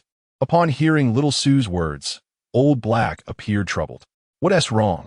Are you scared? Little Sue teased, unable to restrain himself. Impossible. How could I be afraid? Old Black responded, suddenly agitated. He had just boasted, and he couldn't allow himself to appear cowardly so soon. If you're not afraid, then go. Only Old Black himself knew the truth. He was indeed frightened. Initially, he had merely wanted to act tough, never expecting that karma would strike so swiftly. Brother, after a moment of inner turmoil, Old Black turned to Zhang Xiaofan and said I might have had a bit too much to drink. Could you go in my place? Zhang Xiaofan, munching on sunflower seeds, looked at Old Black with a grin. You wanted to go instead? Old Black nodded eagerly. It's not impossible, but I have a condition. Brother, just say it. Whatever it is, I'll certainly agree as long as it's within my capability. Upon hearing Zhang Xiaofan's willingness to help, Old Black was overjoyed. At that moment, he would have accepted any condition just to avoid going himself. Zhang Xiaofan, amused by Old Black's eagerness, continued, All right, then let me ask you, did you really urinate on someone's grave and spend the night in the graveyard as you claimed? Huh? Old Black was taken aback. He expected Zhang Xiaofan to bring that up again. Is it true? Old Black's confidence faltered this time. It's half true, half false. What do you mean? Indeed, it was a case of having urinated, but I had merely stumbled into a graveyard and was frightened into submission. I did indeed fall asleep, though it was due to fainting from fear, only to awaken the following morning. Upon hearing Lao Hei's response, several individuals were momentarily taken aback, exchanging glances before bursting into laughter. Among them, Xiao Su laughed the most raucously. Ha ha, half true, half false. You've truly made my day. Scared into urination and fainting, you truly are something, Lao Hei. This must be what they mean by having a strong fate and audacious spirit, right? Xiao Su's unrestrained mockery caused Lao Hei's face to flush with a mix of embarrassment and anger. What are you laughing at? Are you better than me? Perhaps unable to bear Xiao Su's derision, Lao Hei swiftly grasped Xiao Su by the neck, and the two soon found themselves entangled in a scuffle. Zhang Xiaofan, witnessing this, could only smile helplessly, downing the remainder of his drink before rising. I'm off. Wait for me. We shall continue drinking upon my return. He opened the door to the duty room. Be careful, brother, came Lao Hei's voice from behind. Zhang Xiaofan waved his hand with a smile. Don't worry. It's nothing to fret about. As for you, no more boasting while drinking in the future. Haha. With a hearty laugh, he disregarded Lao Hei's flushed face and stepped out of the duty room. Upon exiting the main gate of the office building, Zhang Xiaofan instinctively surveyed his surroundings. The atmosphere was eerily quiet, an unsettling silence, illuminated somewhat by a few lights, rendering the darkness less oppressive. However, this strange tale was unlike the previous one. Even upon leaving the building, no oddities emerged. This struck Zhang Xiaofan as peculiar, as one would expect the eerie tale surrounding the 5 stars to be anything but tranquil. With this odd sensation lingering, he made his way toward the guardhouse at the entrance. Simultaneously, the chosen ones from other countries were also approached by Lao Hei. Although they had not shared in Lao Hei's drinking, he still implored them with various reasons to assist in retrieving the bodies. Yet, they did not exhibit the same willingness as Zhang Xiaofan. Lacking his courage, they uniformly declined, Lao Hei's requests. After all, who would venture out alone at night to collect bodies, uncertain of the dangers that might lurk? Many of them possessed talismans for exorcism from their respective nations. Yet their efficacy remained uncertain. Regardless, remaining indoors felt far safer.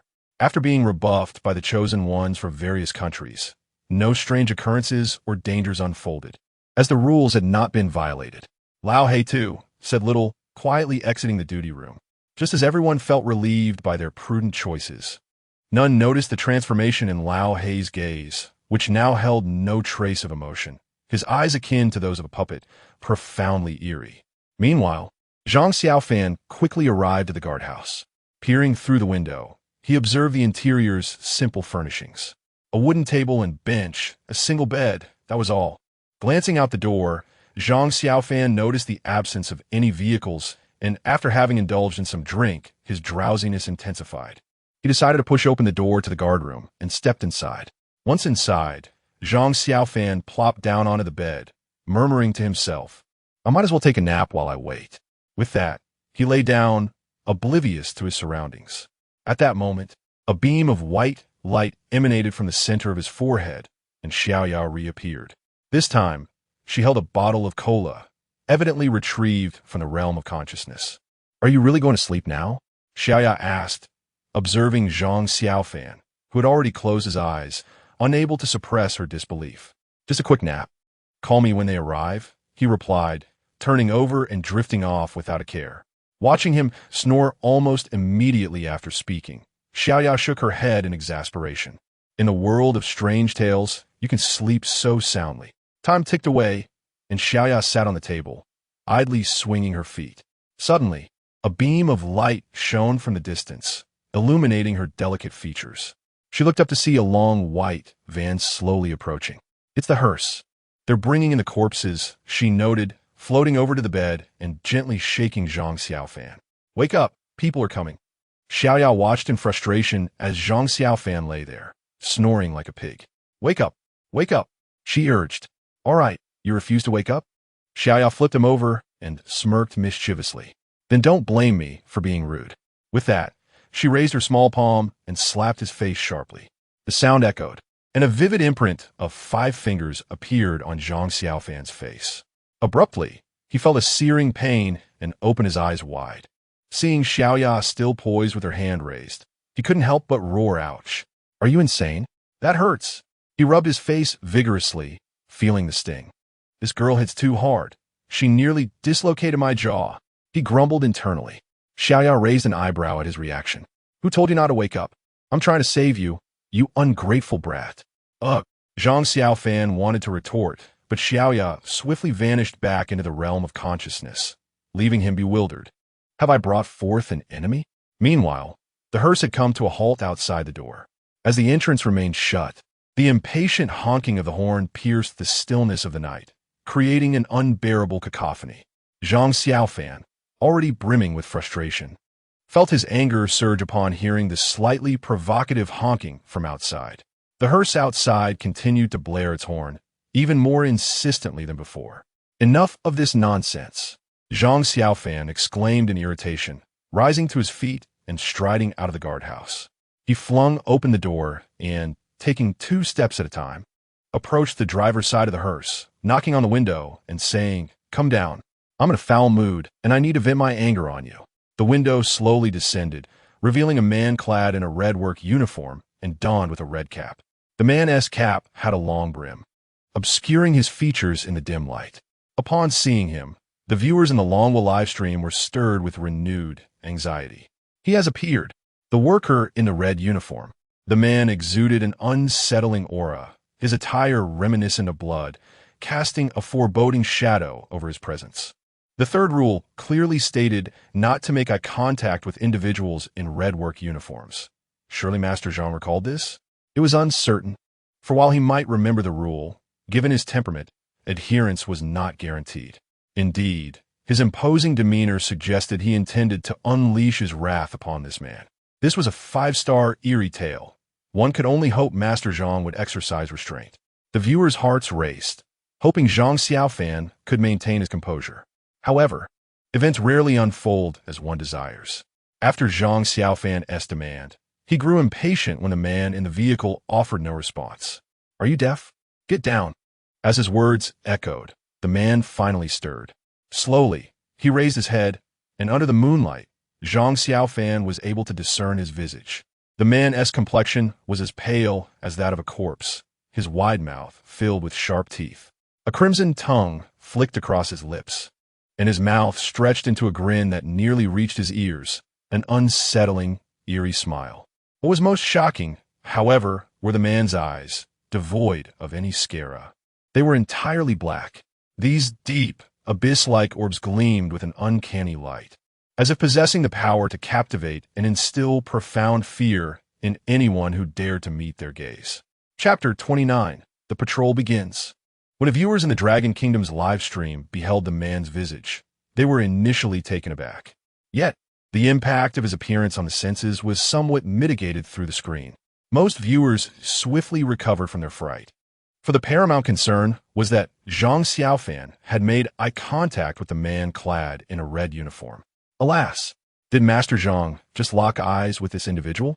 Indeed, this man is obviously not an ordinary person. It presents a 5-star difficulty level. Let us hope he is not a formidable anomaly. Heaven and earth, please grant Master Zhang the fortune to escape this peril. At that moment, the viewers in the Dragon Kingdom were all fraught with anxiety. Regardless of the circumstances, none wished to witness Zhang Xiaofan perish before their very eyes. However, the international viewers harbored a different sentiment. They eagerly anticipated Zhang Xiaofan's demise. People of the Dragon Kingdom, cease your pleas. Your Master Zhang is likely facing his end, remarked a viewer from the beautiful nation. Yash. This is a 5-star horror tale. The anomalies here are certainly beyond those encountered in the previous level. You shall watch him be torn to shreds. Another chimed in. I once thought this Master Zhang was formidable, but it seems he is merely a reckless fool. Let me clarify. Our nation's leaders were mistaken. Such foolish ancestors could never have hailed from our land, declared a viewer from the Pickled Cabbage Nation. With viewers from the beautiful nation, the Little Sun Nation, and the Pickled Cabbage Nation leading the charge, accompanied by other minor nations eager to curry favor with them. They openly mocked and insulted Zhang Xiaofan in the Dragon Kingdom's live stream. The Dragon Kingdom's viewers, who already regarded Zhang Xiaofan as a national hero, could not remain silent in the face of such derision. Shut your foul mouths. What qualifications do you have to critique Master Zhang after your pitiful performance in the last round? Indeed, you all failed. What is there to take pride in? The few who did not fail, did they not merely copy our answers?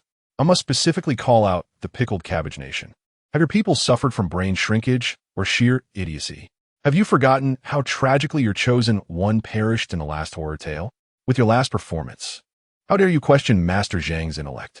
Allow me to clarify. The following statements are not an exaggeration. If Master Zhang's ancestors truly belonged to your nation, the collective intelligence of your populace would surely rise by 2 points. Alas, your minuscule territory is unworthy of housing the ancestors of our Master Zhang. I am rather curious about what they find amusing. Pray tell, how can you be so audacious when your mere existence hinges upon imitating Master Zhang's answers? If your claims of advancement were true, it would imply a lack of correct answers.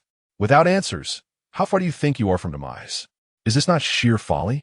The viewers from the Dragon Kingdom and those from foreign lands could not comprehend one another, perpetually feeling that there was a missing thread in the minds of these individuals. As foreign netizens reminisced about the performance of their chosen one in the previous match, they recognized the futility of their rebuttals and fell silent, leaving behind a dismissive remark. We'll see.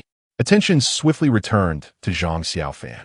At that moment, Zhang Xiaofan, infuriated by the grinning man, could barely contain his rage.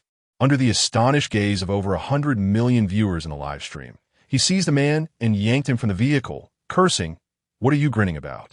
Stop laughing and stand at attention."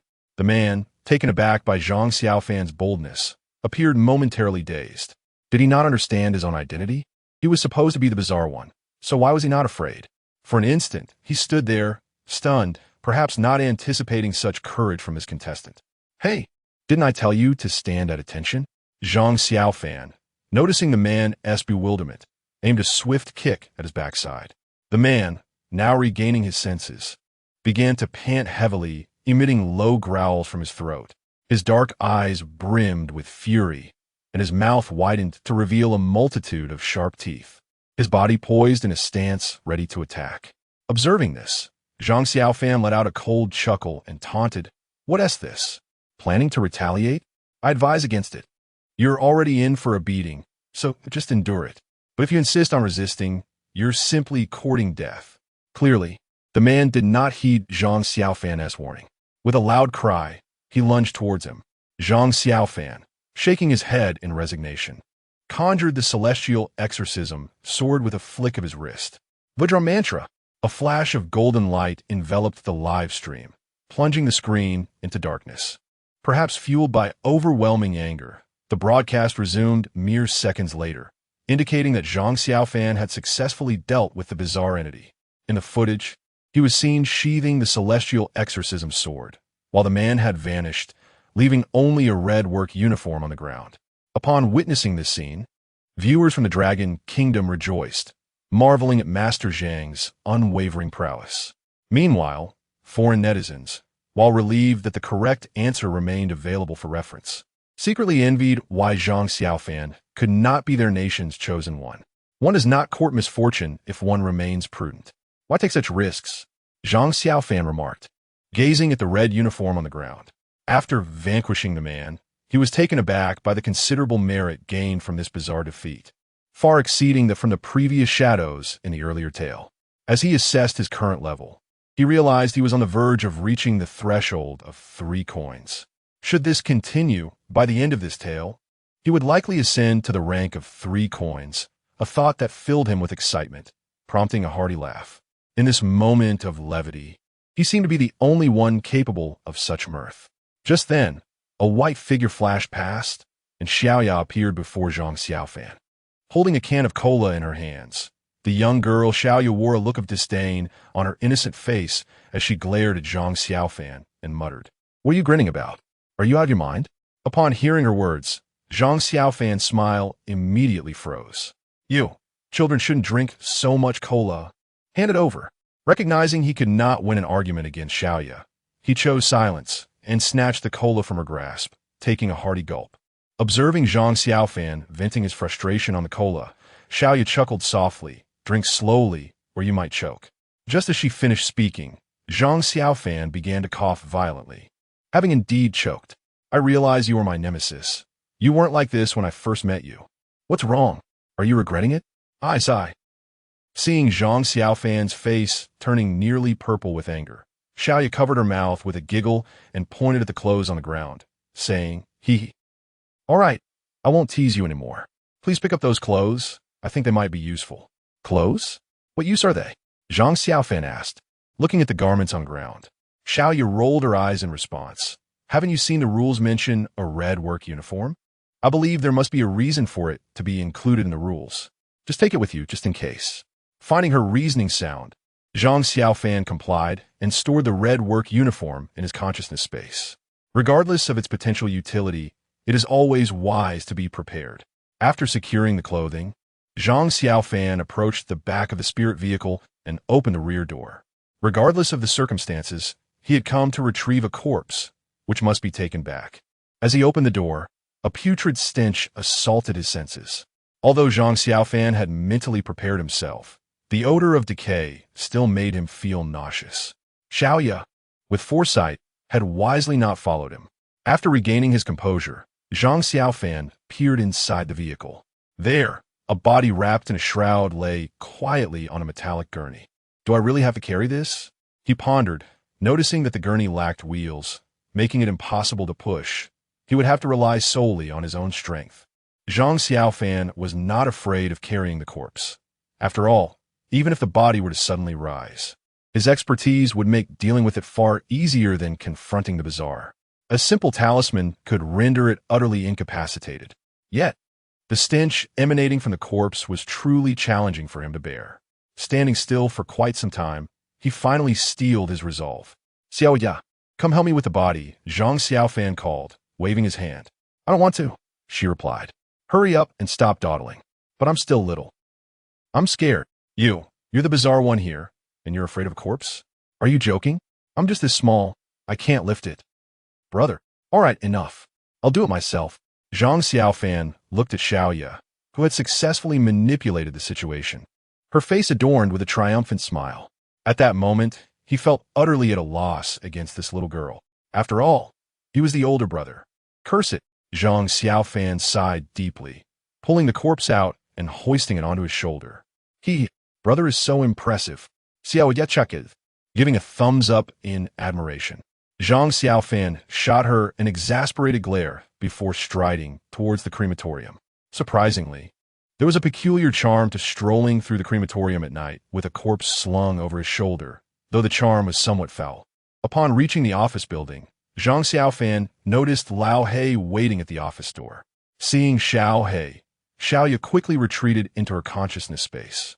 Only willing to emerge when Zhang Xiaofan was alone, she had no desire to encounter outsiders. Upon seeing Zhang Xiaofan return with the body, Lao He was momentarily taken aback, then hurried forward, exclaiming, "Bro, you're incredible. You just carried it back like that? What else was I supposed to do? There's not even a handcart." Zhang Xiaofan complained, frustration bubbling within him. Actually, if you had waited until the mortician drove the cart in and left, you could have just brought the hearse in. Lao He suggested awkwardly, a sheepish smile on his face. Bang! After a brief silence, Zhang Xiaofan kicked Lao He's backside. "Why didn't you mention that sooner? Do you have any idea how foul this is? You didn't even ask me. Hey, are you suggesting I'm at fault?" Lao He retorted quickly. No, it's time for our patrol. Let us just put the body in the morgue first." Seeing Zhang Xiaofan lift his foot again, Lao He hastily stepped back, chuckling nervously as he handed Zhang Xiaofan an identification badge. Zhang Xiaofan accepted the badge without further inquiry. After all, Rule 6 clearly stated that one must wear proper attire and carry an identification badge while on patrol. Looking at the badge, which bore his name and a small photograph, he hung it around his neck and coldly regarded Lao He. "What? Now that I brought the body here, you plan to just stand there?" "Oh, right. I forgot. Let me take it," Lao He exclaimed, rushing forward to take the corpse from him. Zhang Xiaofan turned to sniff his shoulder. The stench of decay was still pungent, as if it had fused with his very being. "Whoever wants to do this job can have it. I can't bear any longer. It's unbearable. Come on, bro, didn't I tell you? Next time, just drive the cart in, and it'll be fine. Stop stalling. I just can't do it." "Why not? Why not, you ask?" "Why, because I don't know how to drive." Zhang Xiaofan replied, his tone heavy. He couldn't help but think that he should learn to drive when he returned. What if the next supernatural encounter involved driving? Wouldn't it be a disaster if he got caught unprepared? Are you out of your mind? Ha. Damn it. Watch your feet. My bad. Bro. The two individuals playfully bickered as they made their way towards the mortuary. Unbeknownst to them, within the desolate crematorium, an eerie phenomenon was unfolding. A cremation furnace ignited spontaneously, crackling ominously as if it were searing human bones, sending shivers down the spine of anyone who might hear it. Chapter 30. The entire army perished, except for the Dragon Kingdom. The two men playfully traversed the office building, during which Lao He exhibited no signs of discomfort. Perhaps due to his tenure here, he had long since become accustomed to the stench of decay emanating from the corpses. Engaging in conversation, Lao He provided Zhang Xiaofan with a brief overview of the crematorium's layout. Behind the office building lay the staff dormitories, and beyond them was the primary work area of the crematorium. Following a pathway, they first passed the condolence hall before arriving at the cremation room, culminating in the morgue. Opposite the morgue was the columbarium, a place where families opted to temporarily store ashes for various reasons, awaiting a more suitable time for burial. With Lao He's introduction, Zhang Xiaofan gleaned a general understanding of the internal architecture of the crematorium. As they continued their conversation, they soon arrived at the condolence hall. "Brother, wait for me outside for a moment. I'll just take a quick look inside, and then we can head back without further delay," Lao He remarked as he stepped toward the hall. Zhang Xiaofan remained silent.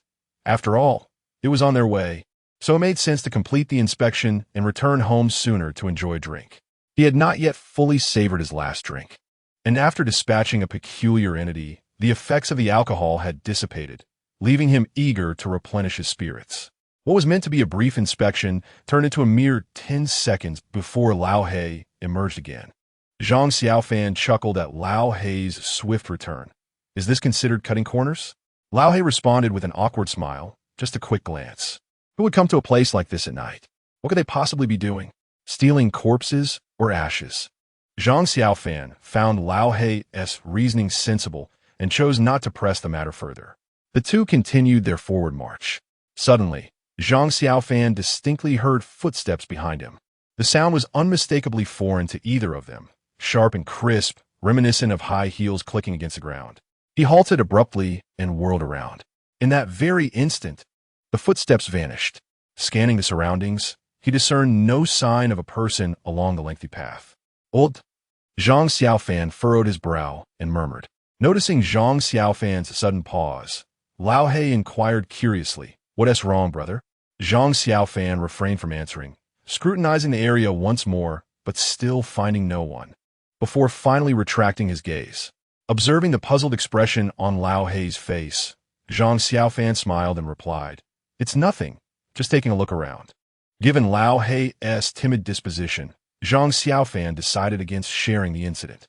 After all, the regulations clearly stated that patrols should be conducted in pairs. If he frightened this big oaf away, would he continue his patrol or abandon it altogether? "You startled me. I thought you saw something," Zhang Xiaofan remarked, and Lao He, trusting his words, harbored no doubts.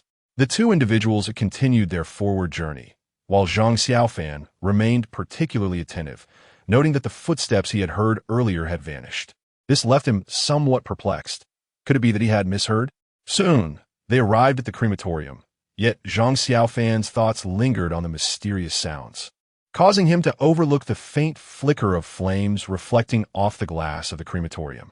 However, Lao He, who was preparing to enter and address the situation, noticed it first.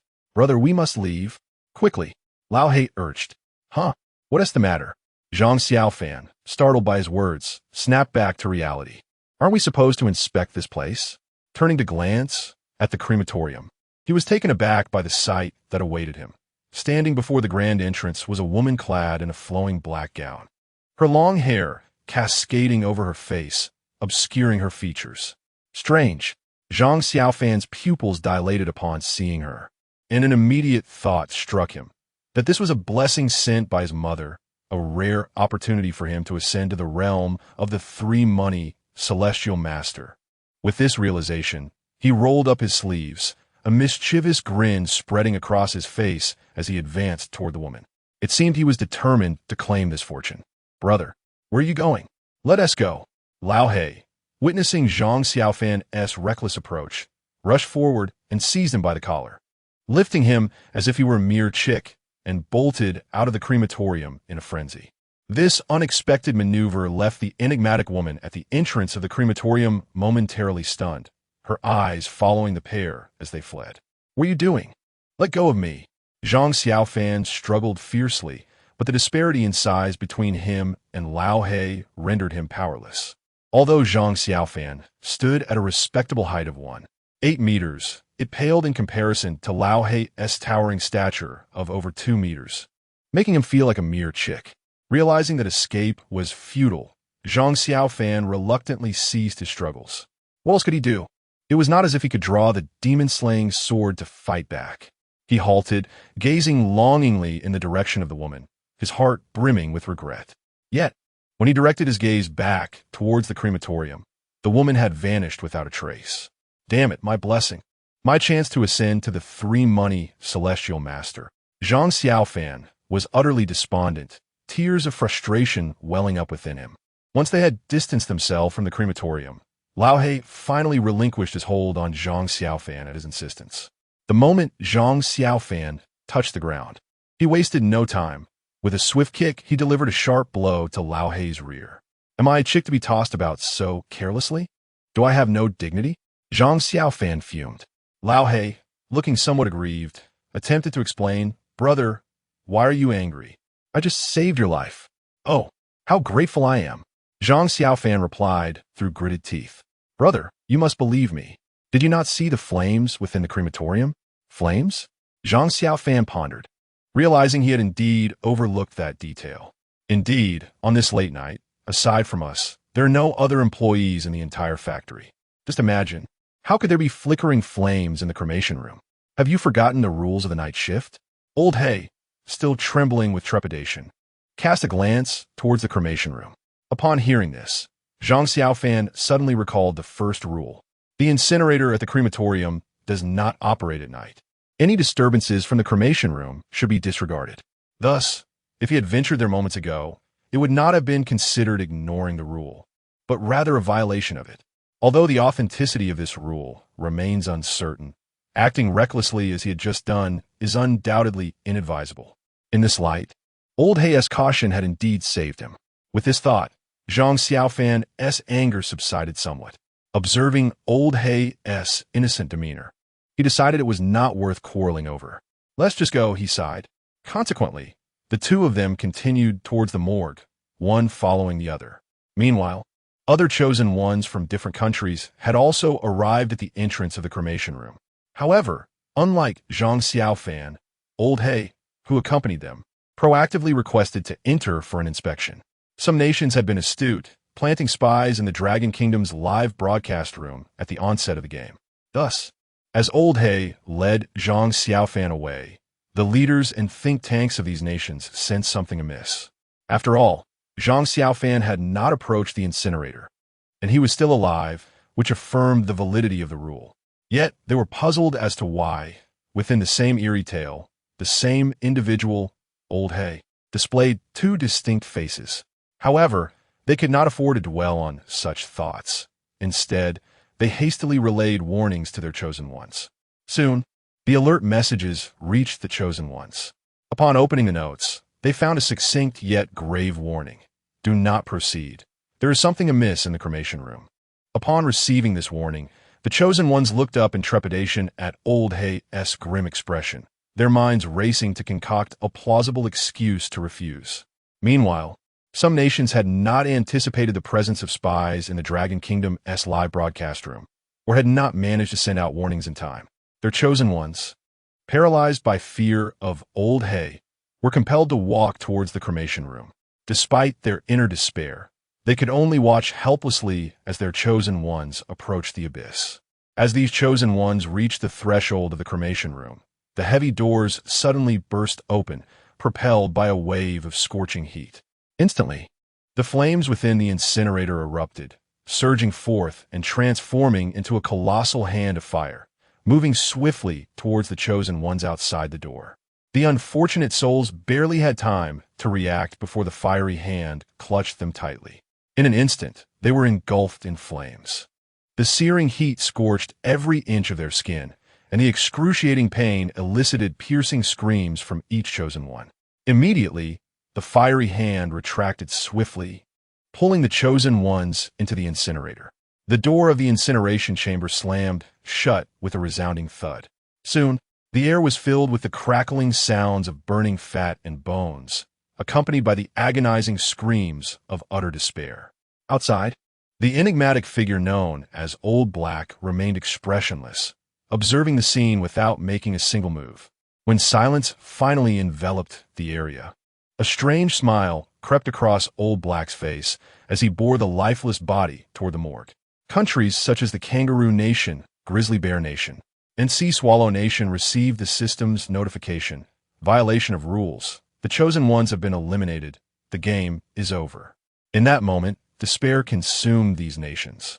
As the people waited for the next decree, the system fell ominously silent.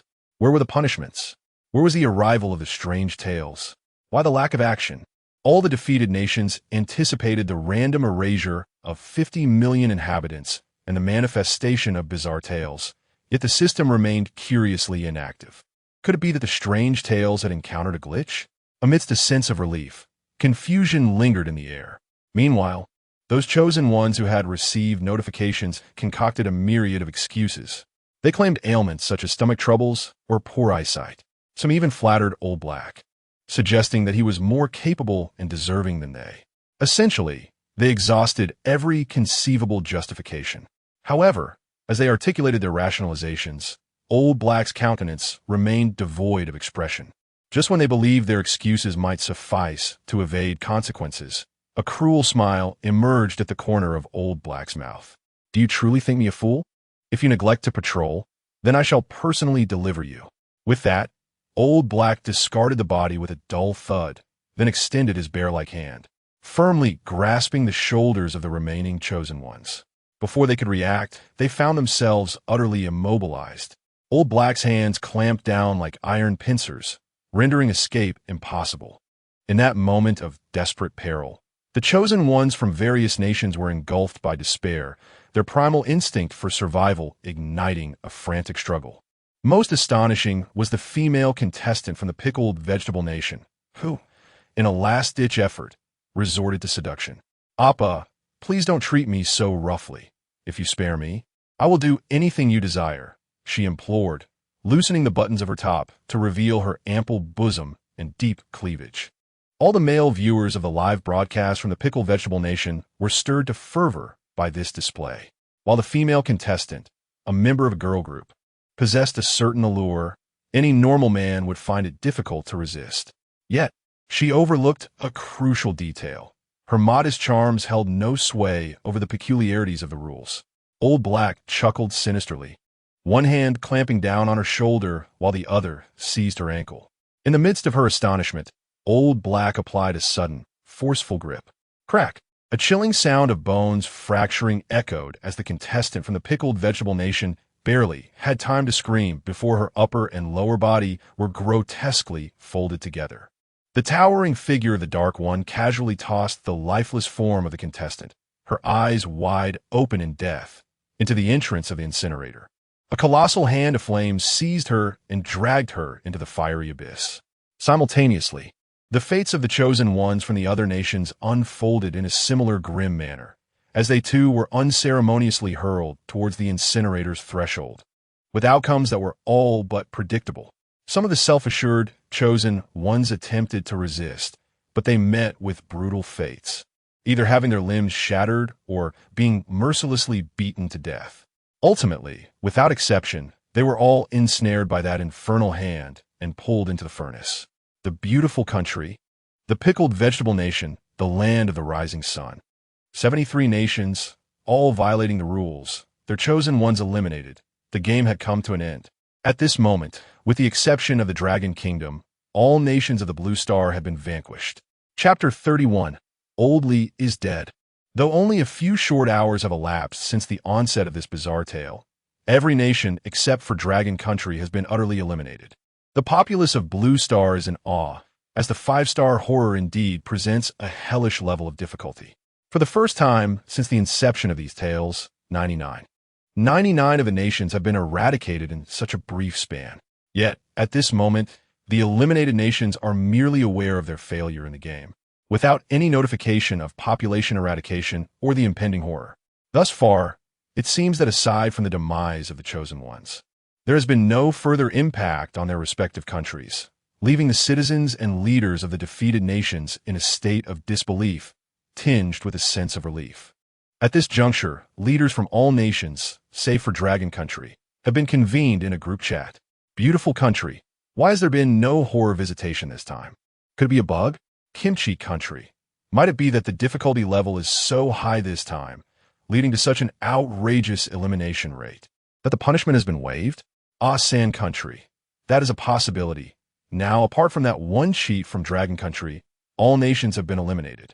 Little Days Country, who cares? No punishment is better, right?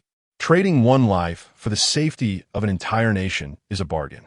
Moreover, if we ultimately have to rely on Dragon Country to succeed, it would cost us considerable resources. Wouldn't that be a greater loss? Given the current situation, I find it utterly appropriate. Kimchi Country, I concur. Sand Country, indeed. Kangaroo Country, count me in. Romantic Country, agreed. Beautiful country, you do make a valid point. Yet it is a pity about our nation's SS-level talent. Who knows if we will draw such a high caliber next time? Little Days Country, haven't we also lost an S-level talent? No matter, let us not forget this is a 5-star horror tale. Dragon Country may very well falter this time. Kimchi Country, precisely. That little Taoist has reached the end of the line. By then, not only will they lose that cheat, but they will also fail to retain even their SSS level talent. Little Day's country. Without that little Taoist, Dragon Country will lose its swagger. Consider this a reshuffle. We can still rise in the next horror tale, but Dragon Country's fate is uncertain. Beautiful country, true enough. I believe, given our nation's fortune, the next talent could very well be SSS level. Kimchi Country. Indeed, we may need to ask our big brother for assistance then. Little Day's country. Kimchi Country, step aside. I am the loyal little brother of Beautiful Country. If help is needed, it should be for me. Beautiful Country, do not forget to look after your little brother. Beautiful Country, agreed, all is well. These shameless nations have even begun to indulge in daydreams, as if they're the true victors of this horror tale. If those chosen ones who have sacrificed themselves for the nation were to realize that their demise evoked no sorrow across the land, and that the leaders of their own country felt a sense of relief, would they not perceive their deaths as devoid of value? At this moment, in the conference room of the Dragon Nation, Elder Long remarked, aside from us, all other nations have faltered. However, it seems that no punishment has yet befallen us. His secretary, positioned beside him, whispered the report. Elder Long, upon hearing this, cast a grave glance at the large screen. After a brief pause, he stated, "It is not so simple. Punishment will undoubtedly come, though its form remains uncertain. Regardless, we cannot afford to be complacent. The eyes of the entire world are upon us. We must leave no stone unturned, as we stand as the support for Zhang Xiaofan. And we cannot falter. Indeed, but Elder Long, the elimination rate in this bizarre tale is alarmingly high. Can Zhang Xiaofan truly succeed?" The secretary inquired with a troubled expression. Elder Long, observing the calm demeanor and resolute stride of Zhang Xiaofan on the screen, replied with a faint smile, "Do not worry. He will not disappoint us." At that moment, Zhang Xiaofan was merrily striding towards the morgue, entirely unaware that he had become the sole survivor among the chosen ones in this bizarre tale. "Old Hey, where are you? We still haven't arrived." Zhang Xiaofan called out as he walked along the straight path, having not yet seen the morgue. "Almost there, just a bit further," Old Hey responded, carrying the body behind Zhang Xiaofan. His diligent demeanor starkly contrasted with the other chosen one's experiences with Old Hey. After approximately 4 or 5 more minutes, they finally reached the morgue. Upon arriving at the entrance, before they could step inside, Zhang Xiaofan distinctly felt a chill that was far more intense than in other places. The atmosphere here is so heavy with malevolence. It seems this location is haunted by numerous spirits, Zhang Xiaofan murmured to himself as he gazed at the morgue's door. At that moment, Old Hey approached and, looking perplexed, asked, "Brother, what are you talking about? What do you mean by the heavy malevolence? Could it not be possible that the morgue is simply kept at a lower temperature to prevent the bodies from decomposing?" "Shut it. I don't want to kick you," Zhang Xiaofan retorted. "All right," Old Hey replied, rolling his eyes in feigned innocence. Checking his watch, he noted that the time was precisely 2:40. "Brother, no matter what happens inside, you must be out within 10 minutes, Old Hey cautioned. Zhang Xiaofan nodded. He was well aware of the rules, which were clearly stated, and had no intention of violating them unless absolutely necessary. Seeing Zhang Xiaofan nod, Old Hey took the lead and stepped toward the morgue, with Zhang Xiaofan closely following. Old Hey forcefully pushed open the heavy door, and an icy gust rushed forth, sending a shiver through Zhang Xiaofan, even from his position behind Old Hey. To Zhang Xiaofan's surprise, the mortuary did not emit a particularly overwhelming stench of decay, likely due to the cooler temperature which inhibited the decomposition process. This revelation brought him some comfort, although he harbored no fear of corpses. The noxious odor was indeed something he found difficult to endure. The two entered together, and Lao He expertly switched on the lights in the mortuary. Observing the scene, Zhang Xiaofan nodded in satisfaction. Lao He's familiarity with the surroundings saved him a great deal of trouble. After all, the regulations stipulated that a sufficient light source must be ensured when delivering a body. Unfamiliar with the facility, the task of searching for the light switch would have consumed significant time, despite his lack of concern for potential mishaps. Once the lights were illuminated, Zhang Xiaofan finally discerned the layout of the mortuary. Upon entering, he noticed 4 mortuary tables. 2 of them were visibly occupied by corpses, covered with white cloths, rendering their full forms indistinguishable. Against the wall stood numerous large metal cabinets, segmented into sizable compartments akin to colossal drawers. Each drawer bore a label, indicating that these must indeed be the body cabinets. After entering, Lao He carried a corpse to one of the tables, unceremoniously depositing it. Meanwhile, Zhang Xiaofan gazed at the other 2 corpses on the adjacent tables, inquiring, why aren't these 2 placed in the body cabinets? Oh, you mean those 2? They're scheduled for cremation tomorrow, so they've been temporarily left here, not only for convenience but also to avoid any mix-up, Lao He explained. Nodding in understanding, Zhang Xiaofan listened as Lao He proceeded to tend to the body. Do you need any assistance? Zhang Xiaofan asked. No, brother, you take a break. I can handle it myself, Lao He replied without looking back. Zhang Xiaofan acquiesced, relieved that he would not have to endure the pungent odor of decay. After placing the body on the mortuary table, Lao He slowly began to unzip the body bag. However, the moment the bag was opened, a look of shock froze on Lao He's face, and he instinctively stepped back a few paces.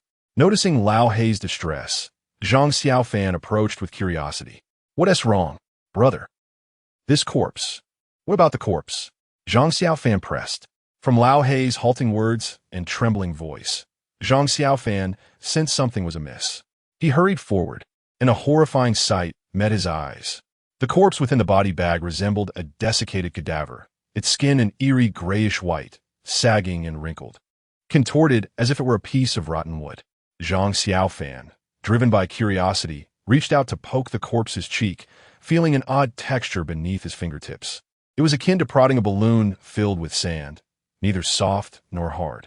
He felt as though he were touching not a human being, but rather a doll masquerading in human skin.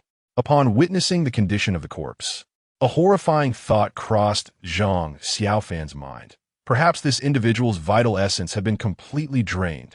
Observing the facial expression of the deceased, with a mouth agape and a conspicuous transparent liquid dribbling from the corners, he noted the eyes, bloodshot and bulging from their sockets.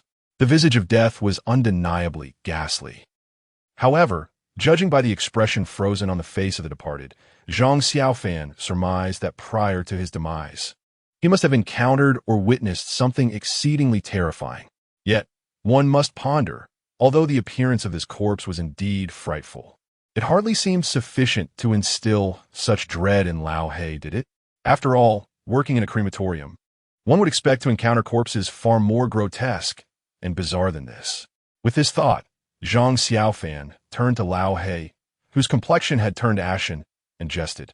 Ha ha, Lao He has turned pale as a ghost. It's merely a desiccated corpse. Must you be so startled? At these words, Lao He involuntarily swallowed hard, extending a trembling hand to point the cadaver, stammering, brother, do you know who this is? Huh? This? Who? It's Old Li. Old Li? Yes, the one I mentioned, our former colleague. The one who got so frightened during patrol that he ran off, and hasn't returned since. How could he be dead? Why did he have to die? Chapter 32. The inept yet troubling Old He. Observing the confusion etched across Old He's face, Zhang Xiaofan finally grasped the situation.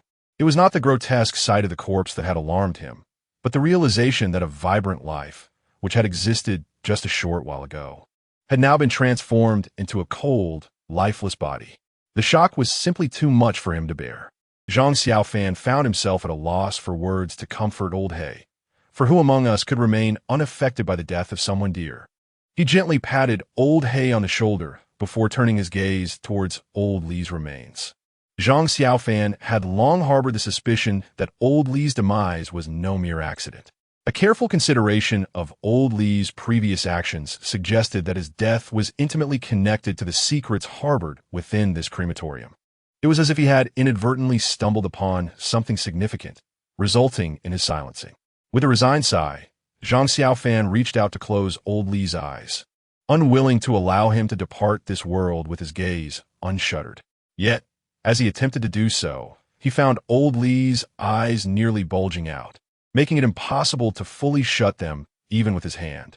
Shaking his head in frustration, Zhang Xiaofan withdrew his hand. Suddenly, he noticed a sticky substance on his palm. Lifting his hand to inspect it, he discovered a transparent, viscous liquid adhering to his skin. A frown creased his brow as he brought his hand closer to his nose for a sniff. This scent, it seemed oddly familiar. His gaze shifted to the corner of old Li's mouth, and an unsettling realization surged within him. Zhang Xiaofan scoffed. He had already formed a theory regarding the identity of old Li's murderer. Meanwhile, in the Dragon Nation's live streaming room, Master Zhang is truly a good soul, even taking the time to close the eyes of that corpse. If it were me, I wouldn't dare to touch it. Indeed, despite Master Zhang's youth, his courage is remarkable. Do you not see? Master Zhang is a bona fide practitioner of Taoism. He has encountered such things frequently, rendering them mere trifles in his eyes. You wouldn't understand. I watched no fewer than 100 zombie films, where Taoist priests face zombies without a hint of fear. Just think, if they're unafraid of zombies, why would they fear corpse? That is true. But may I ask how long they have been inside? I forgot. Oh yes, Master Zhang has been inside for 10 minutes now, still standing there with that big fool. They are about to exceed the 10-minute mark, and it's clear that they have already violated the rules. Alas, this time he is doomed.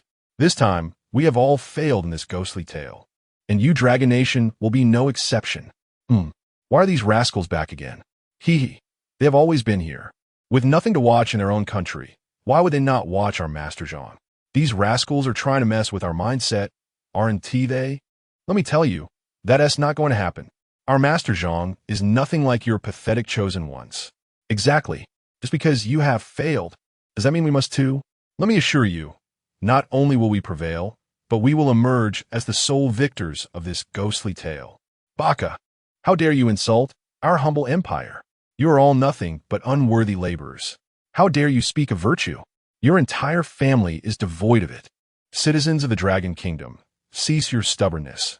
Recent events merely indicate that your chosen one was fortunate, aided by that towering fool, allowing him to evade calamity. Yet this time, fate may not be so kind. Indeed, in this 5-star horror tale, breaching the rules leads to a clear conclusion: death.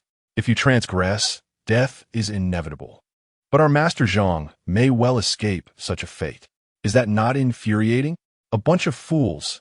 Let us not waste our breath on them. At that moment, the viewers in the Dragon Kingdom's live stream rallied against the taunts from foreign users. Though they outwardly denied it, an undercurrent of anxiety coursed through their hearts. After all, the foreign chosen ones had recently perished without exception for violating the rules. Even those endowed with offensive or defensive talents met the same grim fate. Furthermore, this horror tale seemed to present an inescapable deadlock, as no chosen one from any nation on Blue Star had drawn the talent of substitution. It was as though the very purpose of this horror tale was to ensure the demise of all chosen ones within its grasp. Could Zhang Xiaofan be the exception? Zhang Xiaofan, rubbing the viscous substance on his hands, fell silent for a moment before addressing Lao He. Enough of this overthinking. Let us place Lao Li in the morgue. Lao He's demeanor softened considerably as he nodded, moving forward to retrieve Lao Li from the body bag. Suddenly, a sharp sound of a circuit short-circuiting pierced the air, followed by a harsh crackling noise. The lights in the morgue began to flicker incessantly. Alarmed, Lao He glanced at his watch, realizing the hands had reached 2:51. This is bad. We've exceeded the time limit. Lao He exclaimed, momentarily forgetting the urgency in light of his shock over Lao Li's death. No sooner had he spoken than the lights in the morgue extinguished entirely. Transitioning from a brightly lit environment to one shrouded in utter darkness caused everyone to momentarily lose their vision, including Lao He and Zhang Xiaofan. In haste, Zhang Xiaofan activated his celestial vision, regaining sight, while Lao He, unable to do the same, collapsed in terror, moisture pooling in his trousers. Observing this, Zhang Xiaofan approached to offer some assurance. Before he could finish his sentence, the piercing scream of Lao He, akin to a slaughtered pig, echoed in his ears. The sheer volume of Lao He's shriek startled Zhang Xiaofan, who glowered at the sobbing figure on the ground, his irritation bubbling to the surface. Be quiet. What are you wailing about? You're unbearable. Zhang Xiaofan's rebuke had the desired effect, silencing Lao He immediately. Brother, let us depart swiftly. If we linger, calamity will surely befall us. Lao He's voice trembled with fear, clearly shaken. Let us move. Get up. Brother, could you lend me a hand? My legs have given way and I cannot stand. Zhang Xiaofan was momentarily speechless upon hearing this. He truly could not fathom how this burly figure, who towered over others, possessed a timidity even less than that of Fly. Despite his grumbling, he realized that abandoning the man in such a predicament was not an option. With a reluctant sigh, Zhang Xiaofan stepped forward to assist the man. As he approached, an overwhelming stench assaulted his senses. Zhang Xiaofan nearly retched. Had it not been for the prior incident in the cremation chamber, where this fellow had mistakenly believed he had saved his life, he would have preferred to ignore him entirely. Suppressing his disgust, he managed to help the man to his feet. At that moment, the man's vision adjusted to the surroundings, allowing him to perceive his environment more clearly. Let us go. You're on your feet now. Do you expect me to carry you? Zhang Xiaofan remarked irritably, observing the man standing idly. Just as he finished speaking, he sensed something was amiss. The man's gaze was fixated intently behind him, his expression shifting from confusion to one of sheer horror as his features contorted into a visage more grotesque than tears could convey. Are you unwell? Brother. There is something behind you. The man stuttered, trembling as he slowly raised his hand to point at Zhang Xiaofan's back. Following the direction of the man's trembling finger, Zhang Xiaofan turned to see. To his astonishment, the lifeless figure of old Li was now upright. The two bodies on the nearby mortuary tables began to peel back the white sheets covering them, revealing repulsive forms. These corpses were devoid of any skin. They're desiccated. Darkened blood stained every inch of their exposed muscle, which twitched unnaturally as they moved. Moreover, both figures lacked heads. Yet Zhang Xiaofan could discern their gender by their shapes. Both were unmistakably female. Reanimated corpses? How intriguing. After waiting all this time, has my merit finally manifested? Rather than fear, exhilaration surged within Zhang Xiaofan upon witnessing the corpses. Brother, we must leave quickly. I feel like I might burst. The man behind him tugged at Zhang Xiaofan's clothing, trembling with trepidation. Zhang Xiaofan cast a glance back at him, noting the state of his trousers, an alarming torrent reminiscent of a cascading waterfall. Ah, my dear fellow, might you exercise a modicum of restraint? I dread the thought of this mortuary being flooded, Zhang Xiaofan remarked, exasperated. I truly cannot hold it in. The man protested, feeling unjustly embarrassed. He wished to maintain his dignity, yet his body betrayed him. Step aside for now. Allow me to handle this, Zhang Xiaofan instructed. Are you certain you can manage? They're no longer human. Don't be reckless. If it becomes too much, we should flee. Despite his own fears, the man remained concerned for Zhang Xiaofan's safety, which warmed Zhang Xiaofan's heart. Rest assured, have I ever deceived you? Well, it seems there is none. Lao He pondered seriously before responding. Zhang Xiaofan couldn't help but chuckle at Lao He's earnest demeanor, internally ridiculing. Of course there is none. We've only known each other for a few hours. What could I possibly deceive you about? Enough, step aside, lest you injure yourself. Zhang Xiaofan ushered Lao He to the side and turned to prepare for gathering merits. The three-money celestial master appeared almost within reach, and as Zhang Xiaofan gazed upon the three corpses before him, his excitement became indescribable. Thank heavens for this opportunity. Just then, a tremendous crashing sound emanated from the mortuary cabinet against the wall. Bang, bang, bang. This cacophony diverted Zhang Xiaofan's attention. Brother, it seems the corpses inside have come to life. Lao He exclaimed in terror, fixated on the cabinet. Humph, the more the better. I'm not worried about lacking merits. Zhang Xiaofan scoffed. Shortly thereafter, the mortuary cabinet burst open under the violent impacts. One by one, the corpses appeared to awaken. Stepping out of the cabinet, there appeared to be dozens of them. Oh my, so many? This time, the merits will surely be sufficient. Ha ha! Three-money celestial master. Here I come. Zhang Xiaofan exclaimed, laughing in disbelief at the multitude of corpses. Ah, we're doomed. How can they all be alive? Lao Hei's piercing scream startled Zhang Xiaofan. What are you yelling about? If you're scared, just leave. Zhang Xiaofan shot Lao Hei a glare, scolding him in exasperation. After that, he turned to face the encroaching horde of corpses, breaking into a grin. Damn it, with so many walking dead, I shan't waste time.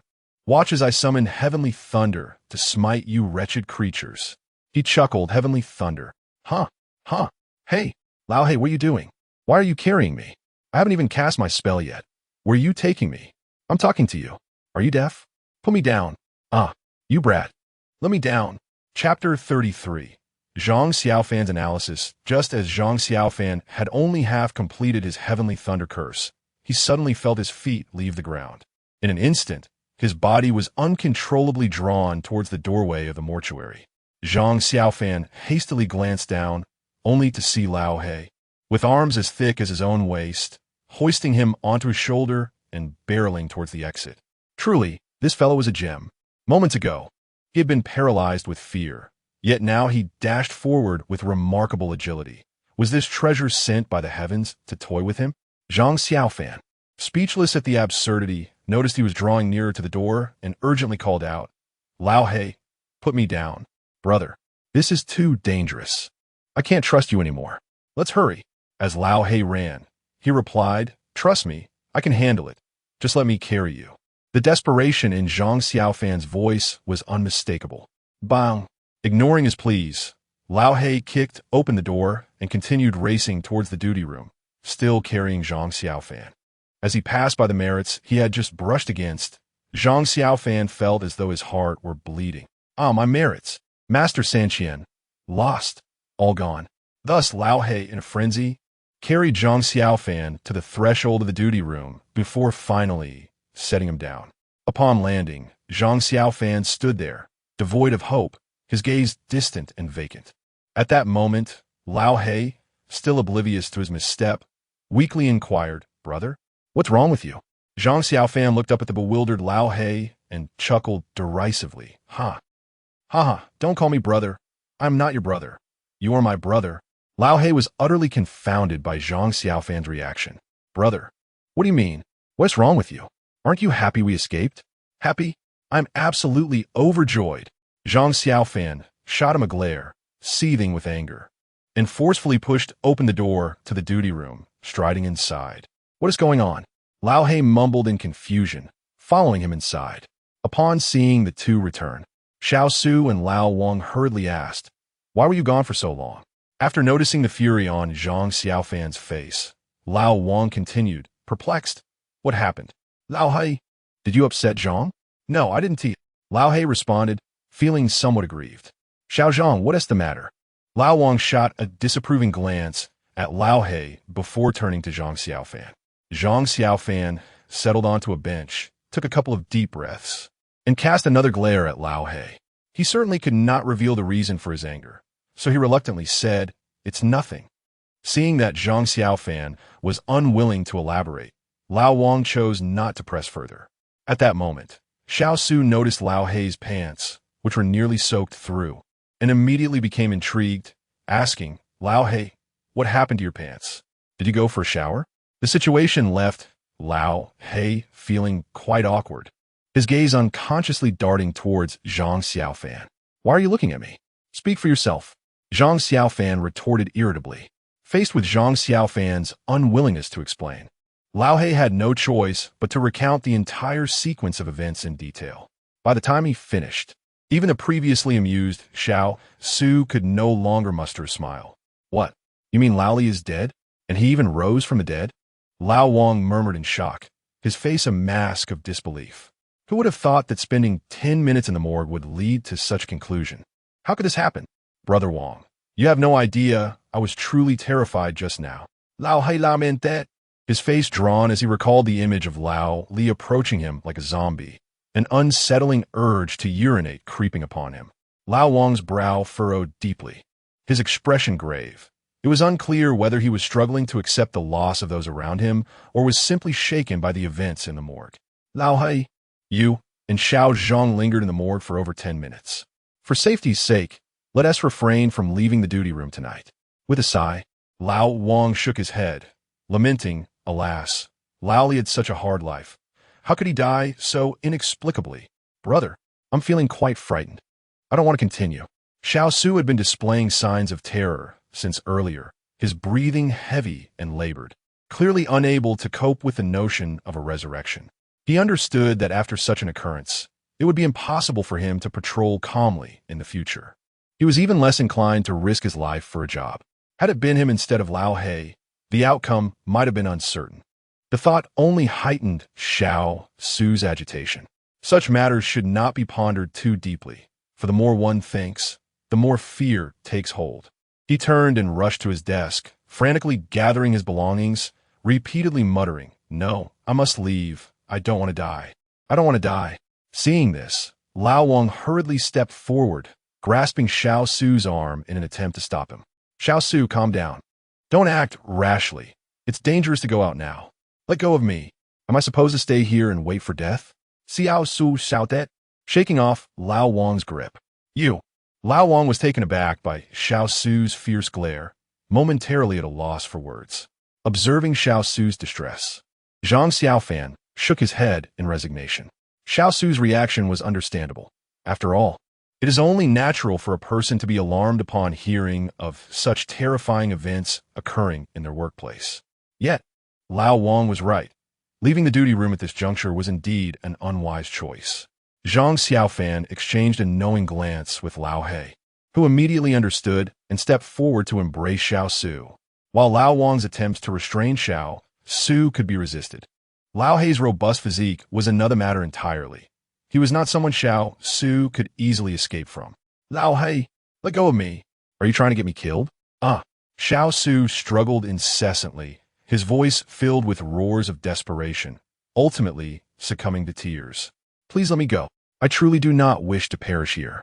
I have yet to marry. I am still so young." In the end, Xiao Su ceased his struggles, collapsing into the arms of Lao He and weeping openly. Witnessing this scene, Zhang Xiaofan felt a profound sense of helplessness. Having been carried back by Lao He without obtaining any merit, he was already dissatisfied, initially planning to pacify the others before venturing out alone to eliminate the eerie presence and earn merit. However, it now seemed that this intention was destined to be thwarted. If Xiao Su continued to cause a commotion, Lao Li would undoubtedly meet a similar fate. "Xiao Su, Lao He does not wish to harm you. He's trying to save you. If you do not believe me, then continue to cry. With this racket, it will be exceedingly difficult to avoid attracting those corpses. In that case, we shall all await death together," Zhang Xiaofan said calmly. Upon hearing this, Xiao Su immediately quieted down, only daring to sob softly. "What should I do? Am I to simply await my demise here?" At this moment, Zhang Xiaofan leisurely approached Xiao Su and gestured for Lao He to release him. "Have you not pondered why Lao Li met his end?" What? Do you mean?" Xiao Su looked at Zhang Xiaofan, bewildered. "And you too? Have you considered it?" Zhang Xiaofan turned his gaze towards Lao Wang and Lao He, who both shook their heads. After all, Lao Li was already dead. Their relationship with him was merely that of colleagues, and the circumstances of his death seemed irrelevant to them. Zhang Xiaofan smiled faintly and remarked, "You are likely wondering why Lao Li died and how it pertains to you. Am I correct?" The three nodded in agreement. "Wrong. This matter not only concerns you, but it is of great significance. It even relates to your very survival." Zhang Xiaofan's expression suddenly turned solemn, his gaze piercing as it swept over the three of them, the atmosphere in the room growing tense with his final words. After all, regardless of who it was, hearing one's own impending death is not easily faced with indifference. "Xiao Zhang, what do you mean by that? How does Lao Li's death concern us?" Lao Wang forced a smile, his voice trembling slightly as he inquired. "Listen to me, and you shall understand whether or not it is relevant." Zhang Xiaofan returned to his desk and took a small sip from his cup. "As far as I know, Lao Li was frightened away, correct?" The three nodded. This was no secret, as everyone present was aware. "Do you know what he saw?" Zhang Xiaofan took another sip of his drink and, seeing the others shake their heads, continued. "I just took a stroll around the 4th floor while patrolling with Brother Wang and Xiao Su." "You went to the 4th floor? Isn't that the director's office?" The director had issued a strict order that aside from a select few he personally authorized, no one is allowed to set foot on the fourth floor. How dare you go there, Xiao Zhang? Old Wang was taken aback, as if the factory director's words were akin to a sacred decree, utterly unassailable. He appeared to believe that defying such orders would lead to a most wretched fate. Zhang Xiaofan paid little heed to Old Wang's reaction. After all, for someone of his age, securing a well-paying and stable job was no small feat. The directives from leadership were, in his mind, imperative to follow. However, that was not the crux of the matter. The pivotal point lay in what I witnessed on the fourth floor. What? The three inquired in unison. A gentle advisory. Prepare yourselves, as what follows may transcend your comprehension. Upon hearing this, the trio understood that the ensuing revelation was likely of great significance. They instinctively moved towards the duty room, striving to distance themselves from the entrance.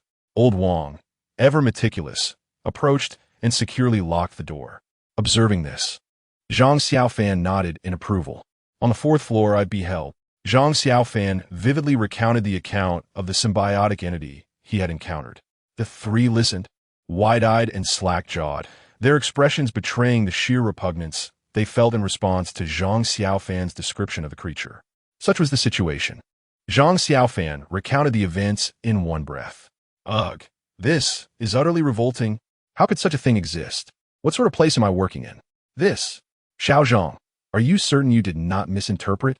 Absolutely, came Zhang Xiaofan's resolute reply. The trio fell into a contemplative silence, likely grappling with the weight of this news. Xiao Zhang, are you implying that Old Li also witnessed this symbiotic entity? Old Wang was the first to break the silence after a while. Indeed, but he was rather timid and was frightened away, Zhang Xiaofan responded.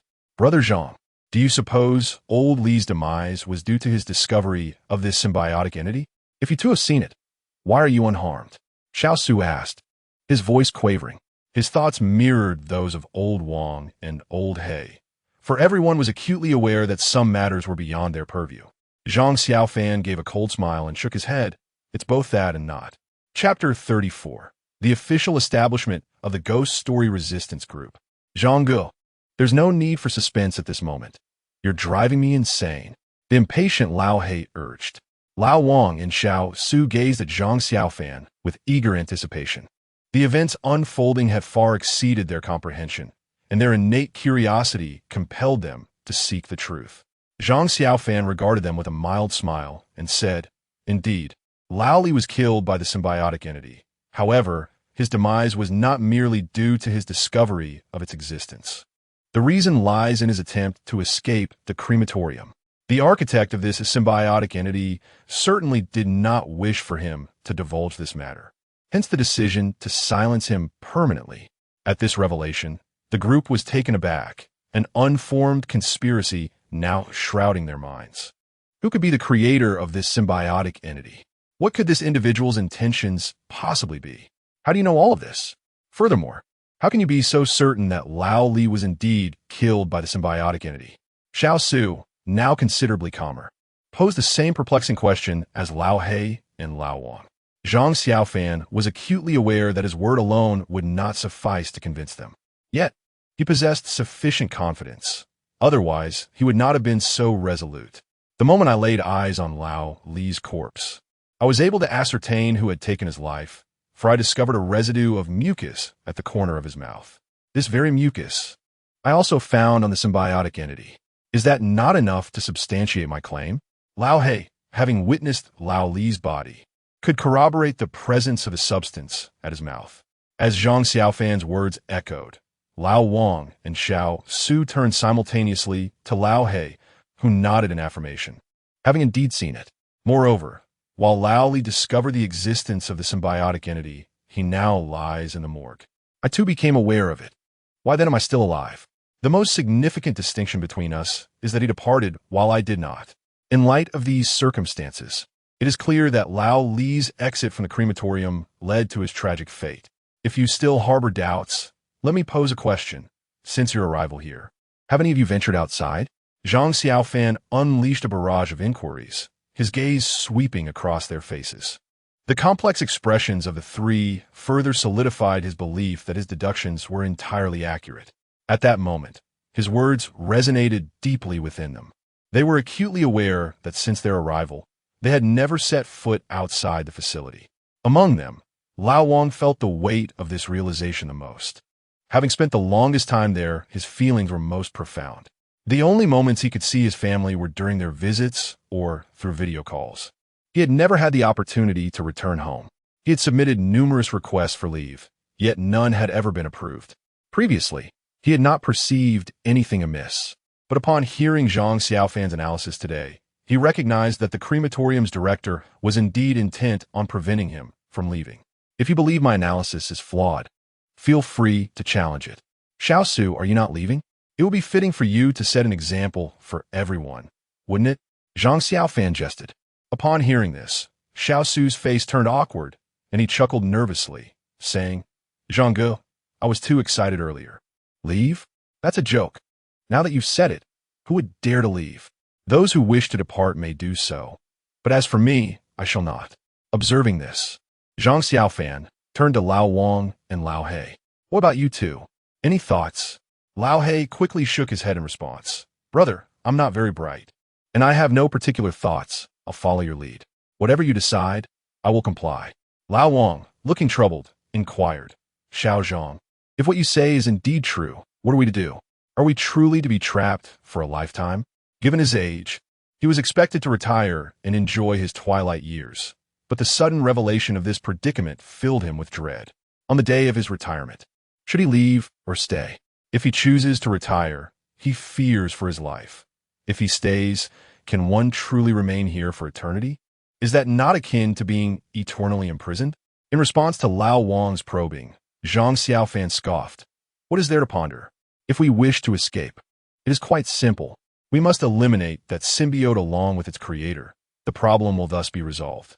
Brother, it's easy for you to say, but do we stand a chance against them? Lao He asked, lacking confidence. Whether or not we are adversaries, we shall find out. Rest assured, I will certainly lead you out. However, there are matters I still need to ascertain, and I may require your assistance, even to rebel together. Are you agreeable? After a cold laugh, Zhang Xiaofan spoke as he began to formulate a plan in his mind. As his words settled, silence enveloped the room once more. Zhang Xiaofan observed the three silent figures before him, choosing not to speak further, but instead waiting patiently for a response. He sensed that if they were to succeed in this trial, unity among them was essential. After a span of over 10 minutes, Lao He was the first to speak. Brother, I believe in you. I will stand by your side. With one person leading, the other two quickly echoed. All right, we will follow your lead. Receiving their affirmative responses, Zhang Xiaofan smiled slightly. He had anticipated their agreement, for in their hearts, the desire to take action was driven by the instinct for survival. In the face of life and death, who would not wish to fight for their own existence? Very well, it's settled then. However, for the time being, refrain from any rash actions. Adhere to our usual protocols, and once I have clarified the situation, I will inform you of our next steps. At this moment, Zhang Xiaofan's words brooked no contradiction, showcasing his formidable leadership skills. Thus, the Strange Tales Resistance Group was officially established. The other three nodded in agreement, with all necessary discussions concluded and the patrol at 4 o'clock canceled. Zhang Xiaofan and the remaining trio began to share drinks and engage in light conversation. Perhaps due to recent events, the bond among the three seemed to have deepened. During their casual conversation, Zhang Xiaofan gleaned more information from them. It turned out that all-night shift personnel donned black uniforms, their name tags bearing their individual names. Old Wang mentioned that daytime staff were clad in red uniforms, with their identification merely consisting of code names, devoid of any personal names. Only workers numbered 1 to 5, who had received special permission from the factory manager, were allowed access to the office. Upon hearing this, Zhang Xiaofan feigned a trip to the restroom, during which he retrieved the work attire and identification of the man associated with the spirit vehicle from his consciousness space, discovering they matched exactly what Old Wang had described. The identification tag in his possession bore the number 1003. Contemplating this tag, Zhang Xiaofan silently resolved that to gain entry into the manageress office, he must locate the individuals numbered 1 to 5, for they alone might possess the knowledge of how to gain access. As dawn approached, the group found themselves somewhat inebriated. After a brief tidy-up, they made their way to the dormitory building. Upon entering, Zhang Xiaofan was struck by the chilling atmosphere within, feeling as though it were not a place inhabited by the living. The dormitory consisted of 6 floors, each housing over 20 rooms, with 8 occupants per room. Among these numerous quarters, only one was designated for the night shift personnel. According to Old Wang, recruiting for night shifts had always been challenging, as not many dared to take on the night duties in such a place.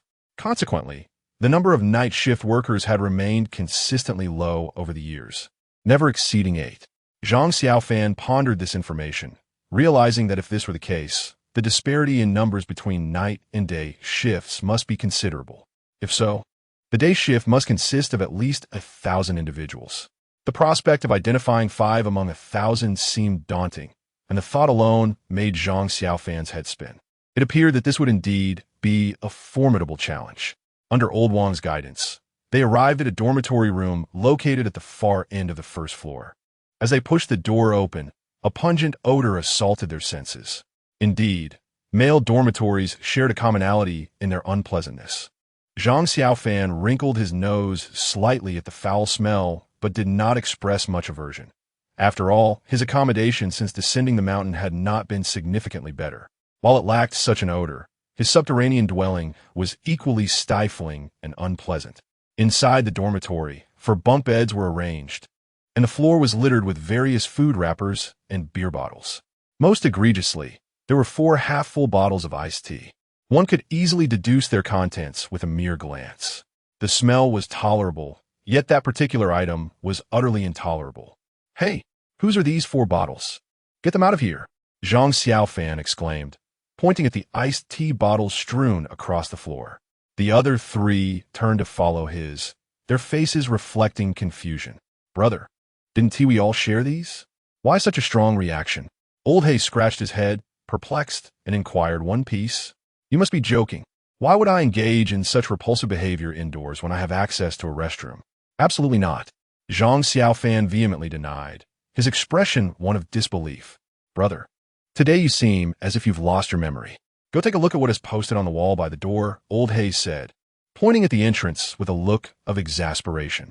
Turning to glance back, Zhang Xiaofan noticed a sheet of paper affixed to the wall. It bore the bold words, "Dormitory Rules." Rule 1. Refrain from making loud noises within the dormitory to avoid attracting attention. Rule 2. For your safety, please remain in the dormitory during daylight hours. Rule 3. Only individuals dressed in red uniforms are permitted to move freely during the day. Rule 4. If someone knocks, do not open the door under any circumstances. Rule 5. Avoid any contact with individuals wearing red uniforms, as their temperaments may be unpredictable. Rule 6. The staff cafeteria serves only vegetarian meals. Do not consume any meat if it is presented. Rule 7. Should you hear a commotion outside the dormitory, do not indulge your curiosity or look outside. Instead, lie back in bed and cover yourself with the blanket to sleep. Rule 8. The dormitory is entirely safe. Chapter 35. Captivated by Xiaoya, Zhang Xiaofan meticulously perused the dormitory regulations. "Brother, once we enter, we cannot leave. There is no restroom in the dormitory. Where are we to relieve ourselves, if not in a bottle? Surely we cannot hold it indefinitely?" At this moment, Lao He leaned in to speak. Zhang Xiaofan took a deep breath and remained silent, tacitly acquiescing to this predicament. Lao He's words held merit. After all, a living person cannot be left to suffer in such a manner, can they? Upon comprehending the dormitory rules, Zhang Xiaofan sighed quietly and selected a relatively clean bed to lie down on. After a night of turmoil, coupled with a continuous indulgence in alcohol, the 4 of them were now overwhelmingly drowsy. After exchanging greetings, Lao Wang, Lao He, and Xiao Su each settled onto their beds, quickly succumbing to slumber. Observing that the 3 had fallen asleep, Zhang Xiaofan discreetly summoned Xiaoya. A flash of white light illuminated the room as Xiaoya materialized. dressed in her customary white dress. Cradling a cloth doll, she sat demurely at the edge of the bed. "Why did you call me out?" Xiaoya inquired with an air of indifference, though a hint of impatience resonated in her tone. Taken aback by Xiaoya's demeanor, Zhang Xiaofan pondered what had provoked her ire. "Did I offend you?" he asked cautiously. "No," Xiaoya replied curtly. "Then what is the matter? Could you please bring more cola next time you return to reality? There's simply isn't enough to drink." Xiaoya turned her head, pouting in complaint as she regarded Zhang Xiaofan. "What?" Zhang Xiaofan hastily probed his consciousness space. A moment later, his expression darkened. "I brought 20 full boxes. Did you consume them all in one night? Are you a water buffalo?" 20 whole boxes. Xiaoya's peculiar nature was astonishing. Had she been a typical child, she would likely have perished by now. "Is that all?" "It will be gone in no time," Xiaoya retorted. Her lips pursed in dissatisfaction. "Just tell me to bring more next time." She looked at Zhang Xiaofan with an adorable yet fierce expression, reflecting her eagerness for cola. Zhang Xiaofan, at a loss for words, shook his head. "Let us set that aside for now. I summoned you for an important matter." Upon hearing that there was a serious issue at hand, Xiaoya ceased her fussing. "What is it?"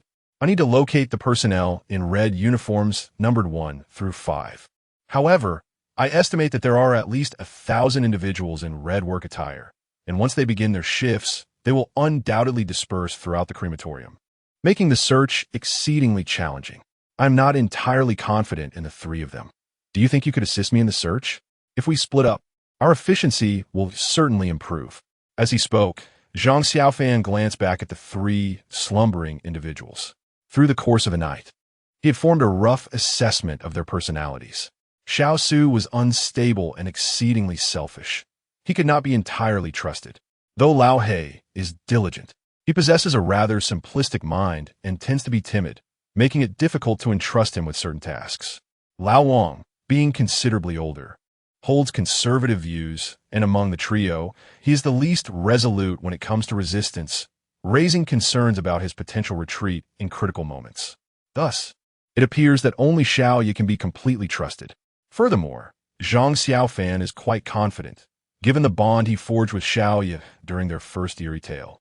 She would undoubtedly not refuse him. "I won't go." "Huh?" Zhang Xiaofan gazed at Xiaoya, who had resolutely declined his request, feeling a sting of embarrassment on his face. "Ha! Master Zhang seems flabbergasted. Xiaoya is so adorable. Although she has a hint of arrogance, she remains utterly charming. Seeing her makes me wish for a younger sister of my own."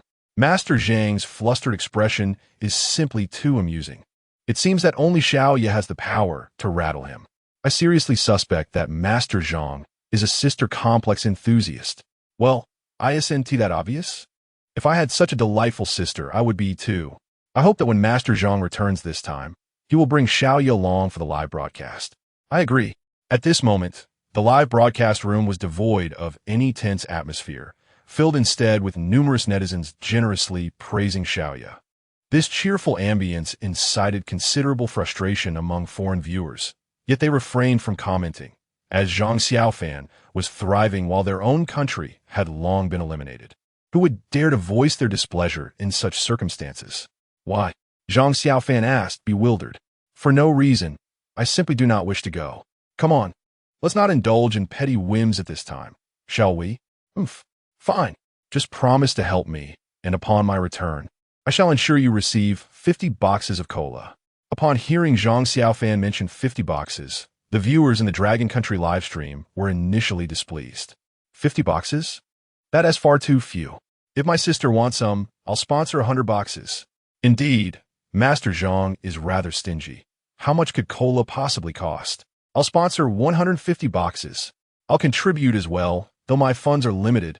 I'll sponsor 20 boxes. I'll sponsor 10 boxes. I'll sponsor 30 boxes. I'll sponsor. Soon, the Dragon Country livestream transformed into a grand sponsorship event, amassing over 1,000 boxes of cola in a mere matter of moments. If Xiaoya were to learn of this, she would undoubtedly be elated. As anticipated, upon hearing the 50 boxes, Xiaoya was not satisfied. Is that all?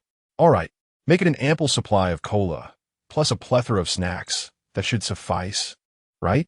Zhang Xiaofan gritted his teeth and replied. If this continues, my mental space is destined to transform into a colossal supermarket. Indeed, as soon as these words were spoken, Xiaoya's eyes sparkled with excitement, and she pouted, saying, "That is acceptable, but I have one more request. Wait until we go back. I want you to take me to the amusement park. I have never been there before." Xiaoya shyly fiddled with the doll in her hands, her voice dwindling to a whisper by the end. Zhang Xiaofan was taken aback by her words, but his gaze soon softened. He recalled the diary Xiaoya had written, realizing that this unfortunate girl had never visited the amusement park she longed for. Perhaps it was her unfulfilled desire. "All right, I promise you." Such a simple request. How could Zhang Xiaofan refuse? Upon hearing his agreement, Xiaoya's face lit up with a sweet smile. "However, I have a request too." Curious, Xiaoya tilted her small face and listened attentively. "Could you please bring out the trash after you finish eating? If this continues, my consciousness space will become a landfill." Zhang Xiaofan stated with exasperation. He preferred not to have his consciousness space transformed into a vast supermarket, much less into a garbage dump. "Understood." Xiaoya huffed playfully. "Call me when we go." She then returned to her consciousness space. Zhang Xiaofan sighed in resignation, thinking how troublesome this little lady could be. The time was still early. He decided to take a nap. Time for a little sleep, he mumbled as he shifted positions and soon drifted off into slumber. Time passed, and Zhang Xiaofan was awakened by the sound of footsteps outside. Sitting up, he rubbed his eyes and glanced at the clock. It was already 9 in the morning. He yawned widely, confused, and rolled out of bed, sleepily making his way to the window. Who is so inconsiderate as to run in the dormitory so early in the morning? He muttered, reaching for the curtain to take a look. "Wait." Just as Zhang Xiaofan's fingers brushed the curtain, Xiaoya's voice suddenly came from behind him. "What is wrong?" He halted his movement and turned around, noticing Xiaoya had emerged from the consciousness space at some point. "Are you foolish? Have you forgotten what the rules state? Ignoring the rules in such a perilous scenario could lead to dire consequences before you even comprehend what is happening." Xiaoya launched into a fervent lecture, leaving Zhang Xiaofan momentarily speechless. If not for her resemblance to a 7- or 8-year-old girl, he would have serious doubts about her true age. Yet, Xiaoya was correct. Prudence was essential in this situation, as causing a disturbance might jeopardize their forthcoming actions. With that thought, Zhang Xiaofan sheepishly withdrew his hand. Observing his embarrassed expression, Xiaoya couldn't help but roll her eyes. "Shall we commence our actions?" Zhang Xiaofan glanced at the three still peacefully asleep on the bed and nodded. "Let us proceed. But first, let us devise a plan." "All right, you lead the way. After we step outside, we will split into 2 groups. Once we capture those in red uniforms, we shall devise a method to extract clues from them regarding numbers 1 through 5. If they refuse to cooperate, we shall execute them." Xiaoya nodded vigorously at this. "And if they do cooperate, we will eliminate them afterward." "Oh, so regardless of their cooperation, they are destined to meet their end?" Upon hearing Zhang Xiaofan's words, Xiaoya couldn't help but roll her eyes. She was too weary to comment, having grown accustomed to Zhang Xiaofan's unconventional methods. Indeed, with over 1,000 of them, failing to eliminate a few in advance would undoubtedly hamper our subsequent operations. Zhang Xiaofan understood well that these individuals in red uniforms could pose the greatest obstacle to our ultimate success. Therefore, we must eliminate as many as possible without hesitation. Xiaoya nodded emphatically. "I will first change into the stolen red uniform." Zhang Xiaofan retrieved the acquired red outfit from his consciousness space, intending to don it, as appearing in his all-black attire would be too conspicuous. This mission required infiltration and discreet action. Thus, wearing the red uniform was the safest choice. However, he noted that Xiaoya was still clad in a striking white dress, which seemed even more noticeable. "Should I fetch you set as well?" "No need. It's too ugly. I refuse to wear it." Xiaoya shook her head and then floated into the air, a black flame bursting forth from her palm and enveloping her entirely. Under the cover of the black flames, her figure gradually vanished, leaving behind only a swirling mass of dark mist, eerily indistinguishable from the ordinary. Zhang Xiaofan nodded in approval. "Excellent technique. Enough chatter. Let us move swiftly." A voice, laced with impatience, emanated from the black mist. At Xiaoya's urging, Zhang Xiaofan quickly changed his attire and donned the identification badge around his neck. With purpose, he strode to the dormitory door and forcefully pushed it open. The operation commences. Chapter 36 Reunion with Acquaintances. The dormitory door creaked open as Zhang Xiaofan cautiously peered outside, scanning the surroundings. "What are you doing, sneaking around like a thief?" Xiaoya, now transformed into a swirling mass of black mist, teased him playfully before gliding out. Zhang Xiaofan, observing Xiaoya drifting beyond the threshold, could not help but grumble, "I'm merely trying to heed your advice to be careful. You're already donned in a red uniform. What more caution is needed?" "Oh, right." Zhang Xiaofan patted his attire and, feeling slightly embarrassed, stepped outside. Although daylight had arrived, the chill within the dormitory lingered, perhaps even intensified. The duo made their way from the dormitory towards the main entrance. Yet, at the very moment Zhang Xiaofan crossed the threshold, a figure within the dormitory, previously asleep, suddenly opened their eyes, a knowing smile playing at the corners of their lips. Upon reaching the entrance, Zhang Xiaofan spoke. "Wait a moment. What is it?" Xiaoya queried, a hint of confusion in her voice. Instead of answering, Zhang Xiaofan focused his thoughts and retrieved an object from his consciousness space. The diamond spell. He intoned the incantation, deftly gesturing with one hand. A radiant golden light emerging as he brushed over the object. "This is for you. I have imbued it with the diamond spell. It should suffice against most supernatural entities. Carry it with you just in case." As he spoke, Zhang Xiaofan extended the item toward Xiaoya. Upon closer inspection, it became apparent that what he held was an object entirely out of place in this context. A handgun. Upon witnessing this scene, foreign netizens erupted in disbelief. Hey. This is outrageous. A handgun has appeared? Is this a joke? Where did he acquire such a thing? Goodness, this is clearly cheating. Zhang Xiaofan must be the favored child of the supernatural tales, right? How is this permissible? Isn't a handgun considered a weapon? This is cheating. I want to file a complaint. I want to report this. Meanwhile, viewers in the Dragon Kingdom's live stream were equally astonished. Master Zhang is incredible, wielding firearms now. Given the strict regulations on firearms in the Dragon Kingdom, where did he procure it? Need we even ask? It must have been supplied by the Dragon Kingdom government. Who else possesses such resources? If the government provided it, and a handgun has emerged, might we speculate that Master Zhang has even more formidable weaponry at his disposal? I would wager he does. The Dragon Kingdom has an abundance of firearms, and a mere handgun is hardly significant. No wonder Master Zhang stated during the stream that all fear stems from insufficient firepower. It seems he truly has no reason for fear. I have a question. Do these firearms have any effect on the supernatural? Are you foolish? Master Zhang must have enchanted the weapon. Did you not see the golden light emanating from the handgun? You are right. If that is the case, does it not render Master Zhang invincible? Thus, I find solace. Initially, I was apprehensive that Master Zhang might encounter danger upon leaving the dormitory. Yet, it seems that the true peril lies with those peculiar individuals. Master Zhang, what a formidable presence. In the conference room of the Dragon Kingdom, Elder Long regarded Zhang Xiaofan, who was presenting a handgun, with a subtle smile. When Zhang Xiaofan first handed him the list, Elder Long harbored some reservations. After all, in the Dragon Kingdom, the circulation of such firearms among the populace is strictly prohibited. Although Elder Long was reluctant to deny Zhang Xiaofan's request, he was nonetheless anxious, uncertain of Zhang Xiaofan's intentions with such items. However, it appears that Zhang Xiaofan's desire for these weapons is entirely justifiable. The notion of employing real-world firearms within the realm of bizarre tales is an audacious idea that perhaps only Zhang Xiaofan could conceive. Meanwhile, Xiaoya paused momentarily at the sight of the gun in Zhang Xiaofan's hand, then chuckled, "I have no need for this. You may keep it." Without waiting for a response, she gracefully departed.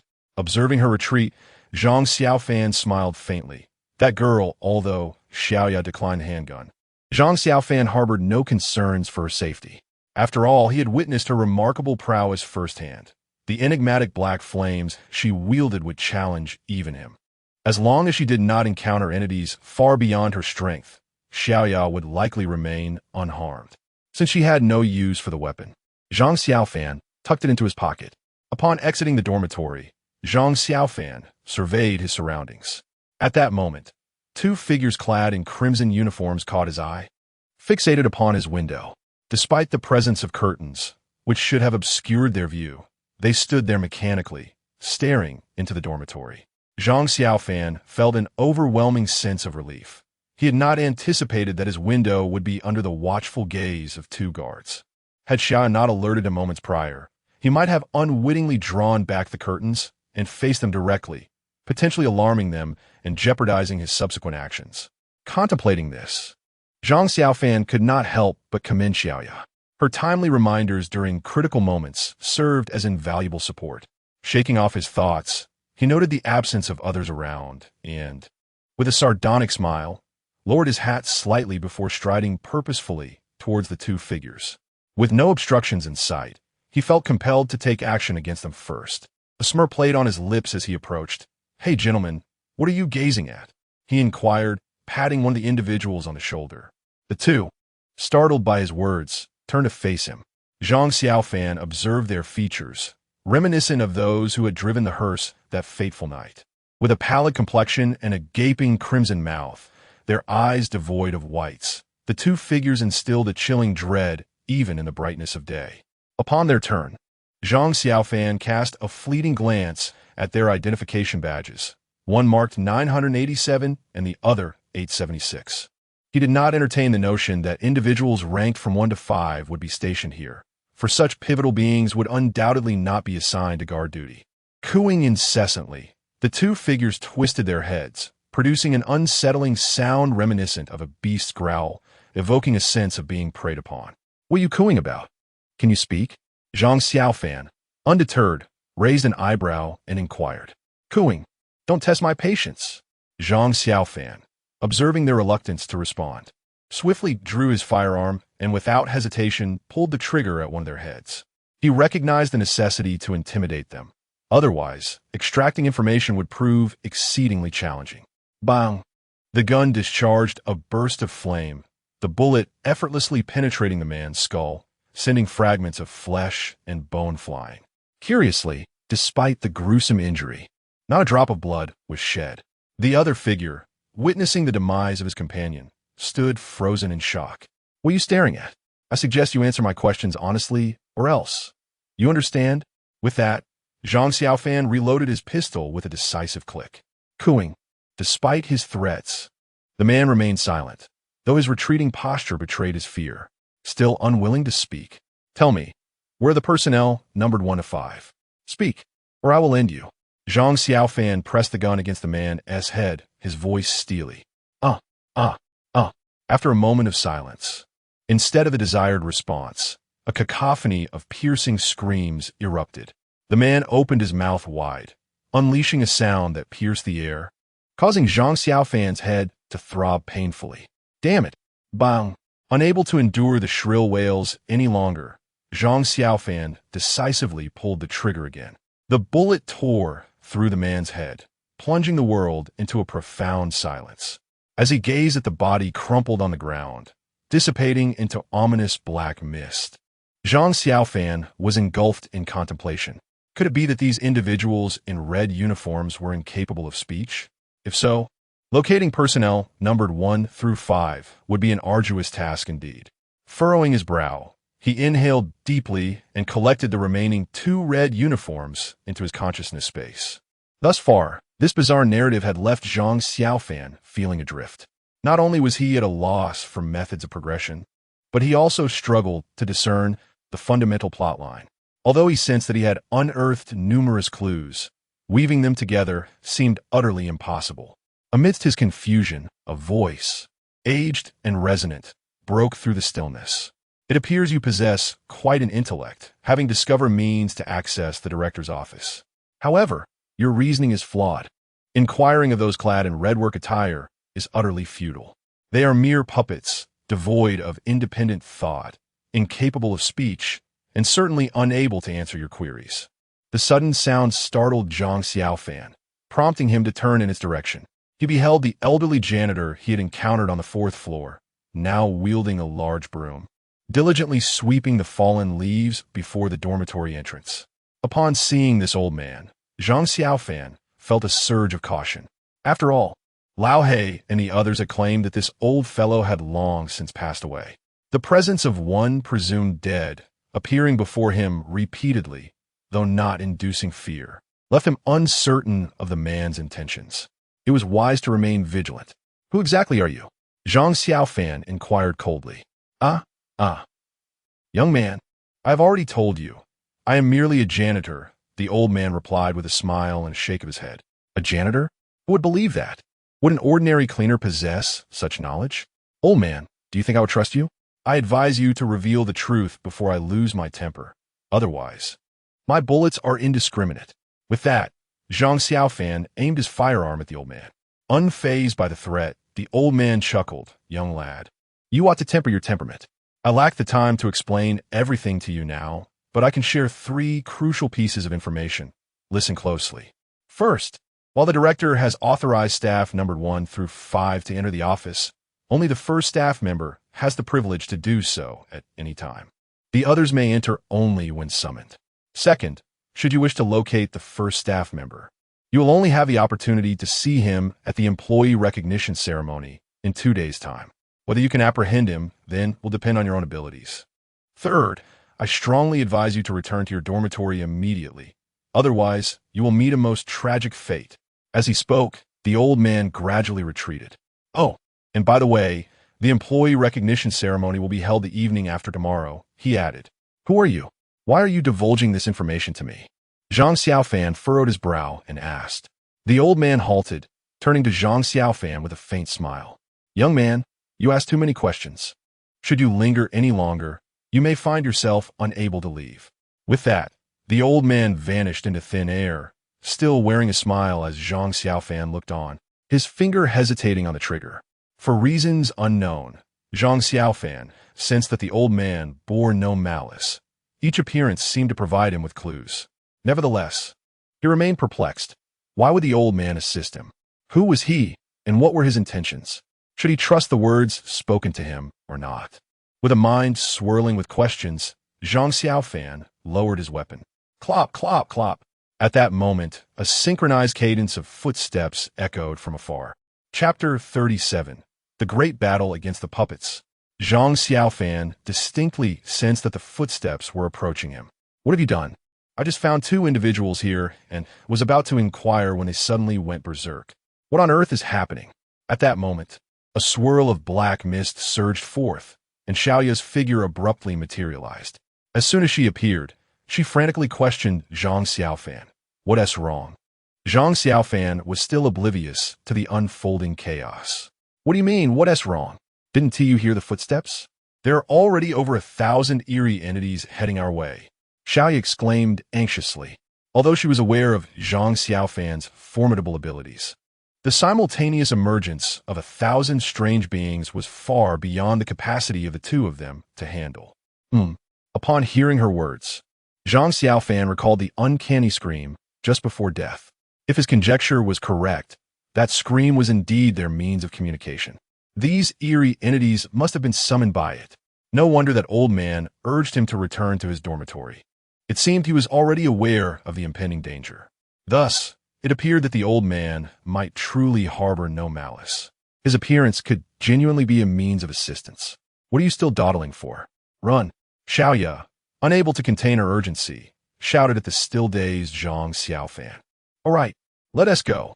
The dormitory is safe. Zhang Xiaofan snapped back to reality, calling out to Xiaoya as he sprinted toward the dormitory building. However, just as he took a couple of steps, countless workers clad in red uniforms surged towards them from every corridor like a flood. The speed of these puppets was astonishing, and in the blink of an eye, they had surrounded the 2. This is bad, Zhang Xiaofan thought to himself, realizing the gravity of the situation. Quickly return to the consciousness space. I will handle them. Cautiously observing the approaching puppets, he instructed Xiaoya. Xiaoya was taken aback, then replied with a serious expression. What nonsense are you talking? You can't handle this alone. As they conversed, several puppets had already charged forward. Roar! Roar! The angry shouts of the puppets resounded, and their attacks followed suit. I will definitely make it out unscathed. You must return, Zhang Xiaofan bellowed, his will compellingly forcing Xiaoya back into the consciousness space. Though Xiaoya often incited his ire, he could not allow her to be harmed at this moment. No! Xiaoya glared at Zhang Xiaofan in fury. But before she could voice her protest, she was drawn back into the consciousness space. After securing Xiaoya's safety, Zhang Xiaofan turned to face the advancing puppets with a cold smirk. Let us have some fun, shall we? With that, he retrieved a heavy machine gun from the consciousness space, and the Vajra spell followed suit, imbuing it with power. Tot. Flames belched from the muzzle of the machine gun. Resembling fiery dragons, wherever they passed, not a blade of grass was left untouched, as waves of puppets collapsed beneath the onslaught. 1 month after the conclusion of the previous eerie tale, Zhang Xiaofan secluded himself in his dwelling, diligently studying the usage of various firearms for a full month. He had already mastered the operation of all the weapons, and now, with the formidable power of the Diamond Sutra, which inherently counteracts malevolent entities, vanquishing these mere puppets was utterly effortless. With one hand wielding a heavy machine gun in relentless fire, and the other continuously forming hand seals and reciting incantations. The thunderbolt and fire incantations erupted from him like a tempest. Each bullet discharged from the machine gun penetrated the puppet's body. And under the enhancement of the Diamond Sutra, horrific gaping wounds were inflicted, with some puppets even losing half their bodies or having their heads blown off. The relentless barrage of thunder and fire descending from the heavens turned the struck puppets into ashes or charred remains. In such circumstances, even if these puppets were devoid of sensation, they could no longer mount any form of attack. Before long, Zhang Xiaofan, bolstered by his formidable strength and the heavy machine gun, carved out a path for his retreat. Perhaps the entity he faced was no ordinary apparition, for the live broadcast was devoid of any snowflakes. The viewers from Longhua, witnessing this spectacle, erupted in excitement. At that moment, everyone's eyes widened, fixated on the screen, their expressions aflame with fervor, as if they too were showcasing their prowess in the eerie tale. Indeed, even a heavy machine gun has been deployed.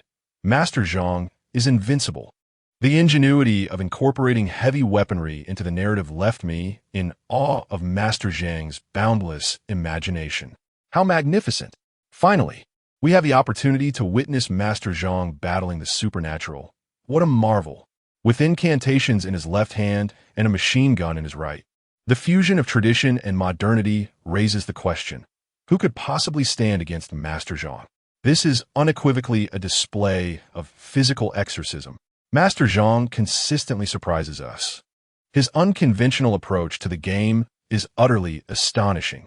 Moreover, the scene where he forcibly summoned Xiaoya back to ensure her safety was overflowing with a sense of security. Who could withstand such intensity? I can't take it anymore. My heart races uncontrollably. I must take a cold shower to calm down. Me too, count me in at this moment. Although Longwa's viewers were exhilarated, foreign spectators were seething with indignation. After all, their own country had already faltered, while Longwa not only thrived but was wreaking havoc in the eerie tale, showcasing unparalleled might. Zhang Xiaofan's various acts of defiance left them feeling utterly humiliated. This cheating? A heavy machine gun has been brought into play. This is absurd. Has the eerie tale gone blind? Is this even permissible? Is Zhang Xiaofan your favorite son? For heaven's sake, I can't take it anymore.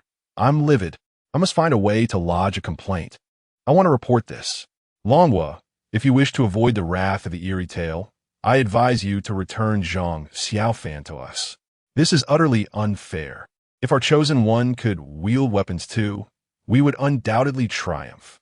Certain foreign netizens in the live broadcast room were fervently criticizing, and the Dragon Kingdom viewers naturally did not indulge them. This is a classic case of sour grapes. You want to be included? Dream on. Even if you were allowed to participate, what would that change? Can you comprehend our Taoist principles? If not, even a gun in your hands would merely be a firewood stick. Our Master Zhang possesses the ability to lead. Your inability to do so signifies your unworthiness. What a nuisance. Indeed, do not speak of machine guns. Even fighter jets and artillery can be summoned whenever Master Zhang requires them. Having already faced defeat, it would be wise to remain silent and stay put. Yet some insist on provoking trouble, seeking rebuke. At this juncture, the Dragon Kingdom's live broadcast room erupted into a smoke-free war as heavy weaponry made its appearance. Zhang Xiaofan assailed his opponents while retreating towards the dormitory building. He observed that despite the countless puppets lying before him, their numbers remained almost unchanged. With each puppet that fell, new ones emerged from every direction, suggesting that the figures clad in red uniforms far exceeded a mere 1,000. Zhang Xiaofan mused to himself. If there were only 1,000, he would have surely dispatched half by now. How could so many still remain? As such, even if he could manage to hold out, it would only be for a limited time. Prolonged resistance would inevitably lead to his downfall. No wonder that elderly man urged him to flee quickly. Although these puppets lacked strength, their sheer numbers were overwhelming. With an endless supply of puppets continuously manifesting, he would never be able to eliminate them all. If this continued, exhaustion would undoubtedly lead to his defeat. With this thought, Zhang Xiaofan quickened his pace, retreating towards the dormitory building 2 steps at a time. During his withdrawal, he did not forget to collect several red uniforms into his consciousness space. They would surely come in handy later. Before long, Zhang Xiaofan arrived at the entrance of the dormitory building. At this moment, the ammunition for the heavy machine gun was nearly depleted, and his own spiritual power was on the brink of exhaustion. Retrieving bullets or new firearms from the consciousness space at this point was futile. Even if he managed to do so, his remaining spiritual energy would not suffice to cast the diamond charm for enchantment. Aware of this, Zhang Xiaofan could not afford to linger, hastening his steps towards the dormitory. The puppets seemed to sense his urgency, frenziedly pursuing him into the building.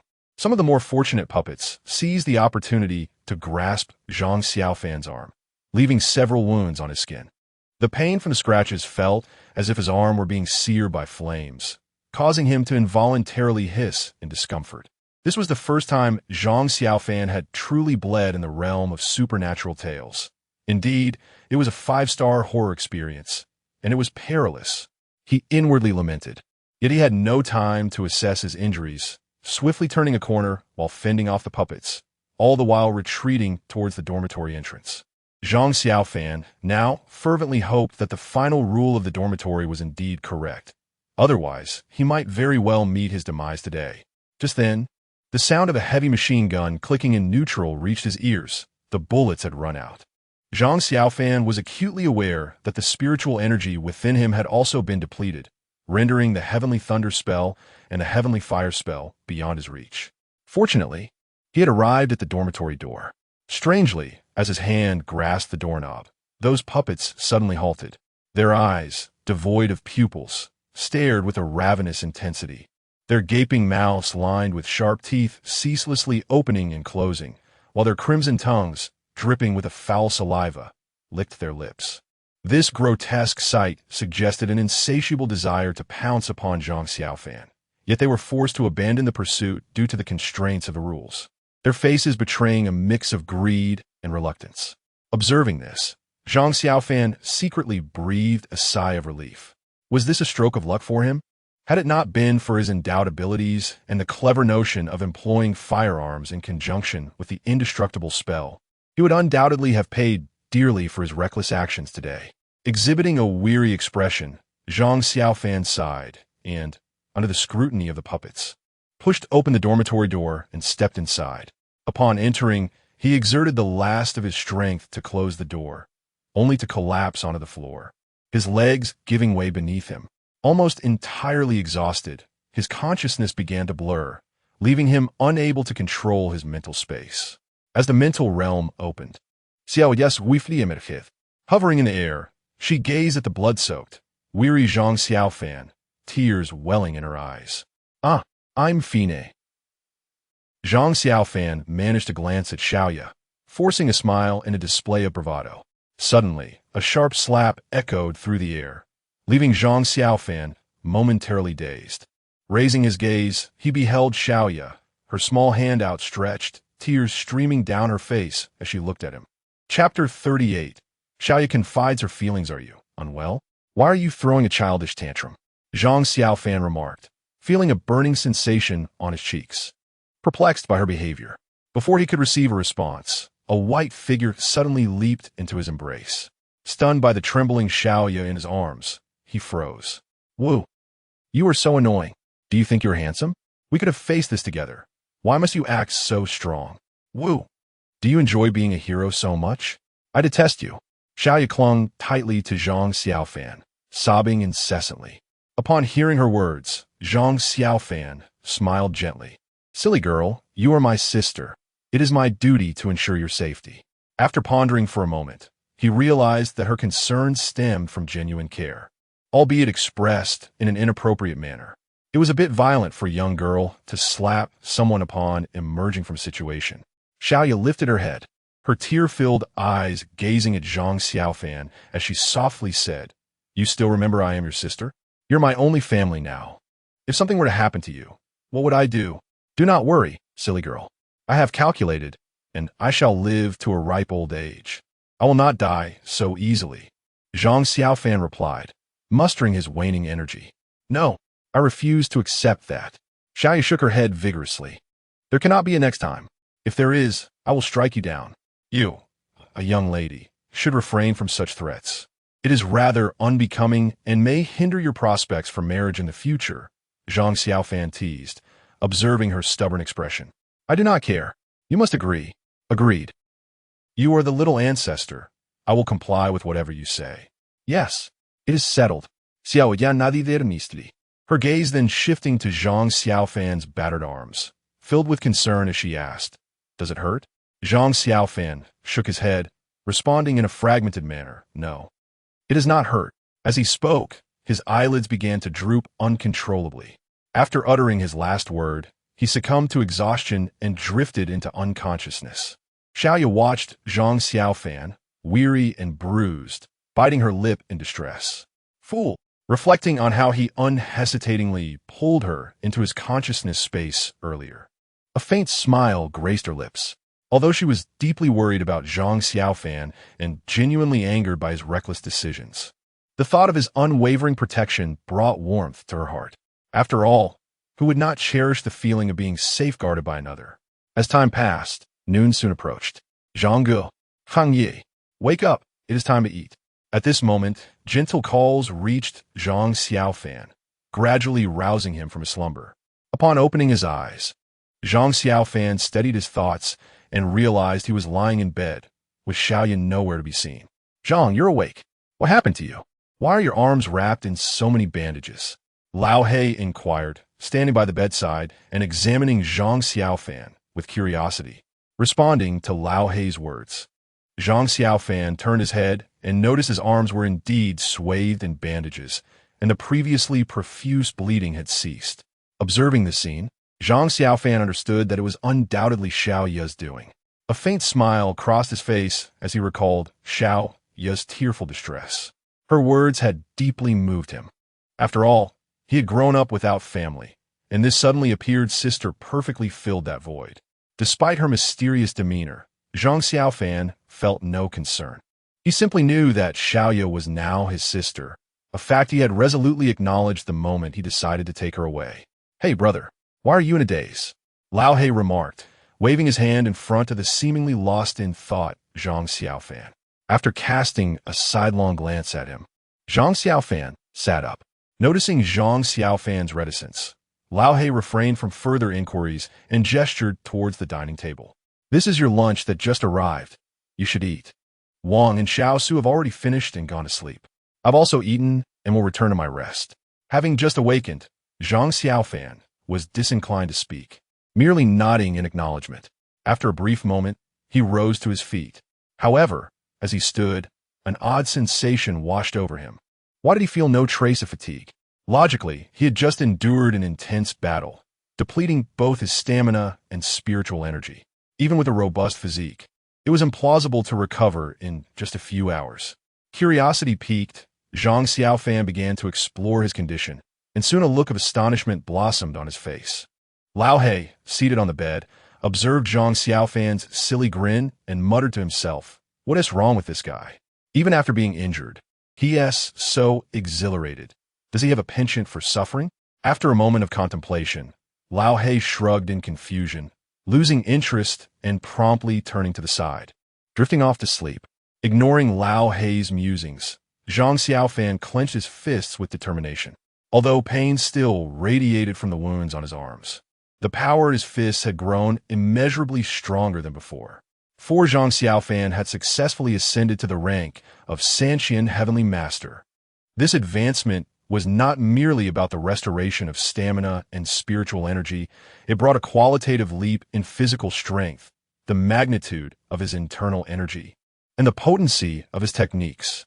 As he reveled in the euphoric sensations brought by becoming a Santian Heavenly Master, Zhang Xiaofan felt confident that, should he face that battle again, even if he could not annihilate all the puppets, he would handle the situation with ease, avoiding the earlier disarray.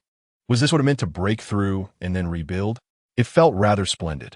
Zhang Xiaofan chuckled with excitement. The notion of breaking through after injury seemed like the plot of a fantasy novel, yet today it had manifested in his own reality. If it weren't for his current injuries, he would have eagerly sought out that group of puppets for another confrontation, suppressing the excitement bubbling within him. Zhang Xiaofan approached the dining table with a smile. Although his strength had returned, the recent battle had left his stomach growling with hunger, so he knew he needed to satiate it first. However, upon glancing at the food laid out before him, his smile abruptly faltered. On the stainless steel platter rested a somewhat burnt mound of rice, accompanied by a few unidentifiable stir-fried greens, and a blob of something dark and sticky that was utterly unappetizing. Could this truly be edible? Was this actually meant for human consumption? Zhang Xiaofan couldn't help but scoff silently to himself. Forget it. This ghastly sight hardly resembled anything remotely appetizing. Whoever fancied eating this could do so, but he would rather indulge in his own provisions. With that thought, Zhang Xiaofan tossed the entire platter into the trash and, with a flourish, retrieved a succulent pork knuckle from his consciousness space, relishing every bite. Meanwhile, in the Dragon Nation's live streaming room, all viewers watched in relief as Zhang Xiaofan sat comfortably in a chair, devouring the pork knuckle. Moments ago, his sudden fainting spell had sent shockwaves throughout the Dragon Nation. In the realm of strange tales, losing consciousness could lead to dire consequences if even the slightest danger arose. Now that Zhang Xiaofan had regained consciousness, everyone could finally breathe a sigh of relief. In the Dragon Nation conference room, Elder Long observed Zhang Xiaofan, whose arms were wrapped in bandages yet remained oblivious to his injuries as he feasted heartily. Unlike everyone else, he bore a grave expression rather than joy. This young man, barely 20, was trudging through the strange tales world for the sake of the Dragon Nation's survival, enduring his wounds in silence. Elder Long felt a profound empathy for this youth. To him, Zhang Xiaofan was still just a child. In this 5-star strange tale scenario, Elder Long felt that he and everyone else were powerless to assist Zhang Xiaofan. Everything depended solely on him. All they could do was silently pray for his safe return. Zhang Xiaofan quickly finished the pork knuckle, patting his belly in satisfaction before turning to lie down on the bed. Noticing that the other 3 had already drifted into slumber, he summoned Xiaoya and recounted the old man's words verbatim. After a brief analysis, they reached a consensus.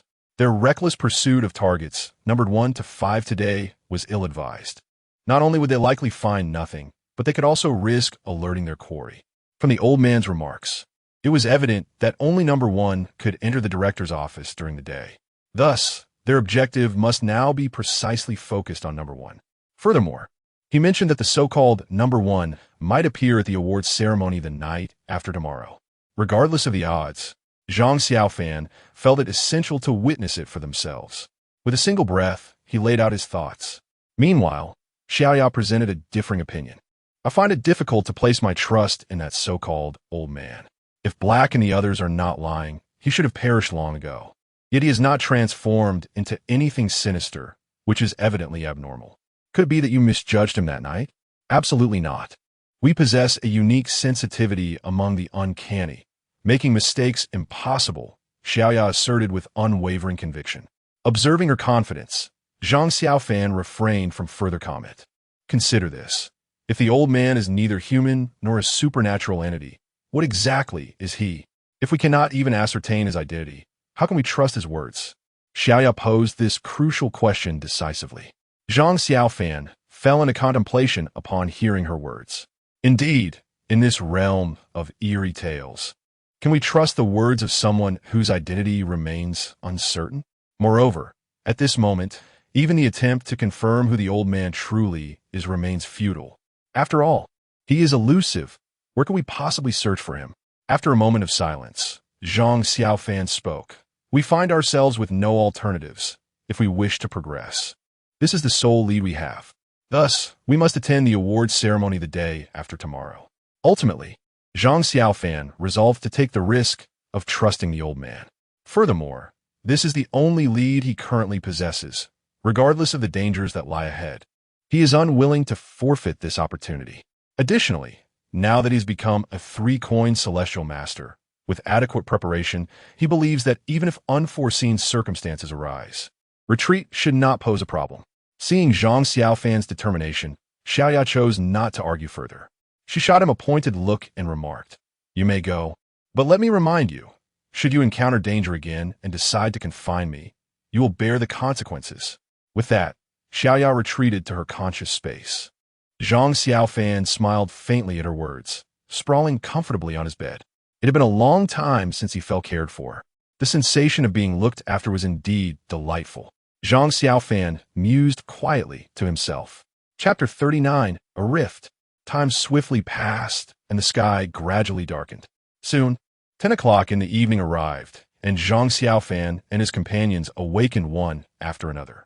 After making a few preparations, they proceeded towards the duty room. Upon reaching their destination, Zhang Xiaofan promptly produced some food and wine, and the 4 of them instinctively gathered around one another. "I have come to learn something significant that pertains to our plans. Would you care to listen?" Zhang Xiaofan inquired, settling down and intending to inform the trio about the upcoming awards ceremony scheduled for the night after tomorrow. "Speak up, brother. We are all ears." The impatient Lao He urged, his mouth still full of meat, unable to contain his excitement.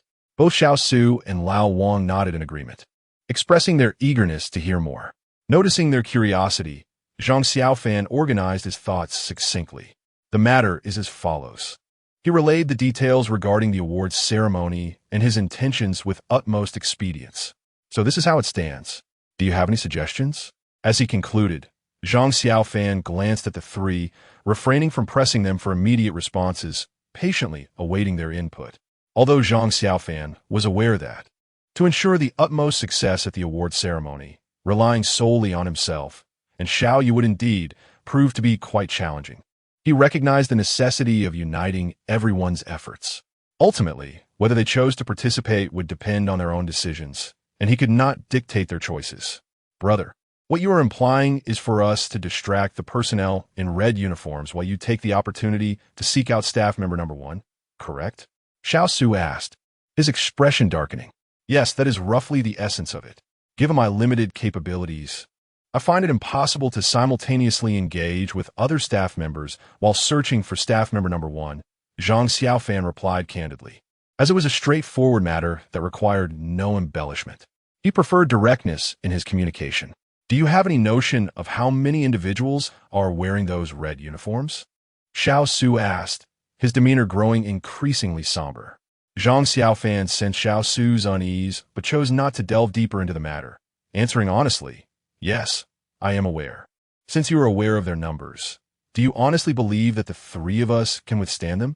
Your plan amounts to sending us to our demise. What is your true intention?" Xiao Su's agitation escalated with each word, culminating in a near roar. "Calm yourself. If I have entrusted you with this task, it is because I have devised a comprehensive strategy. I assure you of your safety," Zhang Xiaofan stated, his arrangement stemming from a well-considered rationale. From the moment he discerned that staff member number 1 was of paramount importance, he surmised that the individual who could command such privileges from the factory director would not be as straightforward as the puppets he encountered earlier in the day. It was likely that this staff member number 1 represented one of the most formidable challenges, second only to the director himself. Should his assumptions prove correct, acquiring the identity of number 1 would undoubtedly be fraught with difficulty and possibly perilous to their lives. This is also the reason he intends to meet number one by himself. As for the other three, he has long since devised a plan. He is prepared to selflessly provide the firearms he has amassed and utilize the next couple of days to train them in their usage. When the time comes, the three will act according to their own arrangements, armed with firearms and the invincible mantra. Faced with those mindless puppets who only know how to attack, even if they cannot prevail, they will certainly not encounter any significant danger. However, he did not anticipate that his thorough plan would become a matter of suspicion, which left Zhang Xiaofan feeling somewhat ironic. On the other hand, it was evident that Xiao Su had no intention of giving Zhang Xiaofan the opportunity to explain himself. He decisively concluded, "To ensure our safety? Let us be real. I've seen through you. You intend to sacrifice us to achieve your own ends, don't you? Xiao Su, what nonsense are you spouting? What purpose could Brother Zhang possibly have? He merely wishes for our salvation. Have you not witnessed Old Lie's fate?" Before Zhang Xiaofan could respond, Old He interjected, visibly displeased. Hearing Old He's words, Xiao Su scoffed disdainfully. "Old He, you're just brawn without brains. You claim he has no ulterior motives? Is that even plausible? Since we learned of Old Lie's demise, everything has been relayed to us by him, constantly inciting us to rebel. I was truly foolish to place my trust in him. If it weren't for the fact that he is leading us to our demise now, I would still be gullibly believing in him. What could possibly be his true intentions?" This Old He's face turned awkward at once, unsure of how to respond. Upon reflection, it indeed seemed that from the very beginning, all decisions had been made solely by Zhang Xiaofan. Could it be that he truly harbored some nefarious purpose? With this thought, even Old He cast a doubtful glance at Zhang Xiaofan. Old Wang had remained silent throughout, yet his shrewd eyes never strayed from Zhang Xiaofan's face. Observing the trio's attitude, Zhang Xiaofan could only manage a wry smile. "You are correct. I indeed have my own objectives. You see, I told you, he must have his own agenda. He harbors ill intentions and wants to lead us to our deaths." Xiao Su sneered, pointing an accusatory finger at Zhang Xiaofan. At this juncture, Zhang Xiaofan felt it unnecessary to conceal the truth any longer. "Although I have my aims, I do not wish for you to perish. Everything I have said is entirely truthful. Our relationship is one of mutual rescue and self-preservation. If you can act as I suggest, my goals will naturally be realized, and you will also ensure your own survival. Is this not a win-win scenario? I'm not attempting to intimidate you. If we do not unite at this moment, our fate will surely be no better than Old Lie's." With that said, he refrained from elaborating further. "I do not enjoy coercing others. How you choose to decide is entirely up to you." Upon finishing his words, Zhang Xiaofan raised his glass and drank it in one gulp, returning to his desk to meditate. At this point, he had lost all interest in drinking. "Having reached this point, I have already exerted my utmost benevolence. There are matters beyond my jurisdiction to decide for them. As for their ultimate fate, it rests solely in their hands." It appears the truth can no longer be concealed. Am I correct in sensing your desperation? Is there any need for deliberation? I shall certainly not go. If I abstain, I might extend my life by 2 more years. Should I attend, I doubt I would survive beyond the night of the day after tomorrow. Xiao Su scoffed disdainfully, refusing Zhang Xiaofan's suggestion without a moment's hesitation. Zhang Xiaofan was not taken aback by Xiao Su's decision and chose not to elaborate further, merely displaying a hint of a mocking smile. In fact, Xiao Su's current actions struck Zhang Xiaofan as utterly laughable. His self-satisfied cleverness would ultimately bring ruin upon himself. Old Wang, too, wore a troubled expression, and even without opening his eyes, Zhang Xiaofan could discern the turmoil on Wang's face. "Brother Wang, feel free to act according to your own wishes. There is no need to feel pressured," Zhang Xiaofan remarked calmly. "Brother Wang, do not heed his words. He harbors ill intentions. We must not fall for his tricks." Xiao Su continued to stoke the flames from the sidelines. Upon hearing Xiao Su's comments, Zhang Xiaofan furrowed his brow, a surge of anger swelling within him. The incessant slander had worn down his patience. "Xiao Su, I advise you to be silent. If you wish to throw away your own life, must you also drag others down with you?" Zhang Xiaofan stated coldly. "What? Are you permitted to act as you please? Yet I'm not allowed to speak?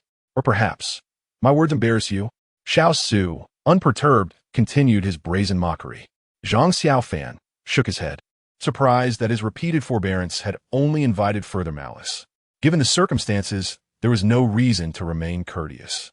With a swift motion, he retrieved a handgun from his consciousness space, aiming it directly at Xiao Su. What did you just say? I didn't catch that. Would you care to repeat it? As Zhang Xiaofan spoke, he chambered round, and with a mere flick of the trigger, Xiao Su would no longer have the opportunity to utter another word. Upon seeing the firearm in Zhang Xiaofan's hand, Xiao Su froze, his eyes widening with fear. Why you? How do you possess a gun? Is it so surprising? Go on, continue your tirade. Let us see whether your words are tougher than the bullet. Xiao Su swallowed hard, his mouth opening and closing several times without sound. Observing this, Zhang Xiaofan mused that it was evident some individuals could not be treated with leniency, lest one suffer the consequences. Old Hay, noticing the tense atmosphere, hastily interjected with a forced laugh. Brother, it's nothing major. Surely we can resolve this, right? Put the gun away. What are you doing? As Old Hay approached with a smile, attempting to gently lower Zhang Xiaofan's arm, he was met with a serious dismissal as Zhang Xiaofan firmly swatted away Old Hay's hand. Nothing major? Did you not hear how he slandered me? Initially, I had no intention of confronting him, but who would have thought he would escalate matters? He is indeed a fool who would drink the penalty for refusing the toast. Indeed, you are correct. Xiao Su has been rather impulsive. Lao He continues to play the mediator, subtly signaling to Xiao Su as he speaks. Xiao Su quickly apologized to Brother Zhang. Lao He uget, reluctantly gnashing his teeth. Xiao Su hesitated, feeling a deep unwillingness. However, upon seeing the deadly firearm, he wrestled with his conscience for a moment before conceding, I am sorry, Brother Zhang. I was wrong. Observing Xiao Su's apology, Lao He hurriedly interjected, Brother, look, he has apologized. Let this matter be settled. Zhang Xiaofan regarded the unwilling apology from Xiao Su in silence for a moment before finally huffing coldly. Mind your tongue. Should this happen again, it may not be so easily resolved. With that, Zhang Xiaofan holstered the pistol.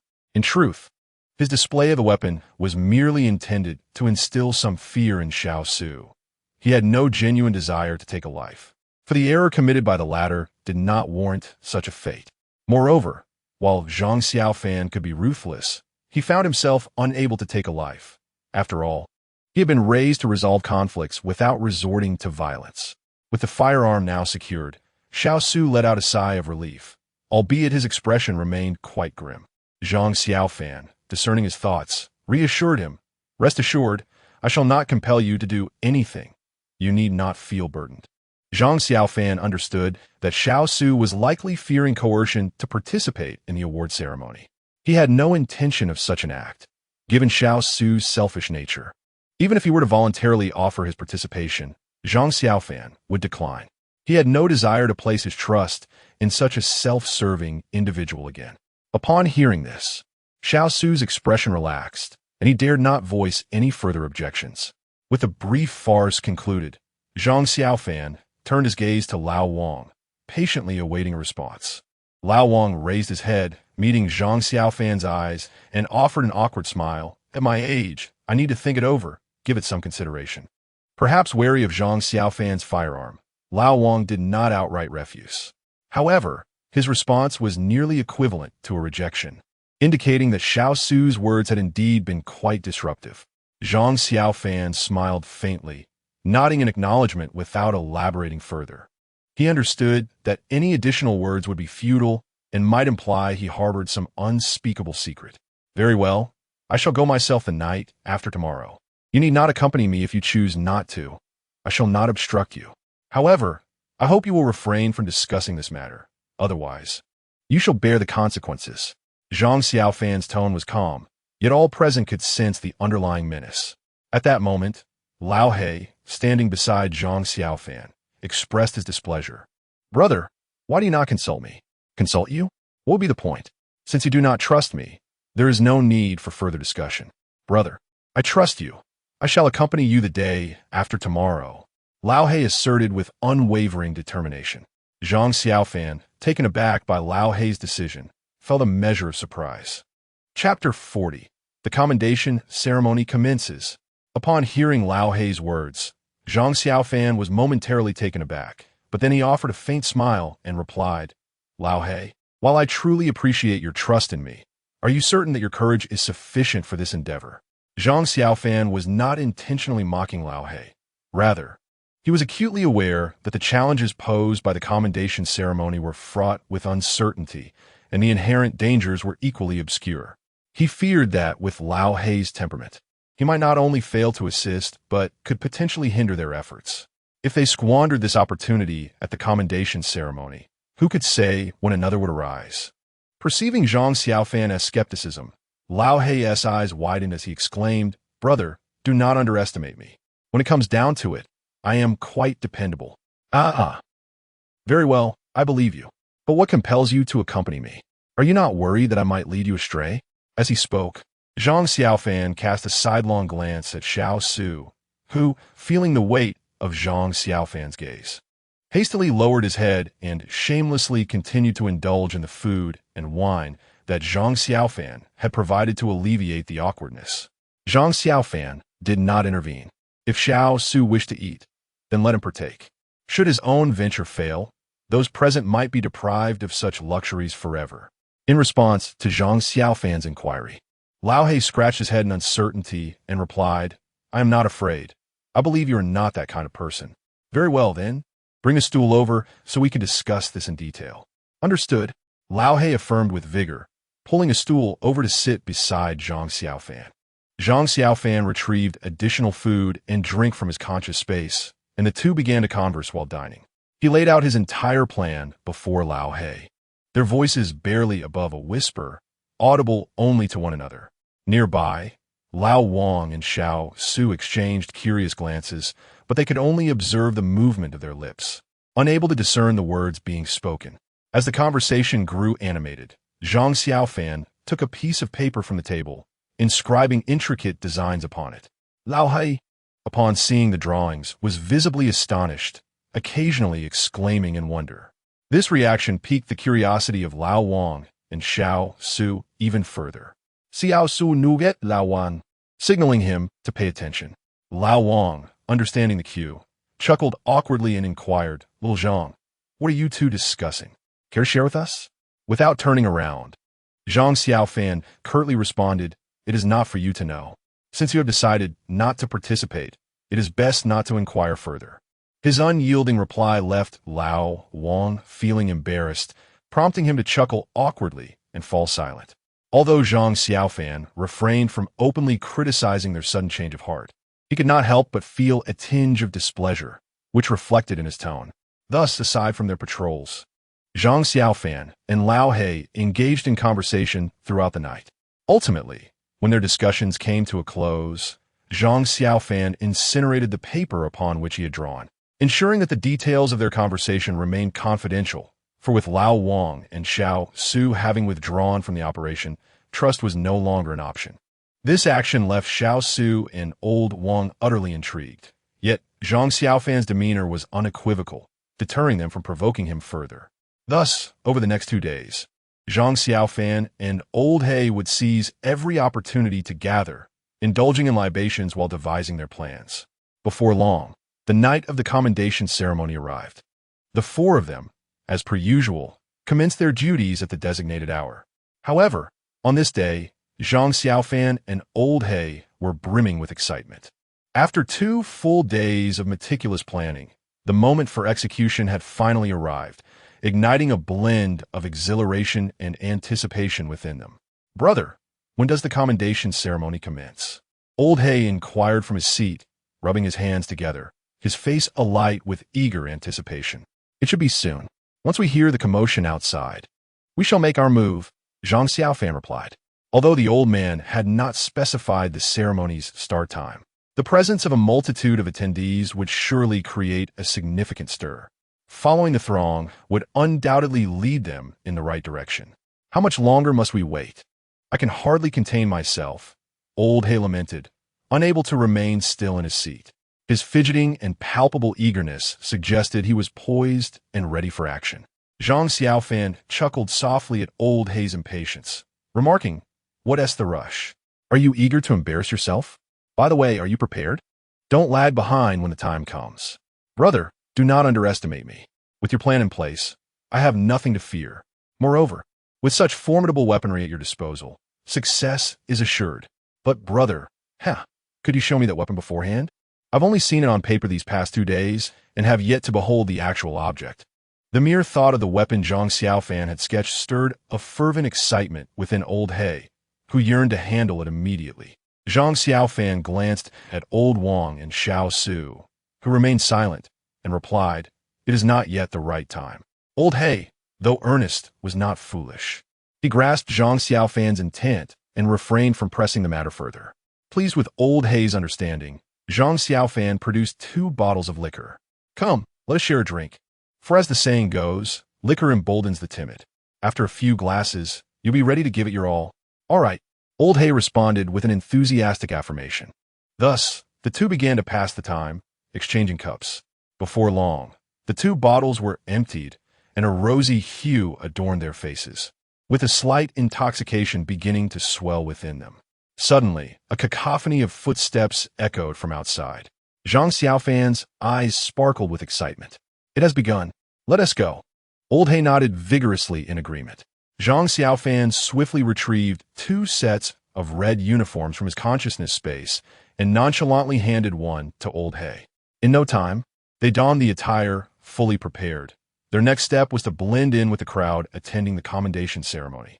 Exchanging a knowing glance with old Hei, they proceeded towards the door of the duty room. Just before stepping out, Zhang Xiaofan turned back to old Wang and Xiao Su, coldly stating, "I trust you to manage your own affairs. Simply act as if this matter does not exist. Should I discover that you have engaged in inappropriate actions or uttered unwise words, do not blame me for being ungracious." Without allowing them a chance to respond, he closed the door and departed. As the door clicked shut, Xiao Su secretly exhaled in relief, contemptuously scoffing, "What a show." Whether he returns alive is still uncertain. Old Wang, appearing troubled, murmured, "Xiao Su, don't you think our actions are rather unprincipled? Brother Wang, are you foolish? What we are doing is the most prudent choice. If they succeed, we will be saved alongside them. If they fail, it will not greatly concern us. Why risk it? Sitting here and waiting for the fruits of their labor is quite satisfactory, is it not?" With Zhang Xiaofan having left, Xiao Su seized this opportunity to voice his true thoughts. He had never doubted Zhang Xiaofan's words. After all, every point made was sound, and he found no reason for mistrust. His change of heart stemmed solely from a desire to avoid risk. Since Zhang Xiaofan had his own objectives, he would undoubtedly pursue them. Regardless of success or failure, it posed no harm to him, so why not embrace the opportunity? Old Wang nodded thoughtfully, choosing not to speak further. The duty room returned to its prior tranquility. Upon exiting, Zhang Xiaofan and old Hei observed a multitude of individuals clad in red uniforms gathered outside. They marched in unison towards a common destination, their silence rendering the atmosphere eerily unsettling. "Let us take advantage of this opportunity to blend in," Zhang Xiaofan gestured, stepping out of the office building, with old Hei closely trailing behind. After finding a concealed corner, they waited for the last person of the main group to appear, then swiftly followed silently behind them towards their destination. Thus far, everything was under Zhang Xiaofan's control, and all seemed to progress smoothly. After approximately 10 minutes of walking, the group finally came to a halt. Once stationary, Zhang Xiaofan surveyed the surroundings, discovering that they stood in a vast open area, where the more than 1,000 individuals appeared diminutive amidst the expanse. Brother Old Hei's voice suddenly broke the silence. "Yes. What is it? Do you know where we are?" "You know? Yes, this is the wasteland behind the crematorium. I've heard it was once a mass grave." Old Hei's voice trembled, perhaps from fear. "A mass grave?" Upon hearing this, Zhang Xiaofan realized that the open space they occupied was scattered with mounds of various sizes, likely the burial sites of the aforementioned graveyard. Zhang Xiaofan found it peculiar that such a so-called commendation ceremony would take place in such a location. Upon further reflection, it seems somewhat reasonable. After all, these puppets are, in essence, animated corpses, and in the eerie realm of ghostly tales, it feels rather fitting to gather at a site of forgotten graves. Brother, when shall we make our move? Lao He could not contain his curiosity, standing amidst the desolate burial ground in the dead of night. A chilling thought indeed. Just a moment more. Time passed slowly, each second stretching into eternity as the group stood like lifeless mannequins, seemingly awaiting something. Just as Zhang Xiaofan and Lao He felt their legs grow numb from standing still, a resounding chime echoed through the air. Dong, zong, zong, 3 resounding strikes, each reverberating like thunder, striking deep into the soul. In a bid not to alarm the lurking spirits, both Zhang and Lao He instinctively refrained from covering their ears. However, this led to an overwhelming sensation of pressure in their heads, as if their eardrums might shatter. Fortunately, the tolling was swift, and had it continued for even a moment longer, they might have succumbed before their mission could commence. As the final chime faded, a bright light suddenly illuminated the front of the gathering. Shortly after, a voice rang out, "The awards ceremony shall now commence. Please adhere to the following rules. Rule 1. Remain in place and refrain from wandering unless instructed otherwise." Chapter 41. The Arrival of Number 1. An Old Acquaintance. Rule 2. Those whose code names are called, please step forward voluntarily. Rule 3. Individuals being honored must refrain from acting prematurely before the final step. Otherwise, the ceremony will be interrupted. Rule 4. No one is permitted to disrupt the order of the award ceremony, or they shall be obliterated. Rule 5. Those not being honored will have 10 individuals randomly selected to receive the baptism of the sacred object. Please do not resist. The awards ceremony commences now. As the words fell, the crowd of over 1,000 responded in unison, yes. This simple utterance left Zhang Xiaofan momentarily stunned. After all the preparation, it turned out that the puppets could speak? Why had they done so when he asked? Or was it that the mysterious voice had employed some special method to enable the puppets to comprehend its words? Just as Zhang Xiaofan pondered this, the enigmatic voice resonated once more. Please present the sacred object. The voice interrupted his thoughts. Looking toward the source, he beheld a colossal, writhing mass resembling a grotesque worm. A symbiote. Zhang Xiaofan was no stranger to this sacred object, yet he was astonished that such a thing would be revered as holy. Brother, is this the symbiote you mentioned? Lao He inquired quietly, unable to contain his curiosity. Indeed, Zhang Xiaofan replied, it is truly repulsive. Under the witness of the sacred object, we shall now honor the outstanding employees of this quarter. Please welcome number 1 to unveil the list. The mysterious voice echoed again, and Zhang Xiaofan's gaze fixated on the front. From the shadows emerged an individual, walking slowly. Upon seeing this figure, Zhang Xiaofan couldn't help but smirk. What an effortless arrival. Initially, he had feared that locating number 1 would be a challenge tonight, but it appeared that fate had conspired to make this encounter so simple. Number 1 approached the sacred object, placing a hand over his heart and kneeling on one knee, seemingly pledging loyalty to the symbiote. The symbiote, as if sensing number 1's intent, opened its large maw repeatedly, viscous, foul-smelling liquid dripping from it, creating an unpleasant aroma that mingled with the wind, inducing nausea. Having received the symbiote's acknowledgement, number 1 rose and moved to the forefront of the crowd. I shall now announce the list of honorees. Those whose names are called. Please step forward, he declared, retrieving a black paper from his pocket. Upon hearing this voice, Zhang Xiaofan felt an eerie familiarity, as though he had encountered it before. Before he could fully recall, number 1 slowly lifted his head. When the light illuminated his face, Zhang Xiaofan was utterly taken aback. How could it be? How could it be him? Lao He, sensing Zhang Xiaofan's shock, quickly asked, Brother, do you know this number 1? Yes. Ido, Zhang Xiaofan replied. His brow furrowed. How could he not recognize him? It was this very number 1 who had informed him about the awards ceremony that day. Indeed, this number 1 was the little old man Zhang Xiaofan had encountered multiple times. Zhang Xiaofan gazed at the expressionless old man, his heart filled with confusion and curiosity regarding the man's intentions. Given that he himself was number 1, why would this individual repeatedly provide him with clues? Could it be that he was deliberately luring him here to eliminate him? Yet that did not seem plausible.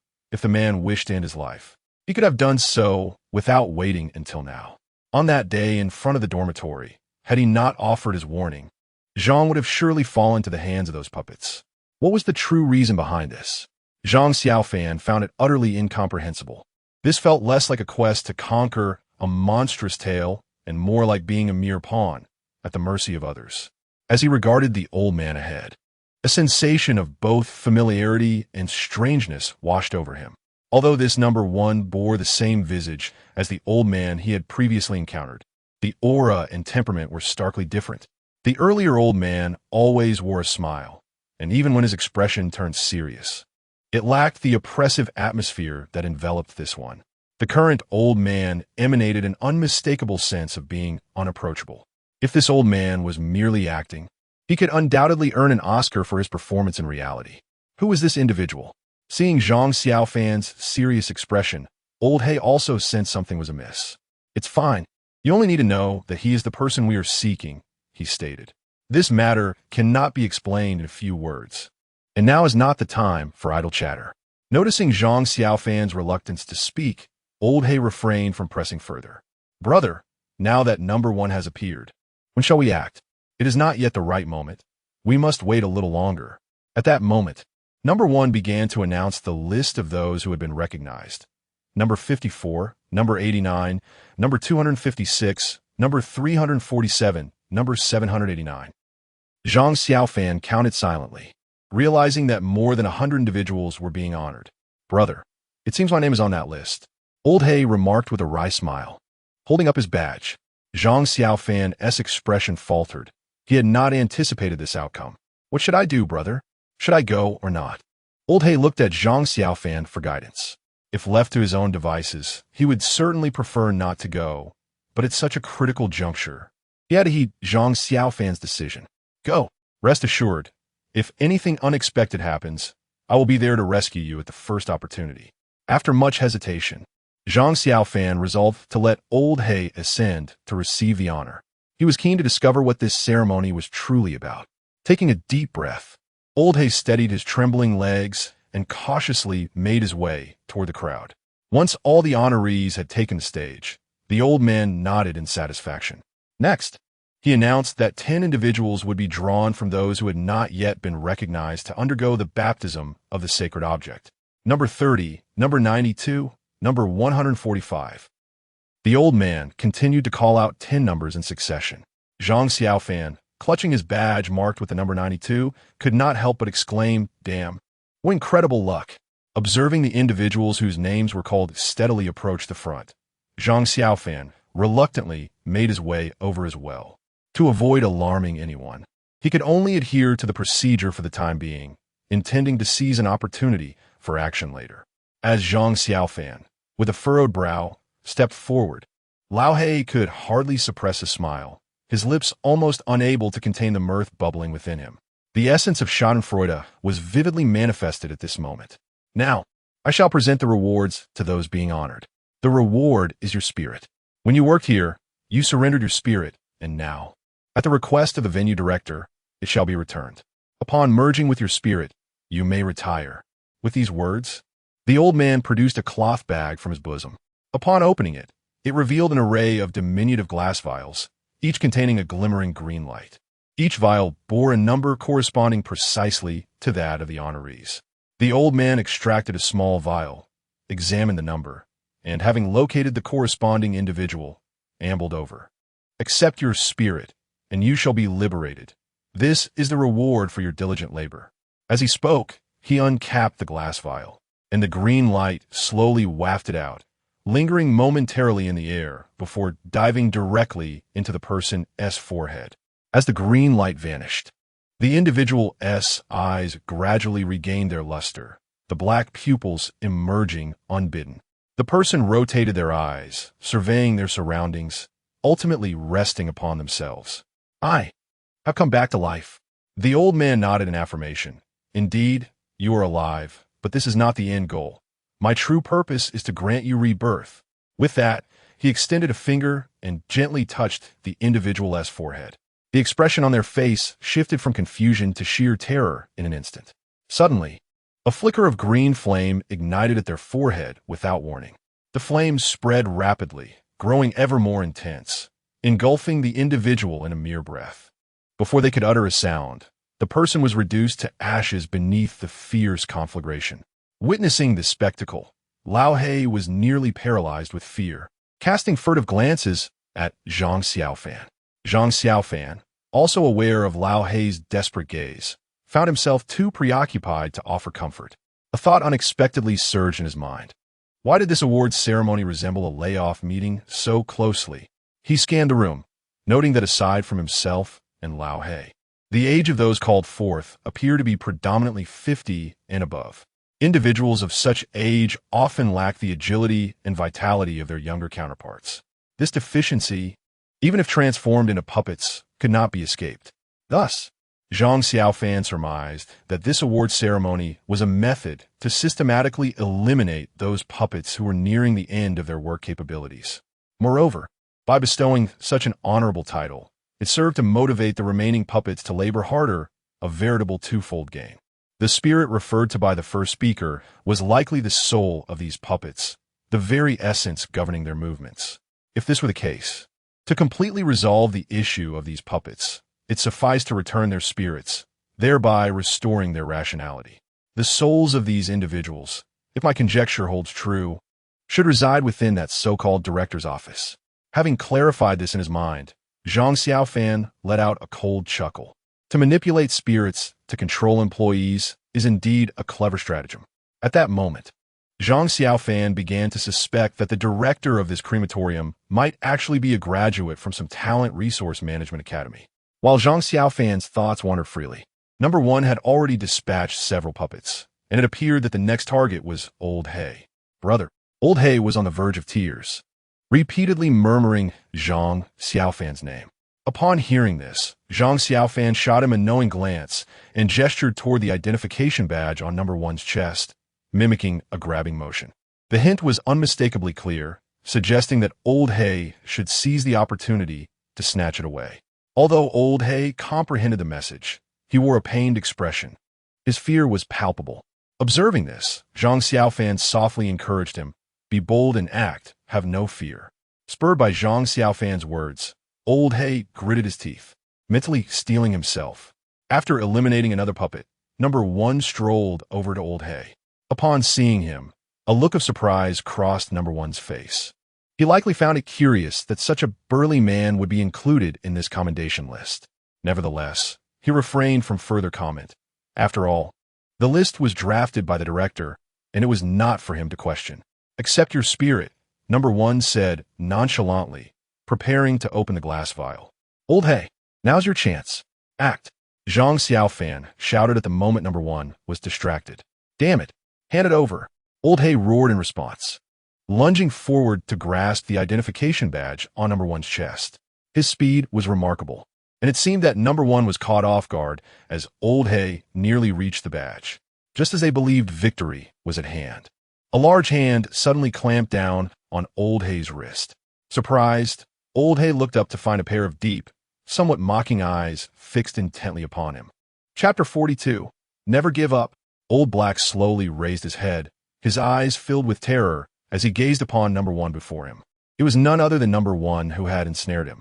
As Old Black regained his composure, he frantically twisted his wrist. Yet the strength of Number One's grip was formidable, rendering his struggles futile. Confounded, Old Black pondered how Number One had managed to thwart him at the last moment when victory had seemed within his grasp. Though Old Black was baffled, Zhang Xiaofan, standing nearby, had seen it all clearly. Although Number One had initially been unprepared, once he reacted, his speed was astonishingly swift, almost too rapid for the naked eye to perceive. Had it not been for Zhang Xiaofan's exceptional perception, he too would have missed it. Zhang Xiaofan believed that with his current skills as a three-dime celestial master, achieving such velocity was utterly impossible. He had not anticipated that Number One would prove to be such a formidable adversary. However, Zhang Xiaofan was not one to yield easily. "Damn it, I am determined to see just how fast you truly are." With that, Zhang Xiaofan retrieved a submachine gun from his consciousness space, enchanting it with a golden light, aiming directly at number 1. You may be fast, but at the end of the day, you are still merely flesh and blood. Can you outrun a bullet? Release him at once, or I shall unleash a torrent of fire upon you. Zhang Xiaofan commanded sternly, gun raised. Upon hearing this, number 1 slowly turned his head, casting a fleeting glance at Zhang Xiaofan before replying indifferently, I have long sensed your animosity. What is this? You can't contain yourselves any longer? Enough with the pleasantries. Let go. Zhang Xiaofan retorted, too exasperated to engage in further dialogue, and immediately chambered a round in the submachine gun. Oomph. Do you truly believe that your little toy can intimidate me? Number 1 scoffed, showing no inclination to release his grip, even tightening it further. Crack, crack, it hurts. Ouch, ouch. Under the immense pressure of number 1's grip, Old Black's wrist began to crack ominously, and he cried out in agony, giving face yet refusing to acknowledge it. To hell with you. Zhang Xiaofan, incensed, tightened his finger on the trigger, unleashing a torrent of bullets towards number 1. Realizing the imminent danger, number 1 quickly loosened his hold on Old Black, effortlessly dodging the barrage of gunfire with agile leaps. Relieved, Old Black rubbed his swollen wrist and hurried to Zhang Xiaofan's side, exclaiming, Brother, hand that over to me. I want to take him down. Damn it, this pain is unbearable. The overwhelming sensation of pain ignited Old Black's temper. Being a rugged man, he was fearless when roused. All right, with that, Zhang Xiaofan promptly produced a formidable weapon from his consciousness space. It was a Gatling gun, approximately 1.5 meters long, its 7 barrels gleaming ominously. This was undoubtedly a devastating instrument of destruction. Zhang Xiaofan had long intended to equip Old Black with this Gatling gun, for given Old Black's stature, it would be nearly impossible for anyone else to wield such a weapon. With Old Black towering at 2 meters, paired with the 1.5 meter Gatling gun, it was a formidable alliance. Who could possibly withstand it? Upon witnessing this scene, the Dragon Kingdom's livestream erupted into a frenzy. The Gatling gun. It is indeed the Gatling gun. Utterly magnificent. The blue flames of the Gatling, rat-a-tat-tat. With such a weapon in hand, all carbon-based life forms are rendered inferior. I too yearn for one. Just imagine, all the male viewers in the Dragon Kingdom's livestream were overwhelmed with excitement. For no man is indifferent to firearms. After entrusting the Gatling gun to Old Black, Zhang Xiaofan proceeded to bind several rows of pre-packaged bullets around Old Black's neck, simultaneously enchanting them with the Vajra mantra. Over the past few days, Zhang Xiaofan had meticulously instructed Old Black on the operational intricacies of the Gatling gun. Thus, he harbored no concerns about its usage. With the Gatling gun in his possession, Old Black's demeanor transformed instantaneously. He brandished the Gatling gun and roared at number 1. Damn it. Come here and face your demise. Number 1, upon seeing this, furrowed his brow and retorted, truly reckless. Daring to disrupt the award ceremony. Everyone, heed my command. Tear them apart. At his command, over 1,000 puppets abruptly fixed their gaze upon Zhang Xiaofan and his companions, then charged at them like a frenzied tide. Just then, a flash of white light appeared, and Xiaoya emerged from the realm of consciousness. Old Black, taken aback by Xiaoya's sudden appearance, stammered, Bro. Who is this little girl? Where did she come from? Don't you think you're asking too many questions? This isn't the time for chit-chat. They are coming fight to the death. Zhang Xiaofan had no time to respond to Old Black's inquiries. The puppets rapidly encircled the 3 of them, and Old Black unleashed a torrent of firepower with the Gatling gun, golden light spewing forth with every bullet, leaving no one unscathed in its wake. Xiaoya, not to be outdone, unleashed black flames from her hands. Any being touched by them will be reduced to nothingness. Zhang Xiaofan refrained from joining the fray. With the combined firepower of Old Black and Xiaoya, the puppets posed little threat. His gaze was fixed intently on number 1, and he instructed Old Black and Xiaoya, You two hold them off. I shall confront number 1. Understood. All right. The 2 responded without hesitation. Zhang Xiaofan nodded. Then, with a powerful leap, soared above the throngs of puppets, landing squarely before number 1. Observing Zhang Xiaofan's approach, number 1 scoffed. How many years has it been since anyone dared to challenge the authority of the factory chief? Young man, I almost feel pity for you. You are destined for a grim fate. There is no need for concern. I have come here with a singular purpose, to seize your identity. Oh, to seize my identity? Are you implying? Before he could finish his sentence, he burst into hearty laughter. I know what you intend to do. But do you truly believe you possess the capability to take my identity? Young man, wouldn't it be better to await your demise in peace, rather than courting death? Let us resolve this through battle. Zhang Xiaofan gripped a submachine gun in one hand and summoned the demon-slaying sword in the other. As the trigger was pulled, countless bullets rained down upon number one. The demon-slaying sword in hand cleaved through the air, unleashing a myriad of sword shadows that surged towards him. Under this overwhelming barrage, number one's escape routes were entirely sealed off by Zhang Xiaofan, rendering him unable to flee, even if he had wings. However, Zhang Xiaofan had underestimated number one's prowess. In the blink of an eye, the opponent vanished from sight, leaving Zhang Xiaofan momentarily stunned. He quickly scanned his surroundings, astonished by the incredible speed of number one. What had seemed to be a deadlock was shattered by his extraordinary agility. Damn it, he truly is a tough adversary. Zhang Xiaofan gritted his teeth in frustration. You are still too inexperienced. At that moment, a voice as ethereal as a specter echoed from behind Zhang Xiaofan. Startled, he spun around, only to be met with a powerful hand striking towards him. Faced with this sudden onslaught, he had no time to evade. The fierce gust from number one's palm stung Zhang Xiaofan's face, accompanied by a series of sonic booms, revealing the sheer force behind the attack. He realized that if such a blow struck him, it would surely result in either death or grievous injury. It was clear that number one had no intention of engaging in a prolonged battle. He aimed for a swift, lethal strike. With no time to ponder further, Zhang Xiaofan braced himself, unable to evade, and raised his submachine gun and the demon-slaying sword before him, hoping to deflect at least some of the force. At that moment, a broom suddenly appeared before Zhang Xiaofan. With a gentle flick, it struck number one's wrist, effortlessly neutralizing the ferocious attack. Zhang Xiaofan turned sharply to the side and saw the old man, a smile gracing his face. What is happening? Zhang Xiaofan asked, bewildered, as he glanced between the old man and number one. The old man chuckled softly. What? Are you stunned? Do not doubt it. I am him, and he is me. He is my physical form, while I am his spirit. Upon hearing this, Zhang Xiaofan began to comprehend why they bore such striking resemblance. This is not the time for idle chatter. I will restrain him. You must not waste time here. Hurry to the director's office. There lies the answer you seek. But Zhang Xiaofan pointed to the identification badge on number one's chest. The old man smiled knowingly, a trivial matter. With that, he leapt gracefully, transforming into a swirl of green light that penetrated number one's brow. As the green light entered, number one initially froze, then began to struggle violently. You! Get out of me! Get out! Let you out? This is my body. By what right do you command me? The old man's voice resonated mysteriously, and perhaps through subtle exertion within number one's body, he soon fell silent, though his body occasionally twitched. Hasten to retrieve your work badge. My body has been altered by the factory manager, and I may not maintain control for much longer.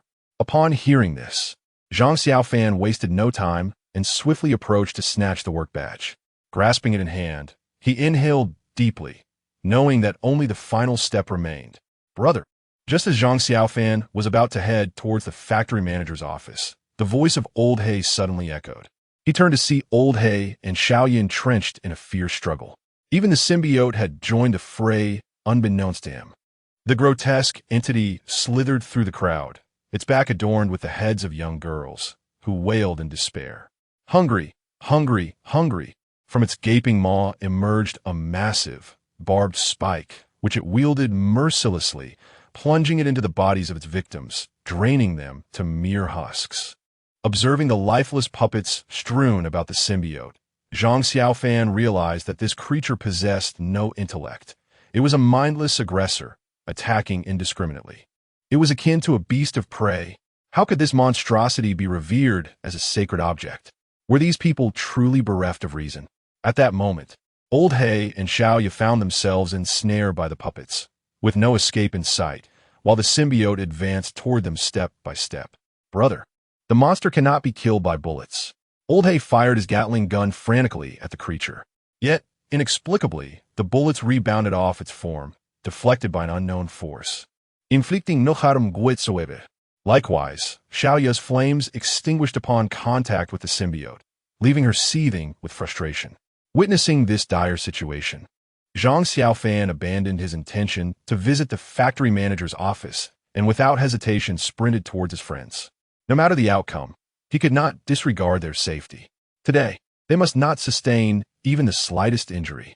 Just as he took a step forward, the elderly man behind him suddenly bellowed, "Return. You are no match for that monster. If you wish to save your friends, you must immediately proceed to the factory manager's office and release all the spirits within. Only then will you and your friends have a glimmer of hope."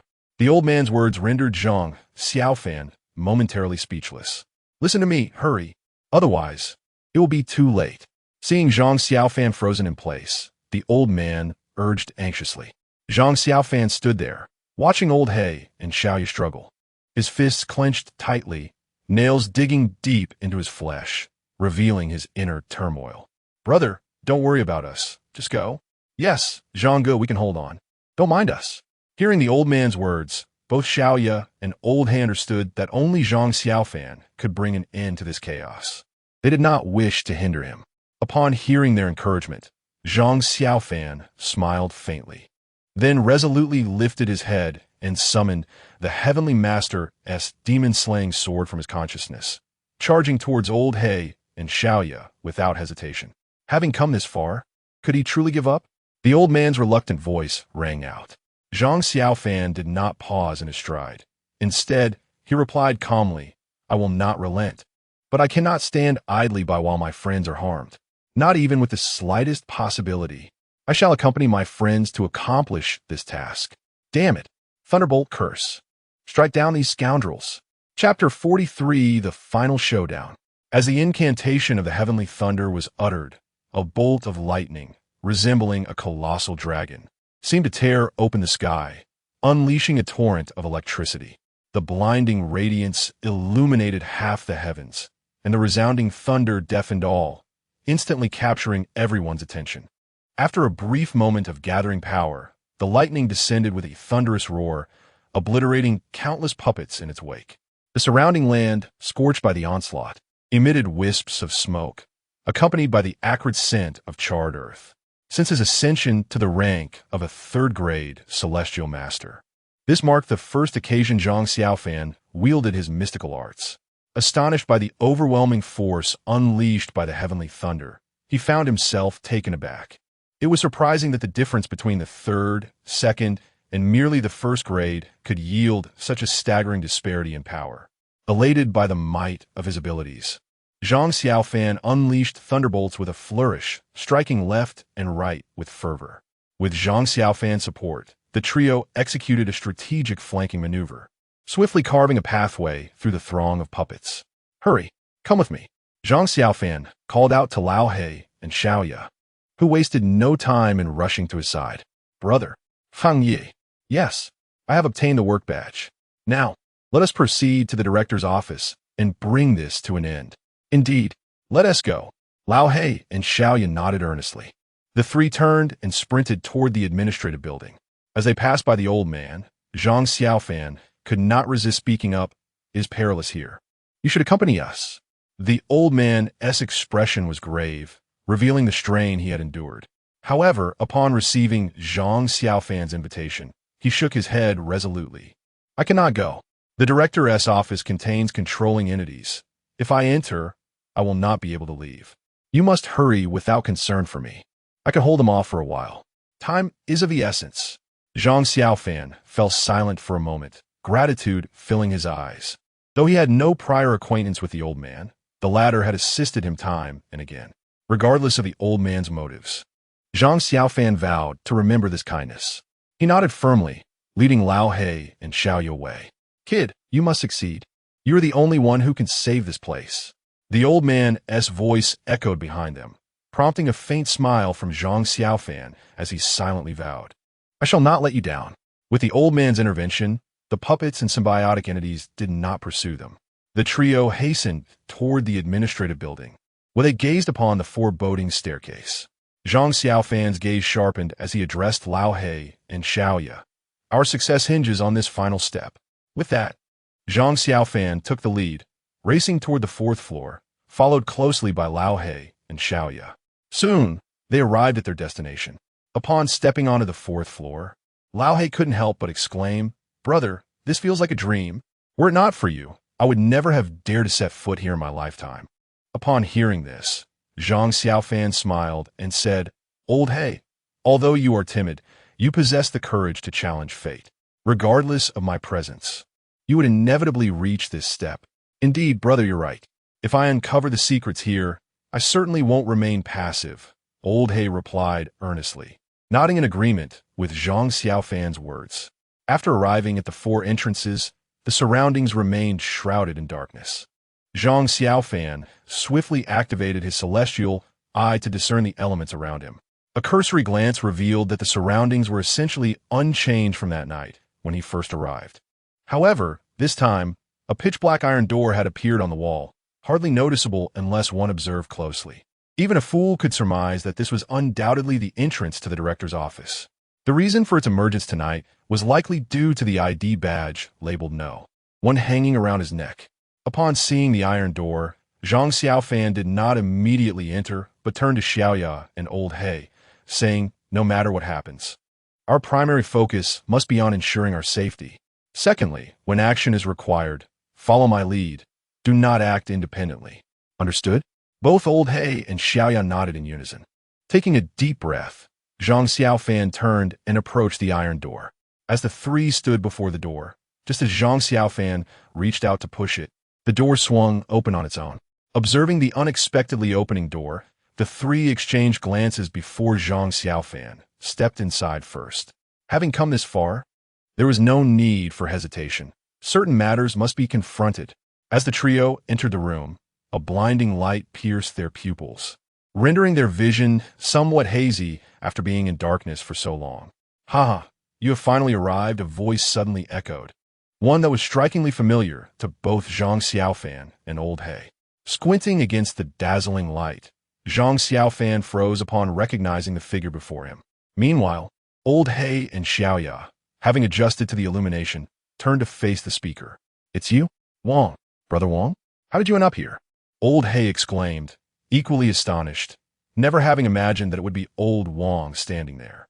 "You've hidden yourself quite well. After spending so much time with you, I never noticed anything amiss," Zhang Xiaofan said with a grim expression. He had never anticipated that old Wang was, in fact, the director of this place. Leaning casually in the executive chair, old Wang regarded the three with a mocking grin. "A twist in the tale makes things more interesting, doesn't it? You know my intentions. Why didn't you stop me back then?" Zhang Xiaofan found himself perplexed over old Wang's true motives. "Stop you? No, I certainly wouldn't. Why would I want to intervene? Isn't this far more entertaining? Just look at your astonished expressions. That is precisely what I wanted to see. Ha!" At that moment, the innocence that had once characterized old Wang's demeanor had vanished, replaced by an unsettling, sinister air. "I have never encountered anyone like you. Who dares to defy me? It is truly exhilarating. However, I did not intend for you to arrive here so swiftly, as I wish to play with you a while longer. Alas, my plans were disrupted by that pesky spirit that slipped away." At this point, old Wang's expression began to contort, and the spirit he referred to was undoubtedly the old man. It was evident that he harbored considerable disdain for the little old man who had repeatedly aided Zhang Xiaofan. Yet it matters not. Although I have not had my fill of amusement, your fate has long been sealed. "Oh, do you really believe you could discern my fate?" Zhang Xiaofan retorted with a cold laugh. "Is there any need to ask?" "Naturally. You shall become my prized possession," old Wang replied, casting his gaze toward the three behind Zhang Xiaofan.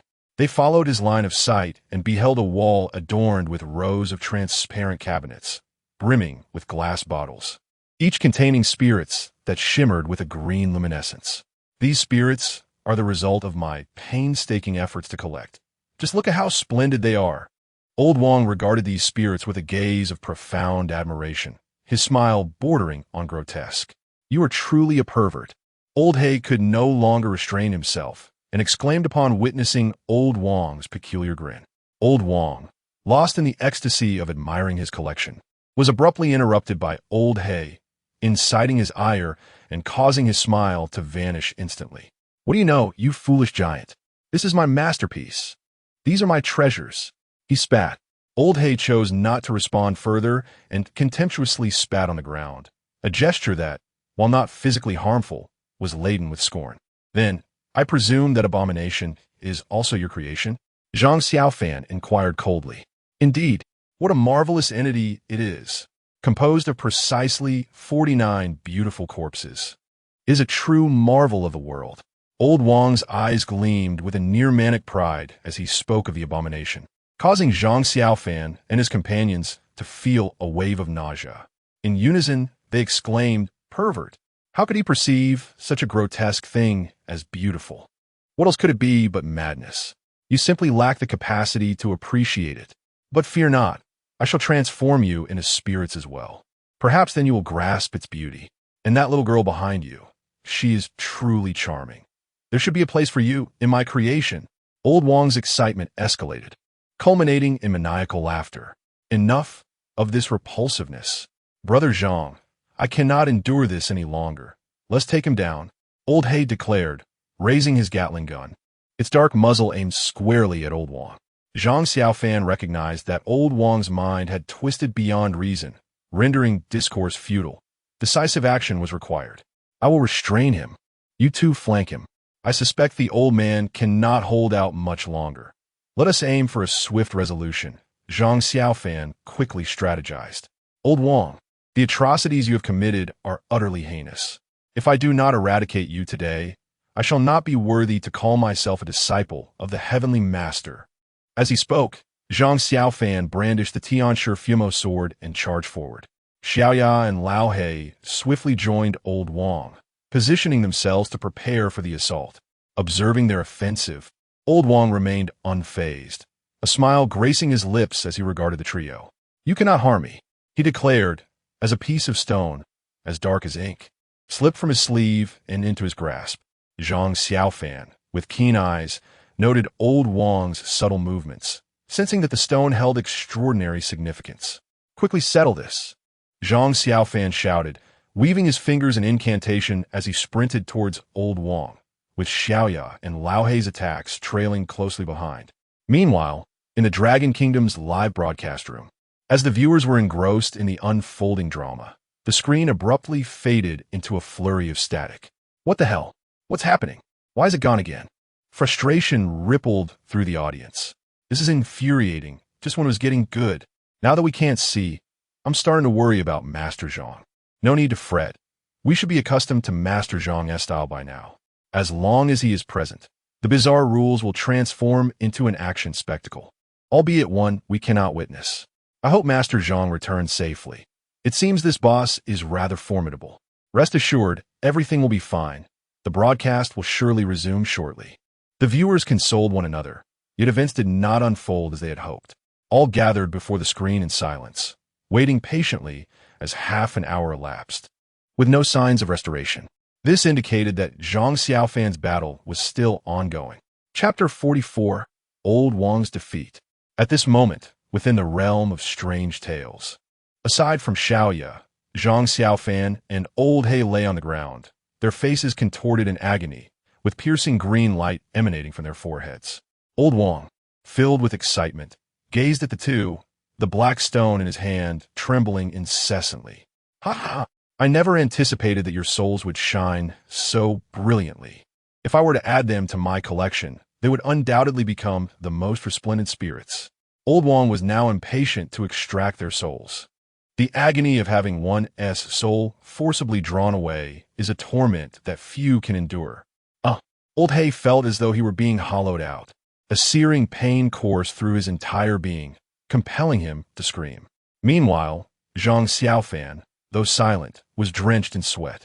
He continuously recited the heart-calming mantra in his mind. While it provided some relief, his soul was still gradually detaching from his body.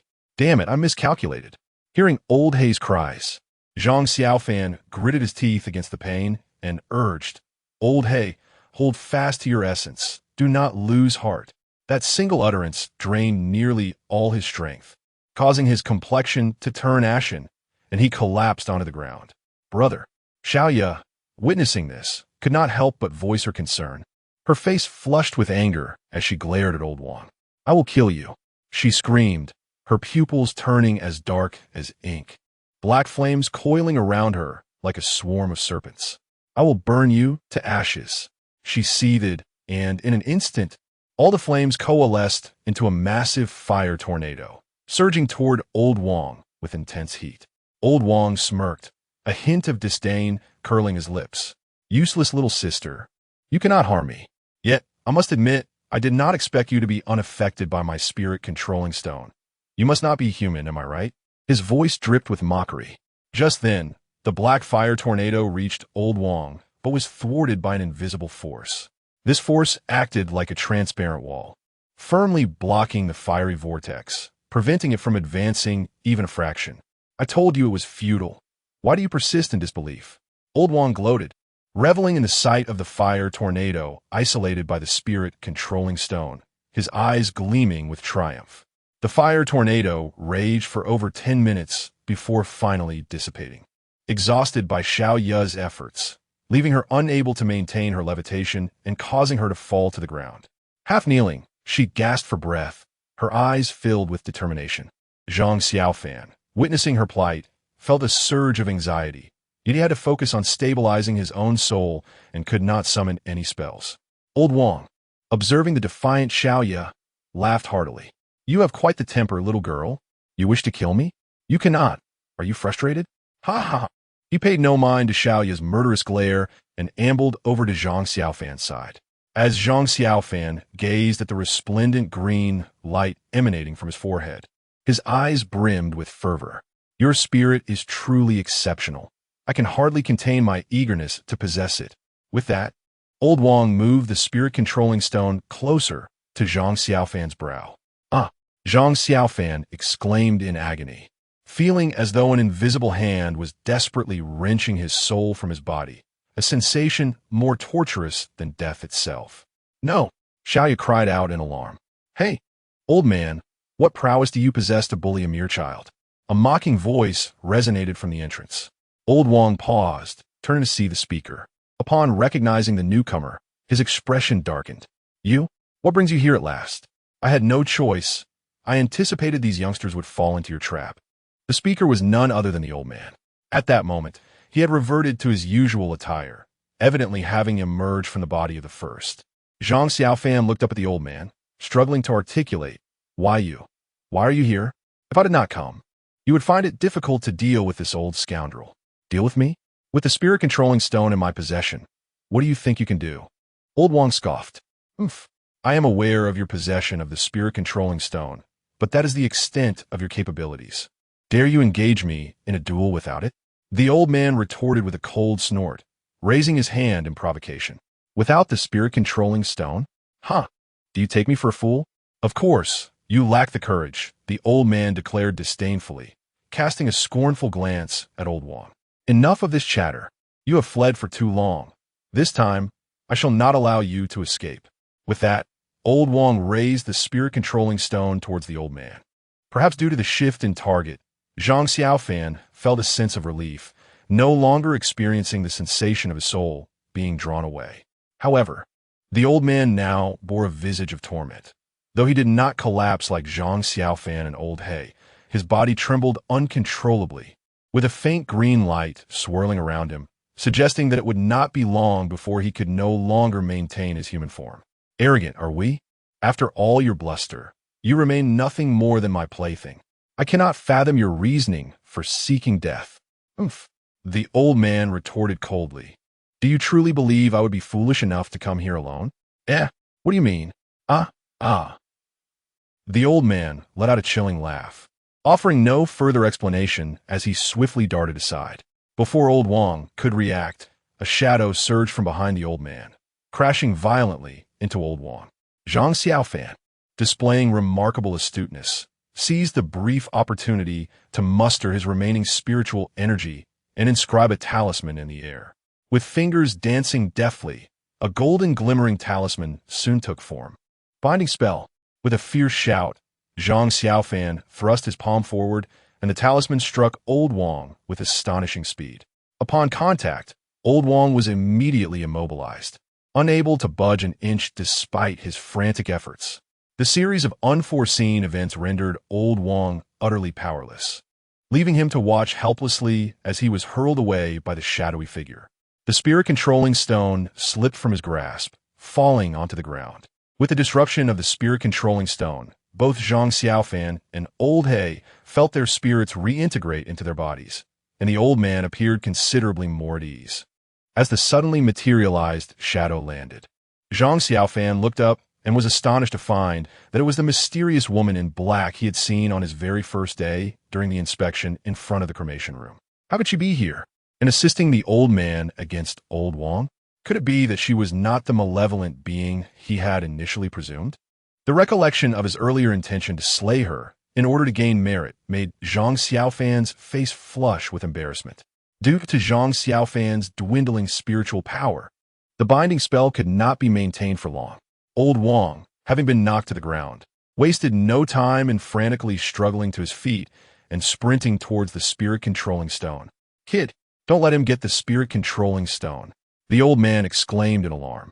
"Naturally," Zhang Xiaofan replied with a cold smirk, extending his finger as the celestial master's exorcism soared into the air under his command, aiming directly at Old Wang.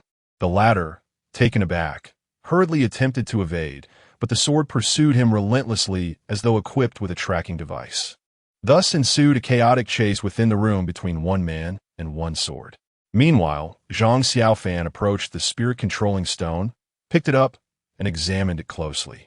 The stone felt icy to the touch, pulsating with waves of dark light, strikingly alluring. Strangely enough, upon grasping the stone, Zhang Xiaofan felt an unexpected sense of tranquility enveloping his soul. "This little trinket nearly cost me my life. Such a harmful object ought not to exist in this world," Zhang Xiaofan mused, casting a glance at the spirit that had been drawn out, his expression hardening as he raised his hand, intent on shattering it. "Wait," the old man interjected, halting him. "What is it?" Zhang Xiaofan asked, perplexed. "This is not an evil artifact. On the contrary, it is a rare treasure, merely misused by the wrong person. Young man, this item holds significant potential. Although I am not entirely sure of its specific applications, destroying it would be a grave mistake. It would be wiser for you to keep it. It will surely prove useful in the future," the old man patiently explained. Upon hearing this, Zhang Xiaofan paused his actions. Since the old man suggested it, he decided to set it aside for now. With a thought, the spirit-controlling stone was drawn into his consciousness space. "Who is this?" Zhang Xiaofan inquired, glancing at the woman in black. "Oh, this is my daughter, who is now also a spirit," the woman replied, casting a glance at Zhang Xiaofan without uttering a word. Zhang Xiaofan, unfazed, smiled and nodded. "Ah, we have met in the cremation room. You know?" The old man responded with a faint smile. "How do you know everything?" "Naturally, I instructed her to wait for you there. From the moment we first met, I knew you were the one to break the impasse. I had arranged for her to wait for you there solely to convey the clues. Yet before I could utter a word, that towering fool whisked you away." As he spoke, the old man cast a disdainful glance at the hulking figure, his eyes brimming with contempt. Upon hearing his words, Zhang Xiaofan felt an overwhelming urge to find a crevice to hide in. As a robust young man of 7 feet, being described in such a manner was utterly disconcerting. Whenever he recalled how Old He had lifted him as one might a chick, he couldn't help but wish to retaliate.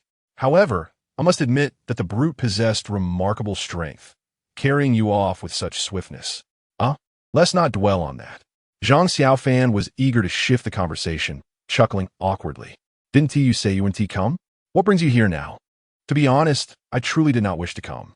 After all, should I fail, my fate would undoubtedly be confinement. Yet seeing your inaction made it clear you were facing difficulties.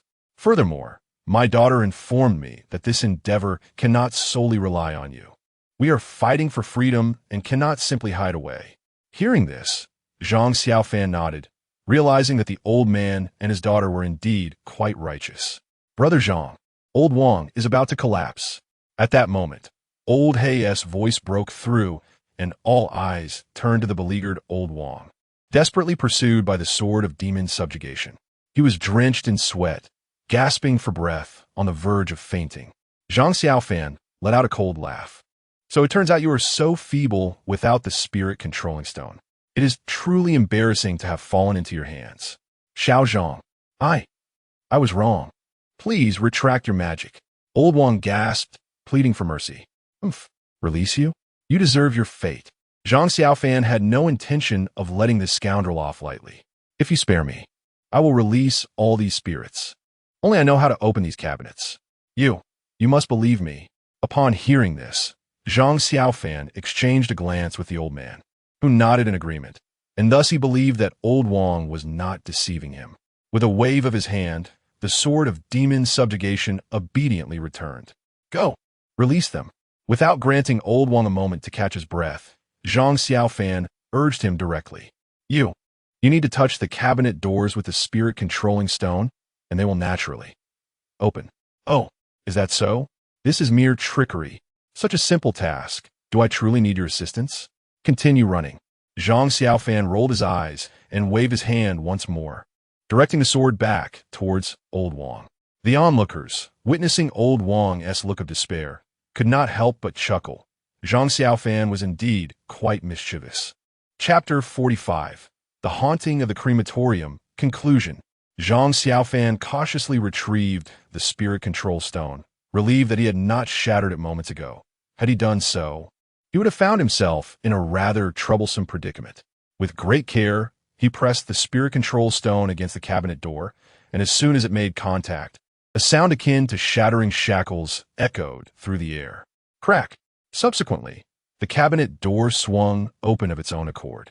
As the cabinet door opened, the spirits within the bottles began to soar and dance joyfully, as if they instinctively understood their imminent liberation. Observing these spirits, Zhang Xiaofan let out a deep sigh of relief. You are now free. With that, he raised his hand, channeling his inner power into a forceful strike. Bang! Bang! Bang! All the bottles within the cabinet shattered under the might of Zhang Xiaofan's palm, granting freedom to all the spirits. Countless spirits swirled around him, seemingly expressing their gratitude. Little Zhang. Oh no. Brother Zhang, you have achieved your goal. Will you not spare me? Old Wang, witnessing the release of the spirits he had painstakingly gathered, felt a profound sense of loss. However, in comparison to these spirits, his own life took precedence. Zhang Xiaofan returned the spirit control stone to his consciousness space, casting a cold glance at old Wang, who was frantically evading the Tianshi demon-slaying sword. I never claimed I would spare you. What you have done warrants 1,000 deaths. However, whether you are spared now is no longer within my purview. It depends on them. As Zhang Xiaofan spoke, he retreated, effortlessly summoning the Tianshi demon-slaying sword back to his side. The liberated spirits descended to the ground, transforming into human forms, their faces contorted with rage as they gazed at the panting old Wang. These spirits had long harbored resentment towards him, and now that they had the opportunity for retribution, they would not let it slip away easily. In a furious onslaught, the spirits lunged at old Wang, overwhelming him and drowning out his cries with a cacophony of despair that reverberated throughout the building. Outside, the puppets, now devoid of the spirit control stone's influence, ceased their movements, standing motionless in place. Ding! At that moment, the system notification chimed, and the live broadcast resumed. When the viewers from the Dragon Kingdom beheld Zhang Xiaofan unscathed, they erupted in cheers. Master Zhang is incredible. Long live Master Zhang. Master Zhang is utterly invincible. He has conquered the 5-star haunting without a scratch. Who else can claim such prowess? Look at those foreign fools. Behold your Dragon Kingdom's might. Envious all you want. Ha ha! I am beyond delighted. Let us raise a glass tonight. Together, let us celebrate. In the conference room of the Dragon Kingdom, Elder Long observed Zhang Xiaofan, who had vanquished the final boss, his face radiating satisfaction. This haunting experience had provided 3 opportunities for reminders, all of which had gone unutilized. It was entirely reliant on Zhang Xiaofan's own strength. Who in the world could achieve such a feat? After taking several deep breaths to contain his excitement, Elder Long announced, "Prepare yourselves to welcome Zhang Xiaofan back. From this moment forth, he shall be regarded as a hero of our dragon kingdom. Not only he, but even his descendants shall receive the utmost honors bestowed by our dragon nation." At this moment, the people of Dragon Nation are indifferent to the nature of the rewards. For them, the safe return of Zhang Xiaofan is the greatest reward imaginable. Completion level of the haunting, 5 stars. Rewards distribution initiated. Basic completion reward. The national fortune of Dragon Nation increases by 50 years, and economic reserves such as gold and oil double. Personal completion reward. Ancient Tome of Incantations. Additional reward for 5-star completion. The erased population of Dragon Nation returns to 20 million, along with the acquisition of nanotechnology. Talent effect. All rewards are doubled, except for personal rewards. Unique completion reward. You shall designate the country where the haunting will descend, without limit to the number or cities. As long as it brings you joy, you may summon the haunting to every city across Blue Star. The deadline is before the next haunting begins. If no choice is made during this period, it will be deemed an automatic forfeiture. Gazing upon the reward panel, Zhang Xiaofan's eyes sparkled with delight. This ancient tome of incantations truly captured his admiration. Although he is a disciple of the Celestial Master sect, the teachings of Taoism have spanned millennia, and countless incantations have been lost to the sands of time. The inability to practice ancient spells is a lifelong regret for every practitioner. His master often murmured in his ear that if one were fortunate enough to master even a single ancient incantation, it would render their life fulfilled. Now, to obtain such a rare tome through this haunting is indeed unexpected. Possessing this ancient text signifies a chance to practice ancient incantations. Furthermore, with these spells, not only will his own strength see a remarkable enhancement, but the Celestial Master sect will also soar to unprecedented heights, becoming the most formidable Taoist faction in Dragon Nation. For Zhang Xiaofan, whose heart is set on promoting the Celestial Master sect, this reward is his greatest asset. In stark contrast to Zhang Xiaofan, the attention of all nations is fixated upon the final unique completion reward. Outside of Dragon Nation, every other nation is struck with dread. The descent of this haunting is under Zhang Xiaofan's command. He can decide whether it occurs or not, and even dictate where it shall manifest. This is nothing short of terrifying. Does this mean that any nation with a grievance against Dragon Nation could be obliterated at a mere word from Zhang Xiaofan? Can this truly be played with? All the nations that failed, particularly those at odds with Dragon Nation, now feel as though they have swallowed poison. They believe this haunting would show mercy by not descending, only to be met with this shocking turn of events. It would have been preferable for the haunting to randomly occur within their own cities, for at least then their nations might have had a chance of survival. Now, the future seems dire. Meanwhile, within the Dragon Nation's live broadcast room, the rewards for Master Zhang are undeniably formidable. Does this not mean that the fates of other nations now rest solely in Master Zhang's hands? Indeed. Damn it, let's obliterate them all. Yes, especially the Kimchi Nation, the Little Sun Nation, and the Beautiful Nation. These 3 have always been troublesome, so let us target them first. Have you heard me, my dear foreign friends? Your lives now rest solely in the hands of Master Zhang. Why not come and show your reverence? If you exhibit a good attitude, perhaps Master Zhang might show you mercy. Huh, how delightful. In the conference room of Longhua, all eyes were fixed upon the sole successful participant, their gazes brimming with joy at the rewards. Old Long, where do you suppose Zhang Xiaofan will unleash the horror stories? Inquired the secretary at his side. Old Long shook his head. You do not know? It is not that I am unaware. Rather, I believe that Zhang Xiaofan will not merely limit himself to the manifestation of horror stories. After all, he currently wields the power of life and death over all nations, making it most advantageous for him to negotiate terms. Upon hearing this, the secretary's eyes lit up. Thus, regardless of the demands posed by Longhua, The other nations would have no choice but to acquiesce.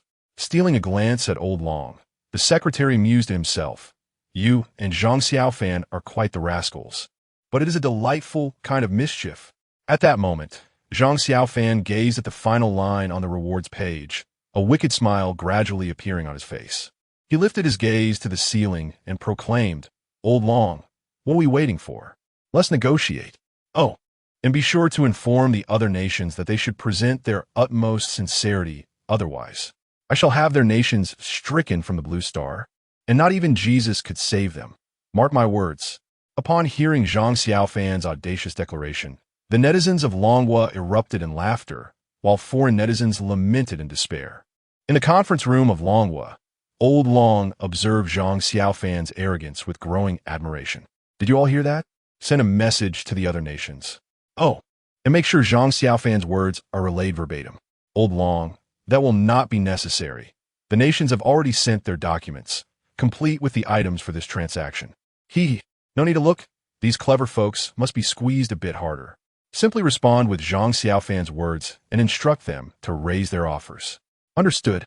At that moment, nations across the globe rejoiced upon receiving Longhua's reply. As long as Longhua was willing to engage with them, there was still a chance. However, when they opened the documents, their expressions turned to shock. "Leader of the beautiful nation, what the heck? This is blatant robbery. I've already offered a third of our gold reserves, along with several high-end technologies. Is this not sufficient?" Longhua's appetite is insatiable. "Leader of the little sun country, Baka, what does Longhua intend to achieve? If this is not enough, do they wish to hollow out our great Japanese empire? Leader of the Kimchi nation, ACI, let them do as they please. We are already impoverished, and now they seek to bully us. They speak of utmost sincerity. They might as well just annex the Kimchi nation into Longhua. In the realm of the Black Bear nation, the Kangaroo nation, and beyond, the majority of countries on Blue Star secretly berated the Dragon Nation. Although they felt a sense of dissatisfaction, they dared not confront the Dragon Nation openly, for they wielded power far surpassing even that of nuclear weapons. The threat of nuclear retaliation still offered a glimmer of survival. But should the entire nation be engulfed by the arrival of monstrous tales, there would be no chance of redemption. After venting their frustrations, they reluctantly continued to raise their bids, as none wished to become rulers of a fallen state. However, a handful of nations that maintained amicable relations with the Dragon Nation found it met with a measure of leniency. As long as they offered a token of goodwill, the matter will be settled. This incident served as a stark reminder to all nations on Blue Star that the Dragon Nation was unwavering in its principles of reward and retribution.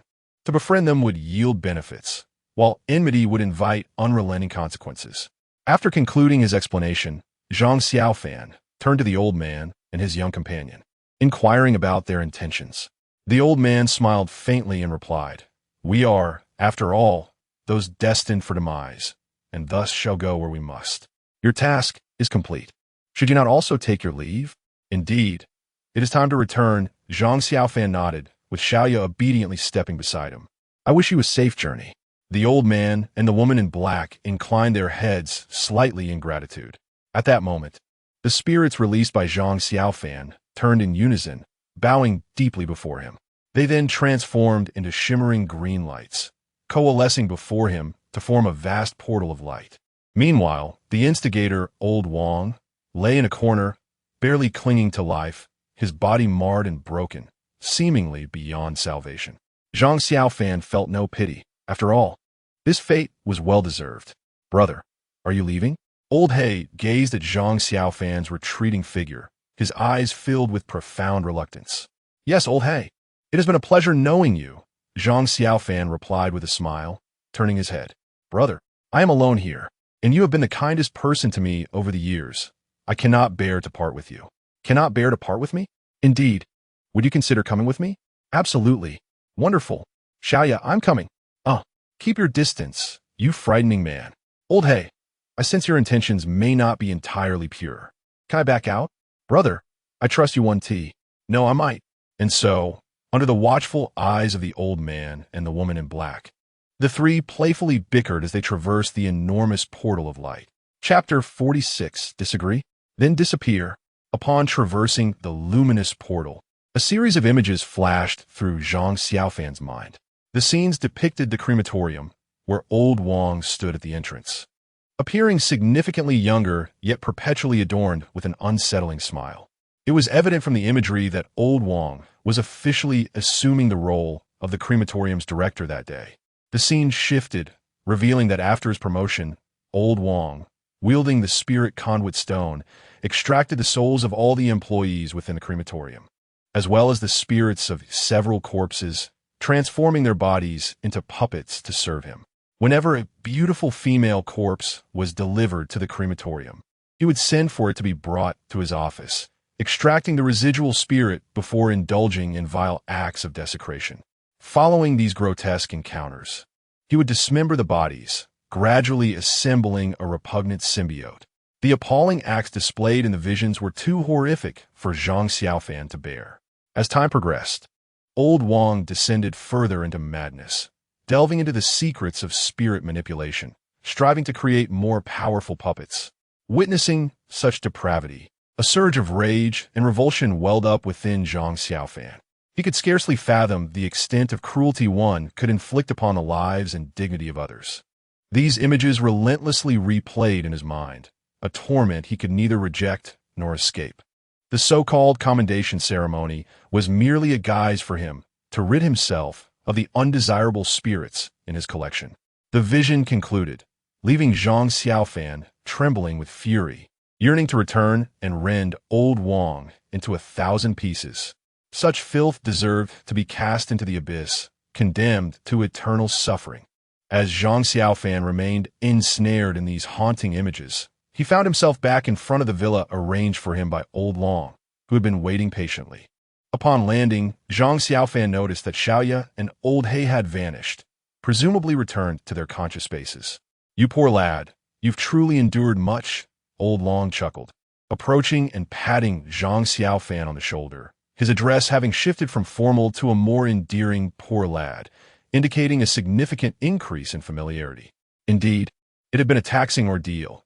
A sumptuous meal followed by a soothing bath would be most welcome at that moment. Zhang Xiaofan jested playfully with old Long. For in all of Long Kingdom, he was the only one permitted such casual banter with him. "You rascal, fret not. I have everything arranged. But first, take a look at this," old Long said, gesturing for his secretary to approach with a notebook. Zhang Xiaofan leaned in with curiosity, discovering it contained records of resources and items exchanged by other nations for peace. "Old Long, you could decide on such matters without needing my input," Zhang Xiaofan remarked. Raising an eyebrow, he was solely concerned with navigating the otherworldly tales. Diplomatic exchanges between nations did not pique his interest. As long as Long Kingdom emerged unscathed, that sufficed. That will not do. After all, these are all achievements you have fought for on behalf of the Dragon Nation. You are entitled to know. Observing the resolute demeanor of Elder Long, Zhang Xiaofan nodded and scrutinized the information closely. The screen was densely packed with data, which left him somewhat dazed. He decided to focus on a few specific nations: the United States, Japan, and South Korea. It is well known that the entire Dragon Nation harbors a certain disdain for these three countries, and Zhang Xiaofan was no exception. When he noted that these nations had merely offered a few hundred tons of gold and oil reserve along with a handful of technologies that could hardly be considered advanced, a look of dissatisfaction crossed his face. "What troubles you?" Elder Long inquired gently upon noticing his expression. "There's no issue with anything else, but I believe the offerings from the United States, Japan, and South Korea are somewhat lacking," Zhang Xiaofan replied with a slight pout. "Do you feel their resources are insufficient? However, to my knowledge, this is the maximum they can currently provide. Indeed, the quantity is considerable. Yet merely having these offerings is not enough for me to let them off the hook." Zhang Xiaofan was aware that the contributions from these three nations were indeed substantial, perhaps even exceeding the total from all other nations combined. However, what he sought was not solely material wealth. He aimed to seize this opportunity to diminish the arrogance of these nations. "Elder Long, please convey my message to these three countries. First, demand that the United States dismantle all strategic installations surrounding our nation and publicly pledge to refrain from interfering in any decisions made by the Dragon Nation, whether domestically or internationally.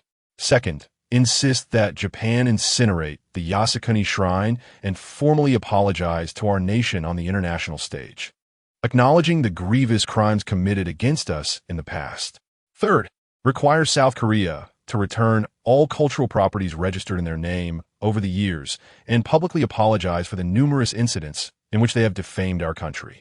South Korea lacks the means to resist. This should suffice. Convey my words to them verbatim. If they do not acquiesce, even if they were to offer all their national resources, I would show them no mercy. As he spoke, Zhang Xiaofan radiated an aura of authority that momentarily left Elder Long in awe. However, the secretary beside them found Zhang Xiaofan's demands rather daunting. Master Zhang, do you think they will agree to your requests? Agree? Do they possess the right to oppose? My demands are what our Dragon Nation rightfully deserves. If they dare to refuse, I shall simply employ my privileges to make them vanish. Excellent. Well said. Haha, you rascal. You truly embody the spirit of our Dragon Nation's descendants. Your resolve is commendable. Elder Long chuckled heartily and patted Zhang Xiaofan on the shoulder, his admiration evident. Elder Long, you jest. I merely did what every citizen of the Dragon Nation wishes to accomplish, but lacks the opportunity to do so. Zhang Xiaofan modestly smiled. Go forth. Let us proceed as Xiaofan has suggested. Elder Long instructed the secretary. Oh, by the way, let them know that I lack patience and hope they won't deliberate for too long, Zhang Xiaofan added. Yes, the secretary responded and then withdrew. Elder Long, are there any members of my Tianshi Dao who have returned this time? This was the foremost inquiry on Zhang Xiaofan's mind. For entering the world of strange tales was his original intention. Moreover, he sincerely longed to reunite with his master and fellow disciples. Elder Long furrowed his brows upon hearing this. There is currently no news. I understand, Zhang Xiaofan replied softly. Although there was still no word on his master's whereabouts, he remained undeterred, firmly believing that he had not brought back enough companions. As long as he was alive, he was confident that one day his master and brothers would surely return. Do you have any requests for this visit? Elder Long, noticing Zhang Xiaofan's slight despondency, quickly shifted the topic. Well, if you were to ask me, I do have one, Zhang Xiaofan said with a mischievous smile. Elder Long, our firearms have proven quite useful this time. Could you procure something interesting for me? What do you desire? I wish for. Zhang Xiaofan leaned close to Elder Long's ear, whispering his request. Moments later, Elder Long looked at Zhang Xiaofan in astonishment. Are you certain you want these? Can you carry them? Rest assured, no matter how many, I shall accept them all. Oh, and I need some food supplies as well. The more, the better. And don't forget the cola. I want that too. Zhang Xiaofan recalled his promise to Xiaoyu regarding the cola. Elder Long nodded. All right, I will make arrangements. Is there anything else? One more thing. I promised Xiaoyu that I would take her to the amusement park. Could you assist me in arranging that? Zhang Xiaofan thought of the little girl's wish, fully intending to fulfill his role as her older brother. No problem. Take a day to rest, and the day after tomorrow, I will have someone reserve the largest amusement park for you to enjoy at your leisure. No, Elder Long, let the amusement park remain as it is. Otherwise, it would lose its charm. Zhang Xiaofan wished to avoid imposing on others, as a deserted amusement park would not be a perfect one. This, Elder Long hesitated, for Zhang Xiaofan was currently an exceedingly important individual. Too many visitors could lead to unforeseen issues. Sensing Elder Long's reluctance, Zhang Xiaofan quickly reassured him. Elder Long, with my capabilities, it would not be easy for anyone to pose a threat to me. If you're truly concerned, you could send some outfits my way. We could disguise ourselves, and I doubt anyone would recognize us. Acknowledging Zhang Xiaofan's reasoning, Elder Long nodded. Very well, I shall arrange it. You may go rest now. All right. Thank you, Elder Long. Zhang Xiaofan cheerfully replied, bouncing into the villa. Elder Long watched Zhang Xiaofan's carefree figure and smiled faintly. This fellow is truly intriguing, yet possesses a rather ruthless heart. I dare say the leaders of those three nations must be feeling utterly despondent by now. Wouldn't you agree? I can hardly contain my curiosity regarding the reactions of those three old men. With that, Old Long chuckled as he settled back into the car, and with the roar of the engine, he departed with an air of confidence. Chapter 47. Kindred Spirits in Adversity. Upon returning to the villa, the first sight that greeted them was a lavish spread of exquisite dishes and fine wines. An 8-meter-long dining table was adorned with an array of culinary delights from across the Dragon Kingdom, rivaling even the grandeur of a Manchu Han imperial feast. Zhang Xiaofan, already famished, gazed at the feast before him, nearly drooling in anticipation. He swiftly removed his coat, rolled up his sleeves, and plunged headfirst into the banquet. With a roasted goose leg in his left hand and a beef rib in his right, he devoured the food with unabashed delight. Having subsisted on instant meals in the strange realm for an extended period, Zhang Xiaofan felt that even though the other contestants might perceive his situation as indulging in daily feasts, he was growing weary of the monotony.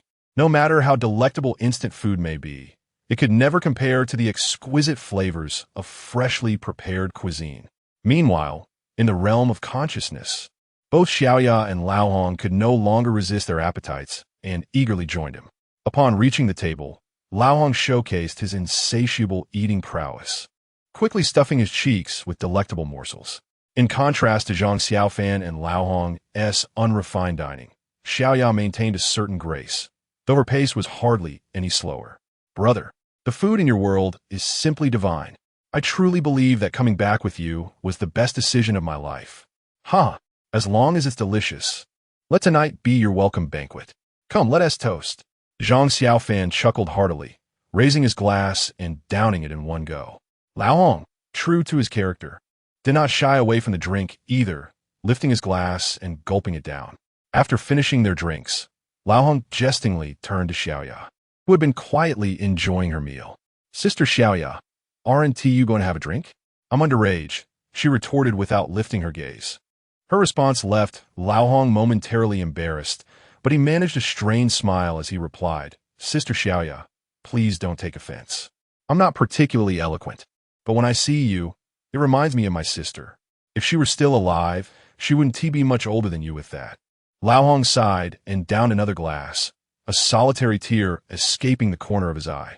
Upon hearing Lao Hong's words, Xiaoya visibly paused, biting her lip in remorse. I'm sorry, I didn't know. It's all right, Lao Hong waved his hand repeatedly, dismissing her concern. Lao Hong, what happened? Would you share it with me?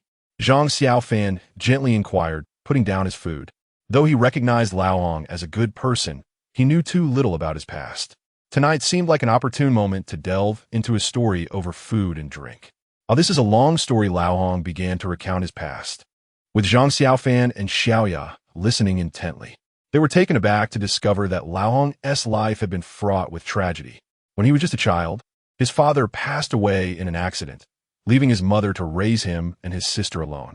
Tragically, when Lao Hong was 10 and his sister 4, their mother succumbed to illness, leaving the siblings to rely on each other in a world that had turned cold and unwelcoming. Indeed, misfortune often seeks out those who have already endured much suffering. In the year when the stout black man turned 12, he lost his sister, who had been his sole companion, to illness. From that moment on, he found himself utterly alone in this vast world. As he recounted his tale, the towering figure of over 2 meters could scarcely contain his tears, confessing that this profound loss had fostered an extraordinary affection for Xiaoya. Upon hearing the black man's story, both Zhang Xiaofan and Xiaoya were filled with compassion. Do not weep, my friend. We 3 are all souls burdened by fate. But fret not. From now on, we shall support one another, exclaimed Xiaofan, raising a toast. It is worth noting that the backgrounds of Zhang Xiaofan and Xiaoya were no less tragic than that of the black man. Abandoned in his childhood, Zhang Xiaofan had no knowledge of his biological parents, having been rescued and raised by his master, who was now also missing. Xiaoya's father had deceived her mother to death, and she had helplessly witnessed her mother perish before her eyes in an attempt to save her. Such grief is beyond the comprehension of ordinary souls. Thus, the 3 of them shared a striking resemblance in their fates. It is often said that those who suffer are united, regardless of prior acquaintance. Perhaps it was destiny that brought these 3 together. Upon hearing Zhang Xiaofan's words, the black man wiped the tears from his face and declared, Brother, I believe in you. Cheers. Consequently, the two of them spent the entire night reveling, exchanging cups in joyous camaraderie. In a moment of exuberance, they even knelt and pledged brotherhood. The following day, they slept soundly, resembling two exhausted dogs. Xiaoya, observing the sight of the two large men entwined in slumber, wore an expression of disdain. She felt an aversion that made her reluctant to even enter her own consciousness. Soon enough, it was the third day since Zhang Xiaofan's return from the realm of strange tales. A day earmarked for a visit to the amusement park with Xiaoya. Early in the morning, Long Lao had sent a plethora of garments and accessories, and the three were busily coordinating their preferred styles in the living room. "Look, what do you think of my Western cowboy ensemble?" Zhang Xiaofan exclaimed. Adorned in cowboy attire, complete with a pair of exaggerated mustaches, a sight both ludicrous and amusing. Unbeknownst to him, he struck a pose in the center of the living room, brimming with self-assurance. The black man, however, was quite supportive, examining him earnestly before nodding in genuine approval. Handsome. Pleased by this praise, Zhang Xiaofan turned to Xiaoya, mischievously inquiring, "What do you think of my outfit, Xiaoya? Care to give me some feedback?" "Ugly," she retorted. "What?" "Ugly, like a fool," she continued, her head not lifting as she focused intently on selecting her own attire, delivering a brutally honest assessment. Hearing Xiaoya's words, Zhang Xiaofan wilted like a frostbitten eggplant, grumbling in discontent. "Is that really how you treat your brother? And when did you learn such English?" Zhang Xiaofan could hardly believe that even in the world of eerie tales, there existed a 9-year compulsory education system. Even if such a thing were true, learning English would surely be out of the question. Xiaoya shot him a glance and remarked, "The villa that Grandpa Long prepared for you is truly wasted on you. You haven't even glanced at the books in the study, have you?" Embarrassed, Zhang Xiaofan scratched his head and replied, "I'm a Taoist. I only need to study Taoist arts. English? What good is that bird language to learn?" "Humph, stubborn as ever. Just admit you can't learn it," Xiaoya said, handing him a new outfit. "Quickly take off that hideous attire and toss it far away." Reluctantly, Zhang Xiaofan pouted but said no more, taking the clothes and retreating into the bedroom. "Heh, Xiaoya, can you get me an outfit too?" Lao He said with a grin, his admiration for Xiaoya evident on his face. Since Xiaoya learned of Lao He's background, her attitude had softened considerably. Though not overly warm, she was far from indifferent. Nodding, Xiaoya began rummaging through the pile of clothes. However, given Lao He's physique, finding a suitable outfit would be quite a challenge. After some searching, Xiaoya finally found two of the largest garments, a pair of washed denim jeans and a plaid shirt. She held them up against Lao He, deeming them a suitable match. "These two will do. Go try them on." "Great," Lao He exclaimed, eagerly taking the clothes and bounding into the bedroom. A moment later, Zhang Xiaofan emerged from the room with a little slide, having changed out of his ostentatious outfit into a sleek black casual ensemble that made him appear quite polished. With a baseball cap concealing his signature long hair, he was nearly unrecognizable at first glance. Xiaoya looked up, nodding in approval, clearly pleased with her judgment. "Not bad. This will do."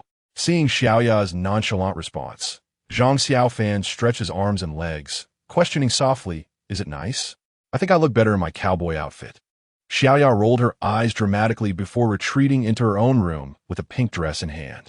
After a brief moment, Xiaoya emerged wearing a delightful pink puff dress, complemented by white patent leather shoes that exuded an air of British princess charm. She adorned her head with a large white hat, effectively concealing her face from prying eyes. "What do you think?"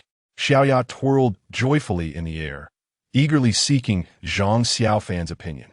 However, Zhang Xiaofan, clearly lacking an appreciation for such cuteness, simply stroked his chin and confidently remarked, "I suddenly feel that you'd look better in cowboy attire than in that." "Shut up," she retorted. "Of course, if you don't like it, you can always skip those 2 wisps of beard." Fine. Chapter 48. Off to the amusement park. After receiving a scolding from Xiaoya, Zhang Xiaofan found himself no longer preoccupied with thoughts of his Western cowboy skin. Why does this old black fellow take so long to change his clothes? It's like a young lady working on her embroidery. Having already donned his gear, Zhang Xiaofan sat listlessly on the sofa, waiting for the black girl. Xiaoya shrugged her shoulders, indicating her own uncertainty. I'm truly curious to see what this old chap is up to. Growing increasingly impatient, Zhang Xiaofan sprang up from the sofa and swaggered over to the door of the old black man's bedroom. Old Black, are you changing clothes in there or making them? Bro, just wait a moment longer. Just a moment. Out came the voice of the old black man, unexpectedly accompanied by a rather sultry sound. Zhang Xiaofan was momentarily taken aback. Then a mischievous grin spread across his face. This young fellow certainly has a vigorous spirit, doesn't he? Old Black, I'm coming in. Don't, bro. Don't come in. Now let me in? Well, that is simply impossible. With Zhang Xiaofan's mischievous nature, it was unlikely he would heed such a request. Ignoring the old black man's protests, he boldly pushed the door open. How foolish. Not even locking the door while engaging in such activities. Zhang Xiaofan couldn't help but scoff. Come on, didn't I say not to let you in? The old black man, startled at Zhang Xiaofan's entrance, quickly turned his back, a look of despair on his face. Seeing this, Zhang Xiaofan's playful spirit surged. Old Black, we're both men. There's no need for secrecy. However, I must advise you, one must not be driven by desire. You're still young. If you don't practice moderation, you will regret it when you grow old and your body cannot keep up. Would you like me to teach you a heart-purifying mantra? Just recite it when the urge arises. It's quite effective. Bro, where are you going with this? Stop pretending, I understand. Zhang Xiaofan flashed a knowing smile. Really, bro, it's just that my pants wouldn't fit, which is why I've taken so long to come out. The old black man, having realized he couldn't explain himself, simply turned around. There, the jeans were stuck at his hips, unable to be pulled up or removed easily, creating an undeniably awkward situation. Upon seeing this, Zhang Xiaofan finally understood. I mean, come on, you're just trying to pull up your pants. Does it warrant such enticing noises? Zhang Xiaofan rolled his eyes dramatically, initially thinking he had stumbled upon something scandalous, only to discover it was a misunderstanding. How dull. No, bro. It's mainly these pants. The old black man awkwardly glanced at his own crotch. What is wrong with the pants? They seem perfectly fine to me. Fine? Why don't you take a closer look? Following the old black man's gaze downward, Zhang Xiaofan noticed how tightly the jeans constricted the old black man's groin, making it difficult for his male member to find a comfortable position. Bro, what's going on? What are you two laughing about? Xiaoya, hearing the raucous laughter from inside the room, curiously flew over. As Xiaoya beheld the fact that the old black pants had yet to be pulled up, her face turned a shade of green with indignation. Pervert. She coldly spat these words before drifting away without a backward glance. Hearing Xiaoya label him a pervert sent old black into a spiral of despair. Brother, you're still laughing. This is all your fault. Old Black laid the entire blame squarely on Zhang Xiaofan. Acknowledging that he was indeed at fault, Zhang Xiaofan did not attempt to defend himself. It's all my fault, he conceded. However, I find it perplexing why you insist on wearing something that doesn't fit. Is changing too much of a hassle? Not really. It's just that this particular pair was chosen for me by Xiaoya, and I don't wish to change it. The mention of Xiaoya caused Old Black to become quite bashful. This towering figure, over 2 meters tall, spoke and moved with an awkward demeanor that seemed incongruous with his size. All right, if you don't wish to change, then so be it. Just don't make me uncomfortable. Come, let me assist you. Without waiting for Old Black's response, Zhang Xiaofan swiftly approached, gripping the waistband with one hand while pressing against Old Black's ample hips with the other, and then swiftly brought them together. In you go. Ah, brother, that's enough. Don't pull any harder. It might break. Outside, Xiaoya was fuming, her face still green as she listened to the peculiar sounds emanating from the bedroom, muttering under her breath, 2 fools. After some considerable effort, thanks to Zhang Xiaofan's relentless determination, Old Black finally managed to don the jeans, albeit with a rather peculiar fit in the crotch area. Ding dong. At that moment, the doorbell of the villa rang. Xiaoya hurried to answer it, and the visitor turned out to be Long Lao's secretary. Upon seeing Xiaoya, the secretary momentarily froze. Although he had seen her on live broadcasts, this was his first encounter in person. Miss Xiaoya, I have come to escort you to the amusement park. Are you ready? Yes, Xiaoya nodded, refraining from elaborating. Perhaps due to her past experiences, she limited her words to a single syllable whenever possible, except when conversing with Zhang Xiaofan.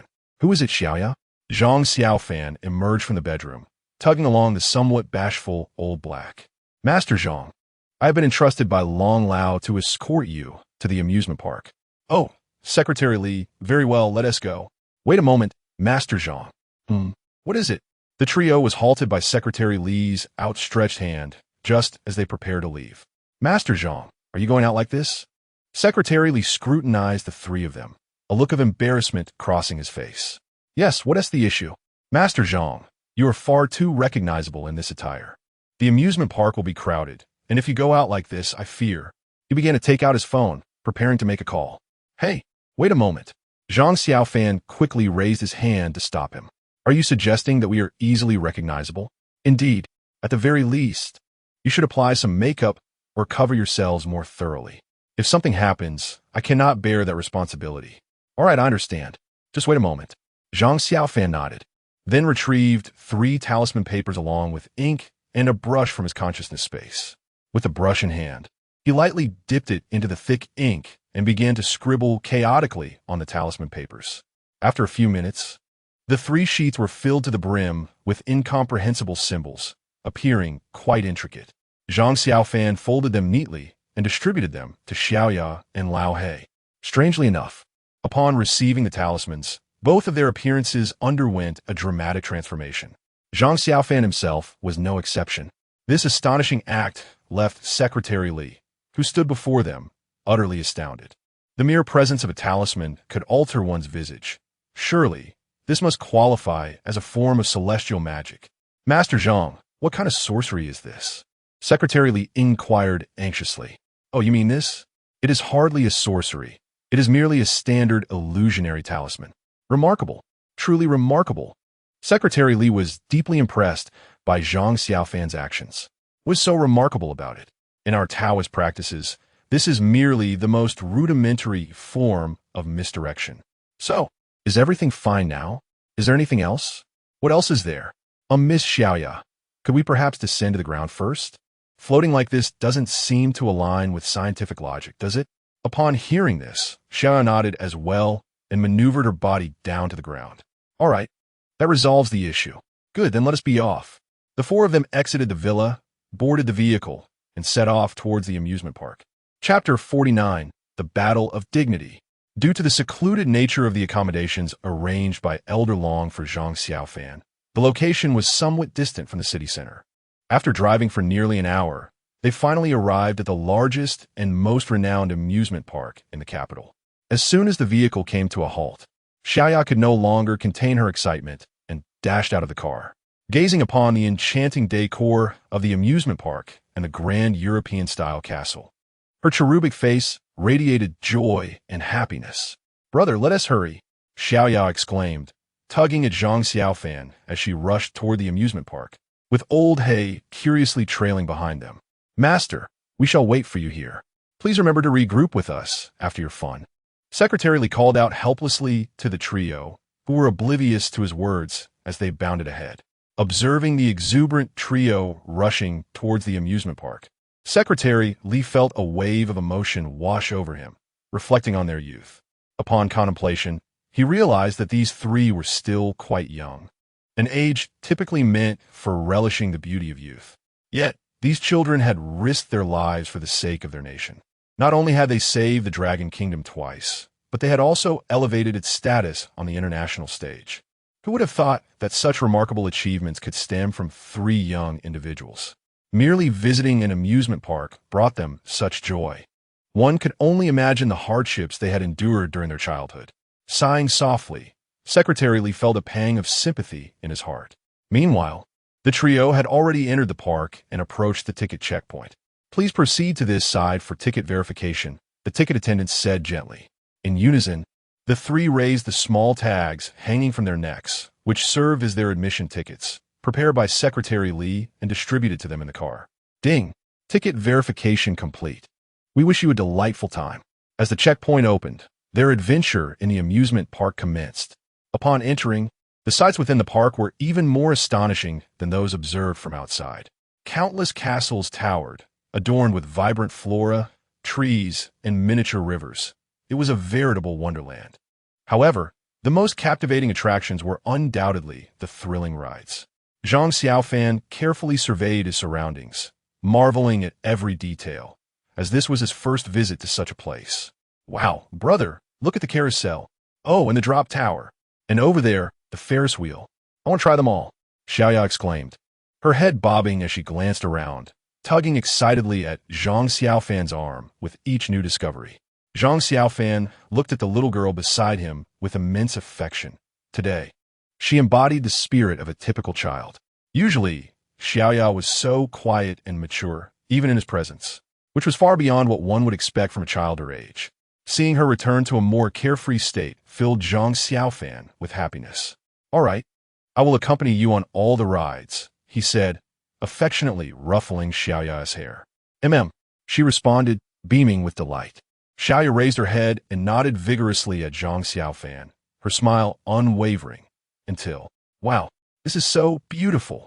Wow, that looks so fun. Wow. Suddenly, an incongruous voice pierced the air. The smiles on Zhang Xiaofan and Xiaoya's faces gradually froze. What the hell? Wow, are you kidding me? Zhang Xiaofan took a deep breath, gritted his teeth, and soared into the air, delivering a kick to Lao Hei's behind. The originally harmonious scene was completely shattered by Lao Hei's inappropriate and mocking exclamations. If you can speak properly, then do so. If not, just get lost. Isn't it disgusting for a grown man to mimic a little girl's squeals? Upon landing, Zhang Xiaofan pointed at Lao Hei and hurled a torrent of abuse. And had it not been for Xiaoya's intervention, he would have gladly delivered a few more kicks. After being kicked by Zhang Xiaofan, Lao Hei, holding his backside, looked pitiful and dared not utter another word. Observing Lao Hei's woeful demeanor, Zhang Xiaofan's anger diminished considerably. After all, Lao Hei had lost his parents at a young age, and it was understandable that he had never been to such a place, expressing his awe. With this thought, Zhang Xiaofan waved dismissively at Lao Hei and said, "Let us go. Are you waiting for me to treat you? Brother, I want to ride the carousel first." Seeing Zhang Xiaofan had calmed down, Xiaoya tugged at him and ran towards the carousel, with Lao Hei hastily following behind. The carousel, among all the amusement park attractions, was relatively tranquil, offering no thrill whatsoever. For two grown men like Zhang Xiaofan and Lao Hei, this ride was rather dull. However, seeing Xiaoya so joyfully engaged made them willing to accompany her. Attention! Attention! The Blue Fire roller coaster is about to depart. Please board in an orderly fashion. At that moment, the amusement park's announcement echoed through the air. Brother, where's the Blue Fire roller coaster mentioned in the announcement? It sounds interesting. Let's go ride it. Upon hearing Xiaoya's interest in the roller coaster, Zhang Xiaofan turned pale. He had already confessed during the last live stream that he suffered from acrophobia, which rendered him incapable of even flying with a sword. Riding a roller coaster? Wasn't that inviting disaster? Observing Zhang Xiaofan's awkward expression, Xiaoya's face gradually fell. Brother, don't you want to ride the roller coaster? Huh?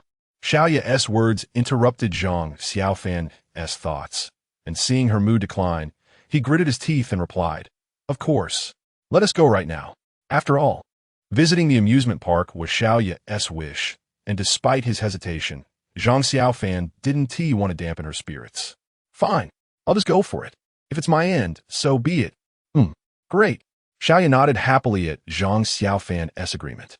Thus, the three of them, guided by the park map, set off toward the so-called Blue Fire roller coaster. After passing through several attractions, they finally arrived at the Blue Fire roller coaster. Zhang Xiaofan raised his gaze towards the towering, serpentine track that seemed to pierce the clouds, his legs trembling uncontrollably. In stark contrast, Xiaoya appeared to be brimming with excitement. After all, she was accustomed to soaring through the air, entirely unafraid of heights. Exhilarating rides like roller coasters only heightened her thrill. Ha ha! Brother, this looks like so much fun. Let us hurry. Huh? Brother? What's wrong? As she spoke, she turned to see Zhang Xiaofan's body convulsing and beads of sweat cascading down his face. Mifine. Just a bit. Ha! Zhang Xiaofan forced a laugh, wiping the sweat from his brow. I see Brother Zhang is scared, Old He remarked gleefully. Nonsense. Am I afraid? I, Zhang Xiaofan, traverse the world of strange tales without fear. How could I possibly be afraid of a mere roller coaster? Not afraid? Then why not take a couple steps? Old He joked. Let us go. Who's afraid? With defiance, Zhang Xiaofan took a step forward, but just then, a previous batch of passengers aboard the Blue Fire roller coaster shot out from the launch point at breakneck speed, their terrified screams echoing through the air.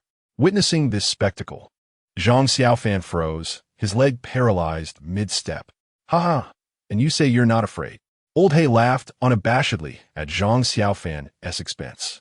Xiao Ya, witnessing this, chimed in, brother, why not just forget it? No, absolutely not. After all this effort to come here, how can we just back down? The mockery from Old He ignited Zhang Xiaofan's competitive spirit. Today, even if it meant meeting his end on this roller coaster, he was determined to ride it. After all, it was not only about fulfilling Xiao Ya's wish. It was also a matter of a man's dignity.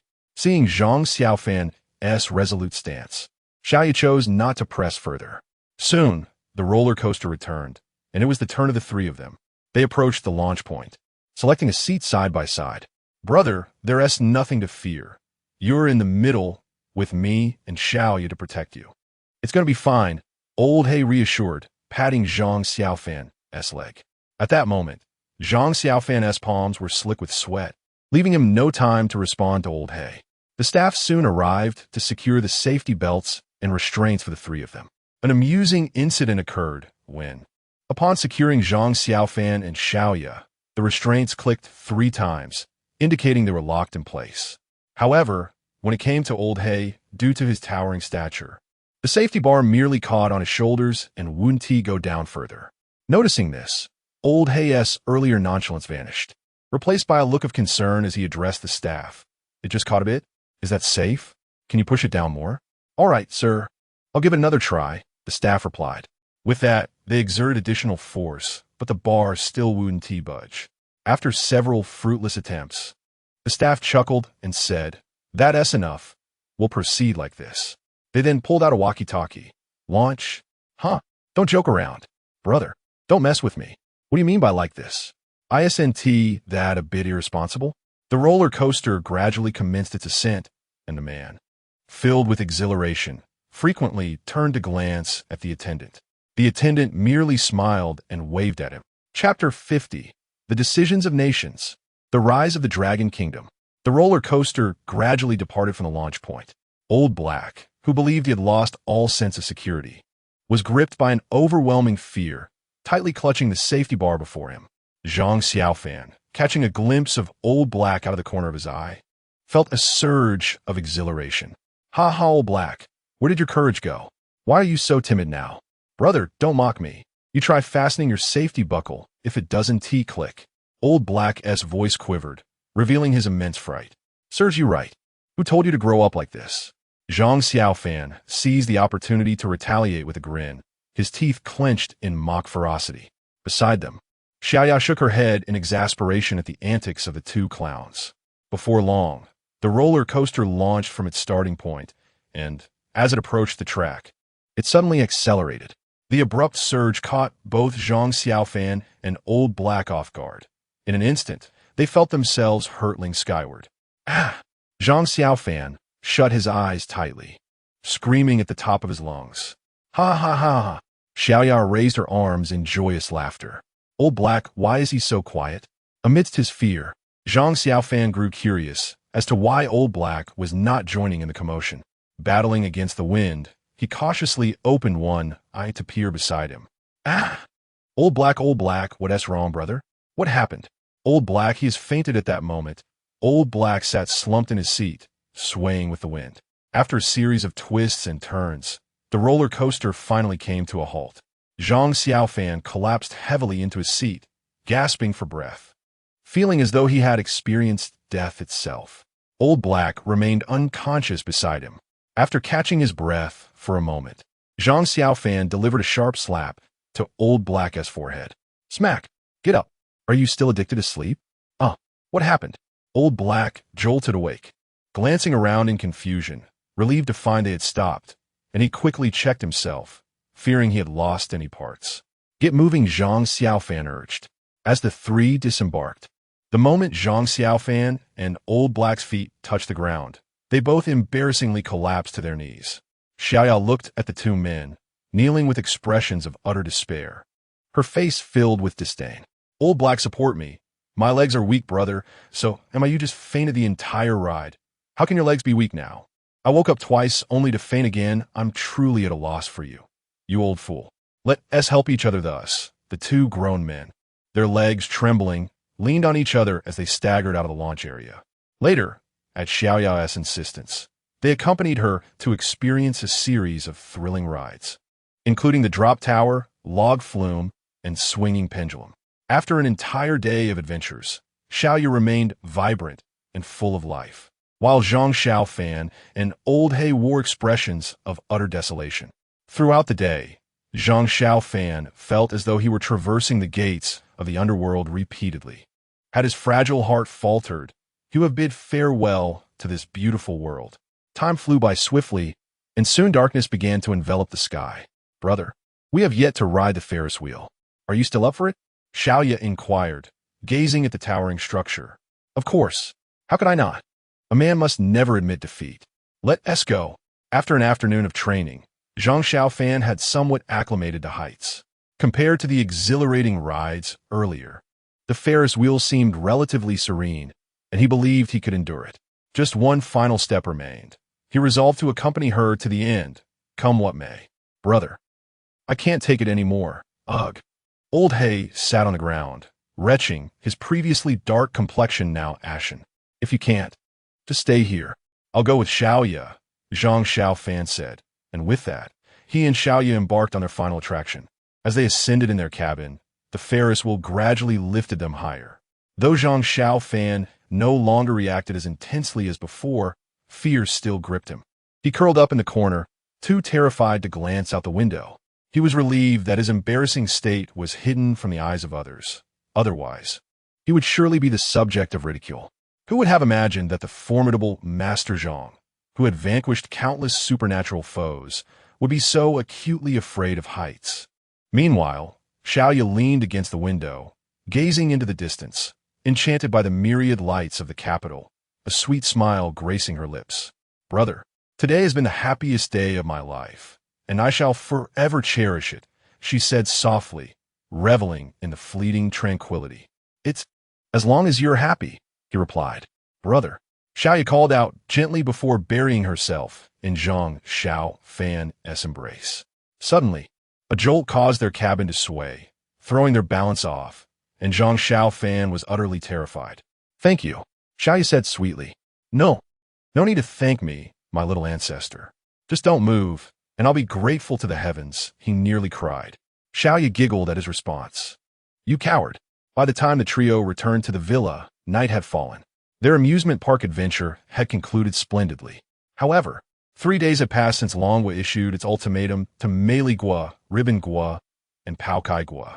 Just as Zhang Xiaofan's patience was waning, several international news stories swiftly surged to the forefront. The first headline read, "The Prime Minister of Japan personally ignited the Yasukuni Shrine and held a press conference to confess the atrocities committed in Longhua, kneeling in apology." The second headline proclaimed, "Overnight, all military personnel at the United States operational bases surrounding Longhua evacuated and military structures were demolished." The President of the United States has issued a statement declaring that the Dragon Nation will ascend to become the preeminent power, far surpassing its own stature. Henceforth, the United States shall refrain from intervening in or contesting any viewpoints or decisions made by the Dragon Nation. Furthermore, the nation of Kimchi will return all cultural properties that it has appropriated from the Dragon Nation, extending an apology for its shameless actions and deliberate defamation, while pledging never to repeat such transgressions. In a gesture of goodwill, some nations, upon witnessing the actions of the United States, the land of the rising sun, and Kimchi, have voluntarily returned numerous antiquities and national treasures to the Dragon Nation, demonstrating a degree of understanding. Another trending topic has emerged. The Dragon Nation has thoroughly mastered cutting-edge nanotechnology. This innovation not only has applications in daily life, but also serves to enhance the military capabilities of the Dragon Nation and contribute to its exploration of the cosmos. Following extensive deliberation, the leadership of the Dragon Nation unanimously resolved to classify this technology as state secret, resolutely refusing to share it with other nations. Upon the emergence of these trending topics, the Dragon Nation erupted with excitement. Netizens flooded the comment section of videos with remarks such as, how delightful, especially the land of the rising sun, which even saw its Yasukuni shrine set ablaze. It appears they are genuinely intimidated. Indeed, who could blame them, given the prowess of our esteemed Master Zhang? However, I believe we should not let them off so easily, for their previous actions were utterly reprehensible. Reliable sources indicate that the motivations behind the actions of these three nations were at the behest of Master Zhang, who asserted that any nation that dares to defy should simply be erased from the blue planet. Such audacity is exhilarating. Master Zhang's decisive maneuvers have undoubtedly quelled the arrogance of these three nations, and from henceforth, the Dragon Nation shall be unstoppable and unmatched. The rise of the Dragon Nation is upon us. Chapter 51. Vanished memories, vanished you. Meanwhile, Zhang Xiaofan reclined on the sofa, idly scrolling through his phone. He felt a sense of satisfaction with the actions of the beautiful nation, the little life nation, and the pickle nation. However, upon reading a statement from the president of the beautiful nation, he scoffed disdainfully, exclaiming, "Our Dragon Nation is undoubtedly the world's foremost power.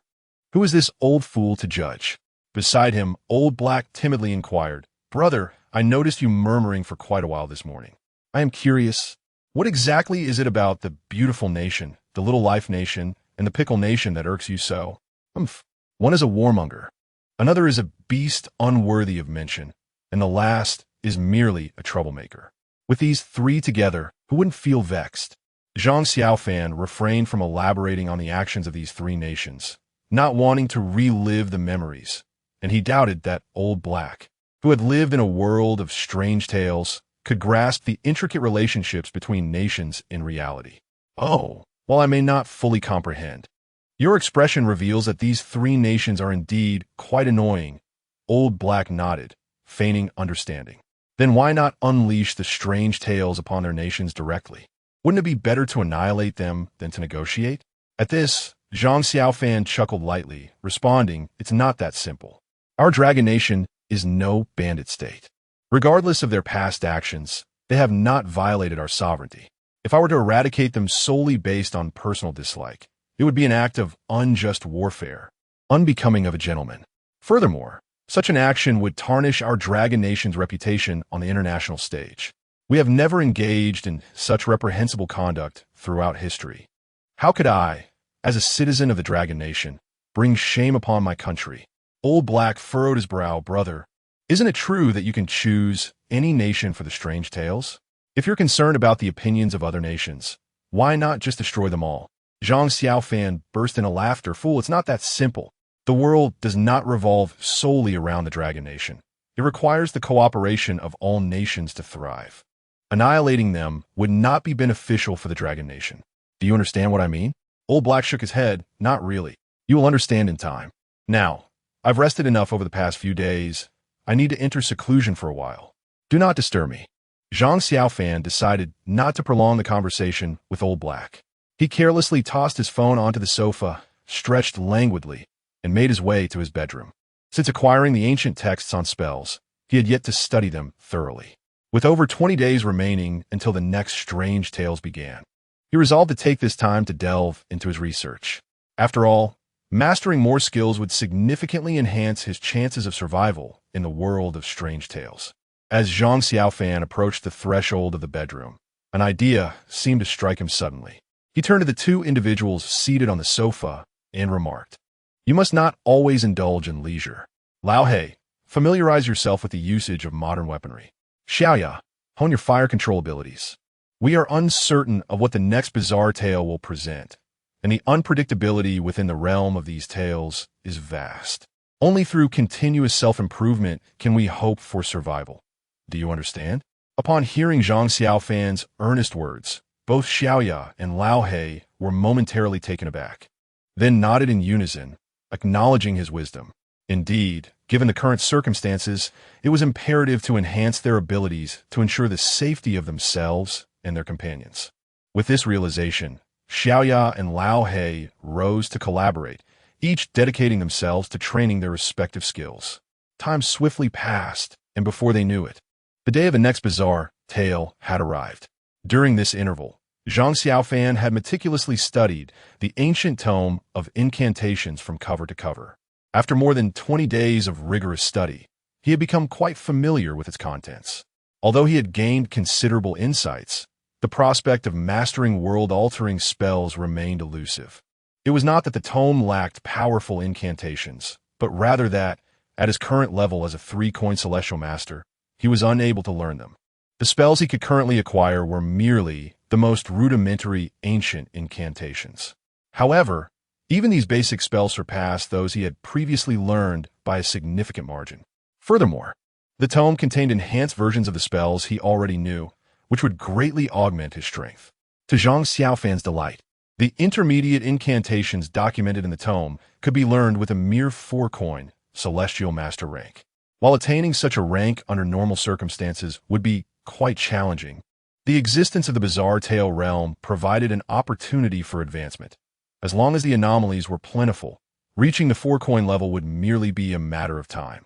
Now, Zhang Xiaofan had set a new objective: to elevate himself to the status of a 4-coin celestial master and learn the intermediate ancient incantations. In these past 20 days, both Lao He and Xiaoya had also been diligently improving, each excelling in their respective domains. Under the guidance of an instructor arranged by Long Lao, Lao He had fully mastered the use of all modern weaponry available in the real world, achieving remarkable accuracy. Even the instructor praised Lao He for his exceptional shooting talent. Xiaoya, not only had she become more adept at controlling the black flames, but she had also developed several new fire skills, significantly increasing their potency. Moreover, with the joint suggestion of Zhang Xiaofan and Lao He, she dubbed the black flames Yiming Guyan, or ethereal dark flame. The trio exerted themselves to enhance their abilities in preparation for the forthcoming bizarre tale. As the announcement for the new round of bizarre tales echoed, a countdown for the live broadcast commenced. The people of Longhua had gathered early before their screens, eagerly awaiting the commencement of the tale. It had been a month since they last beheld Master Zhang, and their anticipation was palpable. Upon returning from the last ghost story session, there was no subsequent live broadcast, nor did we have the pleasure of seeing Sister Xiaoya, which left us feeling rather disheartened. Indeed, why has the official Dragon Country not invited Master Zhang to host another live session? The absence of Master Zhang for an entire month has been quite arduous for us. In response to the pressing inquiries from netizens, the Dragon Country officials had no choice but to clarify. Master Zhang requires time to recuperate and delve into his studies of the Tao in preparation for future ghost tales, and thus, no live broadcasts have been scheduled due to the urgency of the matter. This explanation was met with understanding from the netizens, as it is essential to be adequately prepared for ghost stories. However, what the netizens of the Dragon Country remain unaware of is that this is merely a facade put forth by the officials. The primary reason lies in Master Zhang's unrestrained demeanor during his broadcasts, which rendered the situation exceedingly difficult to manage. Otherwise, the Dragon Country would indeed be more than willing to facilitate further interactions between Master Zhang and the audience. The vanished memories, the vanished you. Story synopsis. This was once an ordinary kindergarten, until a new principal and new teachers arrived, at which point everything took a bizarre turn. If your memories fade, or even your limbs vanish, do not be alarmed, for on some forthcoming day, you too may disappear. Chapter 52. Has Master Zhang transformed into a child? Task requirements. 1. Please survive in this eerie tale. 2. Uncover the secret behind the disappearance of the little children. 3. Ascertain the true identities of the children around you. Game difficulty, 4 stars. Upon observing the game's difficulty, a collective sigh of relief swept through everyone, particularly among those from the nation that had faltered in the previous eerie tale. Although a 4-star difficulty is by no means trivial, it is certainly more manageable than a 5-star challenge. At the very least, a 4-star rating offers a glimmer of hope. In the Dragon Nation's live broadcast room, many thought, this eerie tale is only 4 stars. Master Zhang successfully navigated the previous 5-star challenge. So surely this one should be a breeze? Logically, that should be the case. However, an unsettling feeling lingered regarding the peculiar opening of this tale. What is the matter? Look at the screen. Where is our Master Zhang? Upon hearing this comment from a viewer, everyone turned their attention to the screen. It revealed a classroom in a kindergarten, bustling with over 20 adorable children engaged in playful antics. A closer inspection confirmed that Zhang Xiaofan was indeed absent from the scene. This was rather strange. Typically, at the commencement of an eerie tale, the visuals would invariably focus on the chosen one. Yet this time, that was not the case. Could it be that Master Zhang was mingling among these children? This theory was not uncommon, for in the realm of eerie tales, anything is possible. Hey, look over there. Isn't that child Master Zhang? Which one? The one holding onto his female classmate's hand without letting go. He does bear a slight resemblance, really? I don't think so. Regardless of his likeness, why is he holding that girl's hand? Is he being inappropriate? At this moment, the Dragon Nation's live broadcast room was abuzz with differing opinions. Some believed the resemblance was striking, while others remained skeptical. However, the next utterance from the little boy solidified everyone's convictions. The boy, examining the girl's hand closely while still grasping it, paused for a moment before declaring, "My dear lady, based on your palmistry, your fate is shrouded in darkness, and calamity looms ahead. You are destined to face a grave misfortune. Furthermore, I observe a shadow over your forehead. It seems you will soon encounter a bloody disaster." Upon finishing his proclamation, the boy looked up at the girl, casting a gaze filled with unwavering confidence. The girl, mouth agape, stared at the boy in utter bewilderment. After a brief silence, her expression began to contort, and she suddenly burst into tears. While there's a lunatic here, while the piercing wails of the girl immediately drew the attention of her classmates, who turned their puzzled gazes toward her. As they turned to look, only the little girl remained sobbing on the bench, while the little boy had long since hidden away, appearing indifferent. The viewers in the Dragon Kingdom's live stream fell into silence upon witnessing this scene. How amusing! It is confirmed that this mischievous demeanor unmistakably belongs to Master Zhang. His occupational habit is quite severe, even as a child. He does not forget to predict fortunes for others. Remarkably, Master Zhang, in his youthful guise, is rather adorable.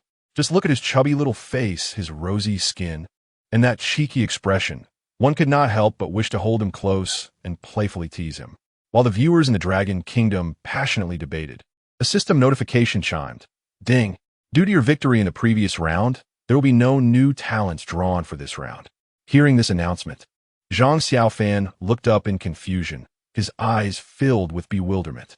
After a moment of searching for the source of the sound, he returned to engrossing himself with the toy car in his hands. Something seems off. Don't you think Master Zhang is acting a bit strangely? What do you mean? I feel like he is somewhat different from before. Look, he is actually playing with the other children. This behavior truly resembles that of a child. Indeed, upon closer inspection, there's something amiss. This peculiar tale is titled The Vanishing Memory, The Disappearing You. Could it be that Master Zhang's memories have faded? But that doesn't make sense. If they were lost, how could he still read fortunes? Could it be an instinctive response etched deep within his memory? At this moment, the viewers from the Dragon Kingdom were deeply engrossed in heated discussion, observing Zhang Xiaofan mingling with the children. In the Dragon Kingdom conference room, Elder Long spoke. It can now be confirmed that Master Zhang's memories have indeed vanished. Moreover, it is not just him. The chosen ones from other nations exhibit similar behavior. Elder Long nodded solemnly, a frown etched upon his face. Zhang Xiaofan's ability to connect 2 realms relied not only on his mastery of Taoist arts, but also on his keen powers of observation and deduction. Now, having regressed to the mindset of a mere child, he has essentially lost these capabilities, leaving uncertainty about his proficiency in Taoist arts as well.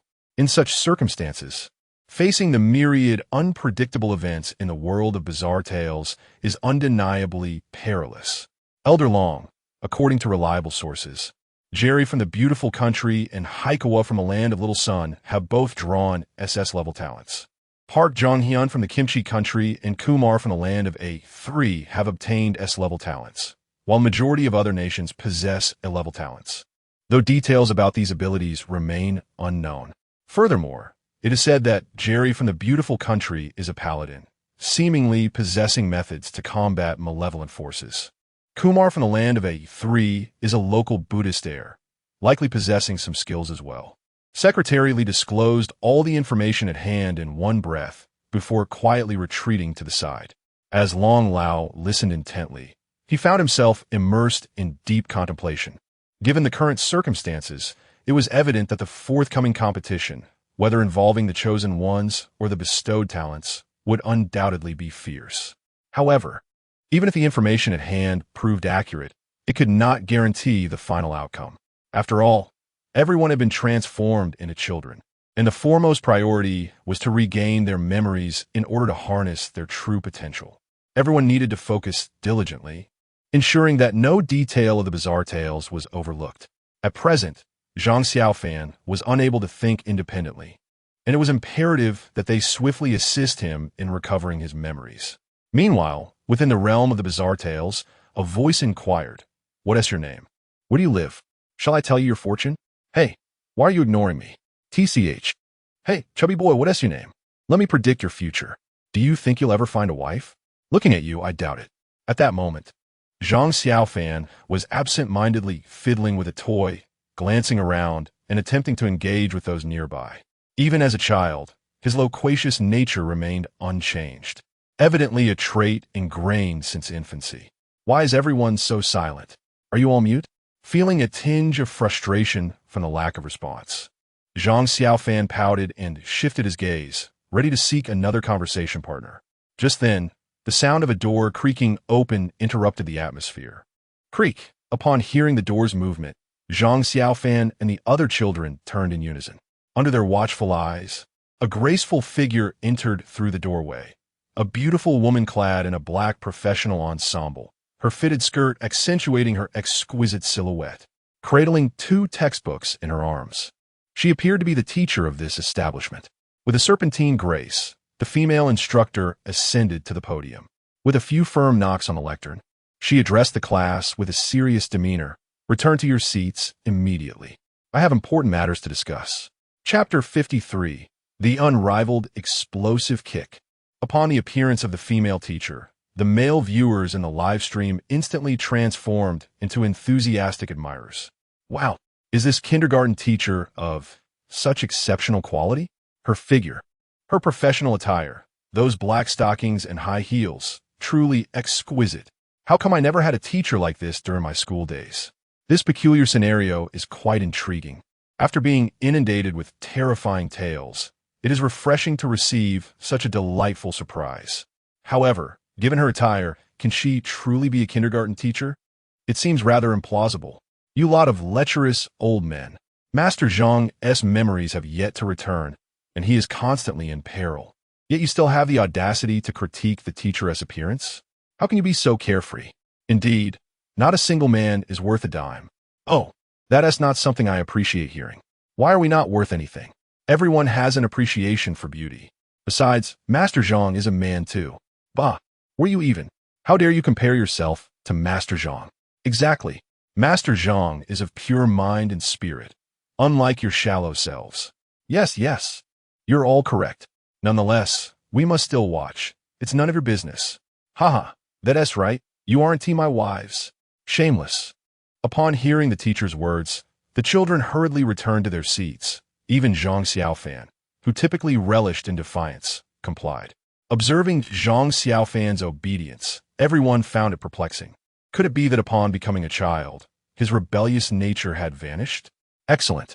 The teacher nodded in satisfaction and continued, "You are all the new batch of students. So I must inform you of the rules you need to adhere to in this kindergarten. It is imperative that you remember them well, for failure to do so could lead to danger." With that, the teacher flashed a mischievous smile and began to elegantly inscribe the rules on the blackboard behind her. As she turned her back, Zhang Xiaofan, unable to contain his restless spirit, glanced around, feeling a tinge of boredom. He looked up and, upon noticing the girl seated beside him, broke into a grin. "Hey, My dear lady, I hadn't finished your fortune before you started crying. Would you like me to continue? The girl sitting next to Zhang Xiaofan was none other than the classmate he had frightened to tears moments ago. As soon as his words left his mouth, she did not even lift her head. Her lips curled into a frown, and tears welled up in her eyes once more. Startled by her reaction, Zhang Xiaofan quickly pleaded, No, please don't cry. I won't say anything more. I didn't charge you for the fortune-telling. It's not fair for you to be upset. However, as soon as he spoke, the little girl could no longer contain herself and burst into loud sobs once again. Woo! Hearing the commotion, the teacher, who was writing the rules on the blackboard, turned around with an expression of impatience and asked the tearful girl, What's wrong? Why are you crying? The girl sobbed, Teacher, he is mentally unstable. I do not wish to sit beside him, pointing accusingly at Zhang Xiaofan. The teacher's gaze followed the direction of the girl's finger and settled upon Zhang Xiaofan. Hey, you! I have done nothing to provoke you. So how dare you label me as mentally ill? This is slander. You are defaming me. Zhang Xiaofan exclaimed, feeling flustered under the teacher's scrutiny. He felt deeply wronged, for he had committed no offense. Was it not a tad unfair for her to report him without cause? The female teacher furrowed her brow, growing increasingly impatient as both parties presented their claims in a cacophony of protest. Enough. Silence. Cease your chatter. I will excuse your behavior this time as a result of your naivety, but should this happen again, I shall not be so lenient. With a sharp glare directed at both Zhang Xiaofan and the little girl, she turned away to continue inscribing the rules upon the blackboard. Zhang Xiaofan stole a glance at the weeping girl, choosing not to voice any further objections. Her propensity to cry at the slightest provocation was truly exasperating. Before long, the rules were entirely transcribed on the board. 1. Please do not leave the premises. If you do, you shall no longer be protected. 2. You may place your utmost trust in your teachers. 3. Outside of instructional hours, do not enter the classroom buildings. 4. During rest periods, please fall asleep promptly. Should you hear any unusual sounds, ignore them and burrow into your blankets, remaining silent. 5. Each of you will be assigned a code. Safeguard your uniform marked with this code, and do not misplace it. 6. Pay close attention during lessons. Do not whisper to one another, and do not repeatedly challenge the teacher, for severe punishment will ensue. 7. There will be supervising teachers conducting evening checks. Do not let them know you are awake, even if you're not asleep. 8. You may encounter children with physical disabilities. Please refrain from mocking them. 9. If a child beside you disappears, do not grieve. They have merely been taken home by their parents. 10. The garden possesses documents that can verify a child's identity, but you must seek them out yourself. 11. Under no circumstances are you permitted to enter the laboratory without a teacher's accompaniment. Meanwhile, in conference rooms across the nations, individuals meticulously peruse these regulations. Now, the chosen ones have been transformed into children. Irrespective of their literacy, could they possibly retain so many rules? They must commit these rules to memory and thoroughly understand them before the chosen ones regain their recollection. In the crucial moments, as their steadfast supporters, they must be prepared to provide guidance. Absorb these rules thoroughly and engrave them in your hearts. Shortly, the caregivers will arrive to take you for your meal. After lunch, you will orderly proceed to the dormitory for a nap. Upon your return in the afternoon, I will escort you to tour the laboratory. With a dismissive flick of her chalk, the teacher uttered this cold statement and exited without a backward glance. Zhang Xiaofan, noticing that the female teacher had departed, sprang up from his seat with an impulsive leap. Observing the little girl beside him still sobbing, he felt a pang of remorse for perhaps overstepping his bounds. Sauntering over, he noticed the number 28 emblazoned on her uniform and spoke. Number 28, cease your tears. I shall no longer predict your fate, shall I? You are free from any calamity, are you not? Prosperity and longevity await you. As long as you refrain from weeping, I shall utter whatever you desire. However, the little girl paid him no mind, continuing to lower her head and cry. Zhang Xiaofan, at a loss, realized that women, regardless of age, were indeed challenging to console. Just then, 3 boys approached him with an air of aggression. Upon reaching Zhang Xiaofan, the leader, without so much as a greeting, seized him by the collar. Get lost, he commanded, hurling Zhang Xiaofan aside as if he were a mere ragdoll. The leader, notably sturdier than Zhang Xiaofan, sent him crashing to the ground. What illness do you suffer from? Zhang Xiaofan exclaimed, puzzled. You frightened number 28 to tears, didn't you? The chubby boy accused, pointing an accusatory finger at Zhang Xiaofan while glancing at the sobbing girl. As Zhang Xiaofan rose from the ground, he muttered, I did not frighten her. She simply cries too easily. Nonsense. I'll warn you. Keep your distance from number 28, or I'll make you regret it. The boy retorted venomously before turning away to comfort the girl. Watching the arrogant boy, Zhang Xiaofan felt a surge of anger rise within him. What is this? Are we playing the hero, saving the damsel in distress? Does he think he can impose on me like this? This is intolerable. Even my aunt would not stand for it. Though his memories were hazy, the instinct to not suffer indignities remained intact, despite the fog of forgetfulness surrounding him. Zhang Xiaofan had never before endured such humiliation. The more he contemplated, the angrier he became. By heavens, if I do not settle this score today, my heart shall never find peace. He thought furiously. You dare threaten me? I shall turn the tables.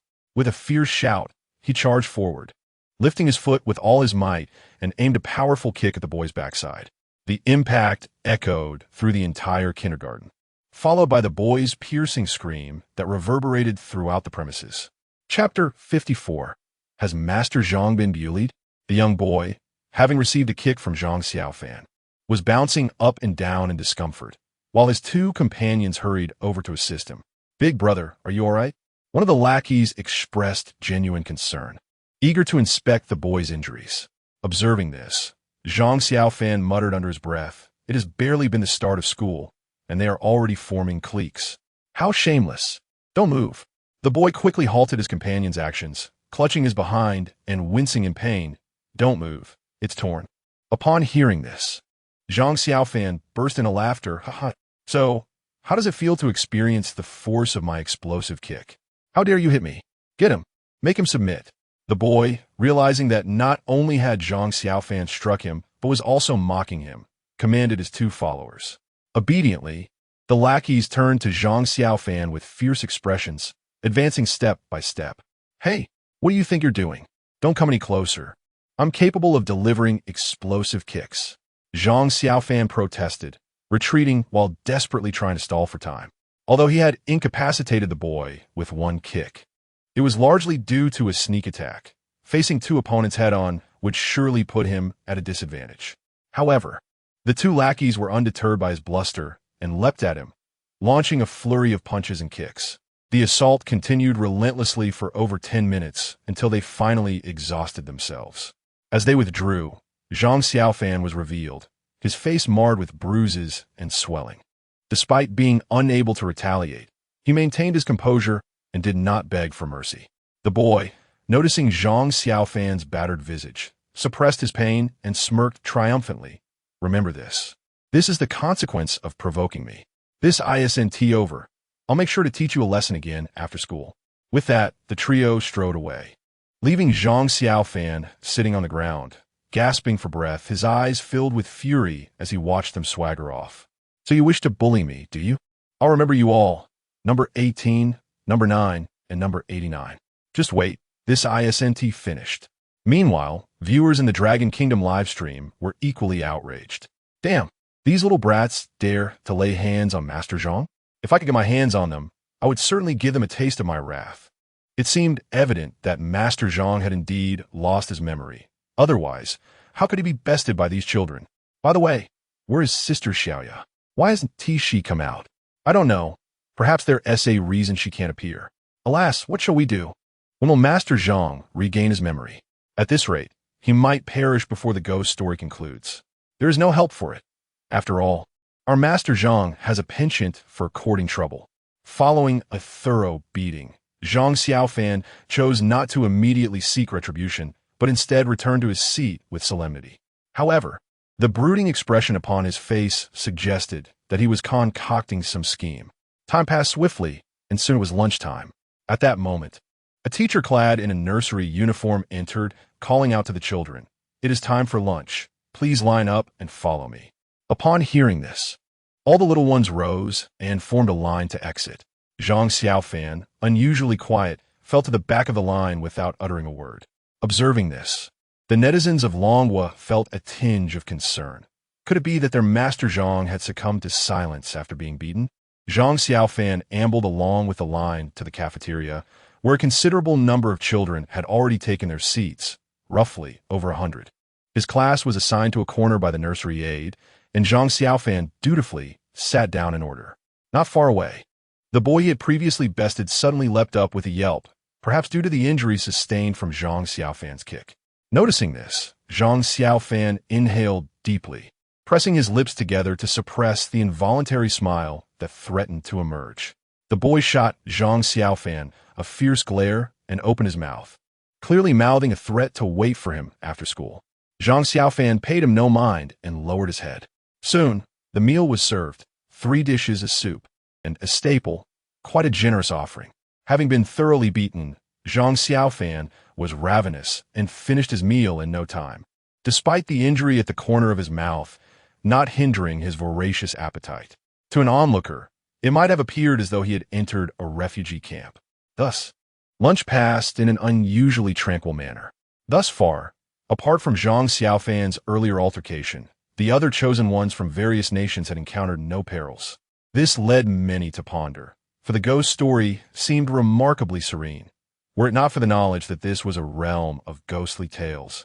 One might easily mistake it for an ordinary kindergarten. After lunch, all the students were escorted to their dormitory by the nursery staff. Upon entering, the caretaker solemnly advised everyone. Upon entering the dormitory, you must sleep promptly. If you hear any noises, do not make a sound. Is that understood? Understood, came the collective response. The caretaker nodded in satisfaction and began to assign dormitory spaces to the students. In the end, Zhang Xiaofan was placed in room 10 with 3 unfamiliar classmates. As they arrived at the dormitory, perhaps due to the recent bullying incident, Zhang Xiaofan and the other 3 children exchanged no words, simply climbing into their respective beds. The same was true for the others, as they were all strangers to one another, leaving little to discuss. After climbing into bed, Zhang Xiaofan touched the bruises on his face, a sharp pain coursing through him. This ignited a fire of frustration within him. Damn it, this is too suffocating. Just let me seize an opportunity, otherwise, Zhang. At this point, Zhang Xiaofan abruptly closed his mouth. Why did he utter that name? He found it strange that 3 words had inexplicably surfaced in his mind, seemingly connected to him. Yet, as they lingered on the tip of his tongue, they vanished. What was happening? Zhang Xiaofan pondered, glancing at the number 8 emblazoned on his school uniform. Was this his name? Why did it feel so foreign? Lost in thought, he felt his eyelids grow heavier, and slowly he drifted off to sleep. Uncertain of how much time had passed, Zhang Xiaofan was awakened by a rustling sound. Rubbing his eyes, he peered through the gap in the blanket.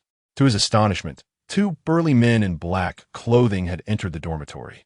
They conversed in hushed tones for a moment before one of the men bent down to lift the child before him. The child's arm hung limply, and Zhang Xiaofan noticed a red birthmark shaped like a bow on the child's arm. Just as his curiosity about the men's intentions grew, they carried the child away. Naturally inquisitive, Zhang Xiaofan threw off his blanket and prepared to follow them. However, just as he was about to sit up, a pair of hands pressed him back on a bed. Be still. What do you think you're doing? Are you seeking death? Chapter 55. Are you a magician? Zhang Xiaofan gazed cautiously at the young girl who had pinned him down on the bed and inquired, Who are you? Where did you spring from? Upon hearing his question, Xiaoya rolled her eyes in exasperation and replied, Do you truly not remember me? Who are you? Are you famous? Why should I remember you? Zhang Xiaofan's inquisitive remarks left Xiaoya utterly speechless. What? Have you lost your tongue? If you have nothing further to say, kindly get off me. Do you not understand the propriety of male and female interactions? Noticing Xiaoya's silence, Zhang Xiaofan continued to dig himself deeper. I simply cannot endure this. You don't remember me, do you? Let us see if you can recall. As she spoke, Xiaoya raised her hand, preparing to slap Zhang Xiaofan. To her surprise, this version of Zhang Xiaofan, now a child, was even more irksome. He was simply asking for a beating. Zhang Xiaofan, sensing the impending danger, instinctively recoiled. What are you doing? Bullying a child? Bullying a... His startled scream was abruptly silenced as Xiaoya swiftly covered his mouth. Stop yelling. You're infuriating me. Xiaoya's face flushed crimson with anger. At that moment, seizing the opportunity while Xiaoya was distracted, Zhang Xiaofan bit down hard on her hand. Xiaoya yanked her hand back in surprise. You think you can control me? I'm a man. How could I fear a little girl like you? Seeing his attack had succeeded, Zhang Xiaofan declared triumphantly, I truly cannot let my resentment go unaddressed. With that, Xiaoya prepared to deliver a lesson of love to Zhang Xiaofan. However, old He, witnessing the scene unfold in the realm of consciousness, could no longer bear it and hurriedly intervened. No need for that. He is merely a child. Why stoop to his level? A child? And what of it? Aren't we all children at heart?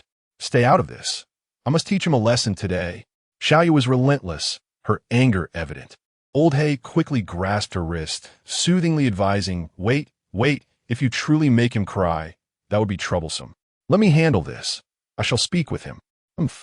Xiaoya, realizing there was some merit to old He's words, huffed and turned her face away, falling silent.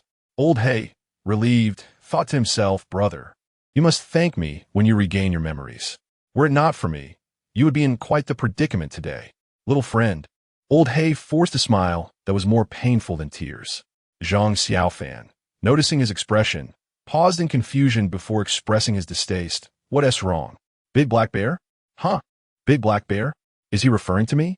Old He asked incredulously, glancing at Xiaoya. Supire her Xiaoya nodded. Seriously, Xiaoya, you were right. He is asking for a beating.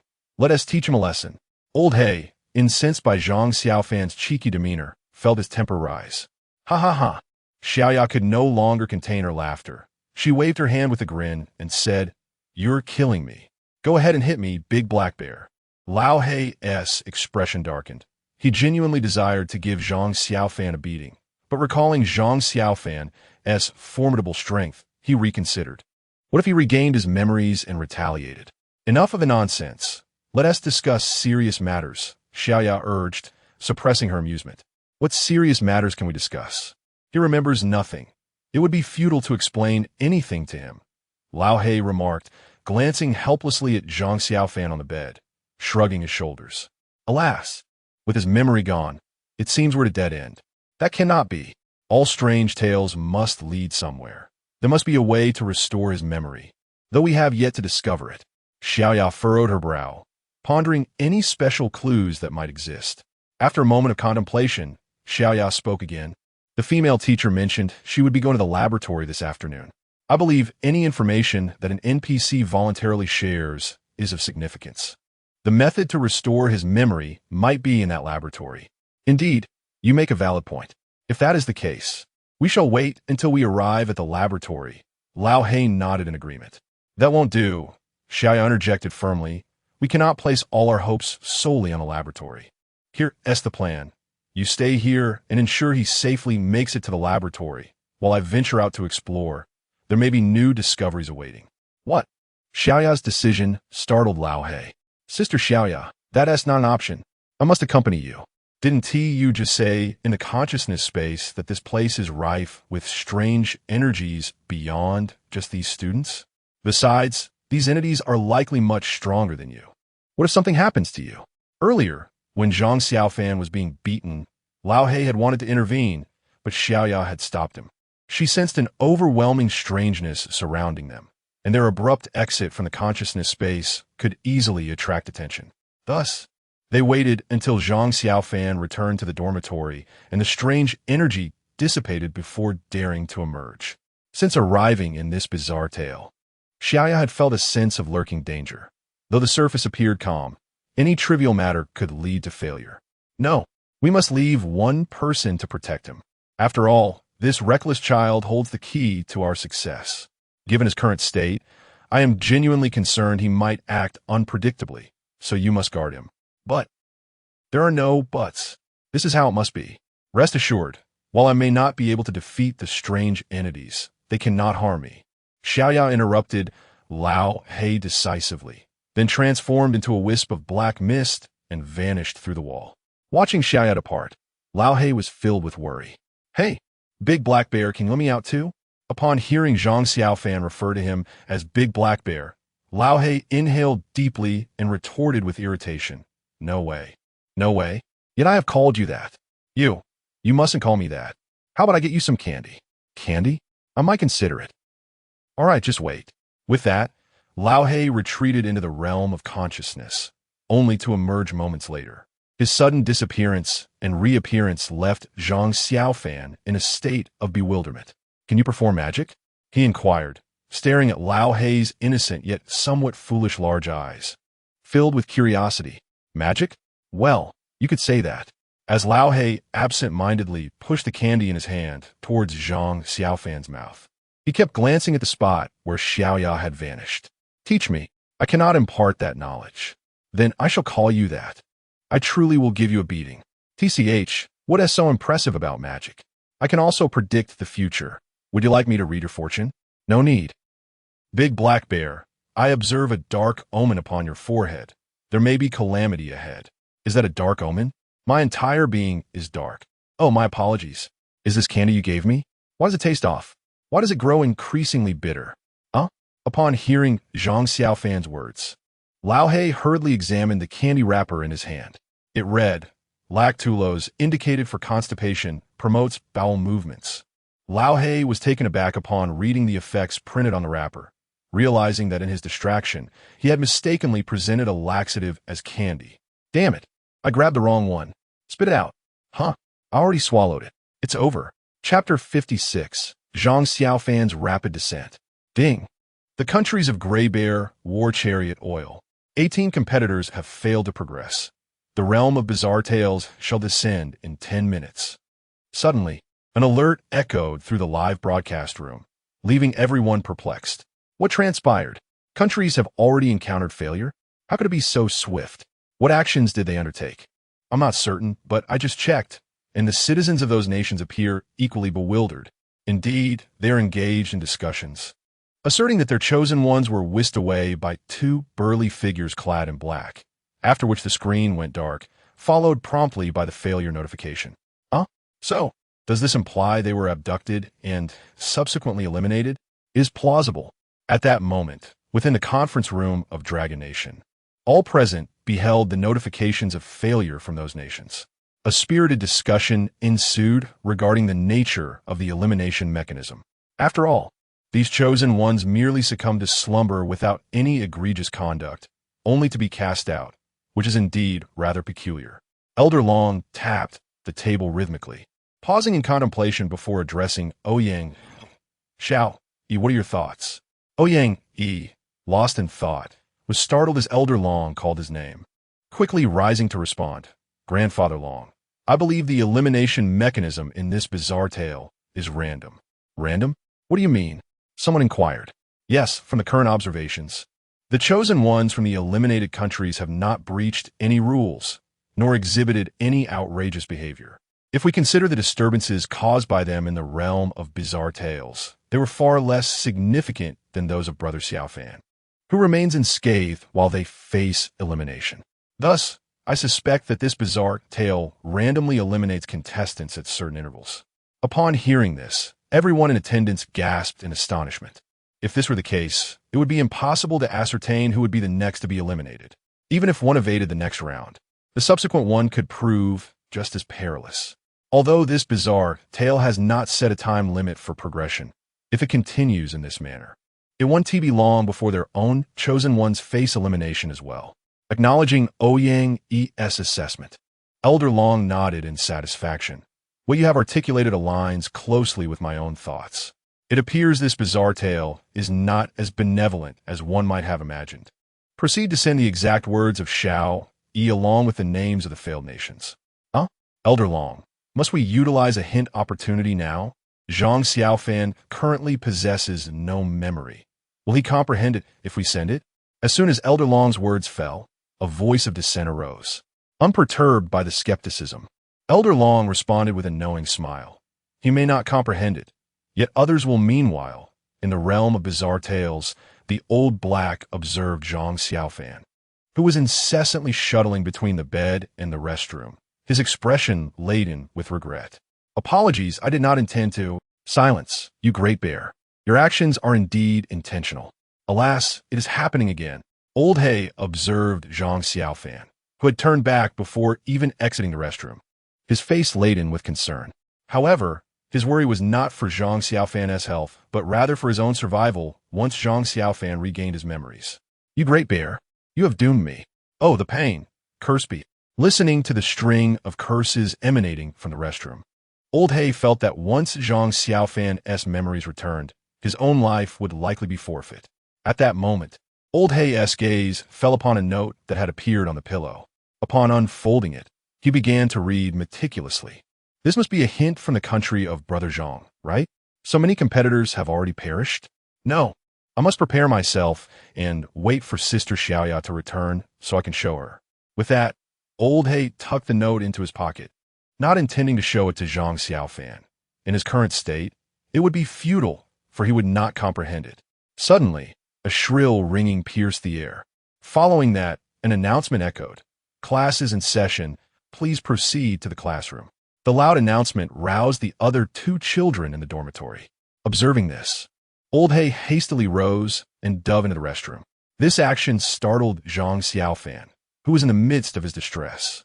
Noticing Old Hay's serious demeanor, Zhang Xiaofan awkwardly inquired, Brother, what are you up to? Planning to commit murder? I merely uttered a few curses at you. Surely that is excessive? I was wrong, all right? I shouldn't have insulted you. Can we avoid murder? If you must, at least not at such an embarrassing moment. Yes? Allow me to pull my pants up first. Zhang Xiaofan thought that his verbal outburst in the restroom had angered Old Hay, and he regretted it immediately. Had he known, he would have kept his thoughts to himself. Witnessing Zhang Xiaofan's pleading expression, Old Hay was at a loss for words. Did he truly appear so much like a murderer? Enough chatter, stop stalling. Pull up your pants. Class time is upon us, Old Hay commanded, lacking the patience to explain. Must I do it right now, brother? Can I at least wipe? In the classroom, Zhang Xiaofan's complexion was alarmingly pale. The relentless ordeal had left him utterly drained of strength, to the point where even standing caused his legs to tremble. Damn it, this is going to be the end of me. Great Bear, you are inhuman. Zhang Xiaofan leaned on the desk, still cursing Old Hay, a testament to his current disdain. As he cursed, he scanned the room, only to realize that the young boy he had previously encountered was nowhere to be found. Furthermore, it seemed that the number of individuals present in the classroom had diminished since the morning. Zhang Xiaofan raised an eyebrow, but paid it little mind, for his own predicament took precedence. If he relaxed his focus even slightly, he would undoubtedly need a change of trousers. He certainly did not wish to embarrass himself in front of everyone. Just then, the female teacher who had been present that morning sashayed into the room, clapping her hands and announcing, Attention everyone, I will now take you to tour our esteemed laboratory. Our laboratory is renowned, housing numerous wonders that are not found in other institutions, which I am certain will pique your interest. Now, please rise from your seats, form an orderly line, and follow me. With that, she promptly exited the classroom. The children obediently arranged themselves in a queue and followed suit. Zhang Xiaofan, feeling unwell, gritted his teeth against the tumult in his stomach, managing to stand with great effort. However, when he looked up, he realized that the line had already departed. Damn it! Zhang Xiaofan muttered under his breath, cautiously extending his legs. Suddenly, another wave hit him. Zhang Xiaofan, feeling utterly despondent, clasped his posterior and dashed towards the restroom. As he ran, a series of unfortunate sounds echoed behind him. Given the circumstances, had he loosened his grip even slightly, he likely would not have made it to the restroom. Seeing this, the old black bear grew anxious and swiftly emerged from the realm of consciousness, grasping the restroom door just before it could close. Xiaoya had specifically instructed him, if Zhang Xiaofan missed the opportunity to enter the laboratory because of him, it would undoubtedly spell his doom. With this in mind, the old black bear implored in a tone bordering on desperation, Brother, could we perhaps hold on a little longer? Zhang Xiaofan regarded him with incredulity. Great black bear, do we have a grudge against each other? None at all. Or do we? Why do I feel otherwise? You not only fed me a laxative, but now you're preventing me from relieving myself. You control the heavens and the earth. But you can't let me take care of my own needs? No. Brother, let us negotiate. Let us visit the laboratory first, and then you can relieve yourself afterward. Upon hearing this, Zhang Xiaofan rolled his eyes, discussed my bowel movements with me. With that, he disregarded the old black bear entirely, swiftly shedding his trousers and allowing nature to take its course, leaving the old black bear standing at the door, bewildered in the wind. Chapter 57. The chosen ones of various nations regain their memories, except for Zhang Xiaofan. After surveying the surroundings, Xiaoya, relying on her familiarity with Zhang Xiaofan's aura, arrived at the infirmary of the kindergarten. Upon reaching the door, she spotted Lao He sitting on the ground with his head cradled in his hands. Gently descending, she inquired, "What are you doing here? Where is he?" Hearing Xiaoya's words, Lao He lifted his head with a look of self-reproach, taking a deep breath as he replied, "He is inside." "Inside? This is the infirmary. What happened to him?" Xiaoya asked, puzzled. "He seemed fine when I left. How'd he end up in here so soon?" Lao He hesitated for a moment before recounting the events to Xiaoya in detail. "What? You gave him a laxative? I can't believe this. A laxative should only mean a few extra trips to the bathroom. How could it lead to a visit to the infirmary?" Xiaoya exclaimed, smacking her forehead in disbelief. She truly hadn't expected such irresponsibility from them. I suspect he might be dehydrated from it, or perhaps fainted. He lost consciousness, and if I hadn't acted quickly, he might have suffocated in his own mess," Lao He said, sheepishly. Xiaoya let out a dry laugh and replied, "Should I be praising you for this? I don't think so. Are you being modest now? So, you didn't even make it to the lab? Ugh, I'm truly baffled by you," she added, rolling her eyes at Lao He before turning to enter the infirmary. Seeing her intentions, Lao He quickly blocked her path. "Don't go in. There are quite a few people in there." Frustrated, Xiaoya forcefully pushed Lao He aside and exclaimed angrily, "You two are going to be the death of me. Do you even realize this is child abuse?" Xiaoya felt tattered helpless. Who would have imagined that in this bizarre tale, she would need to take charge as a mere child? Where could she possibly voice her grievances? Meanwhile, inside the infirmary. Ouch! Ouch! Zhang Xiaofan lay on the bed, groaning incessantly, his pale face devoid of color. A medical staff member in a white coat pressed on Zhang Xiaofan's abdomen and remarked, "We'll take a rectal temperature shortly. If it's not elevated, there's nothing to worry about." After saying that, the staff member glanced at another child in a nearby bed and added, "You should also get your temperature checked." Once the medical staff left, Zhang Xiaofan opened his eyes and immediately spotted the child in the adjacent bed. As fate would have it, the boy lying there was none other than the one Zhang Xiaofan had inadvertently harmed. The boy glared at Zhang Xiaofan with a fierce expression before turning away, clearly unwilling to engage in conversation. However, Zhang Xiaofan, despite feeling utterly drained, could not suppress his talkative nature. "Hey, what are you doing here?" he whispered. "What do you think? Would I be here if it weren't for you?" The young boy, upon recalling the painful kick he received, could not suppress the overwhelming rage bubbling within him. "Oh, how embarrassing. Spare me the theatrics. They're futile. Just wait and see once I recover. I shall make you pay." "Oomph." Zhang Xiaofan, upon hearing this, dismissed the boy's threats with a scoff, thinking to himself, "Let us see if you can even recover." Before long, the medical staff brought forth a thermometer distinctively different from standard one. It was a rectal thermometer considerably thicker in appearance. "Here you go. I trust you know how to use it." The medical personnel handed the device to Zhang Xiaofan. He nodded vigorously, acknowledging, "Yes, I understand." With that, the staff departed. Clutching the thermometer, Zhang Xiaofan swiftly approached the boy's bedside and remarked, "Didn't the doctor mention you needed to take your temperature? Here, you can have it. Go ahead and measure it." With an innocent demeanor, he offered the rectal thermometer to the boy. The boy, momentarily taken aback, smirked and retorted, "Well, aren't you quite considerate? If you had been like this from the start, you wouldn't have ended up in such trouble, would you?" "Indeed, you are correct. Now, stop dawdling and take your measurement," Zhang Xiaofan replied, feigning innocence. The boy snatched the thermometer and, lifting his shirt, prepared to place it under his armpit. "Zhang Xiaofan hastily interjected, No. Put it in your mouth." It's more accurate. Oh, is that so?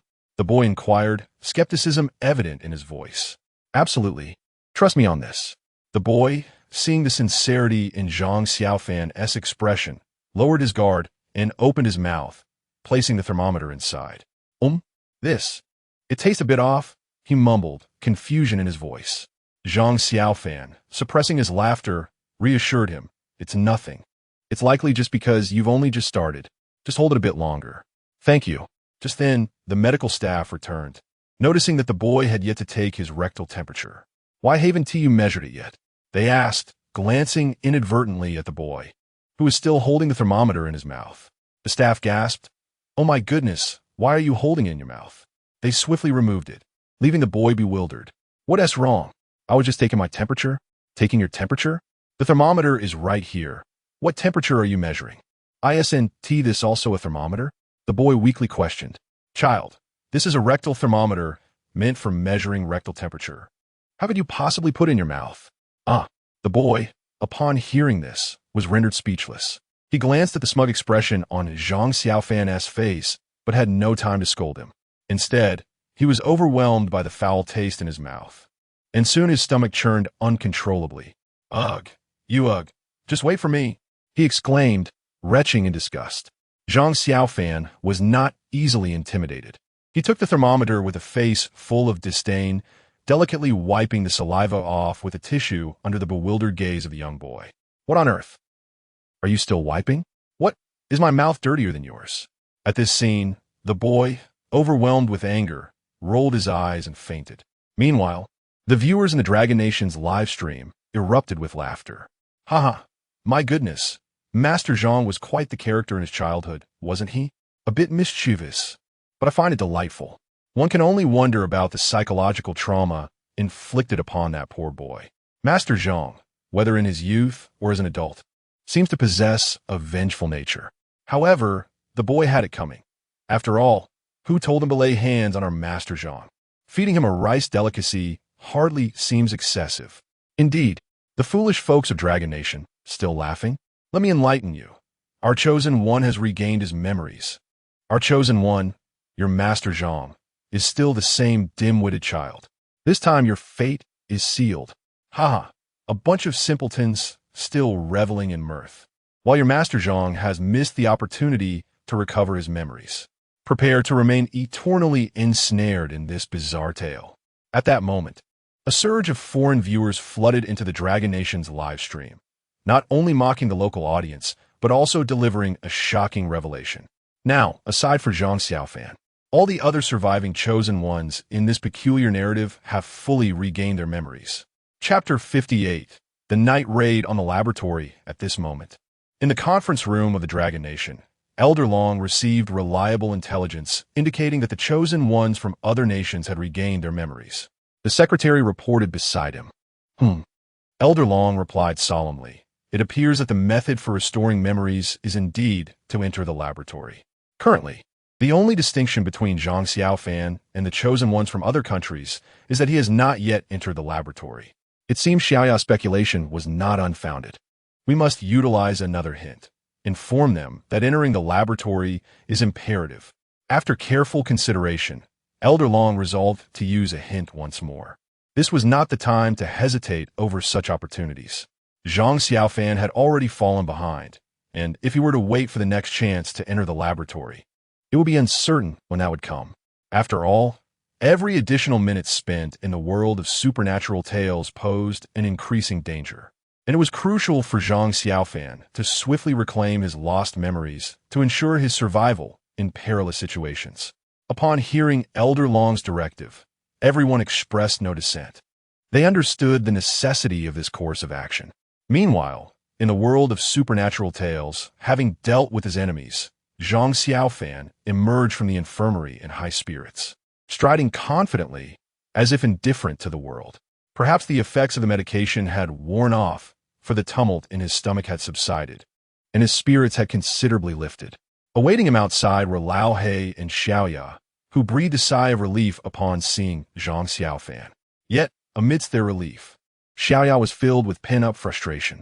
With an angry glare, she floated towards Zhang Xiaofan, who, sensing her displeasure, let out a nervous chuckle and attempted to flee. However, given his diminutive stature, there was no way he could outrun Xiaoya, especially since she was airborne. Ouch, that hurts, let go. In an instant, Xiaoya had reached Zhang Xiaofan's side, pinching his ear tightly. Run. I dare you to run again. You've truly infuriated me. Why must you choose this moment to have an upset stomach? Are you deliberately trying to provoke me? Xiaoya scolded him while fiercely tugging at his ear. Ouch! What does this have to do with me? Do you think I wanted this? If it weren't for the big black bear giving me laxatives, would I be in this predicament? Zhang Xiaofan retorted, equally indignant.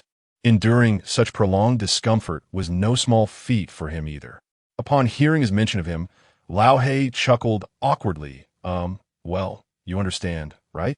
Faced with Xiaoya's piercing gaze, Lao He stammered and failed to articulate a coherent response. Watching the two of them, Xiaoya felt a sense of exasperation. At that moment, a notification from the Dragon Nation arrived. Zhang Xiaofan suddenly felt a piece of paper materialize in his hand and, perplexed, raised his hand, saying, "Hey, how curious. What is this? When did this piece of paper come into my possession? What on earth?" As he spoke, he waved his hand to discard it. Seeing this, Xiaoya hurriedly intervened, snatching it from him and promptly delivering a sharp slap to the back of his head. Slap! A crisp sound echoed through the air as Zhang Xiaofan, clutching his head, looked at Xiaoya with an expression of grievance. "Why did you hit me?" he protested, his voice laced with indignation. Xiaoya shot him a disapproving glance, unfurling the paper in her hand. Lao He, piqued by curiosity, leaned closer, but upon reading the notes inscribed upon it, he quietly retreated. When Xiaoya realized that the information on the paper aligned closely with her suspicions, a wave of anxiety washed over her. "I knew this laboratory was anything but ordinary. While the chosen ones from other countries have regained their memories, he remains an immature child. What should we do now?" "This. We can look for another opportunity," Lao He said, scratching his head sheepishly. Ultimately, he understood that the crux of the matter lay with him. Xiaoya glanced at the remorseful Lao He and then at Zhang Xiaofan, who was still sulking with his head in his hands. With a resigned sigh, she remarked, "Encountering you two clowns has truly been my misfortune. The hour is late and dinner time is approaching. Keep an eye on this child and ensure he eats and rests. I will search for the Laboratory S location, and once the night deepens, we shall act." Having lost the inclination to berate the two further, knowing it would resolve nothing and only fuel her anger, she prepared to leave. Turning to Lao He with solemnity, she warned, "Do not err again. Otherwise," she clenched her small fist in a mock threat before soaring away. Watching Xiaoya's retreating figure, Lao He and Zhang Xiaofan simultaneously muttered, "Women are truly formidable." Following Xiaoya's instructions, Lao He observed as Zhang Xiaofan methodically ate his meal before returning to the dormitory. To avoid any unforeseen incidents, Zhang Xiaofan even had to submit a report before using the restroom, which greatly displeased him. However, fortunately, everything proceeded smoothly, and Zhang Xiaofan finally lay down on his bed. Safe and sound. Time swiftly passed, and dusk descended upon the kindergarten dormitory, where snores began to resonate.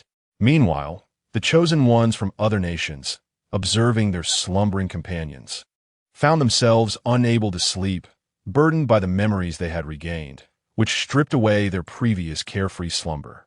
In stark contrast, Zhang Xiaofan appeared far more at ease, sprawled across his bed, snoring loudly. Perhaps the day's exertions had drained him. Upon returning to the dormitory, he unusually refrained from causing mischief and quickly fell asleep. Lao He, seated at the edge of the bed, breathed a sigh of relief, thankful that no further troubles had arisen. For Xiaoya would certainly not have shown him mercy. At that moment, a cloud of black mist wafted into the room. Lao He, noticing it, quickly stood up. "Xiaoya, you're back." "Yes," Xiaoya replied, transforming into human form. "I found it. The laboratory is on the 3rd floor. Wake him up. We need to go now." "Right now?" "Yes. Is there a problem?" "No. But I recall the rules state that entry into the teaching building is prohibited during non-teaching hours, and we cannot enter the laboratory without a teacher's supervision. Is it permissible for us to violate these regulations?" Old Hay expressed his concerns. "I'm not particularly worried about us. but I fear for Brother Zhang. He currently lacks the ability to protect himself, and what if? Xiaoya sighed. I am aware that the rules prohibit it. Yet what alternative do we have? The supernatural tales have granted us a chance to restore memories, but you failed to seize that opportunity. Now we worry for his safety, but if we cannot recover his memories, how favorable could the outcome possibly be? However, there is no however. The teaching building is teeming with people during the day. Any disturbance would only exacerbate the situation. It is quieter at night. Therefore, tonight, whether it be a dragon's den or a tiger's lair, we must venture forth. Xiaoya's resolve was unwavering, leaving no room for dissent. Seeing her determination, old He felt helpless. He stepped forward and gently shook Zhang Xiaofan. Wake up. Hey, wake up. Not waking up. Old He awkwardly pointed at the peacefully slumbering Zhang Xiaofan, glancing at Xiaoya with embarrassment. Xiaoya, witnessing the scene, waved her hand in resignation. Forget it, don't call him anymore. Just carry him, but try not to create too much noise. We wouldn't want to alert anyone. Old He nodded, first entering the realm of consciousness to retrieve a heavy machine gun, then pulling a talisman from his pocket to affix onto it, causing the gun to shimmer with a golden light. The talisman had been handed to him by Zhang Xiaofan before the supernatural tales began, inscribed with the mantra of the Vajra. Old He's arsenal consisted of these firearms, as Zhang Xiaofan had considered that he could not enchant them himself every time. Hence he had prepared some for Old He, not anticipating they would indeed be needed now. Having made the necessary preparations, Old He hoisted Zhang Xiaofan with one arm and wielded the machine gun with the other, following Xiaoya as they exited the dormitory. Chapitre 59, Encountrine danger. Upon exiting the dormitory, Lao He stealthily followed Xiaoya, treading lightly as they made their way outside. The night was eerily tranquil. Even the softest footfalls were bound to produce sound. Fortunately, the dormitory was deserted, allowing them to escape without incident. Once outside, Xiaoya led Lao He directly to the academic building. The two stealthily entered the darkened corridors of the building. Lao He felt a twinge of trepidation and could not help but voice his concern. Xiaoya, please slow down. I cannot keep up. Slow down? We need to hurry. It's already past 9. Have you forgotten the rules? The duty teacher will conduct checks after midnight. We must return before 12. Xiaoya whispered impatiently. Upon hearing her words, Lao He fell silent, mustering his courage to keep pace behind her as they ascended to the 3rd floor. They proceeded with utmost caution, keenly observing their surroundings. Surprisingly, their journey was remarkably uneventful, and they reached the 3rd floor without encountering any danger. He's sleeping so soundly after running all this way. He hasn't even stirred, Xiaoya remarked, glancing at Zhang Xiaofan, who remained blissfully unaware, snoring contentedly with drool escaping from the corner of his mouth. The laboratory is at the end of the corridor.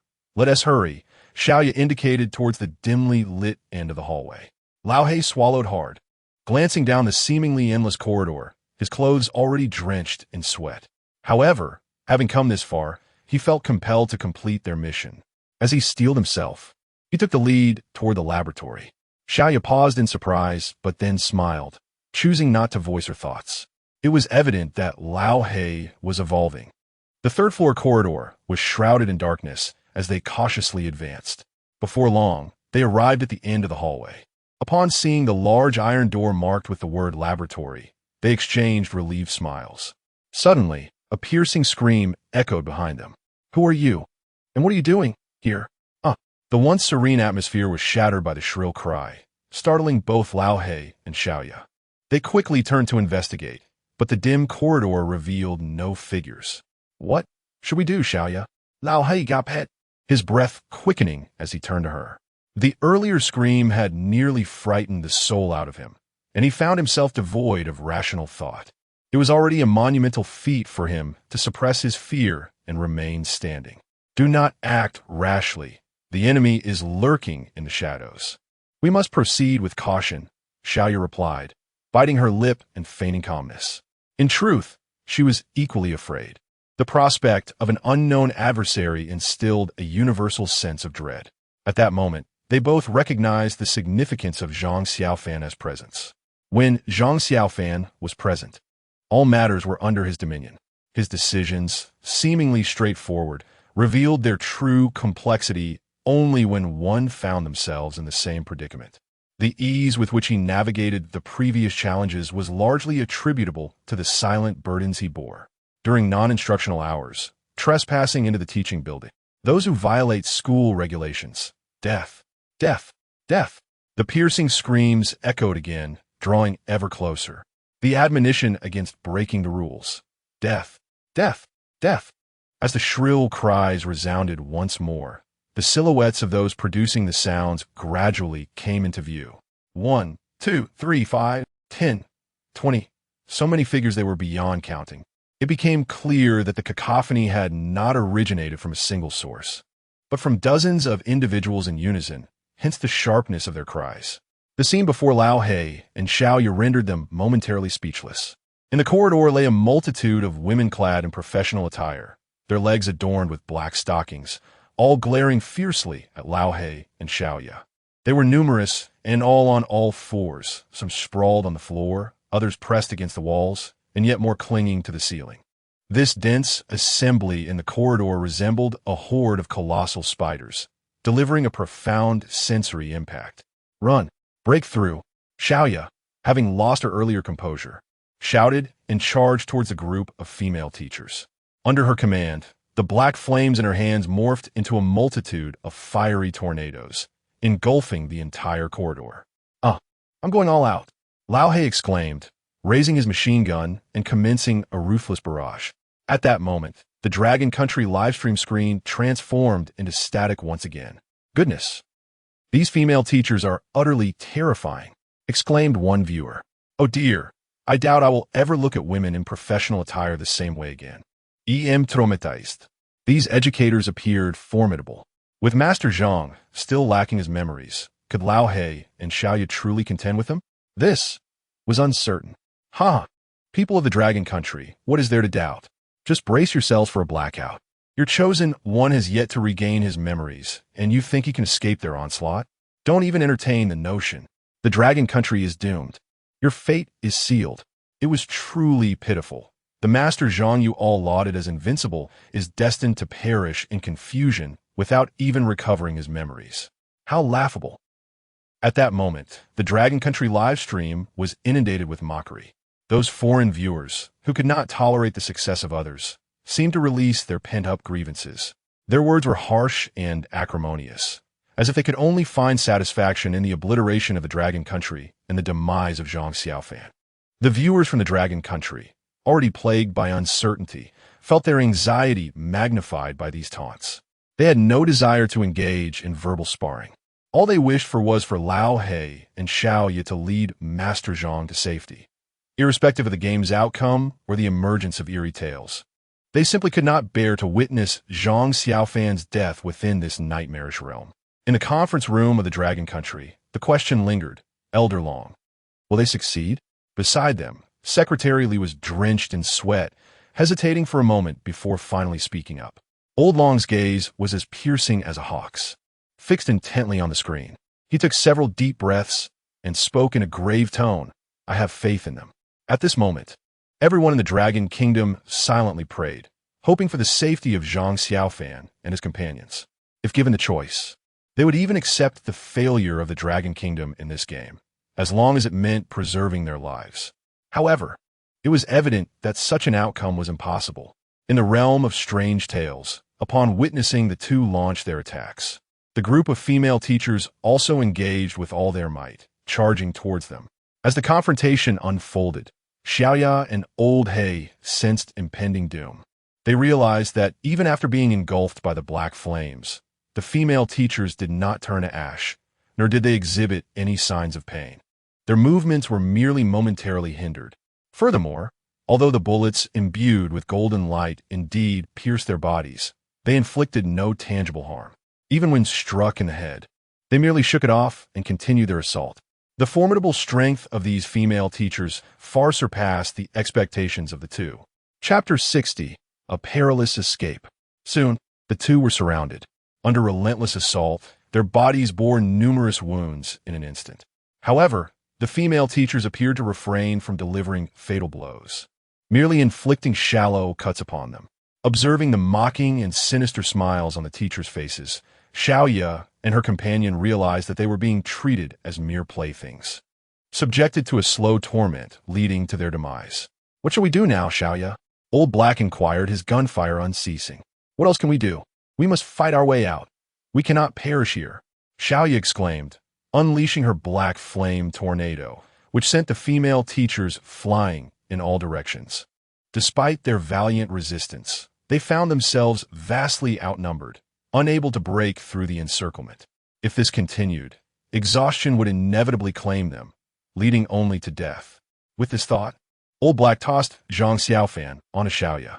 "Xiaoya, take Zhang Ge and go ahead. I will cover you," he shouted hoarsely. Xiaoya hurriedly accepted the still sleeping Zhang Xiaofan, gazing at the resolute Old Black. "No, if anyone should go, it should be you taking him. I will hold them off," she insisted, attempting to return Zhang Xiaofan to Old Black. Old Black, kicking away a female teacher, quickly reached out to stop her. "Xiaoya, I am older than you, and I have always regarded you as my little sister. As your elder brother, it is my duty to ensure your safety. I have already lost one sister. When she died, I was powerless. Do not let me lose another, please." His tone was firm, leaving no room for argument. Before Xiaoya could respond, Old Black pressed his hand onto her shoulder and, with a powerful push, sent her out of the encirclement. Seeing Xiaoya safe, Old Black smiled slightly and turned to face the female teachers, bellowing, "I have never been this much of a man in my life. Even if I die today, it is worth it. Damn it, you wretches, look at me. Come for me." As if understanding his words, the female teachers, who had intended to pursue Xiaoya, shifted their focus to Old Black in response to his furious shout. A multitude of them rushed forward, claws bared, surrounding him completely. Xiaoya cried out in despair, "No." Tears filled her eyes, her anguished voice echoing through the corridor. Old Black was sacrificing his life to save both of them. How terrifying it must be for such a timid person to face death alone. Xiaoya could hardly bear to think about it, tears cascading onto Zhang Xiaofan's forehead. Yet, in this critical moment, a mysterious and profoundly dark light suddenly emanated from Zhang Xiaofan's brow. This light was so deep that even in darkness, it was distinctly visible, rapidly spreading outward with astonishing speed. With the expansion of the black light, every female teacher that came into contact with it emitted agonizing screams, clutching their heads and collapsing to the ground in moans of despair. At that moment, it seemed as though an invisible force was assailing them, rendering them powerless to resist. The collapse of the female teachers exposed the central figure, the Old Black man. Though he could still barely maintain his stance, his body was already drenched in blood, and the machine gun in his grasp was devoid of ammunition. Had that mysterious black light not appeared a few minutes later, he would undoubtedly have been devoured by these female educators. "What are you waiting for? Run!" Upon witnessing this scene, Xiaoya snapped back to reality. Without pausing to ponder the origins of that black light, she rushed forward, seizing the old man's arm and sprinting downstairs with reckless abandon. As they descended the third floor, the group of female teachers slowly returned to normal. The teachers' faces contorted with rage, their eyes gleaming with greed and madness. They emitted spine-chilling shrieks, resembling ravenous wolves spotting their prey, using all fours to swiftly pursue Xiaoya and the others. Hearing the cacophony of footsteps behind her, Xiaoya realized they were in hot pursuit. Truly relentless. Grinding her teeth in frustration, Xiaoya quickened her pace. With one arm bearing Zhang Xiaofan and the other clutching the old man, she desperately sought to distance herself from the terrifying teachers. Yet, their speed was far greater than she had anticipated. Within mere seconds, the sound of their footsteps and piercing screams grew alarmingly close. Panic surged through Xiaoya. She understood that if she did not devise a way to thwart these teachers, their chances of escape would dwindle rapidly given their velocity. Focusing her mind, she summoned all her strength, and the fiercely burning black flames converged between her hands. With a sudden motion, she unleashed a scorching fiery tornado that erupted from her grasp, sweeping directly towards the pursuing educators. The fiery vortex, ablaze with intensity, instantly heated the surrounding air to an unbearable degree. Xiaoya fervently hoped this inferno could impede the teacher's chase, granting them precious moments to flee. However, to her astonishment, the teachers were not deterred by the fiery whirlwind for long. They seemed to have acclimated to the flame's heat, pausing only briefly before resuming their relentless pursuit. Xiaoya's eyes widened, her heart brimming with shock and despair. While she did not expect the flames to inflict harm on the teachers, she believed that her utmost effort could at least provide a brief reprieve. Yet reality revealed that the teacher's strength and adaptability far surpassed her expectations. "Run! I can't hold them off for long," Xiaoya shouted fiercely at the old man, retreating while continuously conjuring fire tornadoes. Although they had managed to burst out of the classroom building, the teachers showed no signs of relinquishing their pursuit. At this pace, there was no way the three of them would safely return to the dormitory. Fully aware of this, Xiaoya fled while keenly observing her surroundings in search of a place to conceal herself. At that moment, a thought suddenly struck her. During her exploration of the campus earlier in the day, she had noticed a small structure made entirely of metal behind the teaching building. Although she was uncertain of its purpose, it appeared remarkably sturdy and could potentially serve as their temporary refuge. "Follow me." With a firm resolve, Xiaoya swiftly altered her course and dashed towards the rear of the teaching building. The trio navigated through a narrow path, circumventing several flower beds, and finally reached the back of the teaching building. To their astonishment, upon arriving at the all-metal shed, they discovered that the door was unlocked. Without hesitation, Xiaoya pushed the door open and dragged Lao He inside. Once within the confines of the shed, she promptly shut the door and locked it securely. The interior was cramped, furnished with only a table and a few chairs. With a sigh of relief, Xiaoya unceremoniously tossed the unconscious Zhang Xiaofan onto the table before hurrying to the door, pressing her ear against it to listen to the commotion outside. After Xiaoya and her companions took refuge in the shed, the female teachers soon followed. Arriving at the same location, they scanned the area, searching for any trace of Xiaoya and her friends. Ultimately, their gaze fell upon the metal shed. With excitement, the teachers shrieked and rushed towards the structure. They exerted all their strength, forcefully battering the door in an attempt to break it down. Bang! Bang! Bang! The resounding impacts jolted Xiaoya, causing her eardrums to ache, prompting her to step back. The flame in her hand remained unwavering, ready for a swift counterattack should the teachers breach the door. However, the door of the shed proved to be exceptionally robust, and the teachers were unable to force it open. Inside, Xiaoya and her companions listened anxiously to the sounds outside, their hearts racing. They prayed that the shed would withstand the teachers' onslaught while contemplating their next move. At that moment, a dark light emanated from Zhang Xiaofan's forehead once more, radiating outward in relentless waves. As the black light continued to spread, anguished cries erupted outside, and the sounds of the teachers pounding on the door abruptly ceased. Gazing at the expanding dark light from Zhang Xiaofan's brow, Xiaoya's eyes suddenly brightened as she finally realized the source of this mysterious light. Chapter 61. The Art of Deception. At this moment, the live stream from the Dragon Country had resumed just as Xiaoya and her companions made their escape. Seeing that Xiaoya and her friends were temporarily safe, all the viewers from the Dragon Country collectively exhaled in relief. I was terrified. Thankfully, Sister Xiaoya exhibited remarkable wit. Otherwise, the consequences would have been unimaginable. Those female teachers were utterly terrifying, and Old Hay had been grievously injured by them. However, they still had not reached the laboratory. What were they to do now? While the netizens from the Dragon Country were concerned for the safety of the group, they also began to lament the accursed ghost stories that offered no respite.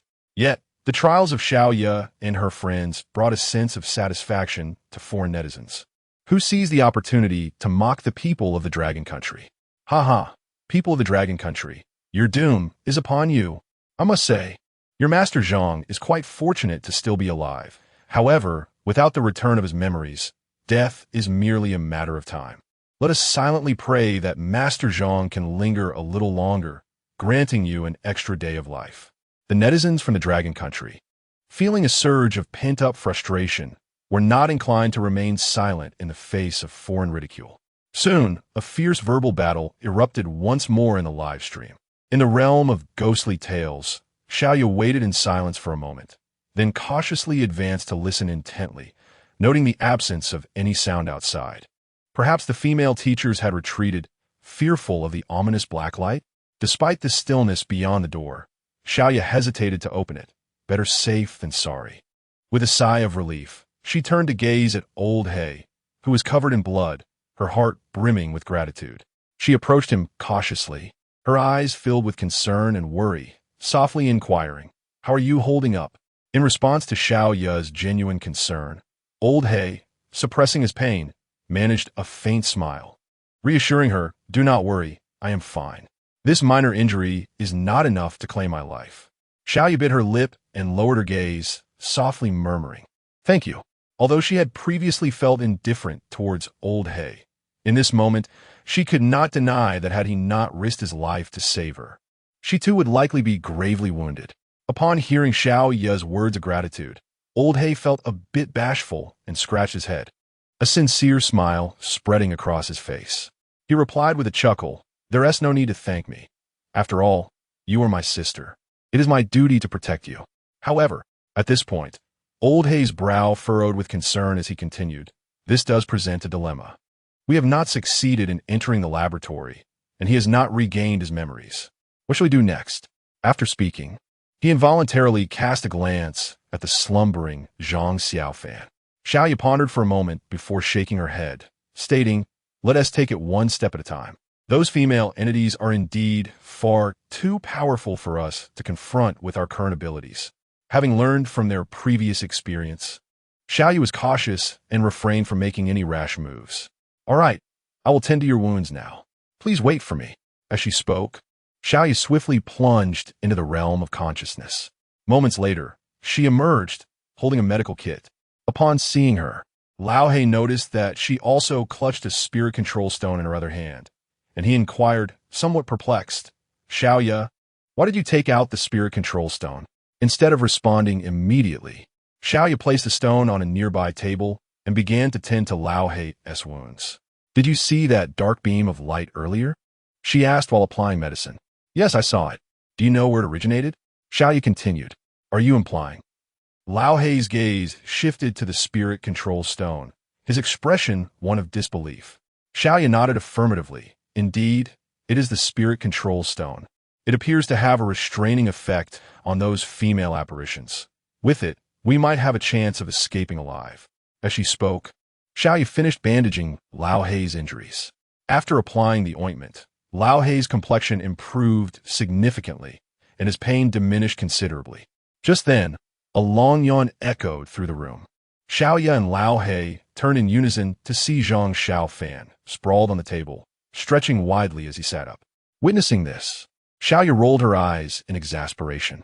"You slept like a log during the fierce battle, and now that it's safe, you decide to wake up? You certainly know when to choose your moments," she mentally chided. Rubbing his eyes, the now awake Zhang Xiaofan was startled to see Lao He, wrapped in bandages. And upon turning to face Xiaoya, who wore an expression of fury, he chuckled nervously, "Big Black Bear, what did you do to provoke her this time?"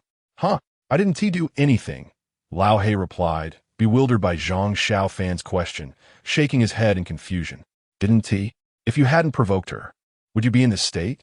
Zhang Xiaofan expressed his disbelief, then turned to Xiaoya to continue. "And you, how can a girl be so violent? Just look at him, he is practically wrapped up like a rice dumpling, and you couldn't be gentler?" Zhang Xiaofan rambled on, mistakenly attributing Lao He's injuries to Xiaoya's actions. Noticing Xiaoya's face darkening further, Lao He quickly gestured for Zhang Xiaofan to stop. "Please, just stop talking." "What? If I've done something wrong, I can't even be told?" Zhang Xiaofan, still oblivious to the gravity of the situation, continued unabated. "I can't hold back any longer. You're asking for it."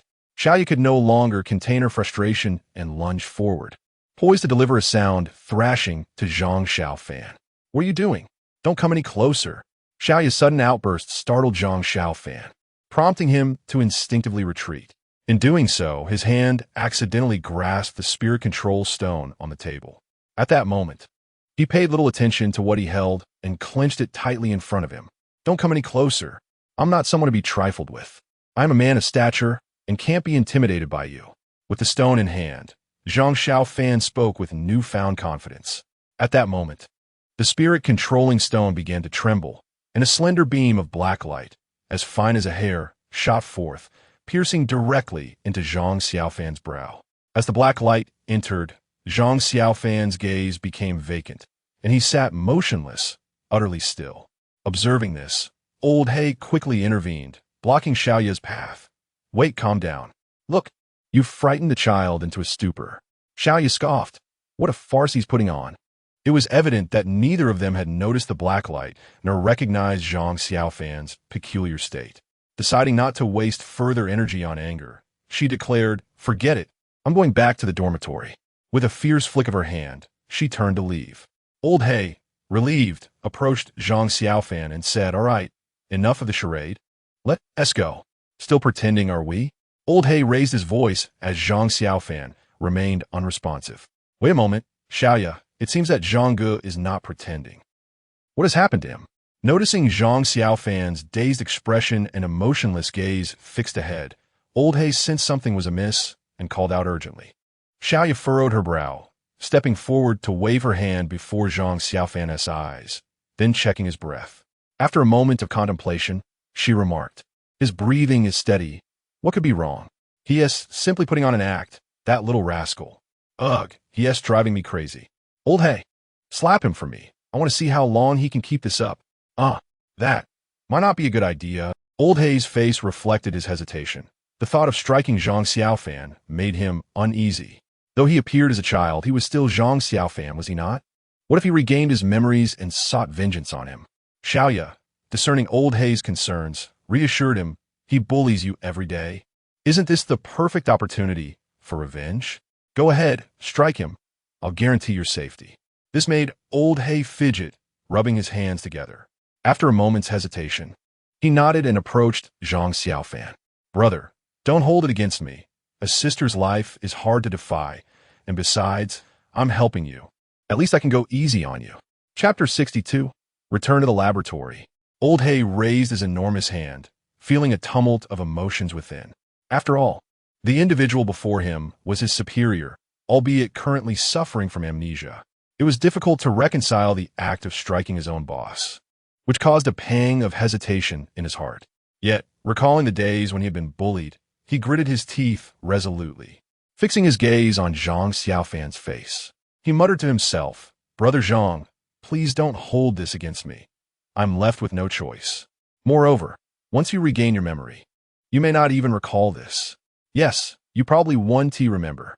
As he spoke, he attempted to bolster his own resolve, hoping to alleviate some of the guilt festering within him. Finally, steeling himself, Old He struck Zhang Xiaofan's face with a fierce slap. Crack! A sharp sound echoed, and Zhang Xiaofan's cheek immediately turned red and swollen, a distinct imprint of the hand appearing on his visage. Yet, Zhang Xiaofan remained utterly unresponsive. Old He stared at his own hand in bewilderment, murmuring, was that not sufficient force? He believed he had delivered a substantial blow, yet his counterpart showed no sign of reaction. At that moment, Xiaoya, observing from the side, scoffed continue, with a resigned shake of his head. Old He raised his hand once more, preparing to deliver another resounding slap to Zhang Xiaofan. Crack! Crack! Crack! A series of sharp slaps followed, yet still, Zhang Xiaofan exhibited no response. Furrowing his brow, Old He shook his hand and said, "Xiaoya, I think we should stop. If we continue, we might ruin him." Xiaoya looked at Zhang Xiaofan in confusion, her mind swirling with uncertainty. Could it be that this fellow was not merely pretending? If so, his capacity for endurance was truly astonishing. Just then, Zhang Xiaofan emitted a low, drawn-out sound. Hiss! With this utterance, both Xiaoya and Old He felt a surge of tension. Zhang Xiaofan slowly lifted his hand to rub his swollen cheek. "Oh my goodness, Old He, you might as well have killed me," he exclaimed while massaging his face. "Huh? What did you call me?" Old He, suddenly addressed, was momentarily taken aback, but quickly regained his composure and lunged into Zhang Xiaofan's embrace, feigning a sobbing tone. "Brother, you've finally regained your memory." He even exaggeratedly sniffled, leaving the unsuspecting to believe he was genuinely weeping. However, such trivial theatrics could not deceive the now-recovered Zhang Xiaofan. Huh. Spare me the theatrics. If I hadn't regained my memory, I might have been beaten to death by you. Ah, brother, you remember? Old He asked, somewhat awkwardly. Why wouldn't I? Brother, it was Xiaoya who insisted I slap you. It's not my fault. Faced with Zhang Xiaofan's imposing presence, Old He sprang to his feet, unhesitatingly casting Xiaoya aside. Yet, Zhang Xiaofan was not swayed by his ploy. His gaze bore into Old He, a cold smile gracing his lips. There's no need to shift the blame. Slapping me, forcing me to ingest laxatives. These matters will be addressed in due time. Ah. Brother, please don't. Go away. Zhang Xiaofan shot a glance at Lao He and gracefully leapt down from the table. Observing this, Xiaoya coldly remarked, Have you finally decided to awaken? Noticing the sharpness in Xiaoya's words, Zhang Xiaofan felt a twinge of embarrassment, acknowledging, I suppose being turned into a child has its annoyances. Oof. Xiaoya scoffed, casting a withering look at Zhang Xiaofan. Not just a little, it is utterly bothersome. I dare say you must have received your fair share of spankings as a child. Chuckling awkwardly, Zhang Xiaofan fell silent. Indeed, Xiaoya's assessment was spot on. His younger self had indulged in quite a few mischievous antics. He recalled one occasion when he stealthily inserted a booger into his master's teacup, watching nonchalantly as the elder drank it down. On another instance, he had sprinkled itching powder into his senior brother's underwear, causing him to be restless the entire day. Reflecting on those times, he realized he had been quite the little rascal, utterly unruly. It was no exaggeration to say that even the dogs at the temple would receive a slap from him if they passed too close, all because he perceived their gaze as provocative. Due to this audacious character, he had certainly faced his share of retribution.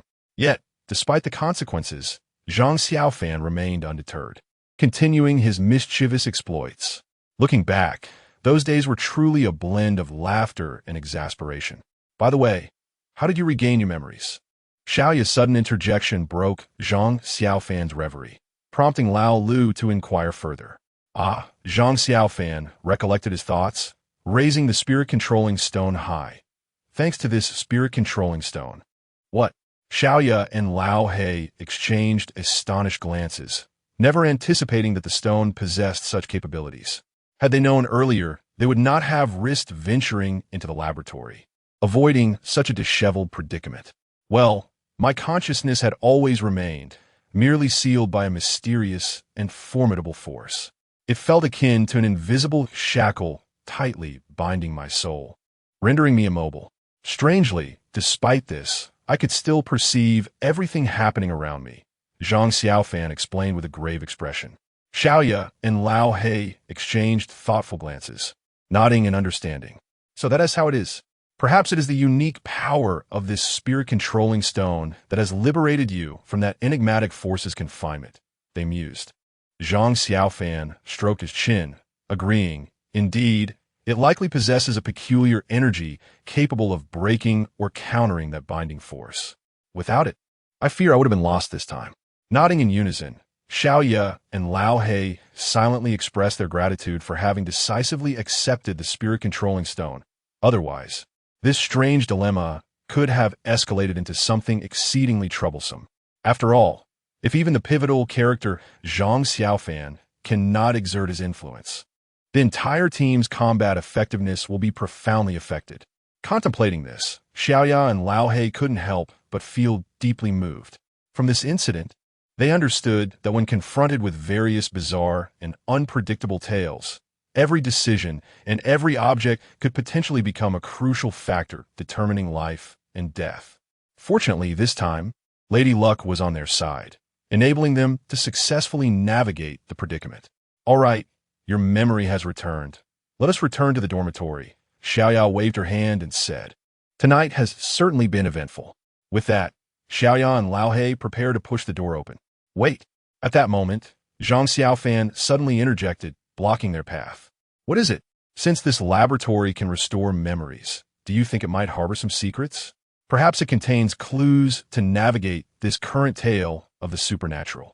Since we are already here, wouldn't it be a loss not to take a look? A mischievous smile danced at the corners of Zhang Xiaofan's lips. his eyes glinting with cunning and playfulness, as if he were concocting some prank or scheme. "Are you suggesting?" Xiaoya suddenly realized something, her eyes widening as she regarded Zhang Xiaofan. "No way." Xiaoya resolutely shook her head, declaring, "Absolutely not.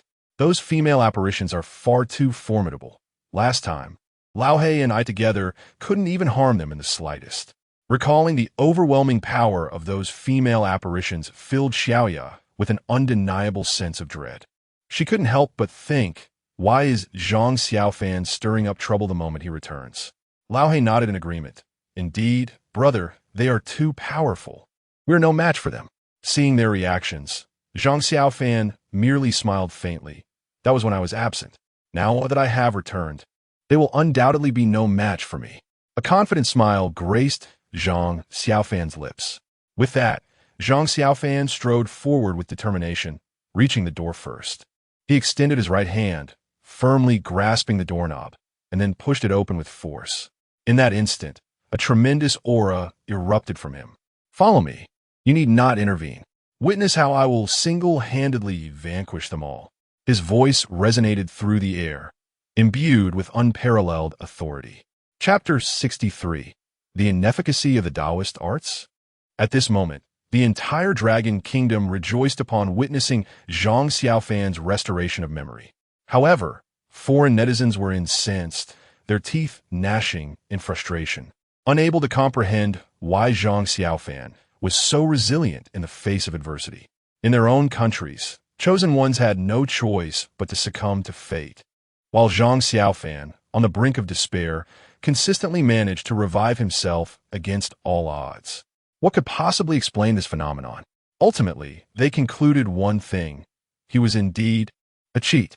Under Zhang Xiaofan's leadership, the trio swaggered toward the entrance of the teaching building, resembling crabs in their boldness. Zhang Xiaofan gazed into the profound passage ahead, a smirk of disdain curling at the corners of his mouth as he prepared to step inside. "Death! Those who violate school rules shall perish." At that moment, a sharp and piercing voice suddenly resonated from within the building, followed by a chorus of equally shrill cries. The cacophony seemed capable of piercing one's very soul, sending chills down the spine. Rather than being dismayed, Zhang Xiaofan chuckled. "You all wait for me out here. Watch as I twist them into pretzels." Without pausing for a response from Xiaoya and Lao He, he strode boldly inside. Observing Zhang Xiaofan's receding figure, Lao He expressed his concern. "Do you think Brother Zhang can handle it alone? He appears quite confident." "He should manage," Xiaoya replied, though her brow furrowed with uncertainty. "Moments latte." A thunderous roar echoed from within the teaching building. "The thunderbolt curse!"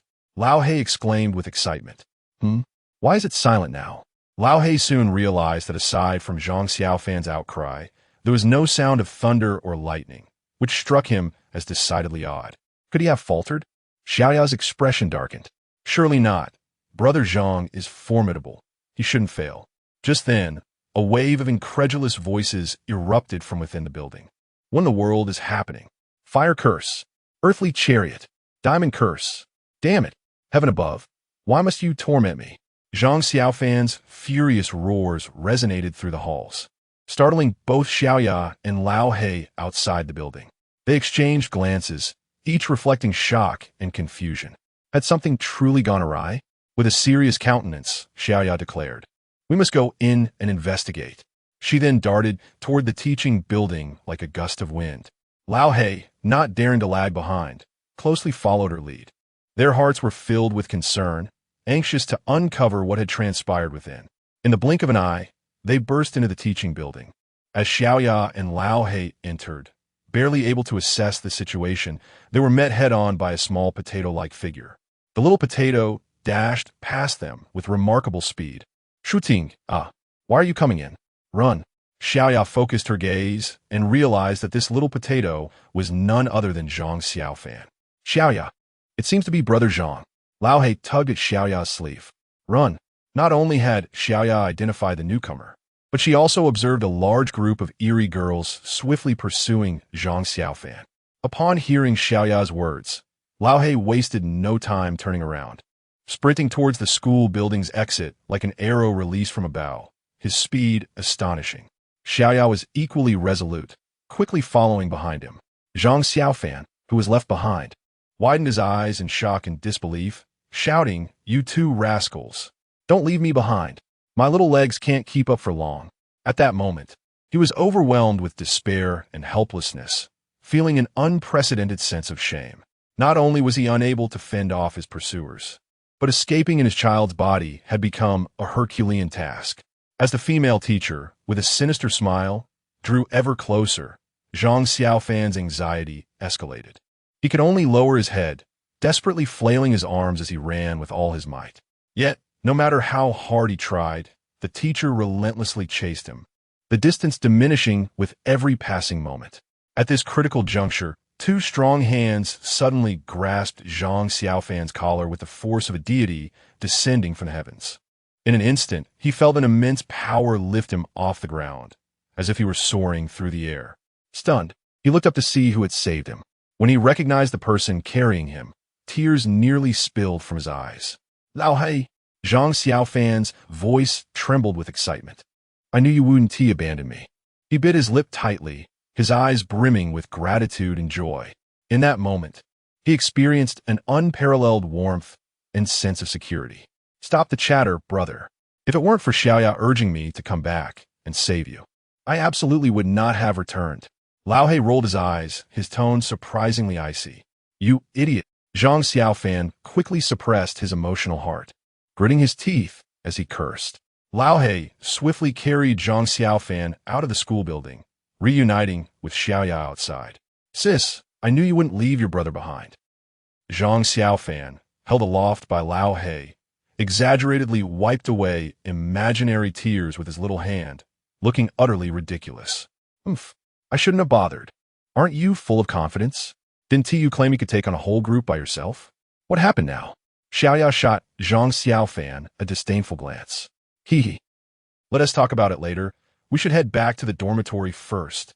Zhang Xiaofan chuckled awkwardly, unable to ignore the sound of numerous footsteps closing in behind him. "Huh, so you do have moments of fear?" Xiaoya remarked with a cold laugh. "Mind your words. I am not afraid. I am merely concerned for your safety." Zhang Xiaofan retorted, his eyes wide and brows furrowed, exuding a sense of righteous indignation. "Oh, is that so? Lao Hei, throw him back." Xiaoya pointed to the female teacher who had already dashed out of the classroom building, a mischievous grin adorning her face as she issued her command. "All right." Lao Hei, ever straightforward, raised his shoulders, preparing to toss Zhang Xiaofan back. "All right, you old man. Aren't I still your brother?" Upon witnessing this, Zhang Xiaofan was taken aback, waving his hands in protest. "Sister's life is not to be trifled with, brother. You know I'm a sister con. Lao Hai Feigen I no Sen. Damn it. Just wait until I regain my strength. I will make you pay. Hurry up." Zhang Xiaofan rolled up his sleeves, gritting his teeth as he spoke. "Enough of the antics. They're about to catch up with us. Let's go." Xiaoya, losing interest in the commotion, took the lead and hurried toward the dormitory. Observing this, Lao Hei quickly followed suit, running alongside Zhang Xiaofan while saying, "Brother, don't blame me. I was just pretending. How could I possibly throw you away? Get lost." Before long, the trio returned to the dormitory. Although the group of female teachers felt discontented upon seeing the three return, they were left with no choice but to depart in frustration. Once inside the dormitory, Lao Hei unceremoniously tossed Zhang Xiaofan onto the bed and locked the door behind him. With the outside now quiet, they finally breathed a sigh of relief. "Phew, that was close." Zhang Xiaofan collapsed onto the bed, exhaling deeply. "Now, tell me, what on earth happened?" Xiaoya could not help but inquire, understanding that given Zhang Xiaofan's capabilities, it would be unlikely for him to be so helpless against the peculiar group of women. There must be some underlying truth. Seeing Xiaoya's curiosity, Zhang Xiaofan resignedly sighed and responded, "Look, like a thunder spell." As his words fell, a tiny spark of lightning flickered at the tip of his finger.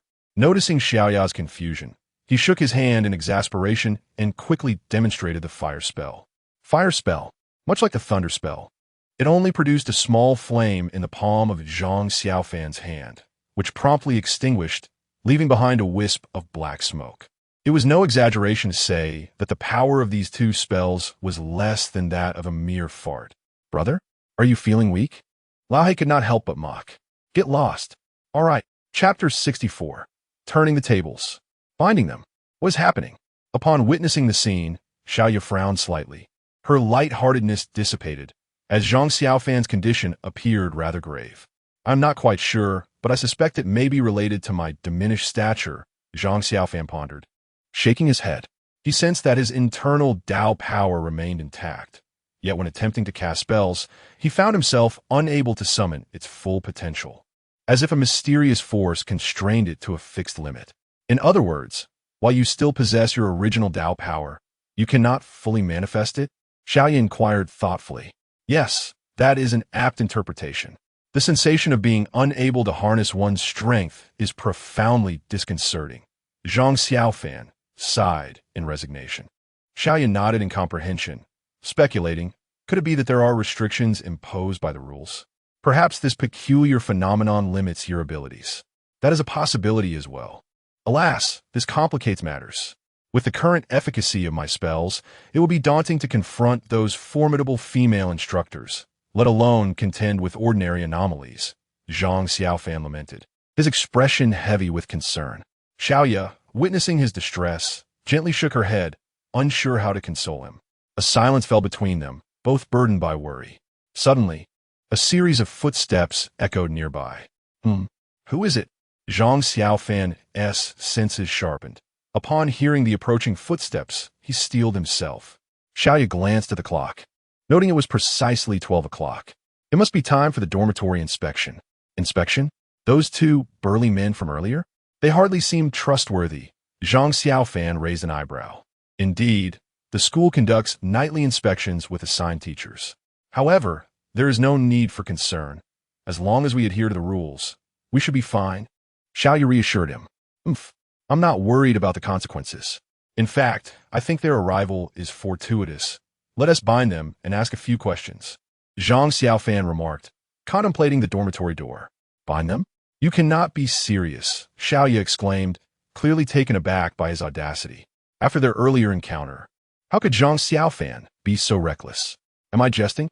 Rest assured, when they came earlier, I was fully aware and could distinctly sense that their levels were not high. There are 3 of us and only 2 of them, so what is there to fear? Zhang Xiaofan asserted confidently. Xiaoya rolled her eyes in response. Just keep it up. You're bound to regret it. Haha. Zhang Xiaofan chuckled dismissively. Whether I regret, it remains to be seen. Let's first deal with them. As they conversed, the dormitory door swung open.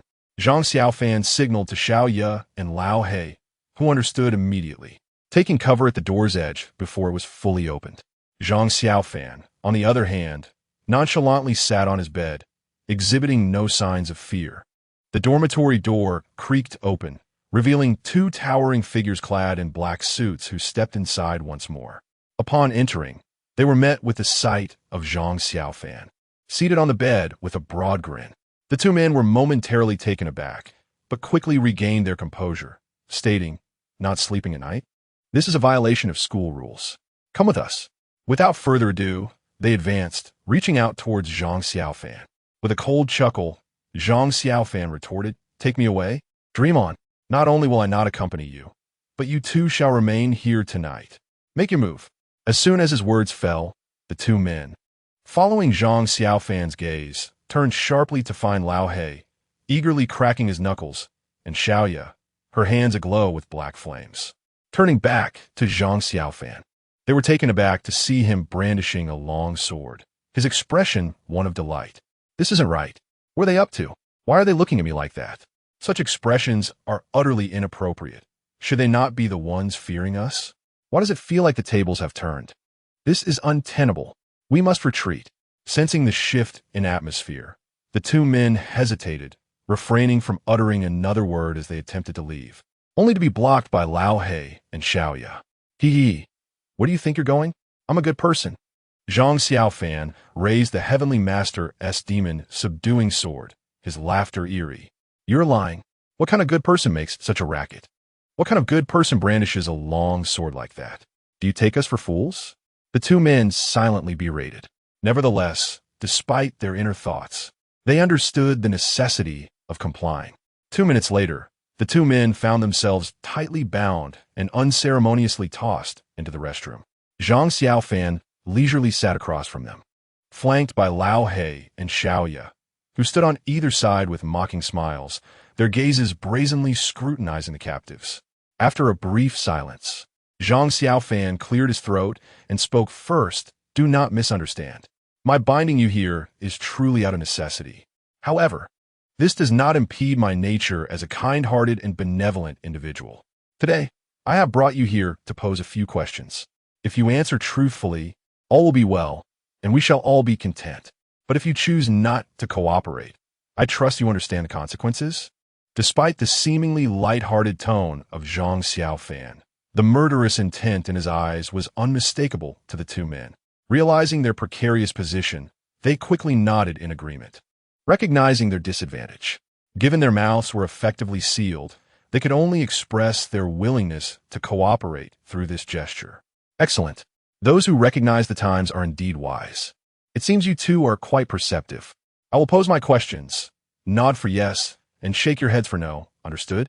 They hurriedly nodded in response. In a hushed tone, Zhang Xiaofan inquired about the concealed secrets of the kindergarten, eliciting a glance of apprehension between the two individuals present, who promptly began to shake their heads vigorously. Do you not know? He pressed on. Then can you tell me how to access the school laboratory? Again, their heads shook in denial, their faces etched with fear. This left Zhang Xiaofan at a loss. He had not anticipated that these two would be so utterly oblivious.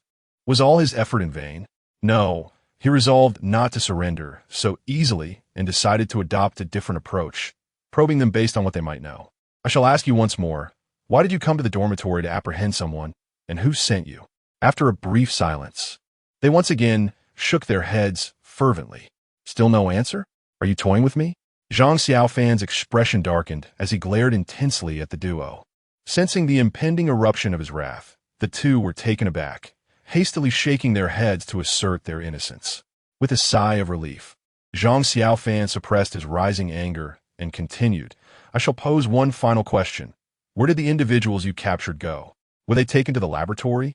At last, the two nodded, confirming that those individuals had indeed been sent to the laboratory. Zhang Xiaofan's brow furrowed slightly. He had long suspected that the laboratory harbored some unspeakable secrets. Now, having received confirmation from these two, his suspicions were further solidified. However, if they were aware that the captured individuals had been taken to the laboratory, why were they ignorant of how to enter it? Was there perhaps another party responsible for the transition? This realization led him to conclude that gaining access to the laboratory would likely prove to be more complicated than anticipated. With this thought in mind, Zhang Xiaofan resolved not to squander any more time with these two. He turned away from the restroom, preparing to strategize for his next move. Lao He followed closely behind, cautiously inquiring, Brother, how shall we deal with these two? Should we eliminate them? Upon hearing this, the two widened their eyes in alarm, shaking their heads in a frenzy. Presumably, they were thinking, you can't simply say one thing and do another. Fortunately, Zhang Xiaofan had no intention of ending their lives. He decided to keep them alive for the time being. They would eventually prove to be useful. Chapter 65. The Teachability of Youth. Beat.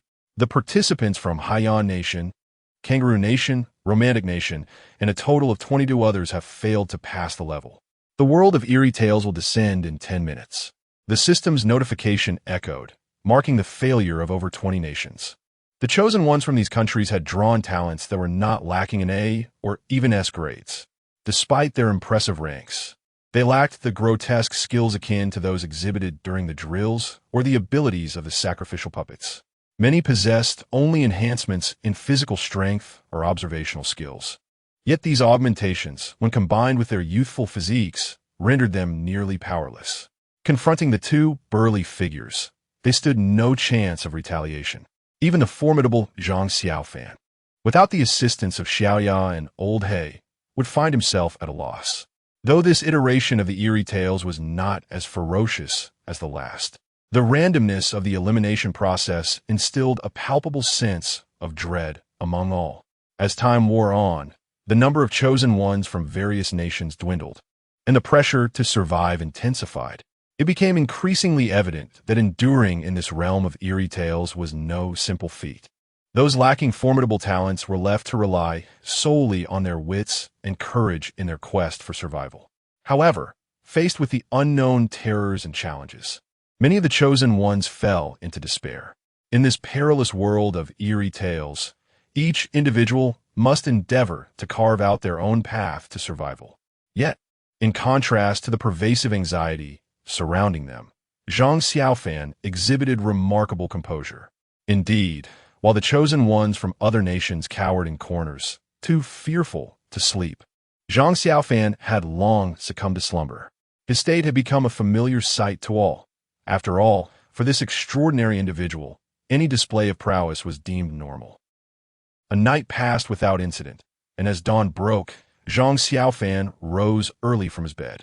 Following his daily routine of washing up and having breakfast, he strode with a light step toward the classroom, eager for the lessons ahead. Upon entering, he suddenly halted, his gaze sweeping across the room. To his astonishment, he noted that the number of classmates had significantly diminished, and even more shocking was the sight of many appearing utterly drained, as if subjected to great torment. Visible wounds adorned their bodies, with some having lost essential limbs. A few had sacrificed an eye, while others bore the loss of an arm. Even the least injured among them had at least lost several fingers. It was evident that these distressing circumstances were intricately linked to the sinister nature of this peculiar kindergarten. Witnessing such a scene, a wave of intense curiosity surged within Zhang Xiaofan. What unspeakable secrets lay hidden within this kindergarten? Why was it so ruthlessly inflicting harm upon its own students? Just as these questions swirled in his mind, a childish yet furious voice pierced through the air. How dare you come back to the classroom? You truly have no fear of death. Upon hearing that familiar voice, Zhang Xiaofan instinctively turned his head. When he discerned the speaker, a smile involuntarily graced his face. It turned out that standing not far away was none other than the little boy whom he had tricked into placing a thermometer in his mouth. Gazing at the boy, Zhang Xiaofan's lips curled slightly as he teased. "Ah, you've come. How are you? Has the taste dissipated? If not, do keep your distance. I wouldn't want to be afflicted by it." After delivering his jest, he exaggeratedly fanned his face with his hand. The little boy, already consumed by hatred towards Zhang Xiaofan, was now seething with fury at being mocked so brazenly. His eyes widened, fixating on Zhang Xiaofan as if he wished to rend him asunder. "You are certainly courting death," he exclaimed, glaring at Zhang Xiaofan, his youthful face flushed with indignation. As he spoke, he picked up a wooden stick from the ground nearby, brandishing it menacingly and pointing it at Zhang Xiaofan's nose. "You scoundrel! If I do not bring you to your knees begging for mercy today, then I am no human." Zhang Xiaofan, observing this, allowed a disdainful smile to creep onto his lips. With his arms crossed, he coldly retorted, "Whether or not you are human is inconsequential. However, I advise you against acting impulsively, lest you find yourself injured." "Injured? By you?" The boy scoffed, flashing a defiant grin at Zhang Xiaofan, emboldened by the stick in his hand. "What of it? Have you forgotten my lethal explosive kick?" As he spoke, Zhang Xiaofan nonchalantly lifted his foot and gave it a casual shake. Upon hearing the term explosive kick, the boy's expression faltered, and he instinctively clenched his buttocks, the memory of that excruciating pain still vivid in his mind. Zhang Xiaofan, noticing the boy's reaction, smirked derisively. Having also regained his recollection, he felt no inclination to engage further with this child, and prepared to return to his seat. "Stop! Who said you could leave?" The boy hastily reached out and grasped Zhang Xiaofan's collar, obstructing his path. Zhang Xiaofan, now growing increasingly impatient, furrowed his brow as his expression darkened. This obstinate child was truly insufferable. "I advise you to release me and apologize. Otherwise, you shall bear the consequences," he admonished coldly. "Huh, you little brat. Stealing my lines?" The boy chuckled derisively. "You think I'll apologize to you? Dream on. I've never apologized to anyone in my life. I suggest you quickly kneel and beg for forgiveness, or my stick will not be merciful." As he spoke, he waved the stick threateningly above Zhang Xiaofan's head, exuding arrogance. Zhang Xiaofan responded with a cold snort, shaking his head in resignation. Then, with a thought, he summoned the celestial master's demon, subduing sword from his consciousness. Grasping the sword firmly, he swung it fiercely at the little boy. A flash of white light surged forth. Crack! The wooden stick in the young boy's hand snapped with a resonant crack, its cross-section remarkably smooth and even, illustrating just how razor-sharp the master exorcist's sword truly was. Clutching the remnants of the stick, the boy stood frozen, his eyes filled with astonishment. Zhang Xiaofan let out a cold chuckle, advancing the master exorcist's sword towards the boy's throat. Before he could utter another word, the boy unexpectedly fell to his knees with a thud. "Brother, I was wrong. I'm sorry." The boy knelt on the ground, gazing sincerely at Zhang Xiaofan, genuinely offering his apology. Observing this scene, Zhang Xiaofan was momentarily taken aback, then nodded in acknowledgement, saying, "Very well, decisive enough. The youth is indeed teachable." Chapter 66. Re-entering the laboratory. Zhang Xiaofan cast a gentle smile at the young boy kneeling on the ground and said, "All right, as long as you recognize your mistake. Just keep your distance from me in the future." With that, he sheathed the celestial master's demon-slaying sword. The boy, seeing this, quickly rose to his feet, a flattering grin spreading across his face as he addressed Zhang Xiaofan. "Big brother, I'm convinced, from now on, you are my big brother." Completely captivated by Zhang Xiaofan's earlier display of skill, the boy clasped his hands together in earnest sincerity. Zhang Xiaofan casually waved his hand, turned, and returned to his seat. Just then, the classroom bell rang. The female teacher from the previous day entered the room slowly, ascending to the podium where she announced loudly, "Class begins." She then commenced her lecture. Throughout the entire lesson, Zhang Xiaofan kept his head lowered, afraid to raise it lest he be recognized. Fortunately, the teacher hardly glanced down, and the class passed by uneventfully. After class, Zhang Xiaofan remained seated, his gaze following the teacher's retreating figure until she vanished from sight, allowing him to exhale a sigh of relief. As the bell signaled the end of class, the atmosphere in the room erupted with noise as a group of children began to chase each other playfully, creating a scene of delightful chaos. Had Zhang Xiaofan not recovered his lost memories, he might have joined in the merriment with the others. However, he found himself devoid of such inclination. He pondered silently. Since he could freely access the teaching building during the day, perhaps this was an opportune moment to revisit the laboratory on the third floor, where he might uncover a means of entry. With this thought in mind, Zhang Xiaofan stood up decisively, ready to take action. Just as he stepped toward the classroom door, a voice called out from behind, "Big brother, where are you going? Let me accompany you." It was the same boy who had quietly sat in his seat, now rising hurriedly to inquire as he noticed Zhang Xiaofan getting up. Zhang Xiaofan turned to glance at the boy's earnest expression and shook his head in exasperation. It was evident the boy was serious about sticking with him. Yet, Zhang Xiaofan had no desire to assume the role of a leader among children. With that, he chose not to respond and walked out of the classroom on his own. The boy, undeterred, hurriedly followed, running to catch up with Zhang Xiaofan. "Big brother, why aren't you talking to me?" he implored. "Go away, don't follow me." Zhang Xiaofan continued walking, casting a sidelong glance at the boy, ignoring his visibly awkward expression as he departed. Zhang Xiaofan harbored a grudge. Given the boy's previous actions, it would be difficult for him to treat him with equanimity, even if he might have given him a severe lesson. The boy's face turned red with embarrassment as he watched Zhang Xiaofan ascend the stairs, and he silently resolved to follow. Zhang Xiaofan's strides were swift, and in no time, he reached the staircase. As the young boy caught up, Zhang Xiaofan had already ascended the steps. Observing Zhang Xiaofan's silhouette, the boy gritted his teeth, seemingly resolute, and called out, "Wait."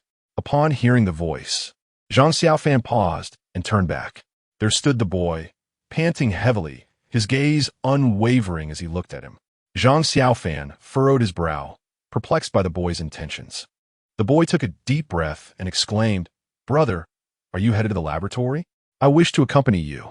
Zhang Xiaofan nearly chuckled at the boy's persistence. How did he even know he was going to the laboratory? "How did you know I was going to the laboratory?" Zhang Xiaofan inquired. I guessed. Brother, if you truly are going to laboratory, please take me with you. I have been there before. Oh, you've been there? When?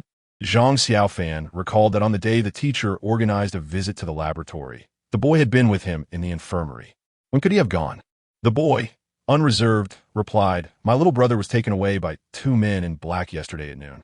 I couldn't sleep, so out of curiosity, I quietly followed them and discovered they brought my brother into the laboratory. He hasn't returned since, and I fear he might be in danger. Brother, please take me with you.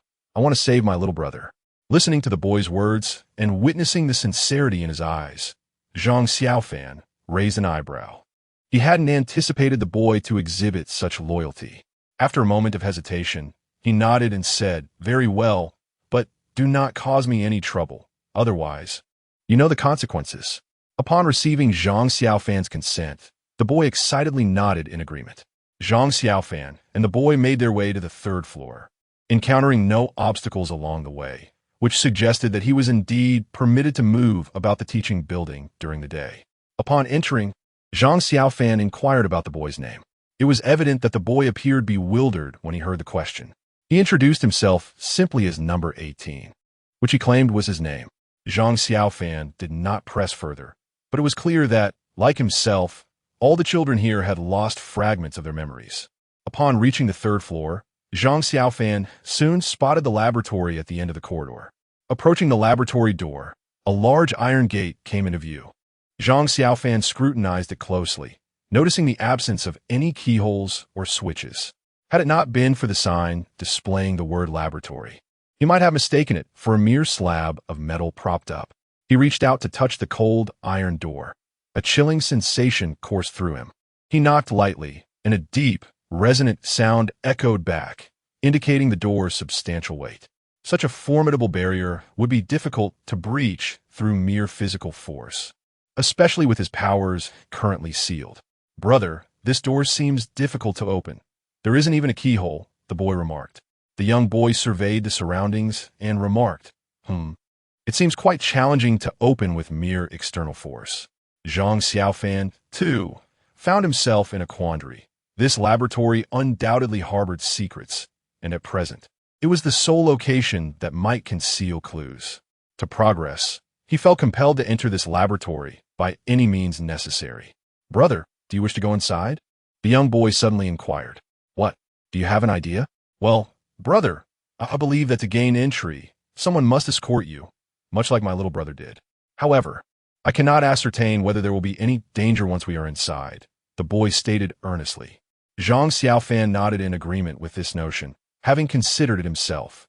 The reason for his hesitation lay in his current physical state, which rendered him incapable of employing any magical arts. If he were to encounter foes as peculiar as those female instructors, his survival would be gravely compromised. Thus, until the very last moment, Zhang Xiaofan preferred to avoid such peril. "You make a valid point, but it seems overly complicated.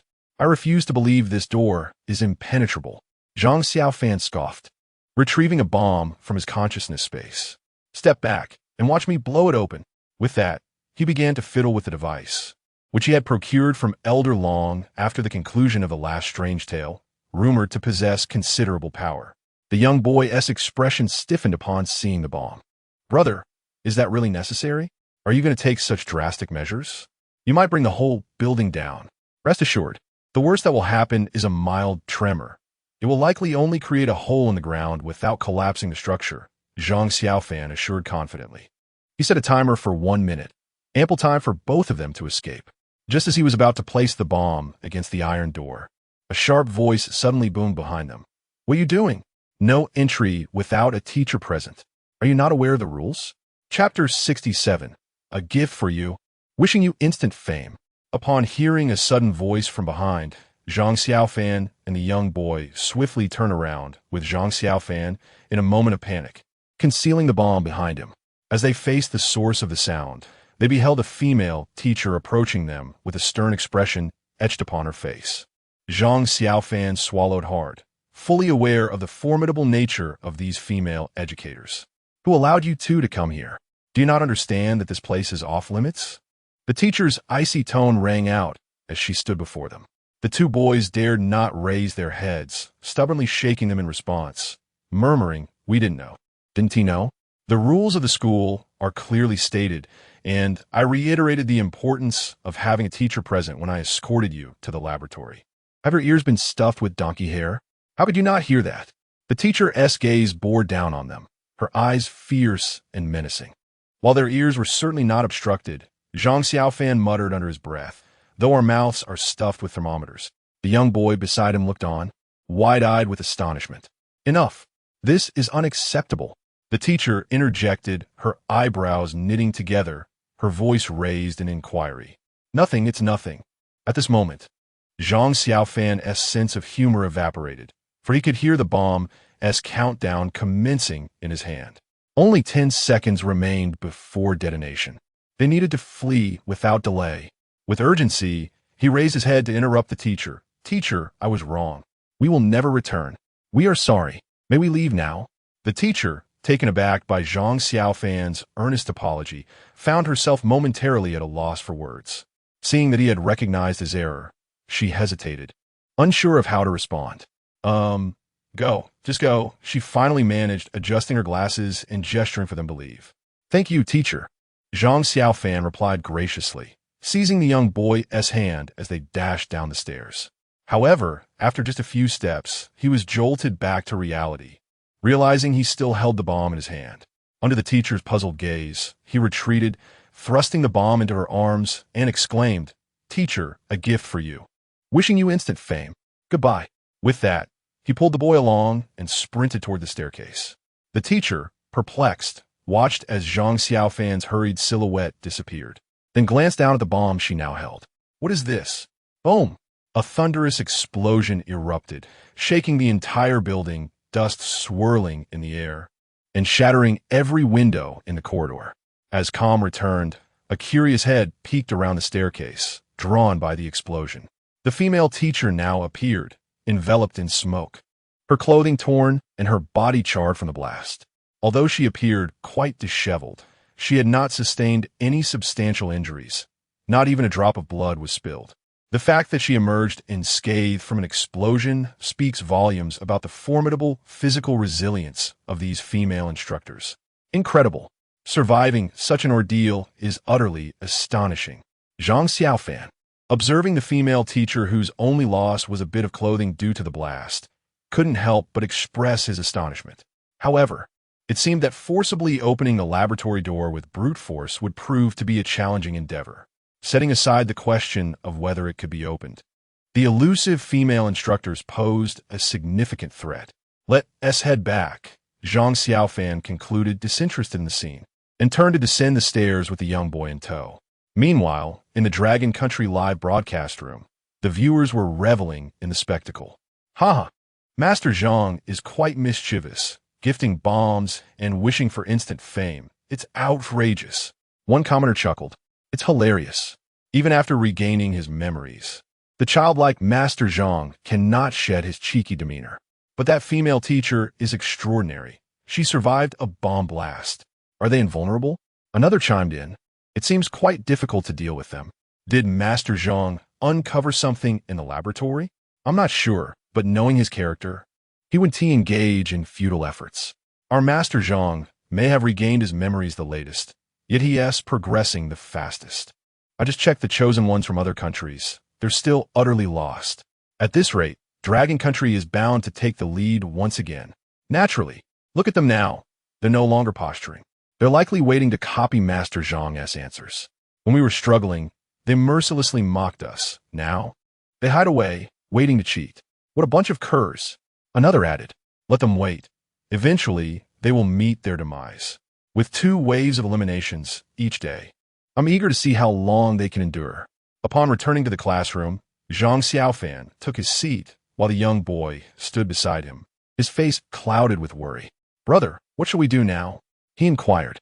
Zhang Xiaofan shook his head, responding, "Let us observe for now. I suspect the only way to gain entry is to follow the established protocol."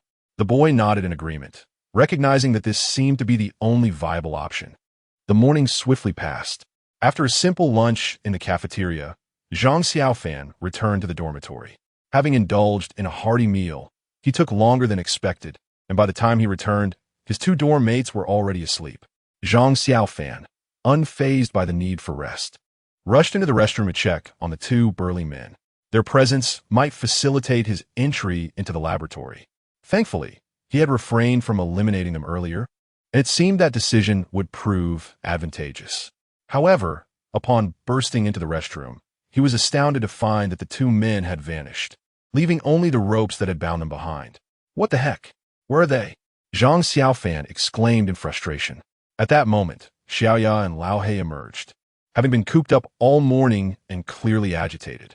As the two individuals vanished from sight, Xiaoya and Lao He were left in a state of bewilderment. Damn it! Why is everything going so awry? Zhang Xiaofan cursed in frustration. Ever since he arrived in this bizarre realm, he had faced setbacks at every turn, and even his mastery of the Tao had become futile, which only exacerbated his growing irritability. Observing his distress, Xiaoya hastily offered words of comfort. Brother, do not fret. I believe that during the lunch break, they will undoubtedly send someone our way.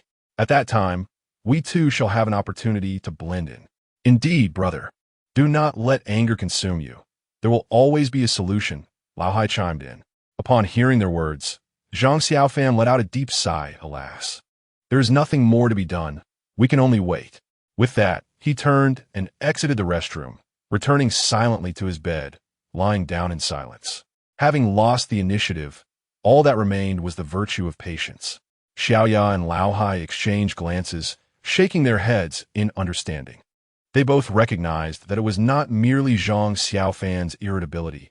The burdens he bore were indeed profound, and the weight of his inner turmoil was overwhelming. Thus, time ticked away moment by moment. Just as Zhang Xiaofan was on the verge of slumber, the door creaked open. Chapter 68. I am particularly easy to capture. The dormitory door creaked open, revealing the two burly figures clad entirely in black. Zhang Xiaofan discreetly opened his eyes a sliver, intently observing the duo, silently hoping that he would be the one they sought to capture, thus sparing him the trouble of further complications. However, contrary to his expectations, the two hulks scarcely glanced in his direction and strode straight towards the beds within. Seeing this, Zhang Xiaofan let out a resigned sigh, contemplating that in light of the circumstances, he must take the initiative. With that resolve, he nimbly rolled out of bed. Hey, are you here to capture someone? Come on, seize me. I'm particularly easy to catch. Just one grab, and I'm yours. The unexpected exclamation startled the two men, causing them to shudder and turn around to assess the situation. There stood Zhang Xiaofan, vociferously proclaiming his willingness while binding a rope around himself. This is rather overzealous, isn't it? The unexpected enthusiasm of the boy left the two men utterly perplexed. What peculiar inclination did this child possess? The two exchanged bewildered glances, their eyes filled with confusion and intrigue. After a brief pause, one of the men finally spoke up. The person we were instructed to apprehend is not him. Why is he so eager? The other shook his head, replying, perhaps he is a fool. Let us ignore him and proceed with our task. Let us not create chaos. Indeed, the two men cast Zhang Xiaofan a condescending glance before dismissing him entirely. What? Ignoring me is one thing, but insulting me? Is reasoned discourse of no use to you? Zhang Xiaofan's temper flared, and he bellowed, Xiaoya, Laoong, at the sound of his voice. The two hulks turned around with evident annoyance, you little. Before they could finish their retort, Xiaoya and Laoong materialized in an instant, startling the two men. The unexpected appearance of the duo left the men in disbelief. One was a petite girl, while the other resembled a grizzly bear. What an odd combination. Moreover, the hostile glint in their eyes suggested they bore ill will towards the men, leaving the hulks utterly baffled by this sudden turn of events. They insulted me. Let us teach them a lesson. Xiaoya and Laoong smirked, and amidst the astonished gazes of the two men, they lunged forward. Like hungry tigers pouncing on their prey, they tackled the hulks to the ground, unleashing a flurry of punches and kicks. The two men cried out in agony, utterly incapable of retaliating. 2 minutes later, the hulks, bruised and battered, huddled in a corner, their expressions markedly more innocent than before.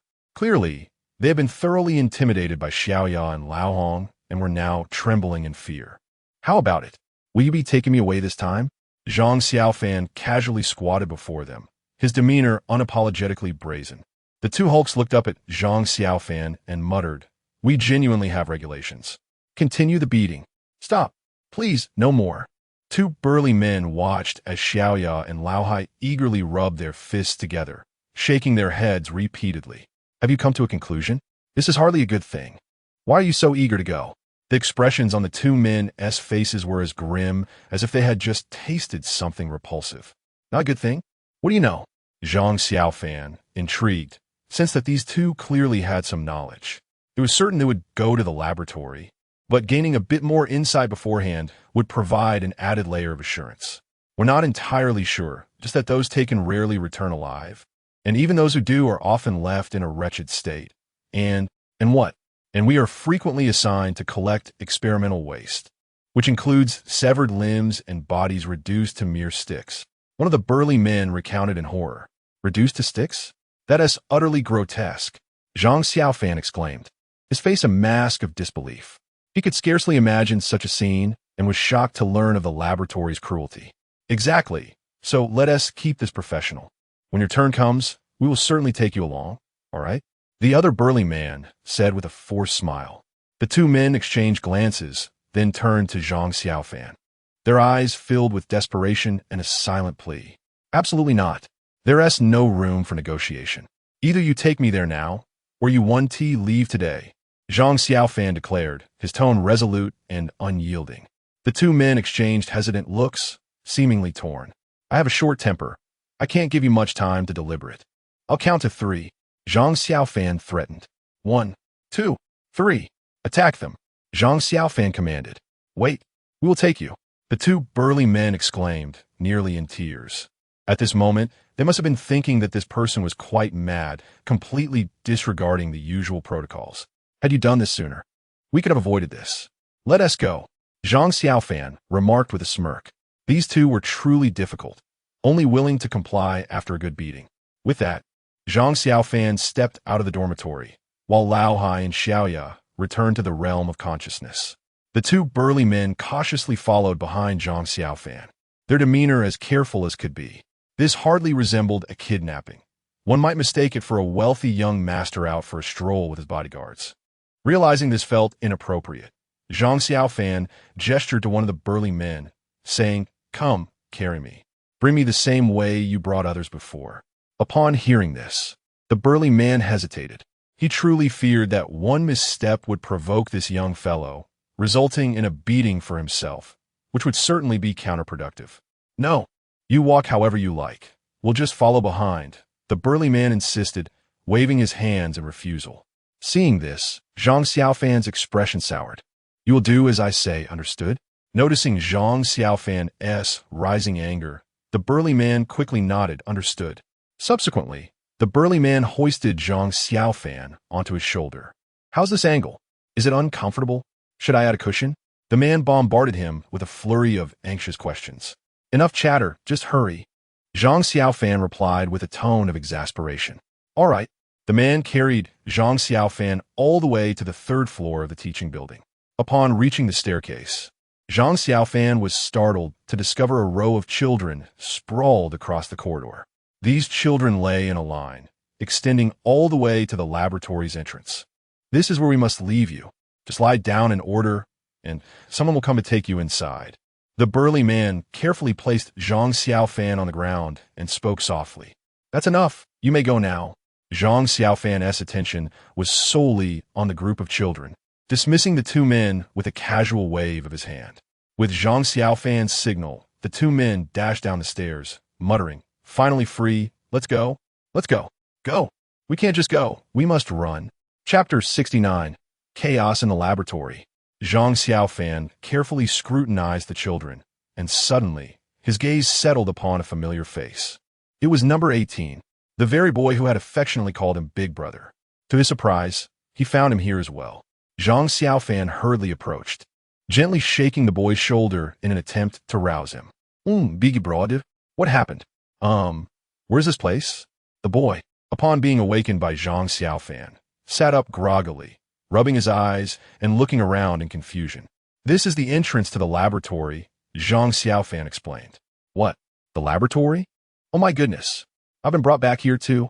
At the mention of the laboratory, the boy immediately snapped to attention, his panic palpable as he looked around frantically. "Shoo, keep your voice down," Zhang Xiaofan quickly admonished him, speaking in hushed tones. "Don't panic. Just pretend you know nothing and remain calm. Rest assured, since you've called me big brother for so long, I won't let you come to harm."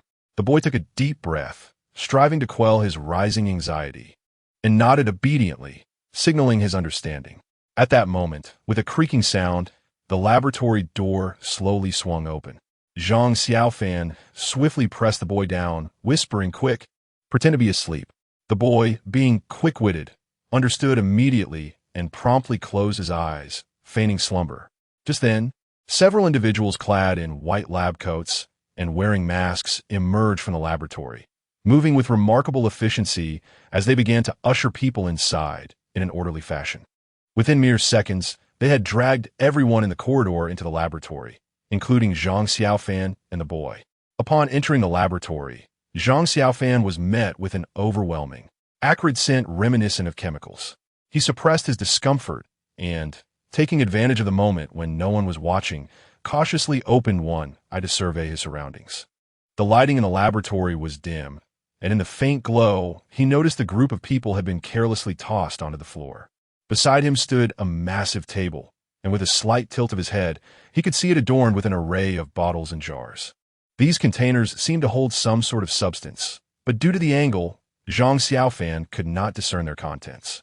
Just then, a cold, low voice echoed from the depths of the laboratory. "Bring in number 22. As the words fell, a figure in a white lab coat emerged, standing before Zhang Xiaofan and the others, scrutinizing the identification codes on their clothing. Soon, the individual identified a target and reached out to pull a child into a room obscured by white gauze. Observing this, Zhang Xiaofan shifted slightly, his gaze fixated on the room where the child had been taken. "Big brother, what should we do next?" The young boy dared not open his eyes throughout the ordeal, instead whispering in a timid voice, "Don't rush. Let me observe first." Zhang Xiaofan reassured him. After all, the capabilities of the individuals in white attire remained uncertain. Acting recklessly would be unwise. It was prudent to first ascertain their intentions before devising a plan. At that moment, a child within the room seemed to awaken, beginning to wail loudly. "Where am I? Woe is me. Why are you binding me? Let me go. Take me back." Silence. A sudden, thunderous rebuke interrupted the child's lamentation, followed by a chilling inquiry. "Number 22? Named Long, codename Eagle Eye. Am I correct?" As the words echoed, the previously bewildered voice of the child rang out. "Long? Eagle Eye? That sounds so familiar." "Yes, I am Long. My codename is indeed Eagle Eye." Upon hearing this, Zhang Xiaofan's mind cleared. It became evident that the children here had indeed lost certain memories. Moreover, the fact that they possessed code names suggested that their identities were anything but ordinary. As Zhang Xiaofan contemplated this, another voice emerged from within the room. "Have you remembered? We brought you here to help you recall. What I can do now is ensure you grasp the gravity of your situation." The speaker's tone was frigid, devoid of any emotional nuance, yet brimming with palpable malice. "Oomph. You beasts delight in such tricks. It matters not. I fear you not. Do with me as you will." Despite the child's still youthful voice, it was devoid of innocence, instead imbued with an unsettling maturity. "Such spirit. But I wonder how resolute you will remain when you witness your own organs severed from your body. What is to be extracted?" It seemed one of the individuals in the room was inquiring of another. "Eyeballs. Ha! Very well. I shall procure one for your examination. Hand me the knife." "Big brother." The nearby young boy, having overheard the conversation within, clutched Zhang Xiaofan's arm tightly, his tone laden with gravity. Zhang Xiaofan nodded, reassuring him, "I understand. Do not worry. Leave it to me." With that, Zhang Xiaofan ceased his pretense and rose directly from the ground. The individuals clad in white, upon witnessing this, hastily barked a stern command. "What are you doing? Who permitted you to stand? Lie down. What is happening outside?" A cold voice inquired from within the room. The individual in white hurriedly replied, "It's nothing. A child has awakened." "Useless. Make him quiet. Do not disturb me." "Yes." After this, the white-clad staff turned to Zhang Xiaofan and commanded, "Did you hear? Lie down at once, or you shall regret it." "Huh, you are amusing. I shall see who truly regrets whom." Zhang Xiaofan retorted with a cold smirk. "Xiaoya Lao Hei, it's time to act." With that declaration, the two of them swiftly emerged from the realm of consciousness. At that moment, the formidable figure of Old Black was fully armed, an array of firearms adorning his body, while he firmly grasped his impressively intimidating Gatling gun.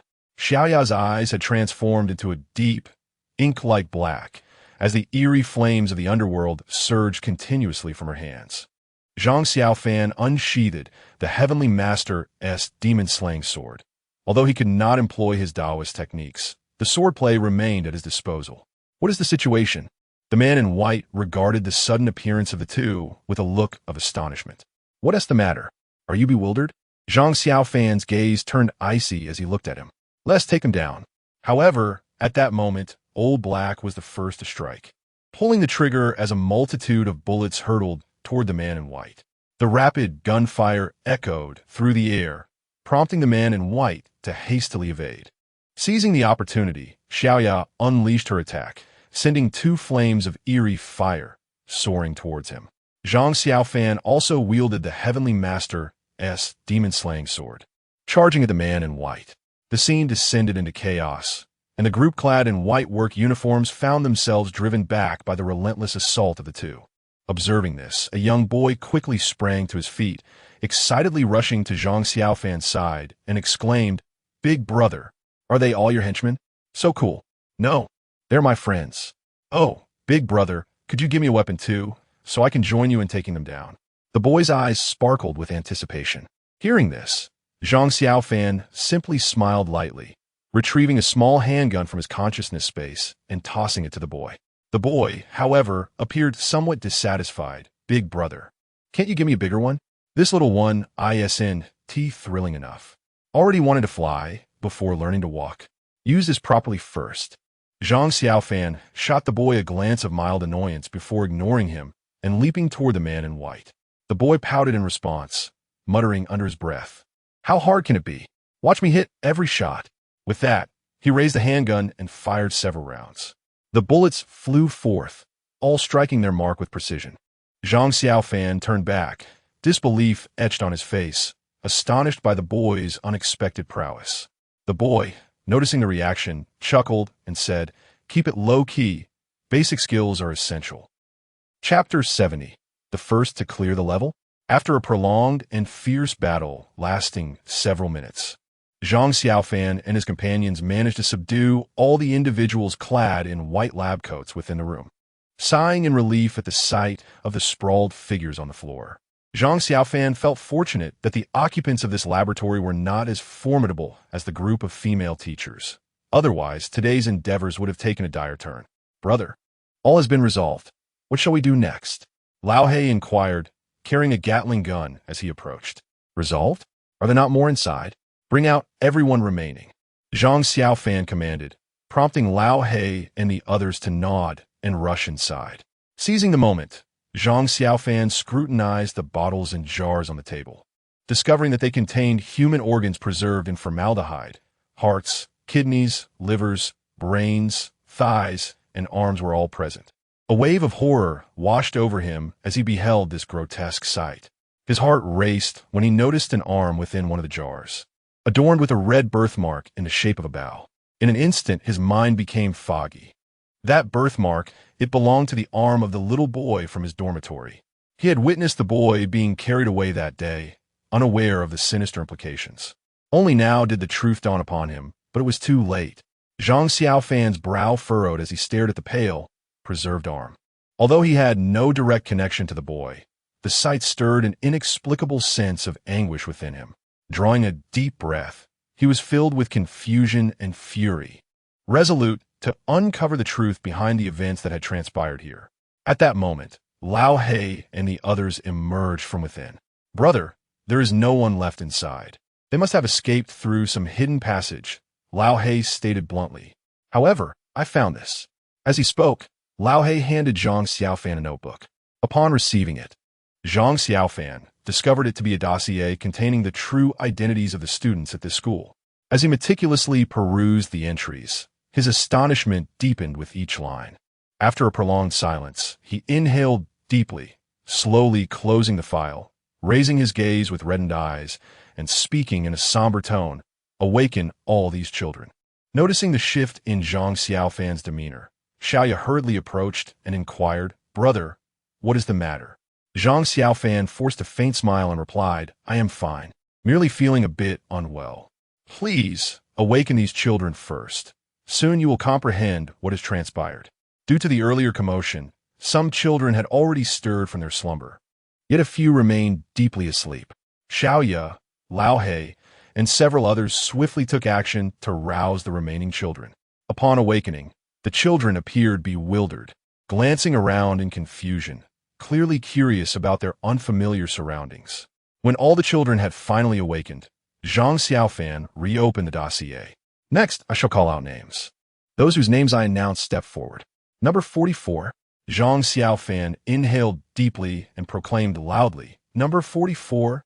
Upon hearing this number, the child adorned with the label 44 appeared momentarily taken aback, but soon gathered himself, stepping forward and responding with vigor, "Present." Zhang Xiaofan nodded with satisfaction, then continued to peruse the file in his hand, reciting, "Number 44, age 29, name Wang Zining, code name Cheetah, identity undercover agent, affiliated with the Cheetah Special Operations Group." As these details escaped his lips, Zhang Xiaofan's voice involuntarily trembled. Meanwhile, number 44 wore a look of bewilderment, seemingly straining to recollect something. Yet, after a fleeting moment, he abruptly lifted his head, his eyes sparkling with fervor. I am Wang Zining. My codename is Cheetah. Cheetah reported for duty," he declared, his voice brimming with resolve and pride. Subsequently, the child designated as Cheetah saluted Zhang Xiaofan with a precise military gesture. Zhang Xiaofan returned a Taoist salutation and continued. Number 76, age 32, name 94, 102. As each name and number was called, every child mentioned momentarily succumbed to a daze before regaining their memories, straightening their postures, and donning expressions of determination. After a brief interval, only one remained unannounced. Number 18. Zhang Xiaofan glanced at the young boy and called out loudly. Upon hearing his number, the boy's body quivered, yet he rose to his feet. His expression remained serene, devoid of any alarm. Observing the young lad, Zhang Xiaofan felt a surge of admiration and profound remorse for his earlier jesting. The boy slightly elevated his gaze, meeting Zhang Xiaofan's eyes with unwavering calmness. "Brother, I'm here," the boy stated with a measured tone. Zhang Xiaofan inhaled deeply and replied slowly. Number 18, age 26, name Zhang Wei, codename Tiger Shark, identity undercover agent, affiliated with the 23rd Narcotics Task Force. Upon hearing this, the boy's eyes brimmed with tears. "Tiger Shark, reporting," he exclaimed, standing tall and executing a flawless military salute, to which Zhang Xiaofan promptly reciprocated. "Brother, thank you." Although the boy had regained his memory, the remnants of his earlier recollections lingered, prompting him to continue addressing Zhang Xiaofan as brother. With a smile, Zhang Xiaofan approached the boy and said, "Now is not the time for sentimentality. Everyone has regained their memories, and the reasons for our presence here require no elaboration. Henceforth, I entrust you with this file. Restore the memories of everyone here, and gather in front of the teaching building. I will lead you to safety." "Yes." Zhang Xiaofan divided the file into several portions, distributing them among the group, and equipped each individual with a handgun for self-defense. These individuals hail from military or law enforcement backgrounds, making their proficiency with firearms rather elementary. "Commence. Ensure utmost safety." With Zhang Xiaofan's commanding voice, everyone surged forth from the laboratory. He, along with Xiaoya and Old He, swiftly followed suit, embarking on an exhilarating rescue mission. Meanwhile, in the conference room of Long Nation, Elder Long received the latest intelligence. The chosen ones from the beautiful country, the Little Sun country, and the Asan country had successfully completed their challenges. Oh, how did they manage to do so? Elder Long's brow furrowed, his expression gravely serious. Since Zhang Xiaofan was designated as the Chosen One, it was the first instance where so many nations outpaced Long Nation in completion. Had they discovered some expedited method to clear the challenges? According to reports, they had uncovered a passageway in a storage room within the dormitory building. Upon entering this passage, they could escape the kindergarten, thereby completing their ordeal, explained Secretary Li. What was their star rating for completion? All 1 star, came the reply. Elder Long nodded. Finding this unsurprising, a 1-star rating indicated that they merely survived within the realm of the supernatural, failing to meet the task's requirements. Elder Long, shall we convey this information to Zhang Xiaofan? Yes, relay it. Regardless of his decision, it serves as a potential escape route. Elder Long contemplated for a moment before responding. After these several encounters with the supernatural, he had gained some understanding of Zhang Xiaofan's character. Although he often appeared carefree, when matters became serious, he displayed remarkable resolve. Therefore, even if they divulged this method of completion to him, it was uncertain whether he would choose to act upon it. It was evident from his current endeavors that his aspiration was not merely for his own survival, but rather for the survival of all the children, for no other reason than to honor the heavens and the earth, to be true to himself, and to uphold the unwavering spirit within his heart. Chapter 71, Detonated. The Dragon Nation's live broadcast room. Hey, have you heard? The beautiful country, the land of the rising sun, and the nation of 3 stars have all cleared the levels. What? So soon? Did they cheat? How shameless. Oh, so our success is deemed cheating? Indeed, if we were to speak of dishonesty. Your Master Zhang's actions are the epitome of blatant cheating, aren't they? With so many aids and firearms, how can you justify it? What's the matter? What our Master Zhang possesses is skill. He earned everything through his own merit. If you're unconvinced, why don't you send your chosen ones to capture the anomalies? I can't be bothered to argue with you. In any case, our nation has cleared the levels. As for your Master Zhang, that remains uncertain. Even if you cleared it, I bet it's only a 1-star rating. What is there to boast about? Our Master Zhang will certainly achieve 5 stars upon clearing. You can only envy that. Let's see if he can clear it first. In the world of the bizarre tales, the number of children in the kindergarten was already few, and with most of them currently in their dormitories, it wasn't too long before the majority had gathered. Zhang Xiaofan looked at the children before him and called out loudly, "Your memories should have returned by now. You all know where this place is. What we must do next is very simple. Escape." He was acutely aware that he could not bring everyone back to the real world. But if he could assist them in fleeing this dreadful place, there might still be a glimmer of hope for these children. Upon hearing this, the children responded in unison. Okay. Zhang Xiaofan nodded in satisfaction and waved his hand, signaling, "Good. Time is of the essence. Let us move." With that, he led the children swiftly toward the kindergarten entrance. However, at that moment, Lao He suddenly blocked Zhang Xiaofan's path, his eyes gleaming with determination as he proclaimed, "Brother, I want to blow this disgusting place to smithereens." Lao He was deeply repulsed by everything he had witnessed in the laboratory, especially the severed limbs, which filled him with intense rage. He could no longer tolerate the existence of such a place. Zhang Xiaofan glanced at Lao He, hesitating for a moment before saying, "All right, but we mustn't delay for too long." "Great, then I won't hold back." Lao He rubbed his hands together, excitement radiating from him as he continued, "Brother, take out that big guy.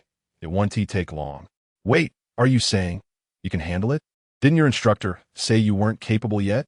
"Don't worry, brother, it's all good." Lao He patted his chest, assuring him with unwavering confidence. Zhang Xiaofan looked at Lao He with some skepticism. He had ample reason to suspect that Lao He was simply indulging in his whims. Yet, since Lao He had spoken so resolutely, he had no grounds to refuse and could only nod in agreement. With a thought, a colossal object emerged from his consciousness space. Boom! As the massive entity landed, it emitted a thunderous roar, shaking the very earth beneath them. Upon closer inspection, it is indeed a tank. Cloaked in a deep black hue, the tank exudes a metallic allure and a profound sense of security. Armed with a formidable cannon, and 2 heavy machine guns, imparting an aura of strength and authority. Witnessing this, the viewers in the Dragon Kingdom's live stream were left in utter astonishment. Goodness, Master Zhang has even procured a tank? This is quite the exaggeration. Our leaders in the Dragon Kingdom are exceedingly indulgent towards Master Zhang, bestowing such gifts. Incredible. This behemoth could easily level this place to the ground. Damn, I knew it. The Dragon Kingdom is truly the master of underhanded tactics. With a tank now, shall we expect aircraft carriers next? Unfair Dragon Kingdom. At that moment, foreign viewers expressed their indignation, yet their discontent stemmed from mere envy, as the Dragon Kingdom's audience chose to disregard their outbursts. After all, it is Master Zhang Xiaofan's prowess that allows the introduction of such weaponry into the world of bizarre tales. If you possess the ability, why not bring your own? What purpose does this clamor serve? Upon sighting the tank, Old Black's eyes sparkled with excitement, his hands fidgeting restlessly, his face radiating uncontainable joy. "This is magnificent," he exclaimed, unable to restrain his enthusiasm, and rushed towards the tank, clambering into the cockpit. Observing Old Black's exuberance, Zhang Xiaofan could not help but furrow his brow, sternly advising, "Let us keep it brief and decisive, understood? We cannot linger here for too long." "Got it, brother, don't worry. You all wait for me at the entrance. I will return shortly." With that, Old Black swiftly entered the cockpit, familiarizing himself with the control panel and various buttons. Zhang Xiaofan shook his head helplessly, watching Old Black's eager demeanor, secretly sighing. Although he understood Old Black's enthusiasm for handling such weaponry, their current mission was to vacate this perilous location as quickly as possible. Yet, he empathized with Old Black. After all, in the real world, he could not cavalierly drive a tank and fire it at will. But here in the realm of bizarre tales, there were no such constraints. Having issued his warning, Zhang Xiaofan hurried to the entrance, and, as he reached it, he glanced back at the tank, feeling a twinge of frustration. If only his spiritual powers had not been sealed, he could have unleashed a spell enhanced by ancient runes to obliterate this place with ease, sparing them all this trouble. Moreover, what vexed Zhang Xiaofan further was the fact that since entering the world of bizarre tales, he had scarcely accrued any merit. A disappointment for one so eager to advance to the 4th level. It seemed that even within the realm of bizarre tales, amidst uncontrollable plots and environments, obtaining merit was no simple feat. Boom. At that moment, Old Black aimed the cannon at the teaching building and fired a powerful shot. A massive shell soared from the barrel, slicing through the air with a piercing sound as it hurtled towards the building. In the blink of an eye, the artillery shell soared towards the teaching building and struck its target with a resounding impact. A deafening roar erupted as the shell violently collided with the structure, detonating in an explosion that unleashed a formidable wave of energy. The teaching building was rent asunder, a gaping hole created by the sheer force of the blast, sending countless bricks and debris flying in all directions, engulfed in a cloud of dust and chaos. "Wow, that was incredible!" exclaimed the onlookers behind Zhang Xiaofan, their eyes wide and mouths agape in disbelief at the scene unfolding before them. Zhang Xiaofan himself was taken aback by the tank's power. With such a shell, even the most resilient of female teachers would likely falter. "Brother, this is exhilarating." At that moment, Lao He emerged from the driver's cabin, his face alight with excitement as he called out to Zhang Xiaofan. Zhang Xiaofan replied with a calm smile, "Let us make haste. After the detonation, we must retreat." "Understood," Lao He responded, preparing to re-enter the cockpit. However, just then a familiar voice rang out. Destroyers of the school, perish." Suddenly, a throng of female teachers surged forth from the teaching building. They were no longer the same as encountered earlier that morning. Now, they moved on all fours, their faces adorned with eerie smiles, racing towards Lao He with astonishing speed. Chapter 72, A Life for a Life. As Zhang Xiaofan gazed upon the torrent of female teachers surging toward him, a jolt of alarm coursed through him. He hastily shouted, "Old He, be careful. Retreat to the driver's cabin at once." Upon hearing his voice, Old He reacted swiftly, turning and plunging into the safety of the driving compartment. "Damn it, I'll blow you all to smithereens." He cursed vehemently, while maneuvering the tank's cannon to aim at the approaching horde of female educators. Boom! Boom! Boom! With 3 resounding blasts, shells erupted from the cannon, hurtling straight toward the group of teachers. However, to his astonishment, the women displayed remarkable agility, deftly evading the projectiles, causing them to land harmlessly. How can they dodge so well? Old Hay swore under his breath, preparing to unleash a more ferocious barrage, only to realize that the teachers had seized the fleeting moment to climb atop the tank. Zhang Xiaofan's eyes widened in shock at this sight, his heart racing with disbelief. He suddenly comprehended that these women not only dodged the artillery fire, but they were also tearing off the tank's heavy steel plates with sheer strength. What on earth are these creatures?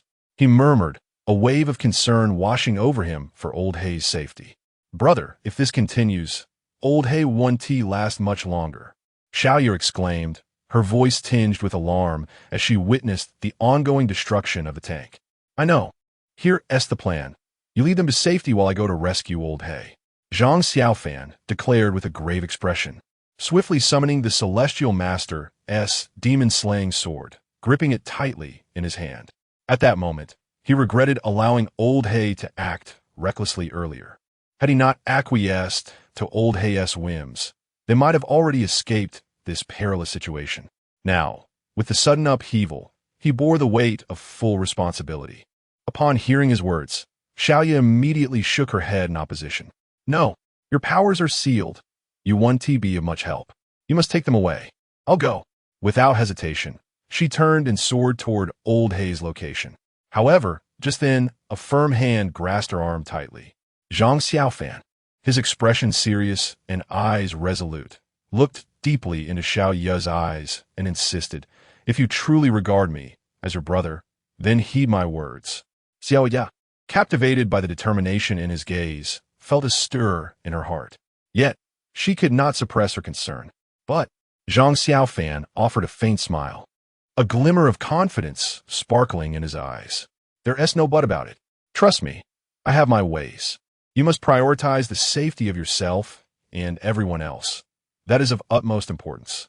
After a moment of hesitation, Xiaoyu finally nodded. All right, but you must be careful.